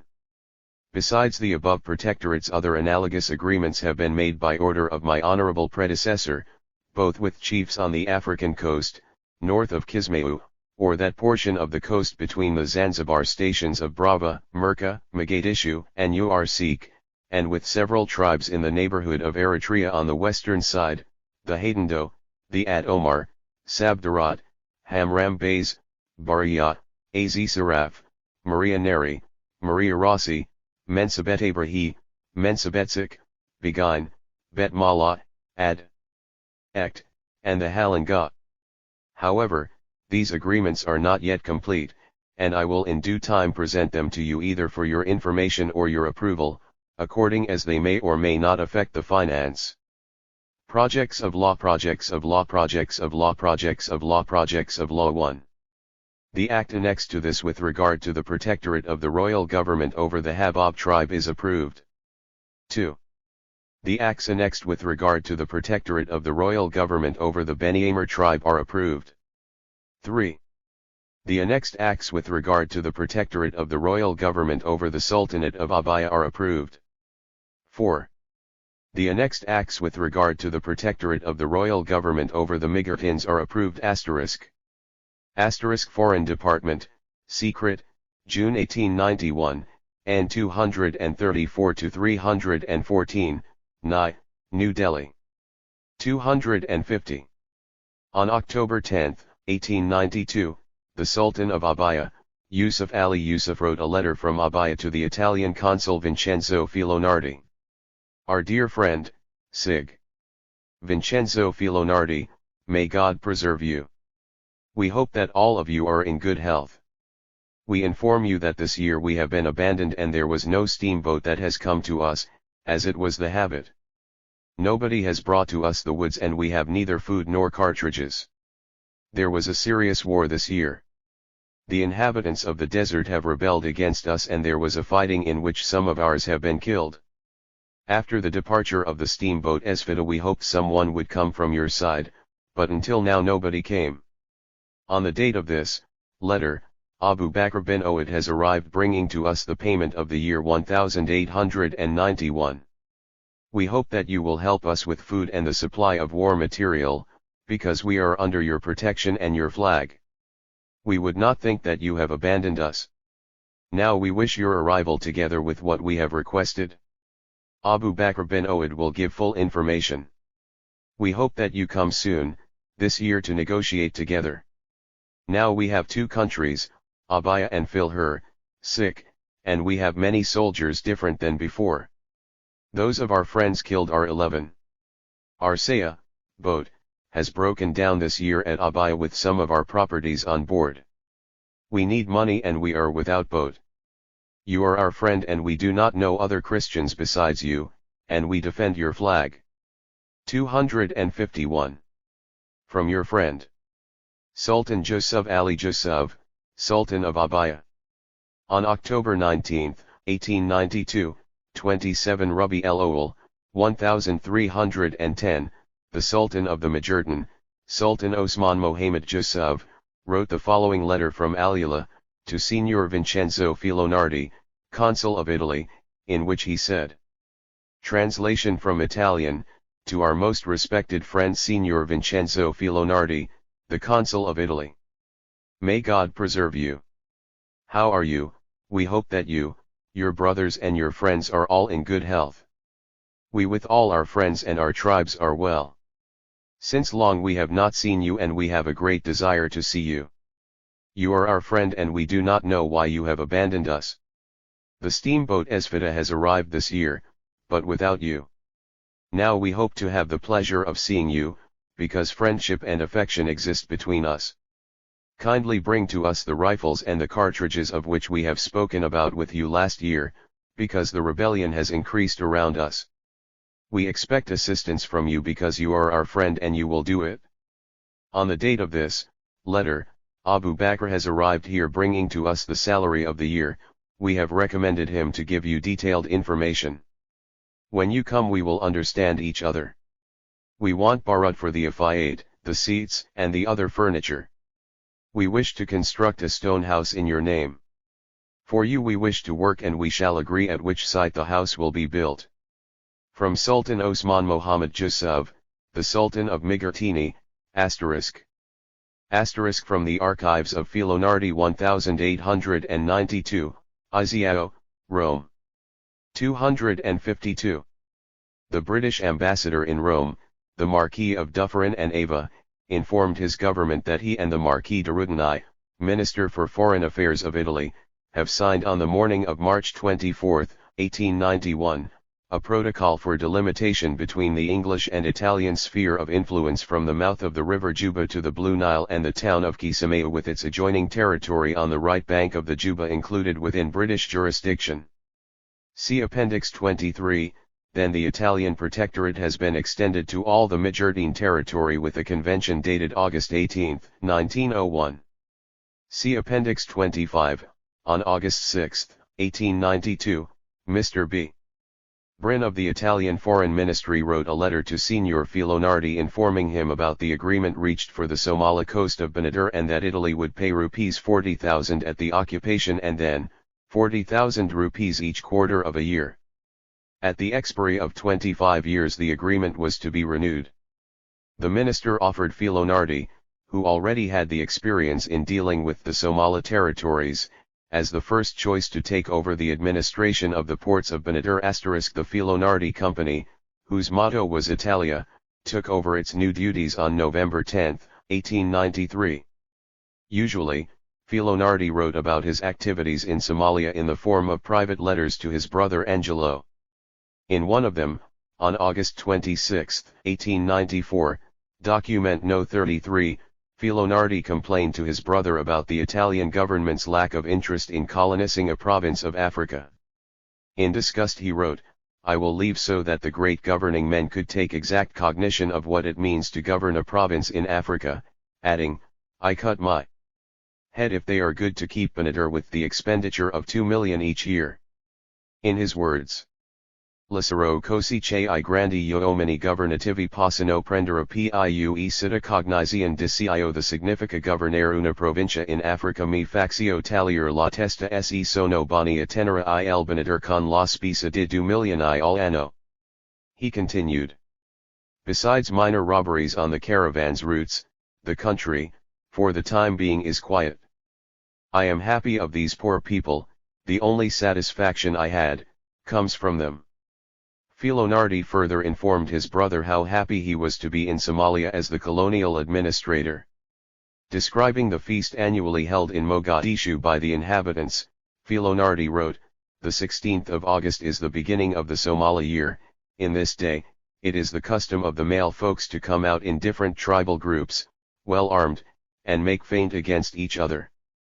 Prior to the feast, the elders come to me to ask for permission to hold this extraordinary feast and permit to carry arms. They assure me that at the end of the feast, all arms to be brought back in custody. It means to have all the citizens, about 2,000 persons, armed during one day. It was a test and I tried. I gave the permission and I made sure that the Arab soldiers would not mix with the citizens, and notified that 2 shots of gun would indicate the beginning of the permission for the arms and 2 other shots would indicate the end of the permission. The first shots will be at 09:000 in the morning and the second will be at 7:00 in the evening." Filonardi took seat at the terrace to enjoy the event.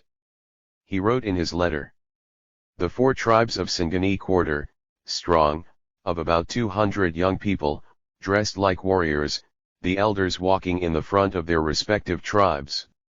254. Inspired the youngsters to sing and dance. Overwhelmed by the feeling of his power, the founder of the first Italian colonial administration in Somalia wrote, "To my astonishment and my emotion were great when the groups paused in front of me, raising their arms towards me, chanting Ao Filo, Ao meaning father and Filo, short form of Filonardi, and there was a chorus of good wish for power for me, and boasting as a real master." Filonardi recorded, "My satisfaction was immense, I would never had hoped so much and was unable to stop." Some tears. Filonardi went on, "I did not, therefore, work for nothing, and if in Italy it is not recognized, luckily, the Somalis recognize." Later on, the 4 tribes of the Hamerwain followed the same ceremonial.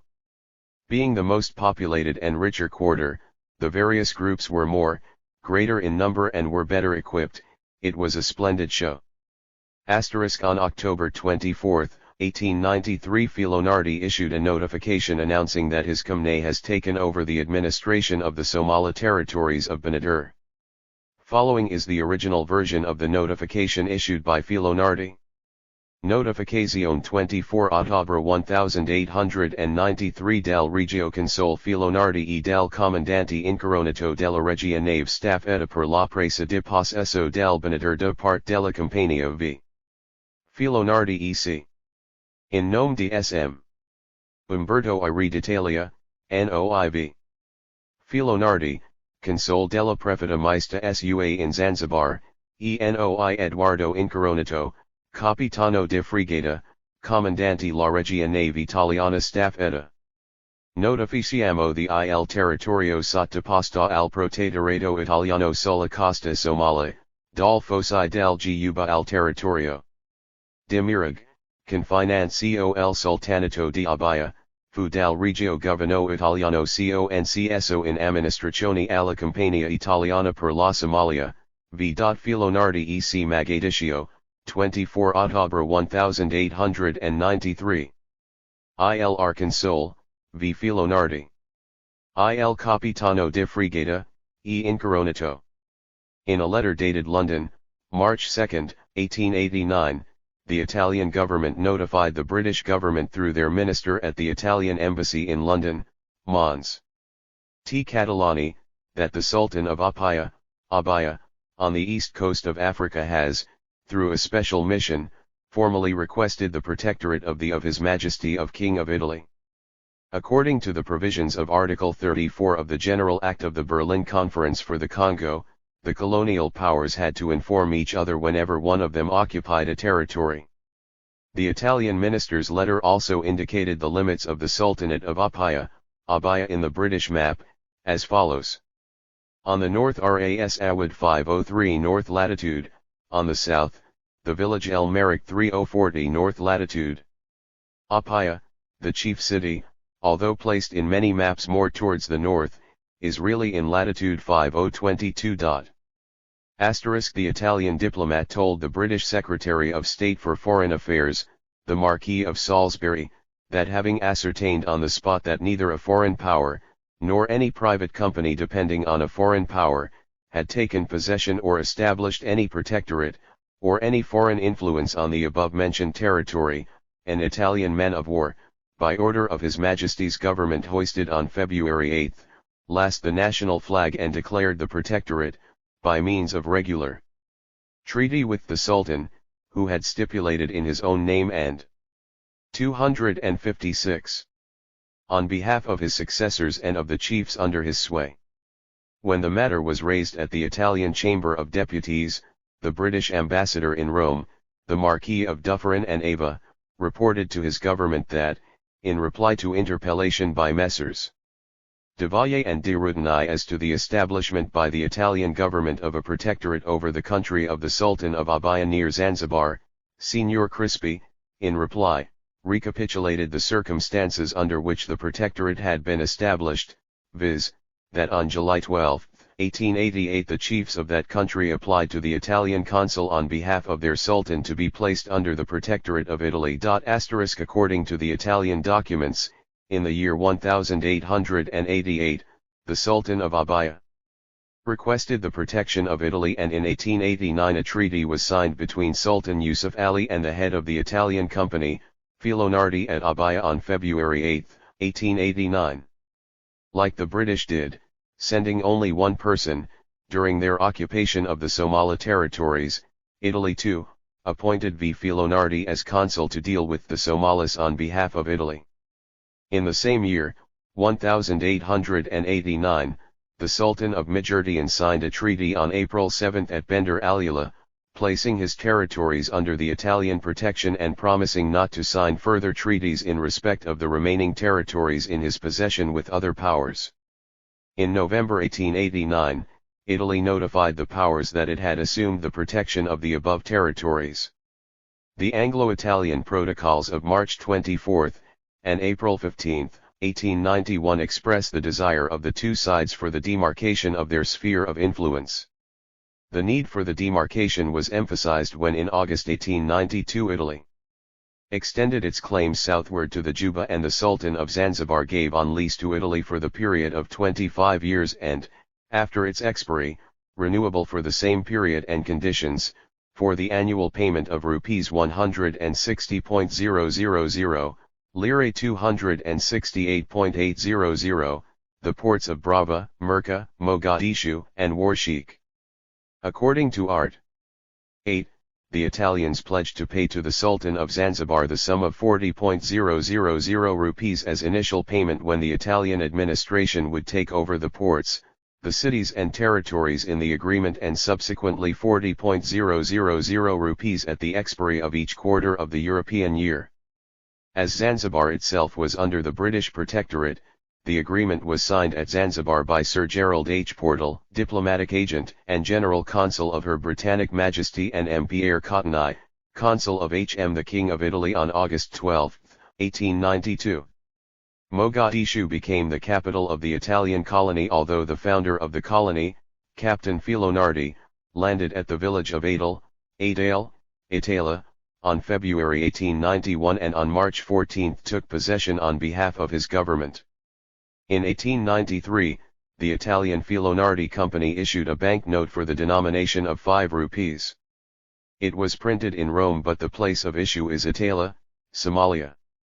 The model of Filonardi Company's banknote, dated July 1893, is given on the next page. The amazing thing is that Filonardi called the currency rupiah, which was brought to the northern part of Somalia by the British from India, and not Somala or lira. As the place of issue was Itala or Adale, he could have called it Itala lira, Italian lira, or even Somala lira, as the rupee was a currency introduced by another colonial power, the British, in British Somaliland, and belonged to another country, in this case India. He used the Italian language on the front side of the note and 258 Arabic on the back. That was correct, as Italian was his own country's language and Arabic spoken and written in Somalis. But Filonardi told his family in a letter dated Mogadiscio March 5, 1894, that he was going to put into circulation banknote of Filonardi Company. Front of the note. Back of the note. 259. During that month the banknote which he thought would be welcomed by the people. After coming back from abroad, the colonial administrator told his family in the same letter, "Here I am again in my possession, colony. Upon my arrival I found the completion of the construction of the wall of the city, and now they are finishing the 2 new fortresses overlooking the big square, which later, I have the intention of it be the market." Meanwhile, in the country, where Italy played the role of the protector, the Somalis were harassed by the Abyssinians, who crossed the borders into Somali territories for looting and plundering. In a letter dated Mogadiscio December 1, 1894, to Com. Pisani Dossi of the Ministry of Foreign Affairs of Italy, Vincenzo Filonardi, the administrator of the territory, reported that, from the Italian text, the Abyssinians, meanwhile, after having devastated and plundered the Ogaden, in search of a profitable loot, moved towards Baranagal and, passing through nearby Lug, have sent a messenger to collect the tribute. The Sultan of Lug, fearful, sent the tribute and at the same time sent a mission to me asking for protection. On June 2, 1895, the Sultan of Lug, Sultan Alio bin Sultan Hassan Abamal, wrote to Filonardi that, "I am afraid that the Amharas might return to my country and we cannot defend ourselves." According to documents in Filonardi archives, the Sultan pleaded with the Italian, "Please send us urgently your flag and the Protection Act. Do not forget my request. You can send the flag and the Protection Act with Sheikh Mohammed bin Harun." The Sultan's letter was originally written in Arabic. 260. Sometime in 1895, the Somalis at Lug Ghanaian complained about an invasion of their territory by Abyssinians. The people of the town reported that the Amharas, after looting the properties of the local inhabitants, were proceeding to the city of Brava, via Bardara. Hussein bin Sheikh Haji Dir, who was in Ghanaian during one of the attacks by the Abyssinians, sent the following letter to the people of Brava giving them detailed information and advance warning regarding the intentions of the Amharas. Following is a translation of the letter from Italian, Ghanaian, without date. Approx. The 20th September 1895, to most distinguished, Haji Ottoman bin Mohammed Sheikh Mohammed Harun Brava, greetings. I bring to your notice that on the September 2nd, Rabi al-Awwal, 2000 Amharas have entered the city of Ghanaian. Gisarget and Johaman ran away abandoning their homes and properties. We of Mogadishu remained and forced to give more than 1,000 taler, Maria Theresa dollars, in kind not to be killed or ill-treated. The Amharas stayed in the city for 12 days and now they left via the river. We fear a lot and we want you to help us with yours prayers. We maintain good health. Inform our children not to start their journey to come here until I come back. I wish to go to Aqaba with all my goods, because the city of Ghanaian has been visited by infidels who said they will be returning each year to collect the tribute of 10. 262. Elephant teeth, 10 slaves, 500 cotton dresses, 20 lion skins and 20 leopard skins. I do not wish absolutely to remain at Ghanaian. The Amharas are dark of skin, they are dressed with lion or leopard skins, their arms are rifles, swords, and have shields bigger than those of the Somalis. They said they would go to Brava via Bardara and they repeat saying that all the territory belonged to them. The Abyssinians were invading not only Lug but they were also attacking Baidoa for the purpose of looting the population of the area. The Filonardi Company penetrated the interior of the territory with commerce. The activities of the company were many. It assumed new responsibilities with military clauses. In fact, it was understood that the Society would maintain a number of soldiers in the territory and exercise control over the natives, the nationals, the Italians, and the foreigners who resided in the territory. In 1896 the Society had radical transformation. The government of Italy established a new company which was named Società Commerciale Italiana del Benadir and reached a new and favorable understanding with the Sultan of Zanzibar, Abaya, and Miji Erdeni. After some time the new society started functioning. The consul Secchi was nominated commissioner by the government and the society sent Commendatore Dullio as its representative to be next on authority to Secchi. On November 25, 1896 the Somalis rebelled and massacred at Lafali, 20 kilometers from Mogadishu, the commissioner Secchi, 10 officers, 5 civilians, and 70 askaris, local soldiers. Commander Dullio took over the responsibility on behalf of the government and from that moment the Italians started military operation in Benadir. On May 25, 1898, the Italian government decided to hand over the administration of the territories of Benadir. 263. 264. And their hinterland to a new company, called the Società Anonima Commerciale Italiana del Benadir, Somalia Italiana. Article 2 of the convention signed between the government and the company on January 24, 1898 stated that the government would pay to the company, from May 1, 1898 to April 30, 1910, an annual amount of Fr 400.000, and from May 1, 1910 to July 16, 1946, Fr 350.000 annually, for the maintenance of the existing stations as well as for any other that the company might think to establish in the future. Article 3 said that the government would provide fund necessary for the annual payment due to the sultans of Abaya and of Alula, amounting to Maria Theresa dollars 3.600 in all, and this as long as the Italian government was obliged to do so towards these sultans. The establishment of the company, which replaced the Filonardi Company, was approved by the Milan court on July 24, 1896, and had its headquarters in Milan. Its administrative council was composed of the following persons: Signor Anfonso Sanseverino Vimercati, President, CAV. Giorgio Milius, Vice President, CAV. Angelo Carminati, Managing Director, and Com. Dr. S.B. Crespi, Counselor. The agreement signed between the Italian government represented by the Prime Minister and the Minister of Foreign Affairs, Minister of Finance, Minister of Treasury and the Minister of the Navy and the members of the Administrative Council of the company came into force starting from May 1, 1898. It was approved by the law on December 24, 1899, and 466, and the King of Italy, Umberto I issued the following: Umberto I, etc., King of Italy. The Senate and the Chamber of Deputies approved. We have sanctioned and promulgate what follows.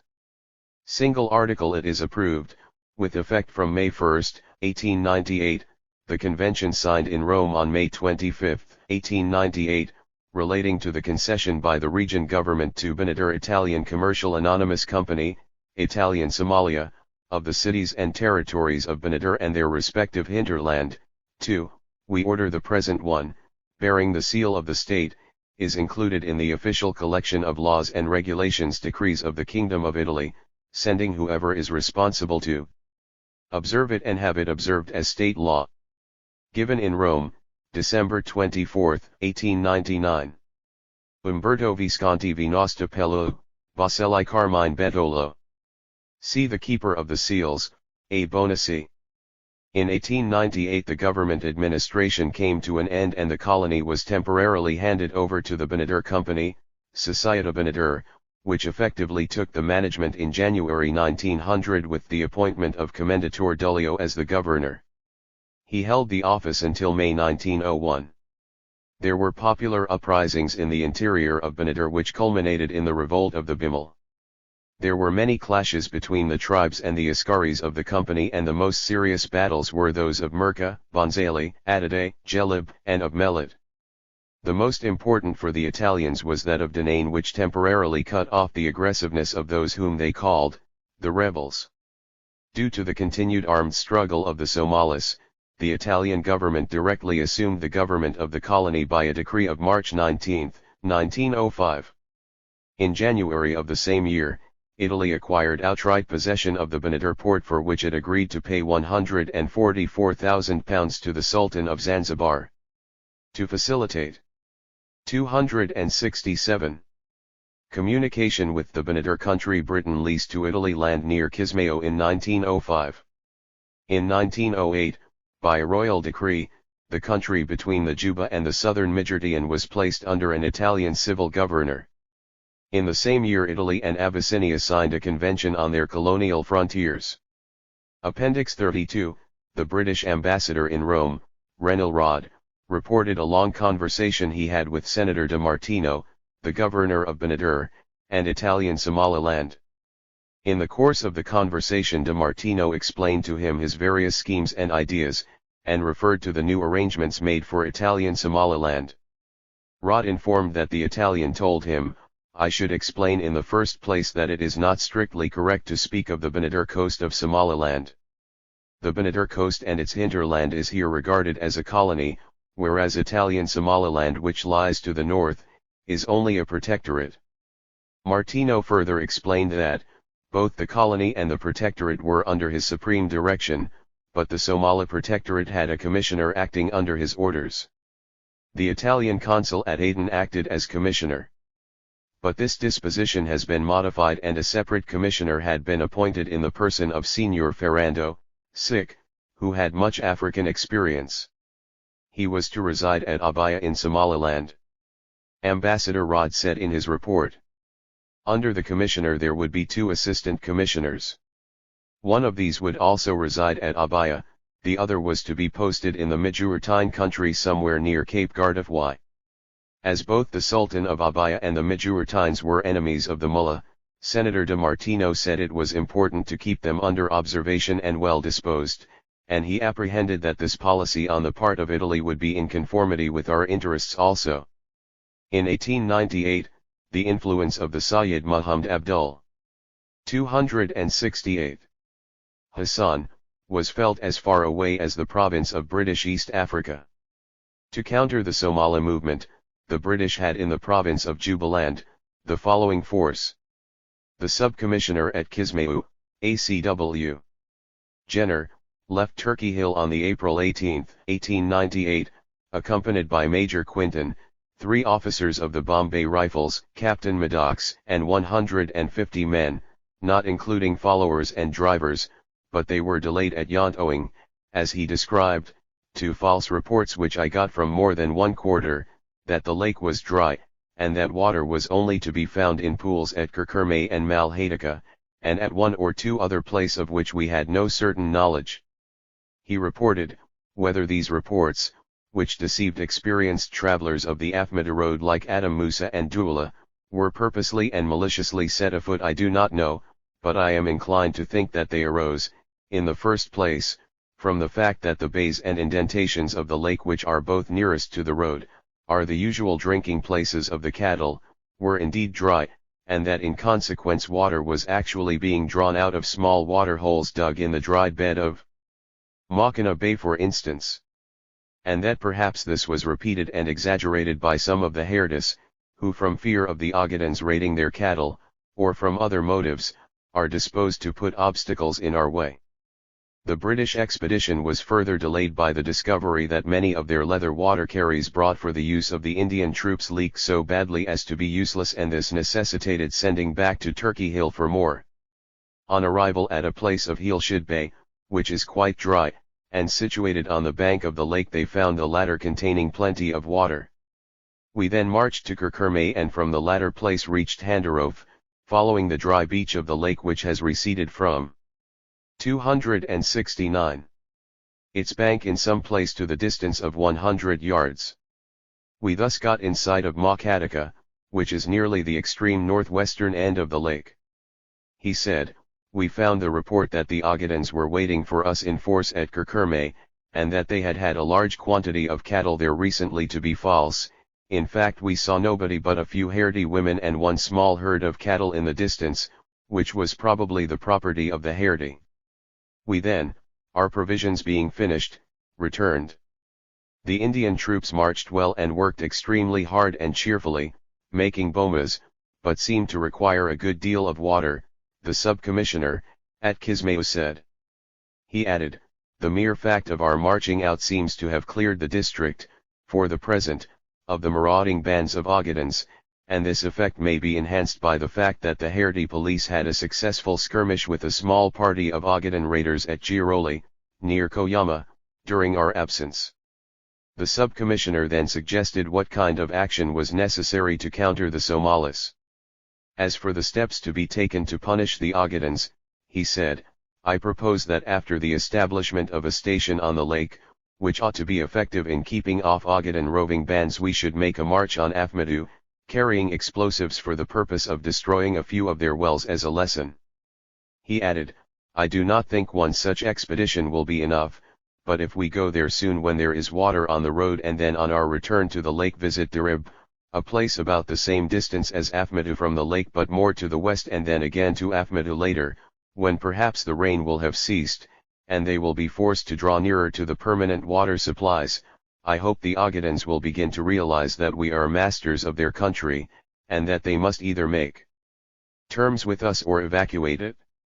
270. The British sub-commissioner wrote to Sir A.H. Hardinga about the young Ogadans who troubled the British. If we harass them sufficiently, it is, I consider, certain that they will either submit or, what is, I think, more likely, leave the country and settle down on the outskirts of Baran, a course which must be humiliating to them since they cannot do it without asking leave of the Baran chiefs, and which will probably eventually lead to the break-up of their tribe. Sir A.H. Hardinga, British consul at Zanzibar, arrived at Kismayo on May 8, 1898 on Her Majesty's ship Barossa. On the following day, Hardinga had a meeting with Mr. Jenner, Major Hatch, Major Quinton, and Captain Rogers, whose provinces were always indirectly affected by the state of the British relations with the Jubaland Somalis. The discussion centered round as to the best means of restoring order at Afmadu, in such a manner as should be most effective and most economical in the long run. The conclusion at which we arrived was that a strong post should be established with the least delay possible at some point on the shores of the Lake de Shekwama, either Loya, Hard Arap, or Kirkirmay, all three of which are between 50 and 60 miles from Afmadu, that the present Indian garrison of the province, 440 strong, should be moved there, except 50 men to be kept at Yant and 50 at Turkey Hill, and that during the present rainy season, i.e., in about 3 weeks or a month's time, expedition, consisting of 150 Indian and 50 Sudanes, with a Maxim, should march from this advanced post on Afmadu, and occupy that place for about a fortnight, clearing the Ogadans out of the neighborhood, capturing any cattle on which we could lay hands, and perhaps destroying as a lesson and indication of what we might do in future one or two of the numerous wells which render 271. Afmadu their favorite residence, it was noted. Hardinga held a baraza in the morning of May 10, 1898, at which he informed the elders of Kismayu and the chiefs of the Herdi Somalis of the British determination to occupy Ifmadu, and warned the Herdi chiefs that if they withheld from the British for fear of the Ogadans any information as to the movements of the latter, they would be held responsible for any results prejudicial to the interests of the British government which might ensure, from their inaction, and, further, any Herdi cattle found among those of the Ogadans, which could not be shown to have been looted by the enemy, meaning the Ogadans, would be treated by the British as prize of war. According to Hardinga, the Herdis promised to support the British government, and to give any information which reached them. But, he said, it is only natural that they should think more of their own cattle than of the interests of the administration, and be reluctant to draw upon themselves the hostility of the Ogadans. Hardinga admitted, the latter have hitherto, very wisely, only attacked those of the Herdis, who like the police killed at Yant, were actually in the service of government. Still it is necessary that the Herdis should take one side or another, and they have, under existing circumstances, if pressed, no alternative except to espouse ours, he added.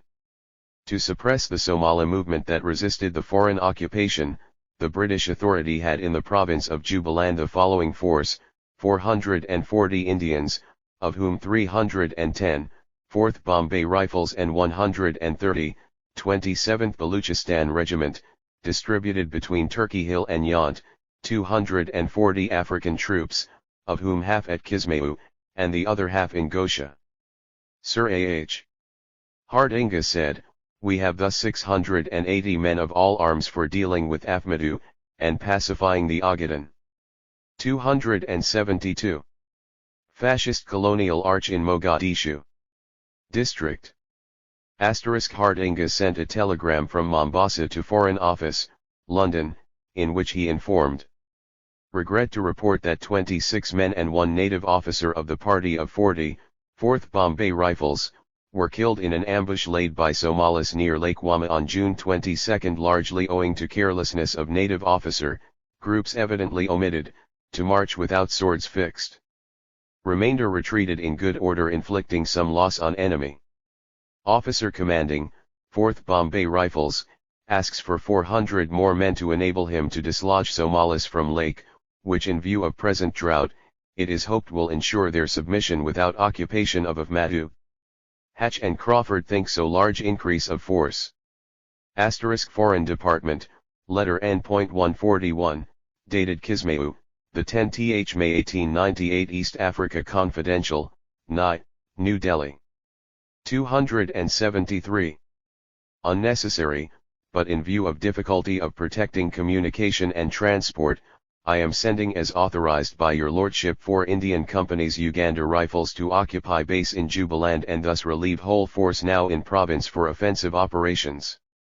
Uganda Rifles cannot proceed beyond Kikuyu for considerable time for lack of transport and will be more usefully employed guarding our base in Jubaland than in merely being encamped in Yukamba. Hope Somalia affair will be over by time their transport is ready.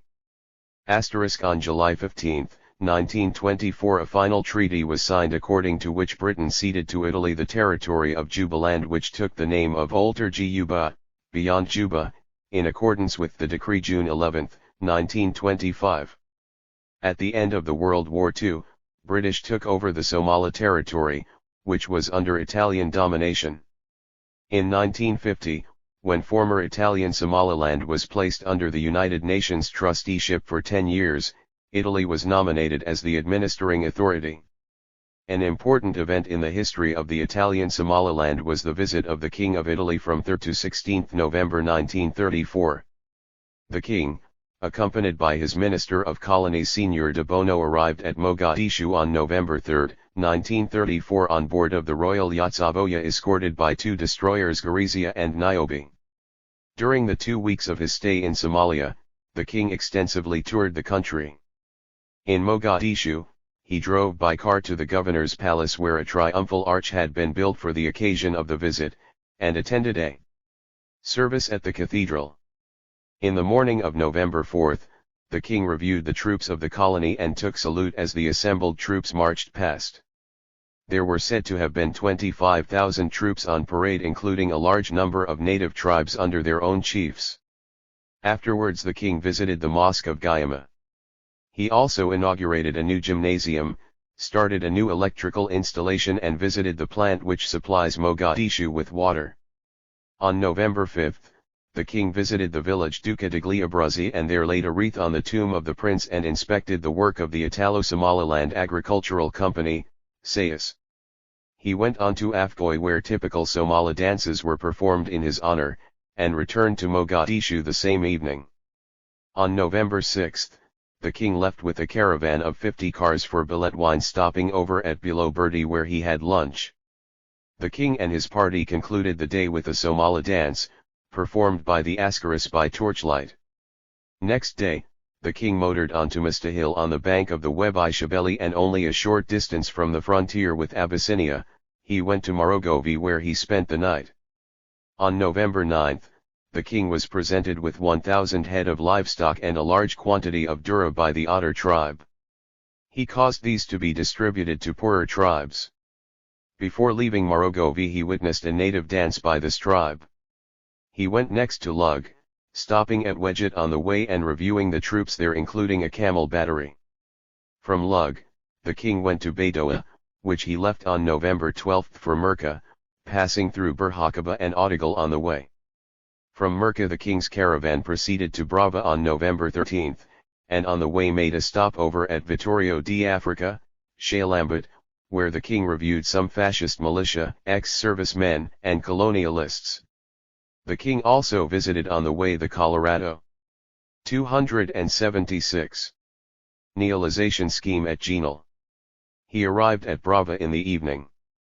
Next day, November 14, the caravan continued southwards to Jelib where the king inspected the government agricultural experimental station. The party then crossed the Juba. They motored down through Margarita, Guyamama, which lies exactly on the equator, to Kismayu, where the king opened a hospital. He spent the night at Kismayu, returning next day to Brava. On November 15, the king took part in an elephant hunt and is reported to have shot a fine tusker at a range of 10 meters. On November 16, the king returned to Mogadishu and embarked the same day, sailing for the salt works of Dante, Hayfun, in the evening. After concluding his visit to the Italian Somaliland, the King of Italy, on his journey back home, called at Berbera, British Somaliland on November 21, 1934. Eric Drummond, the British ambassador in Rome, reporting to his government on the King's visit to Somaliland said, "His tour gave the Italian press occasion to refer gracefully to the most recently acquired territory of the colonial empire and to the fact that it had been ceded by Great Britain. The Corriere della Sera, in particular, paid warm tribute to the friendly relations existing between British and Italian Somaliland. The authorities wished to advertise to the Italian people the existence and value of their most distant colony, which, since it has figured less prominently in recent military history than the North African colonies, and is a less fertile territory than Eritrea, is not as well known as it deserves to be to the mass of the Italian people." The ambassador continued, "It seems likely that Italy as a whole will now be able to take a more intelligent interest in the present dispute with Abyssinia over the frontier between that country and 277 Italian Somaliland. A lesser, but important, aim of the visit was no doubt to stimulate and reward the 1,700 Italians more or less permanently settled in Somaliland and who are doing good work in the face of very great difficulties. When I was discussing this visit, a colleague who has special sources of information told me that a gold mine of considerable potential value had been discovered in Italian African territory, I believe in Somaliland. The greatest secrecy is, however, being preserved with regards to this discovery, and I can see no means at present of verifying the report. In conclusion, I may perhaps add that the following story is going around in Rome. The king is said to have wished to remain in Italian Somaliland since to see black people in white shirts was in such pleasant contrast to his daily practice in Rome, added the British ambassador with the proverbial touch of British humour ***. Foreign Department, November 1934, New Delhi. 15. Description of the island of Socotra. The island of Socotra lies about 150 miles off Cape Gardefwy on the African coast and 500 miles from Aden. Its area is about 1,000 square miles, its population, mostly Bedouin, is about 5,000, its sovereignty is vested in the chiefs or elders of the Murra, a tribe of Arabs residing at Kissin on the Arab mainland. The island is mountainous but fertile and in some parts affords a healthy climate. Phil Robinson in his book Cyprus and Socotra, published in London in 1878, suggests that the name Socotra may have been derived either from the Sanskrit word signifying the abode of bliss, or from the Arabic, meaning, dragon's blood. As to the chief products of the island, he wrote the people themselves are spoken of as being subjects to the kings of the incense country ** describing the physical location and people of Socotra, he wrote, the island upon which the British flag has recently been hoisted, lies 148 miles east of Cape Gardefwy, the most easterly point of the mainland of Africa, and directly therefore, in the route of ships from the Red Sea to India. From its position it should be able to command a large trade, and that, in turn, France, Portugal, and Turkey have contemplated its annexation proves that this fact has been recognized. It measures 82 miles in length and 20 miles in width, so that its area amounts to about 1,600 square miles. Robinson made a sketch of the island which shows the closeness of the place to the mainland of Africa.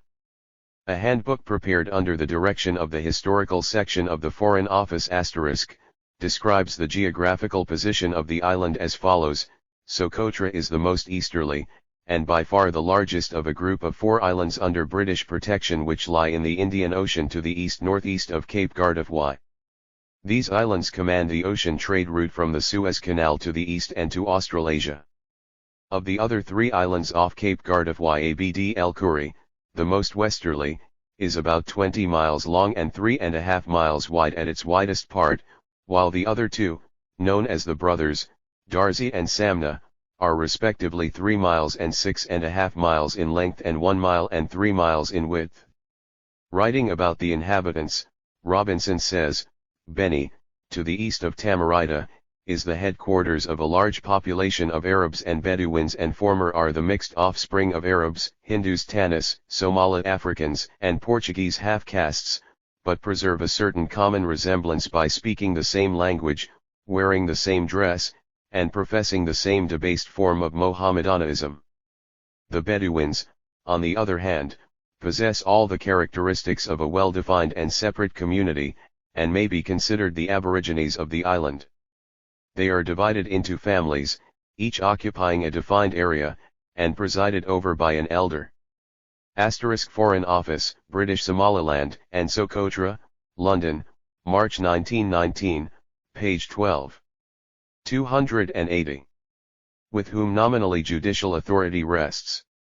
As a race, they may be described as comely, for the men are tall and well made, with curling, though not negroidal hair, and abundant beard, whiskers, and mustaches, while the eyes, mouth, and nose are also well formed as to have given rise to the conjecture that they are of Jewish or European descent.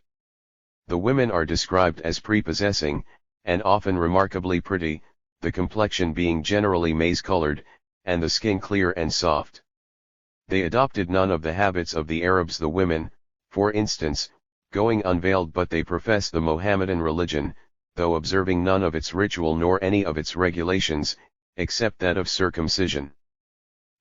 Not only the British government but other European powers were interested in the acquisition of Socotra. The British diplomats watched with hawk eye any move by a rival power towards the island. The British political resident at Aden reported to his government that in October 1857 the Austrian consul at Khartoum, accompanied by a naval officer, had left Massoua for Socotra. They were to wait there the arrival of the Austrian frigate which was to take possession of the island. And in October 1859 Brigadier Collin reported the intention of the French to occupy Socotra. In September 1871, the government of India requested information regarding Socotra, which the Italians proposed to occupy as a penal settlement. In his letter of January 27, referred earlier, Wedderburn said, "Last year the Committee on the East African Slave Trade suggested with reference to depots for freed slaves. As Aden is in our opinion unsuitable besides being too far removed from the cruising ground, we think that the chief of Socotra might be asked to allow us to establish a depot as well as a coaling station either there or at Abel Carré. Abel Carré is midway between Socotra and Cape Gardefroy. The British refused to allow any other power to take over Socotra as the island was considered important entrance of the Gulf of Aden, almost on the direct route to and from India." The official answer of the Government of India to the Italian government regarding the latter's desire to acquire possession of the island of Socotra for establishing a penal colony therein, was it would, we conceive, be decidedly adverse to British interests were any European power to establish itself in an island which lies so immediately on the direct line of communication to the east via the Suez Canal. Although among the powers of Europe is none which we would more gladly welcome than Italy as a neighbor in the east, we cannot shut our eyes to the possibility that an island which, once occupied, would be converted by Italian enterprise into a valuable marine station, might eventually fall into the hands of another nation less surely bound to England by ties of long friendship and common interest. The British claimed that they themselves had no intention of establishing a station on the island which their force had occupied in 1835. But they were not prepared to assent to its being occupied by another power. The first British officer to occupy Socotra was Captain R.A.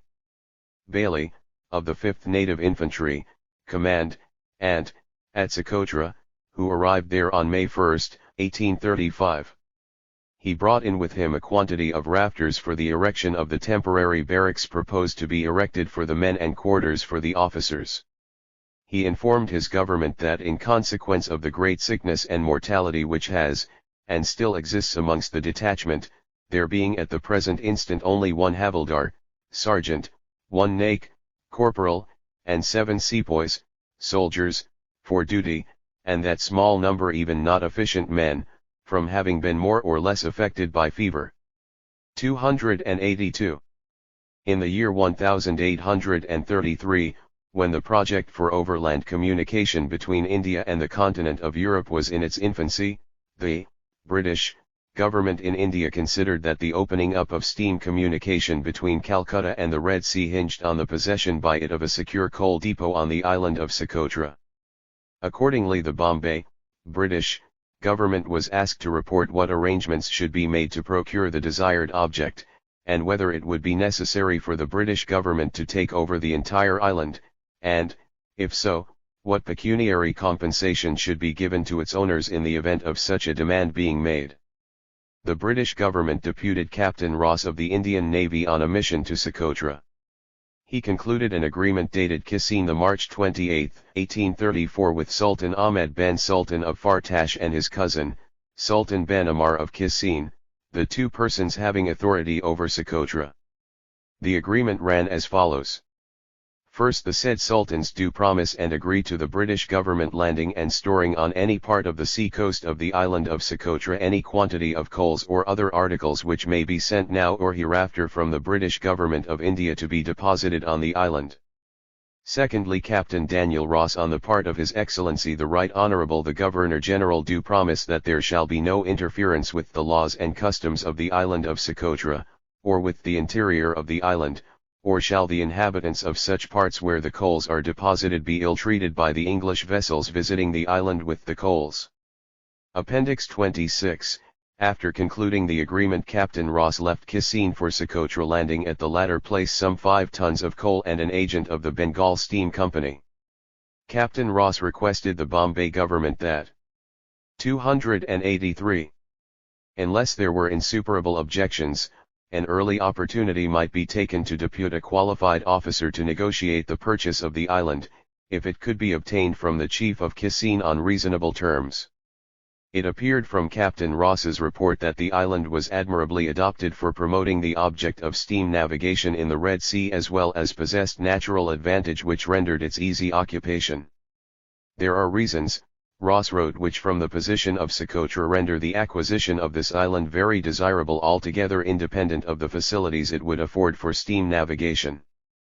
It would appear from the reply of the Bombay government that had the business been effected at the time of Captain Ross's visit, the island could have been bought for 2,000 crowns.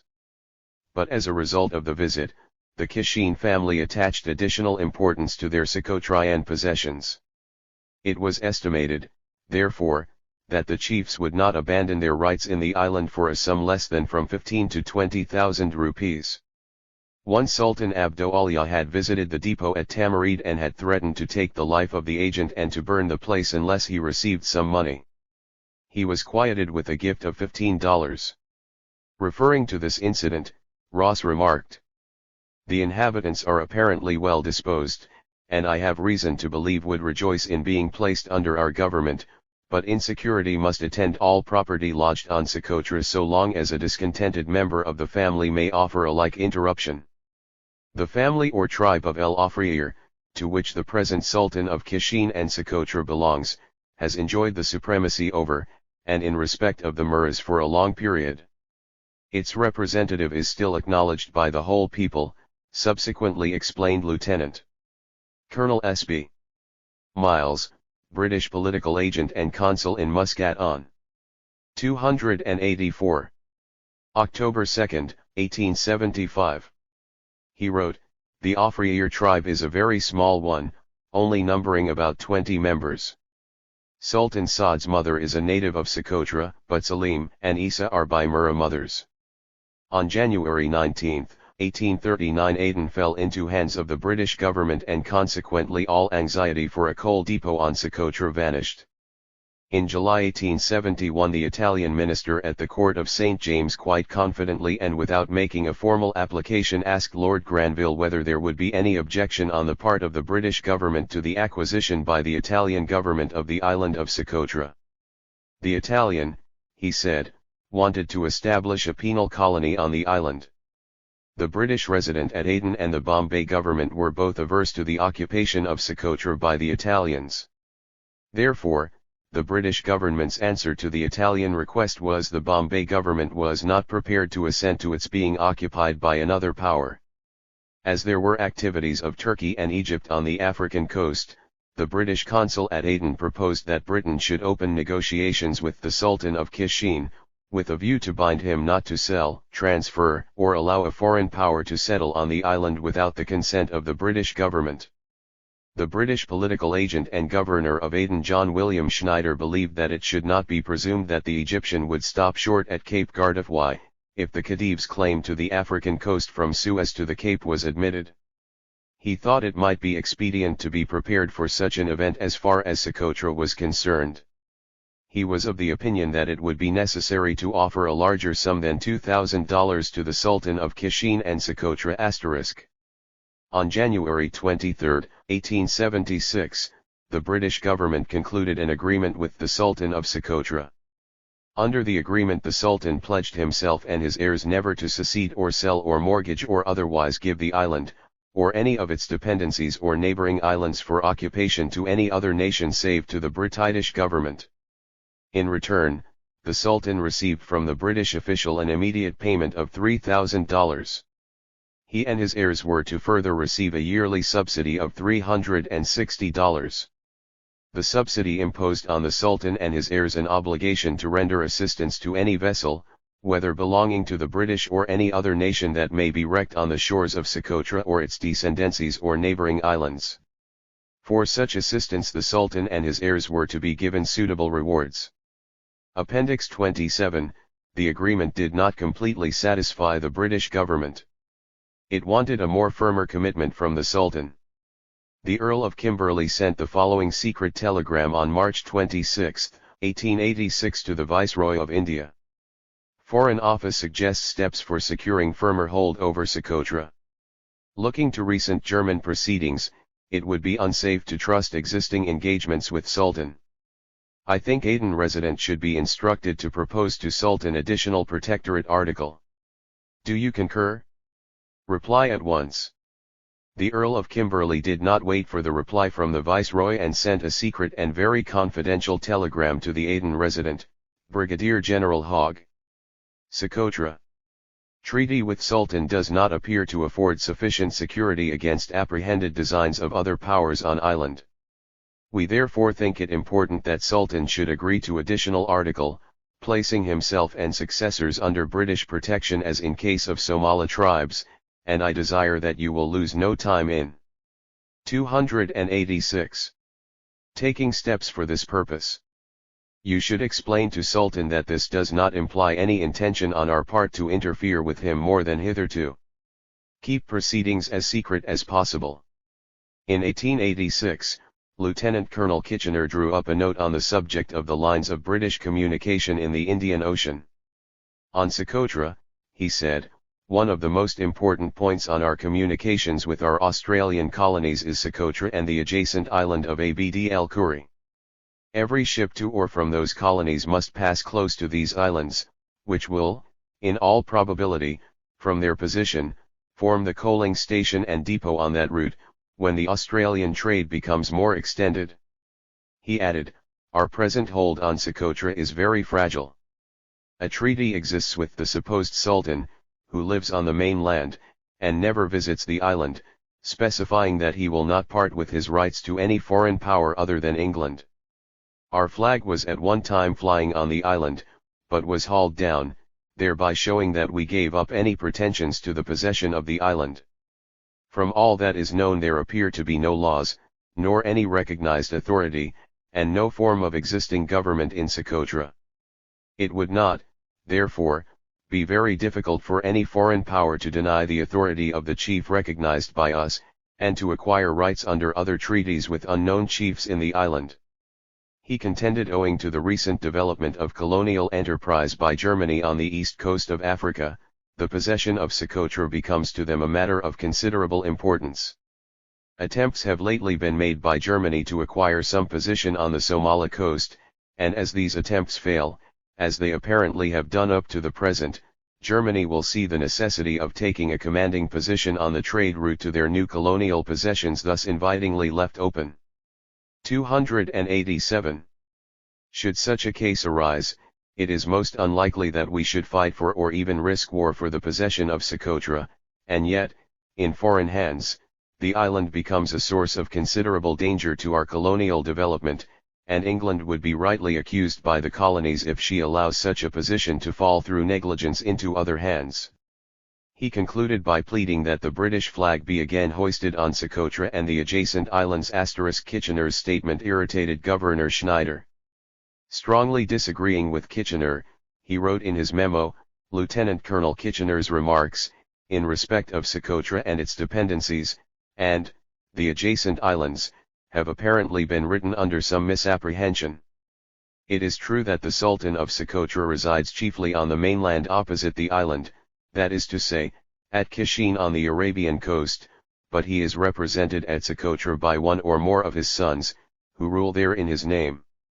When I concluded the existing treaty or arrangement at Kishin with the Sultan early in the year 1876, Appendix 27, he had then 3 sons living on the island, the eldest being considered as regent.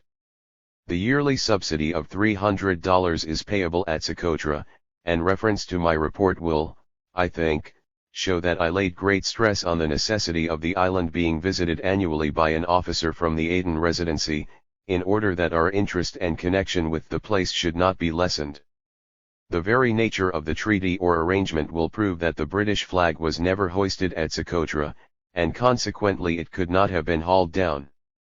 The erroneous idea on the subject entertained by Lieutenant Colonel Kitchener may have been derived from a historical sketch published by Phil Robinson in the year 1878, where it is mentioned, the island of Socotra upon which the British flag has recently been hoisted lies 148 miles east of Cape Gardefwy, the most easterly point of the mainland of Africa. According to Phil Robinson, the island of Socotra became interesting only from the date at which it first attracted the attention of the British. In 1834, it seemed desirable to possess a coaling station en route between Suez and India, and while one party carefully surveyed the Arabian coast for a suitable situation, another made a thorough exploration of Socotra. The result was the commencement of negotiations for the sale of the island, but the Sheikh of Keshin refused to part with his domains. "As sure as there is but one God, and he is in heaven, I will not sell so much," said he, making a span with his fingers. "This island was a gift of the Almighty to the Murras, and has descended from our forefathers to their children, over whom I am Sultan." In an account of the countries bordering on the Indian Ocean and their inhabitants, by Duarte Barbosa and completed about the year 1518 AD, it is said that there are 3 islands, one large and 2 small between the Cape Fardaki and the Cape Gardafwy. The 2 smaller islands seem to be Abdulkuri, or Abdulkarim, as Bent calls it, which are not far from Cape Gardafwy, and the group of the brothers, nearer to Socotra. Henry Yule and Henry Cordier in their work Ser Marco Polo have stated that, the island, Socotra, was under the king of the incense country. Despite the clear evidence to the contrary, Britain always insisted the island to be under the rule of the Sultan of Qisin, of the coast of Hadramaut in Arabia, and ignored its connection with the mainland Africa, i.e. Somaliland. The Sultan's 290 supremacy was merely nominal. With the capture of Aden in 1839, Britain secured a far more valuable coaling station, and Socotra lost its value in this respect. At that time, one of the British officers at the India Office, who signed with initial CUA, in a kilowatt. Secret Proceedings, September 1871, NOS 27-29, said, "As we have no rights or interests in the island, and as we have no power to prevent the Italian government from making a settlement on it, it is just as well to admit gracefully what we cannot prevent. We have far less to fear from its occupation by Italy than by many other powers that might occupy it if so disposed. I think therefore the Secretary of State might be told that the Indian government have no objections to offer to the formation of a penal settlement on Socotra by the Italian government." But in the end the officer, signing with the initial H.Lep.W, issued the following order. Council Order. Dispatch to go to Secretary of State, expressing a strong opinion that British interests would be prejudiced if the island of Socotra were to fall into the hands of any European power. SD, H.Lep.W. In 1886, the resident at Aden was instructed to make arrangements for the conclusion of an article with the Sultan additional to the Treaty of 1876, placing the Sultan and his successors under British protection as in the case of the Isa and other Somali tribes. The British government appointed Brigadier General A.G.F. Hoggs, the political agent at Aden, to conclude the treaty. Under the treaty, Britain extended protection to the island of Socotra and its dependencies, and the Sultan in turn promised to refrain from entering into any correspondence or agreement or treaty with any foreign power except with the knowledge and sanction of the 291 British government. Socotra was required to bring to the notice of the political resident at Aden or any British officer attempt by any foreign power to interfere with the island and its dependencies. The treaty was to come into effect from the date on which it was signed, i.e., April 23, 1886. Appendix 28. 16. Northern Frontier Districts and Djibouti. P. ROF. As Samater wrote in his book, Oral Poetry and Somali Nationalism *, it need be observed that by 1898, the year of the inception of the Somali resistance struggle, the main spheres of the 3 European powers and Ethiopia were tentatively demarcated, though their boundaries were ill-defined, especially those between Britain and Ethiopia on the one hand and Italy and Ethiopia on the other. The Somali Peninsula, one of Africa's few homogeneous regions, was divided into many lands, into a British Somaliland, a French Somaliland, an Italian Somaliland, an Ethiopian Somaliland, and what came to be known as the Northern Frontier District, NFD, of Kenya. The unrealistic and opportunistic character of the partition of the Somalis was to prompt Lord Renilrod, who served as the British ambassador to Rome, to observe ruefully decades later, if we had been interested enough. And if the world had been sensible enough, all the Somalis might have remained under our administration.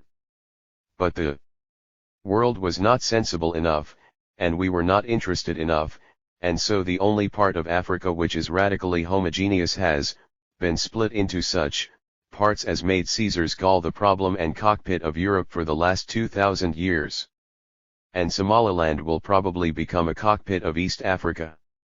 In fact, Rod was the same person who as the representative of Her Majesty the Queen had signed with Emperor Menelik II the Treaty of May 14, 1897, according to which the British government handed over a large part of the Somali territory to Abyssinia to decide the future status of the Northern Frontier District, NFD, which was under the British rule together with Kenya.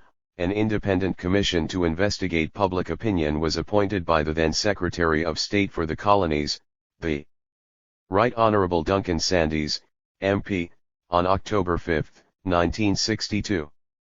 The commission was composed of 2 members, a Nigerian judge, GCM Anyuk, and a Canadian Major General, MP Bogart. The fact-finding commission which toured the territory had extensive talks with the population of the region from October 22 to November 26, 1962, and presented to the Secretary of State for the Colonies a 34-page report entitled Kenya Report of the Northern Frontier District. The Secretary of State for the Colonies presented it to the British Parliament, by command of Her Majesty in December 1962. According to the report, the Commission also met a delegation of the Kenya African National Union, KANU, headed by the late Jomo Kenyatta. The principal speakers were Kenyatta and T.J. Mboya. Kenyatta strongly supported the retention of the NFD as part of Kenya and said that he favored it becoming a region under the Kenya regional system. He stated that as there were many supporters of KANU in the NFD, he had a right to speak on their behalf. 294. The report said, Mr. Mboya contended that Somali opinion was divided as to the best future government, but the commission members said in their report, we did not in fact find any evidence of this in the NFD. Summary. 75. In an effort to establish public opinion as to the future government of the Northern Frontier District, it has been considered area by area. As has already been stated, we found that opinion is often unanimous over a wide area, particularly where this is the grazing area of a single tribe. It was apparent that opinions were influenced by religion, ethnic affiliation, and way of life. Consolidating the findings already set out by districts, we can define 3 kinds of area: area supporting the Somali opinion, area supporting the Kenya opinion, and area of mixed opinion. 76. The areas in which we found the people supporting the Somali opinion are the biggest in total population and size and are in fact 1. They extend from the Somali frontier to the Somali-Gala line and beyond, to include the grazing lands of the Ajuran. We found that the people there almost unanimously favor the secession from Kenya of the NFD, when Kenya attains independence, with the object of ultimately joining the Somali Republic, but they want the NFD to have a period under British authority in which to build up its machinery of government so that it can join the Somali Republic as a self-governing unit. 77. This is the Somali opinion as expressed to us verbally and is based on the premise that there can be no question of secession before Kenya gets independence. The Somali opinion as expressed in the written memorandum submitted by almost all supporters of the Somali view is somewhat different. This memorandum requests that union of the NFD with the Somali Republic should take place contemporaneously with the granting of Kenya's independence, that the establishment of a legislative assembly for the NFD should take place before and not after Kenya's independence, and that the secession of the NFD from Kenya should take place immediately. The written memorandum was obviously prepared by some central authority, and we consider that it is less personal than the opinions expressed verbally. 78. The areas supporting the Kenya opinion we found to be grazing lands of the Gabra in Marsabit district, of the non-Muslim Baran in Moyal district, and the Riverine tribes on the banks of the Tana in Garissa district. Here the people wish to remain part of Kenya and to participate in its constitutional development. 79. Although the Gabra and Baran have close affiliations with Ethiopian tribes, no suggestion was made in verbal statements that Ethiopia has any concern with the problems under consideration, and in fact, such a suggestion only appeared very briefly in one of the written memoranda. 80. The areas of mixed opinion we found to be Moyle Township and the grazing area of the Sakyu to the east as far as the Baran-Ajaran line, Marsabit Township, Igiala District, Garissa Township, and the grazing area of the Orma south and west of the Tana River. 81. We noted that the division of opinion almost exactly corresponds to the division between Muslim and non-Muslim. 82. It is apparent that in this division of opinion mention has been made of neither the Djellaba nor the Rend Isle. The Djellaba are not mentioned because we do not consider that these people have a coherent opinion as to the future government of the NFD. The opinions we received from the leaders of the Rend Isle we are not prepared to accept as an accurate reflection of the opinion of the people. 83. We understand that 90% of the Rend Isle are 296 pagan, and that, although their language bears some resemblance to Somali, their dress and customs are different and have in fact, more in common with those of the Samburu and the Maasai. In view of these differences it seemed strange that they should want to join the Somali Republic, but when taxed with this, the Rend Isle chief insisted that their customs are like those of the Somali and not those of the Samburu and Maasai. He did not mention religion, perhaps the most significant point. We understand that traditionally the Rend Isle have lived in harmony with the Gabra, although recently they have quarreled seriously over grazing rights. But, whether or not this quarrel has caused a serious break, we cannot believe that Rend Isle people, who have no direct contact with the Somali, genuinely want to join the Somali Republic. The difference in religion between the Rend Isle and the Somali reinforce this belief. We do not wish to imply that the Rend Isle necessarily support the opposite view, but simply that we do not accept their opinion as given. 84. Apart from the case of the Rend Isle, we believe that we have obtained a true picture of public opinion as to the future government of the Northern Frontier District. Dated this 7th day of December 1962. GCM. Onyiak, Sigud, Member MP. Bogart, Sigud, Member. PAG. Field, SGD, Secretary *, Professor I.M. Lewis, an anthropologist and expert on the Somali affairs, wrote ***. The Commission found that the Somali, who they estimated made up 62% of the NFD's population, almost unanimously favored secession from Kenya with the object of ultimately joining the Somali Republic. He added, at last, in March 1963, it fell to Mr. Duncan Sandys, the new British Colonial Secretary, to announce his government's decision. To the satisfaction of the Nairobi and Addis Ababa governments, but to the chagrin of the Somalis, this was that the NFD was to be brought into Kenya's regional constitution. A new, predominantly Somali northern eastern region was to be created in which Somalis would enjoy the same degree of local autonomy as had already been accorded elsewhere in Kenya's other 6 regions.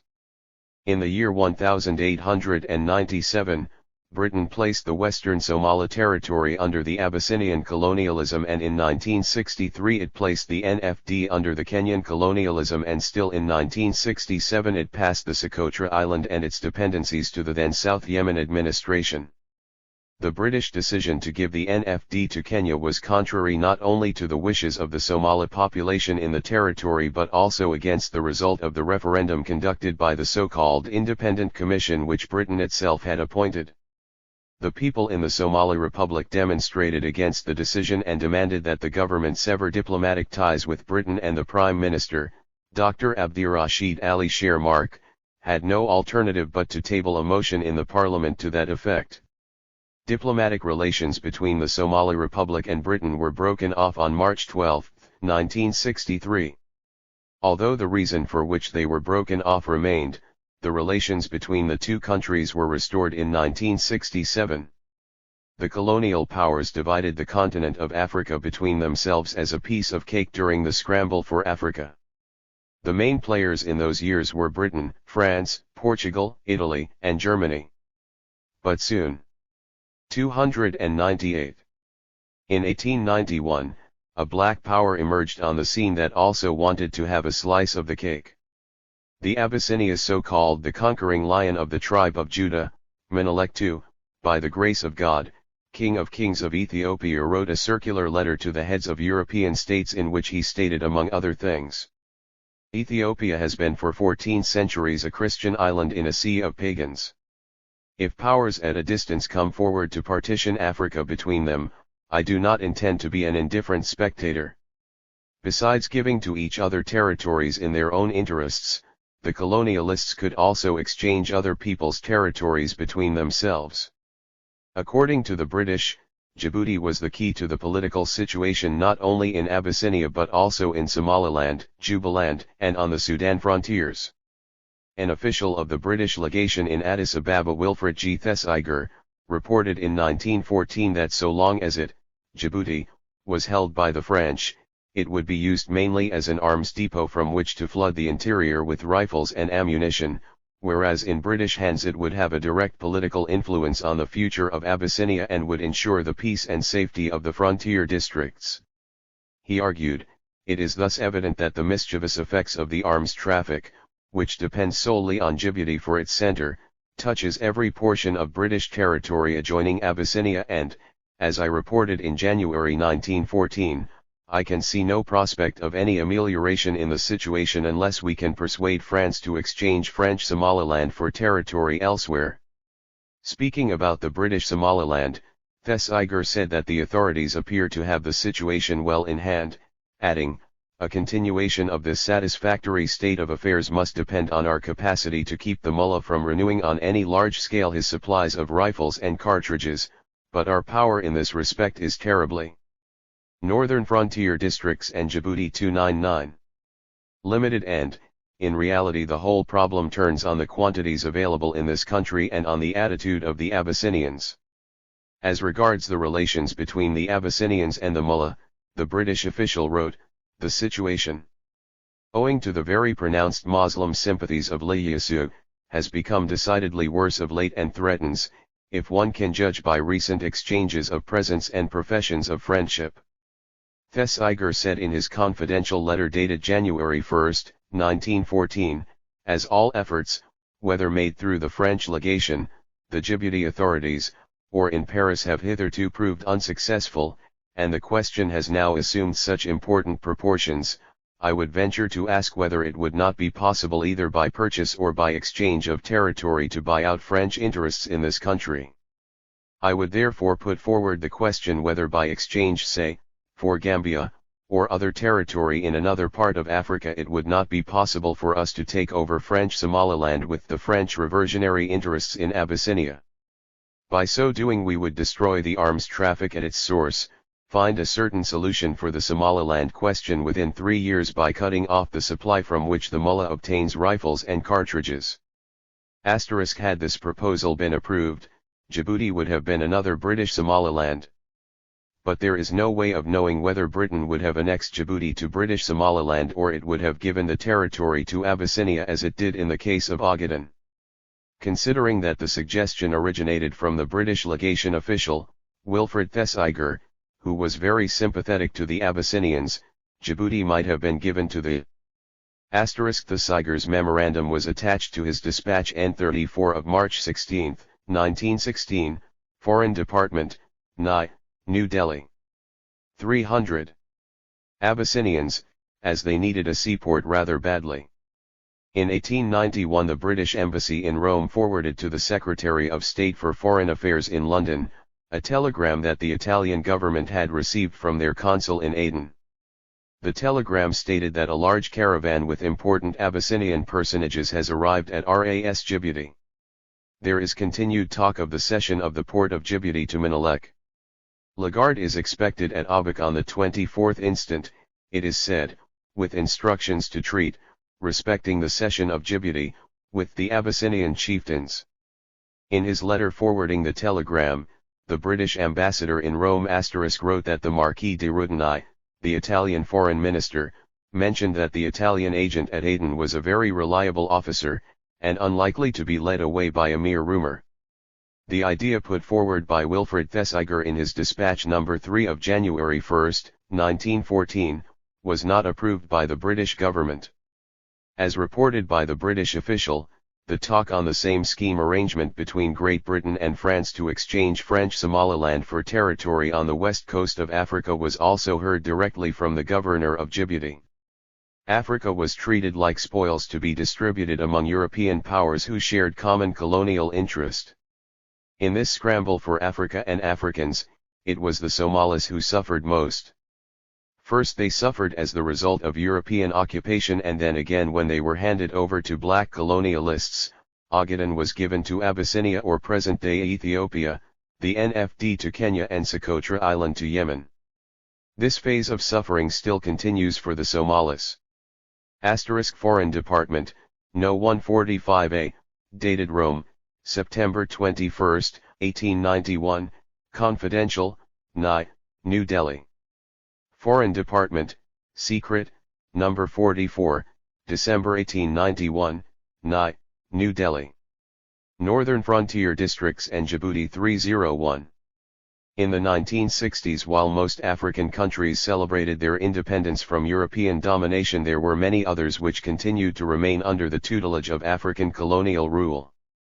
A year after the founding of the Organization of African Unity, OAU, the leaders of those African countries which were given territories beyond their own by the colonial powers, thought it fit to legalize their possessions. This they did by introducing at the summit of the heads of state of the organization held in Cairo, Egypt, in 1964, the following resolution: the Assembly of Heads of State and Government meeting in its first ordinary session in Cairo, UAR, from 17 to July 21, 1964, considering that border problems constitute a grave and permanent factor of dissension, conscious of the existence of extra-African maneuvers aimed at dividing African states, considering further that the borders of African states, on the day of their independence, constitute a tangible reality. Recalling the establishment in the course of the second ordinary session of the Council of the Committee of 11 charged with studying further measures for strengthening African unity, recognizing the imperious necessity of settling, by peaceful means and within a strictly African framework, all disputes between African states, recalling further that all member states have pledged, under Article 6 of the Charter of African Unity, to respect scrupulously all principles laid down in paragraph 3 of Article 3 of the Charter of the Organization of African Unity, 1. Solemnly reaffirms the strict respect by all member states of the organization for the principles laid down in paragraph 3 Article 3 of the Charter of the Organization of African Unity. 302. 2. Solemnly declares that all member states existing on their achievement of national independence. The first preamble of this resolution states that border problems constitutes a grave and permanent factor of dissension, and as such those heads of state who attended the Cairo summit should have considered immediate steps to correct the wrongs done to the countries who became victims of arbitrary creation of the artificial boundaries by the colonial powers. The second preamble states conscious of the existence of extra-African maneuvers aimed at dividing African states.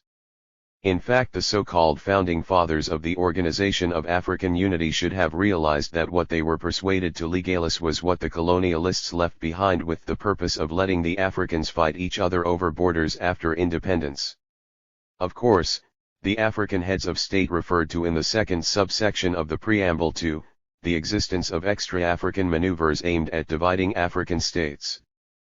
But instead of mending and rejecting the dividing maneuvers, the founding fathers of the OAU, referring to the infamous artificial borders created by the colonial powers, said the borders of African states on the day of their independence constitute a tangible reality. It was the most dangerous resolution that an organization aspiring for the unity of its continent and the welfare of its people could ever adopt. In fact, it is the most divisive and warmongering document. At the time of independence, some African countries had portions of their territories and peoples under their neighbors, and for those population which were cut off from their own lands continue to suffer, only this time it is under black domination. No matter how long it might take, the justice will definitely prevail. In 1950, the United Nations, which was supposed to be the supporter of the independence of people under colonial rule and the advocate of the human rights, did not allow Eritreans to exercise their right to self-determination. Instead, the UN decided that Eritrea was to be a part of the Ethiopian Empire. For the Eritreans, their struggle for independence only came to an end in 1993. It took the Eritreans 41 years, a lot of sacrifice and bloodshed to achieve their goal. Eritrea succeeded in breaking the chain of colonialism by sheer force and determination, and neither art. 3. Para 3, of the OAU Charter, respect for the sovereignty and territorial integrity of each state and for its inalienable right to independent existence, nor the Cairo Declaration of 1964, all member states pledge themselves to respect the borders existing on their achievement of national independence, could prevent them to secede from Ethiopia. The Eritrean experience should be lesson for all those who practice injustice against fellow human beings. Sooner or later, the people who suffer under colonial rule, either African or other colonialists like the people in the Ogaden, Socotra, and NFD, are bound to liberate themselves from the evil and abhorrent domination of colonialism. The Eritrean case is a practical example of the failure of the unrealistic documents of the OAU. As such, these documents were meant only to suffocate the victims of the colonial injustice. The Eritrean people succeeded in demonstrating the invalidity of what the OAU Charter calls sovereignty and territorial integrity by declaring its independence from Ethiopia in 1993. On May 12, 1998, a border war again erupted between Ethiopia and Eritrea. Ethiopia claimed that Eritrea carried an aggression on Ethiopia and occupied its territory. On its part, the Eritrean government claimed that the territory it occupied was, in fact, within its border as that existed. 304. During the European colonial rule, Eritrea refused to recognize the border which the OAU's Cairo Declaration calls, borders existing on their achievement of national independence. It is a pity that we Africans do not realize that these boundaries were drawn by the colonial powers who had the power of manipulating the continent in a way that served their interest. The reasons for creating these artificial boundaries between African countries, the awarding of territories in an arbitrary fashion, could be described as economical, religious, and political. However, the central purpose of this kind of exercise was to create areas of continued and permanent conflict. It is like a time bomb. We are doing exactly what the colonialists wanted us to do: fight each other. African leaders avoid discussing matters relating to their borders. Most of them say that Africa will explode if we touch this problem. They are afraid of facing reality.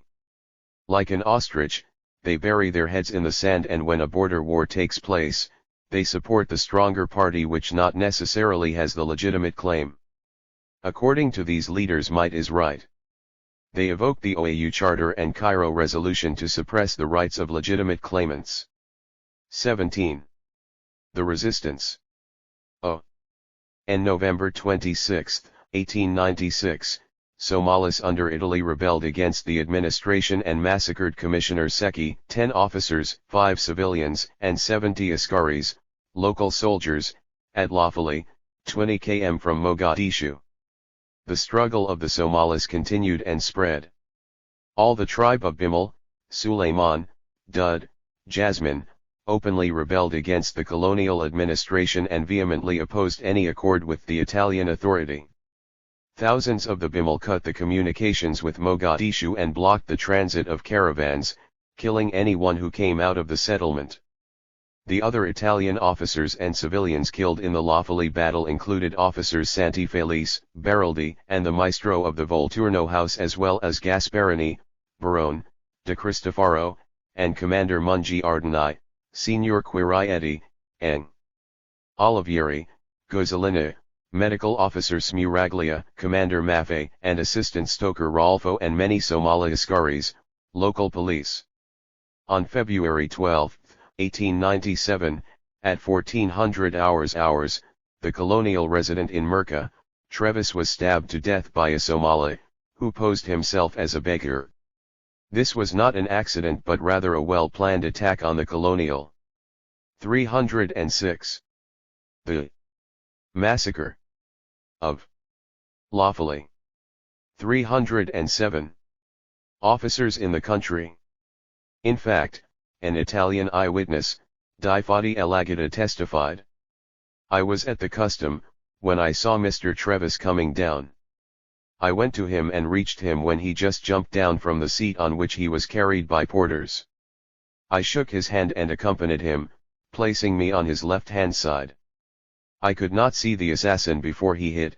As soon as I realized, I pulled out my sword and hit him, first on the head and then on the neck, forcing him immediately to fall down.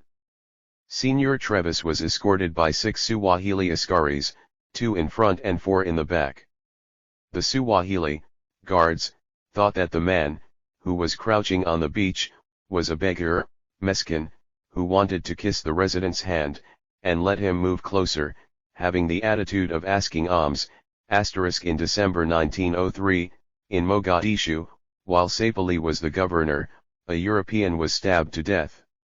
In Merka, the hostility increased as more and more, particularly religious people, preached opposite and against the colonial government's action. Governor Saipali dismissed the Somalis whom he thought were not responding to the need of the service and started employing new askaris for the Guard Corporate of Banadur, which was established in April 1904. In the British Somaliland, in the middle of 1899, when the Consul General Hayes Sadler returned from Zila, he found conflicting reports in Berbera regarding the activities of a mullah by the name of Haji Mohammed Abdullah, in the Dalbahanta country. These reports stated that Abdullah was collecting arms and men with the goal of establishing his authority over the southeastern portion of the protectorate. Referring to the rumors, the Consul General told his government that it was his ultimate object, should he find himself strong enough, to head a religious expedition against the Abyssinians. In a long report addressed to the Marquis of Salisbury from Berbera dated April 12, 1899, Sadler wrote, "This Haji Muhammad Abdullah belongs to the Habra Suleiman Ogaden tribe. He married into the Dalbahanta Alaghari, amongst whom he now lives. His place of residence is Kab Fardad, a village inhabited by mullahs, a day's march east of Karat, and distant about 170 miles from Berbera. He is a man in the prime of life, and in person is described as dark-colored, tall and thin, with a small goat's beard. He has made several pilgrimages to Mecca during the last 3 years. At Mecca he attached himself to the sect of Muhammad Saleh, whose deputy he claims to be in Somaliland." Sadler told London that the sect was established in Berbera about 12 years ago. It preaches more regularly in the hour of prayer, stricter attention to the forms of religion, and the interdiction of cattle leaf. The Arabs and coast Somalis are much addicted to chewing on account of its strengthening and intoxicating properties. This teaching has not found much favor with the people of the town. It has been known for some time that the Haji had acquired considerable influence over the 310 Habra Toljala and Dalbahanta tribes inhabiting the remoter parts of the protectorate, but hitherto it had always been thought that this influence had been exerted for good. He settled disputes amongst the tribes in his vicinity, kept them from raiding each other, and was generally thought to be on the side of law and order. Several communications had passed between him and the vice-consul, Berbera, all written in proper terms, and 3 months ago he sent a prisoner into Berbera, against whom a complaint had been laid of robbery and violence in the interior. Sadler said, inquiries were at once set on foot to ascertain what the rumors and reports concerning this individual meant, on what they were founded, and what his possible intentions might be. The result, and his own communications made within the last few days to the vice-consul, leave no room to doubt but that he is now organizing a religious movement antagonistic to the administration. Informing Lord Salisbury of the facts that brought this mullah prominently to his notice, Sadler wrote, in the middle of February last, Ahmed Muhammad, who had just been made a stipendiariakil in the place of his father, Muhammad Sher Marki, deceased, signalized his accession to office by heading a raid by his tribe, the Habra Yunus Musa'ara, on some camels belonging to the mullah and his people. As soon as news of this raid reached me, a party of the Camel Corps was sent out to intercept the raiders. This was successfully done.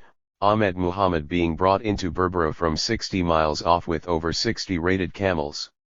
These were returned to the mullah, who wrote a civil letter of thanks, adding that there were more camels to be returned, and hoping they would be sent. In the meanwhile, the mullah collected a force from the Dalbahanta and moved against the Habr Yunus. He was written to and told that as his camels had 311 been recovered for him, there was no necessity to proceed against the Habr Yunus, and that he should return to his country. There was then no reason to suppose that he was actuated by any desire, other than that of recovering his raided animals. In the Habr Yunus country, however, he was joined by Madar Hursai, the rival of Sultan Nur for the sultanship of the Habr Yunus, and his party. The story of Madar Hursai is a long one. Suffice it to say that he and his cousin, Nur, were both claimants for the sultanship of the Habr Yunus. Eventually the matter was decided by the tribe by casting lots. Nur won, and was acknowledged as sultan by the coast authorities in 1895. Madar Hursai, who had received 100 sheep from Nur as compensation, acquiescing in Nur's election. Since then Madar Hursai has refused to acknowledge Nur, has made fresh claims to the sultanate, and drawn off a portion of the tribe to his side. The matter by itself is unimportant, as neither Nur nor Madar Hursai have any real authority over the Habr Yunus, who look to us as their sultan, but it has a bearing on the present question, as it has afforded Haji Muhammad Abdullah an opportunity of extending his influence and of interfering in the affairs of a tribe with which he had no previous concern. Taking Madar Hursai and his followers with him, the mullah returned to Barao, still in the Habr Yunus country, and close to the Habr Toljala border, and having halted there some days, he finally left for Kab Fardad about the 19th March. Continuing his account, Sadler further wrote, "It was whilst he was at Barao that the first reports of the new attitude he has assumed reached us. Information came that he had proclaimed Madar Hursai Sultan of the Habr Yunus in place of Sultan Nur. Further accounts said he had lately received some 60 rifles from the Mijurdian of Abaya on the east coast, and was expecting more, and that he intended to rule the interior, leaving the coast to the Europeans." 312.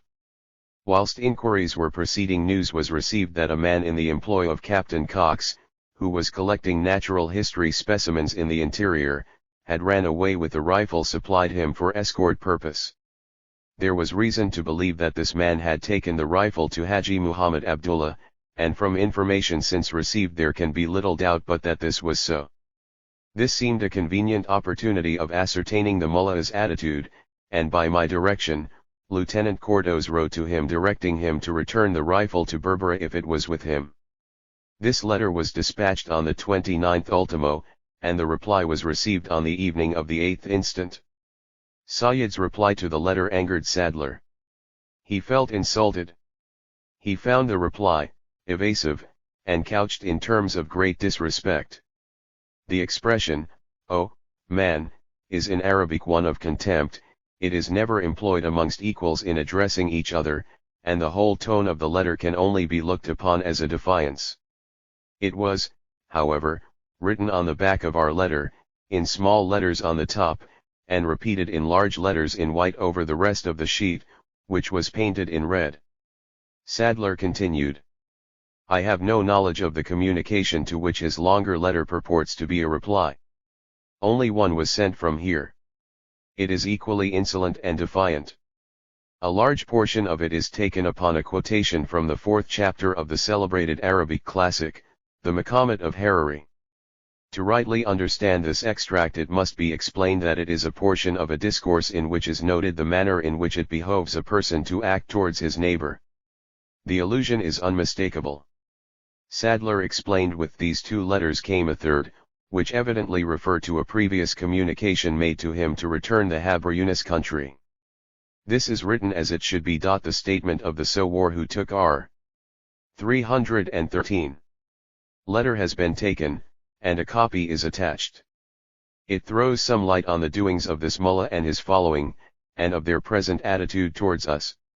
I cannot help thinking, though, that this man knows more than he has said, and that he has probably been sworn and threatened not to give information. He had a scared look on him when he returned.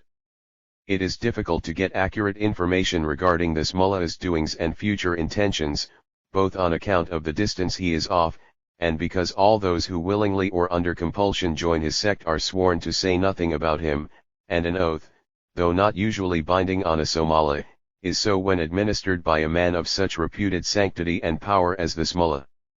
The position, though, as I gather it after sifting the various reports I have heard, is as follows: the mullah has abandoned his former practice of merely redressing grievances, and has commenced to proclaim himself a power in the land.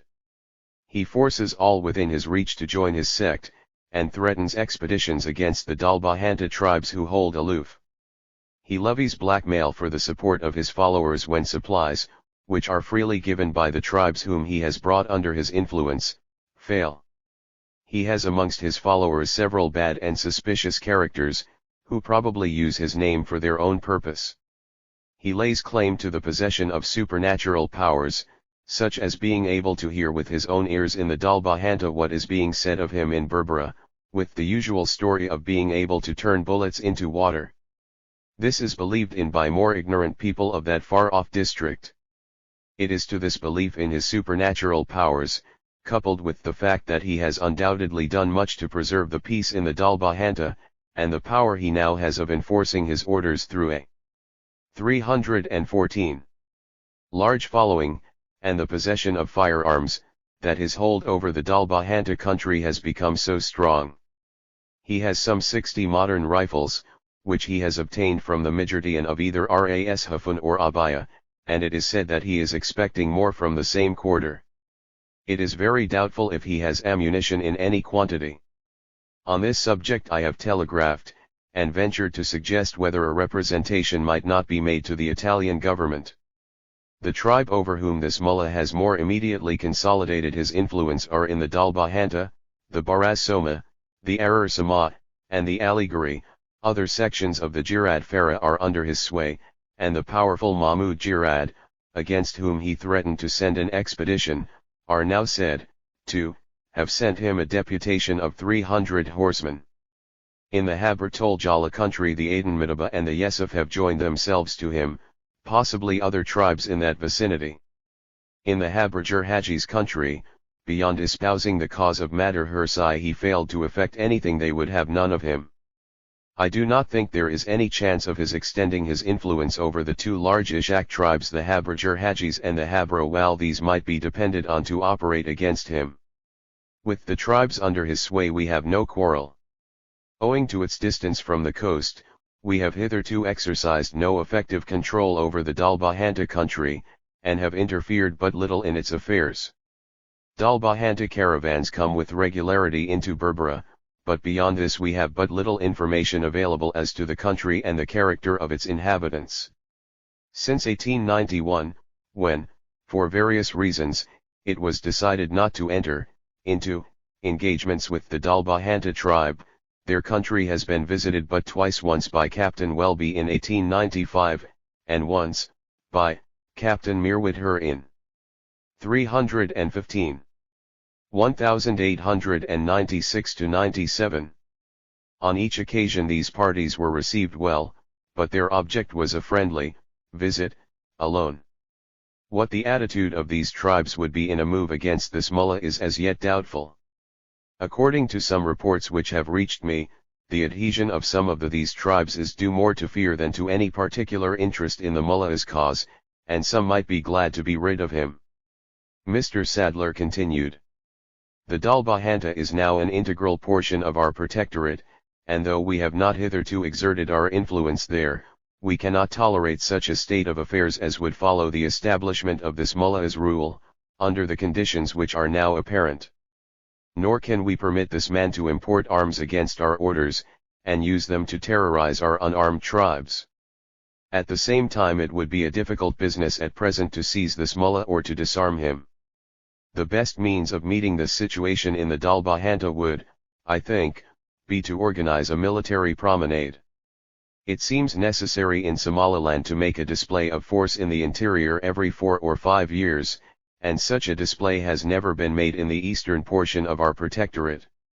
All the people there know of us is what they have seen of the few small parties that have visited their country and what they have heard from their caravans frequenting our ports. It is now 4 years since the rare Harad expedition was undertaken, and the good effect it produced is wearing off.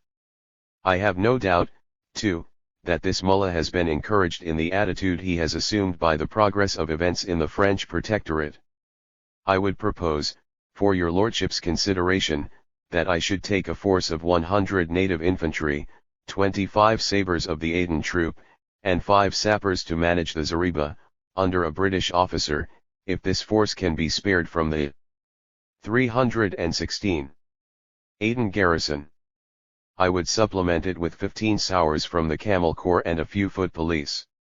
I would further ask for 2 Maxim guns, which, I think, should be permanently retained in the protectorate.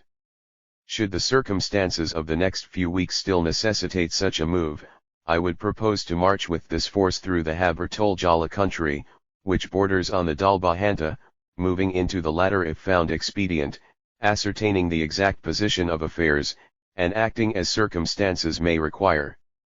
The routes through these countries are shown in pp. 13 and 32 of Swain's Reconnaissance of Northern Somaliland, 1891. The strength of the Haber-Tol Jala and Dalbahanta tribes are given at p. 13 of Swain's Preliminary Notes on Somaliland, 1898, at 7,000 and 20,000 fighting men respectively. There is, however, no reason to anticipate that we should have to deal with anything like that number. The northern Haber-Tol Jala tribes are, as yet, unaffected by this movement. The Dalbahanta tribes are scattered over a large expanse of country, and the mullah's adherents are not all with him. So far as is known, he has some 3,000 men.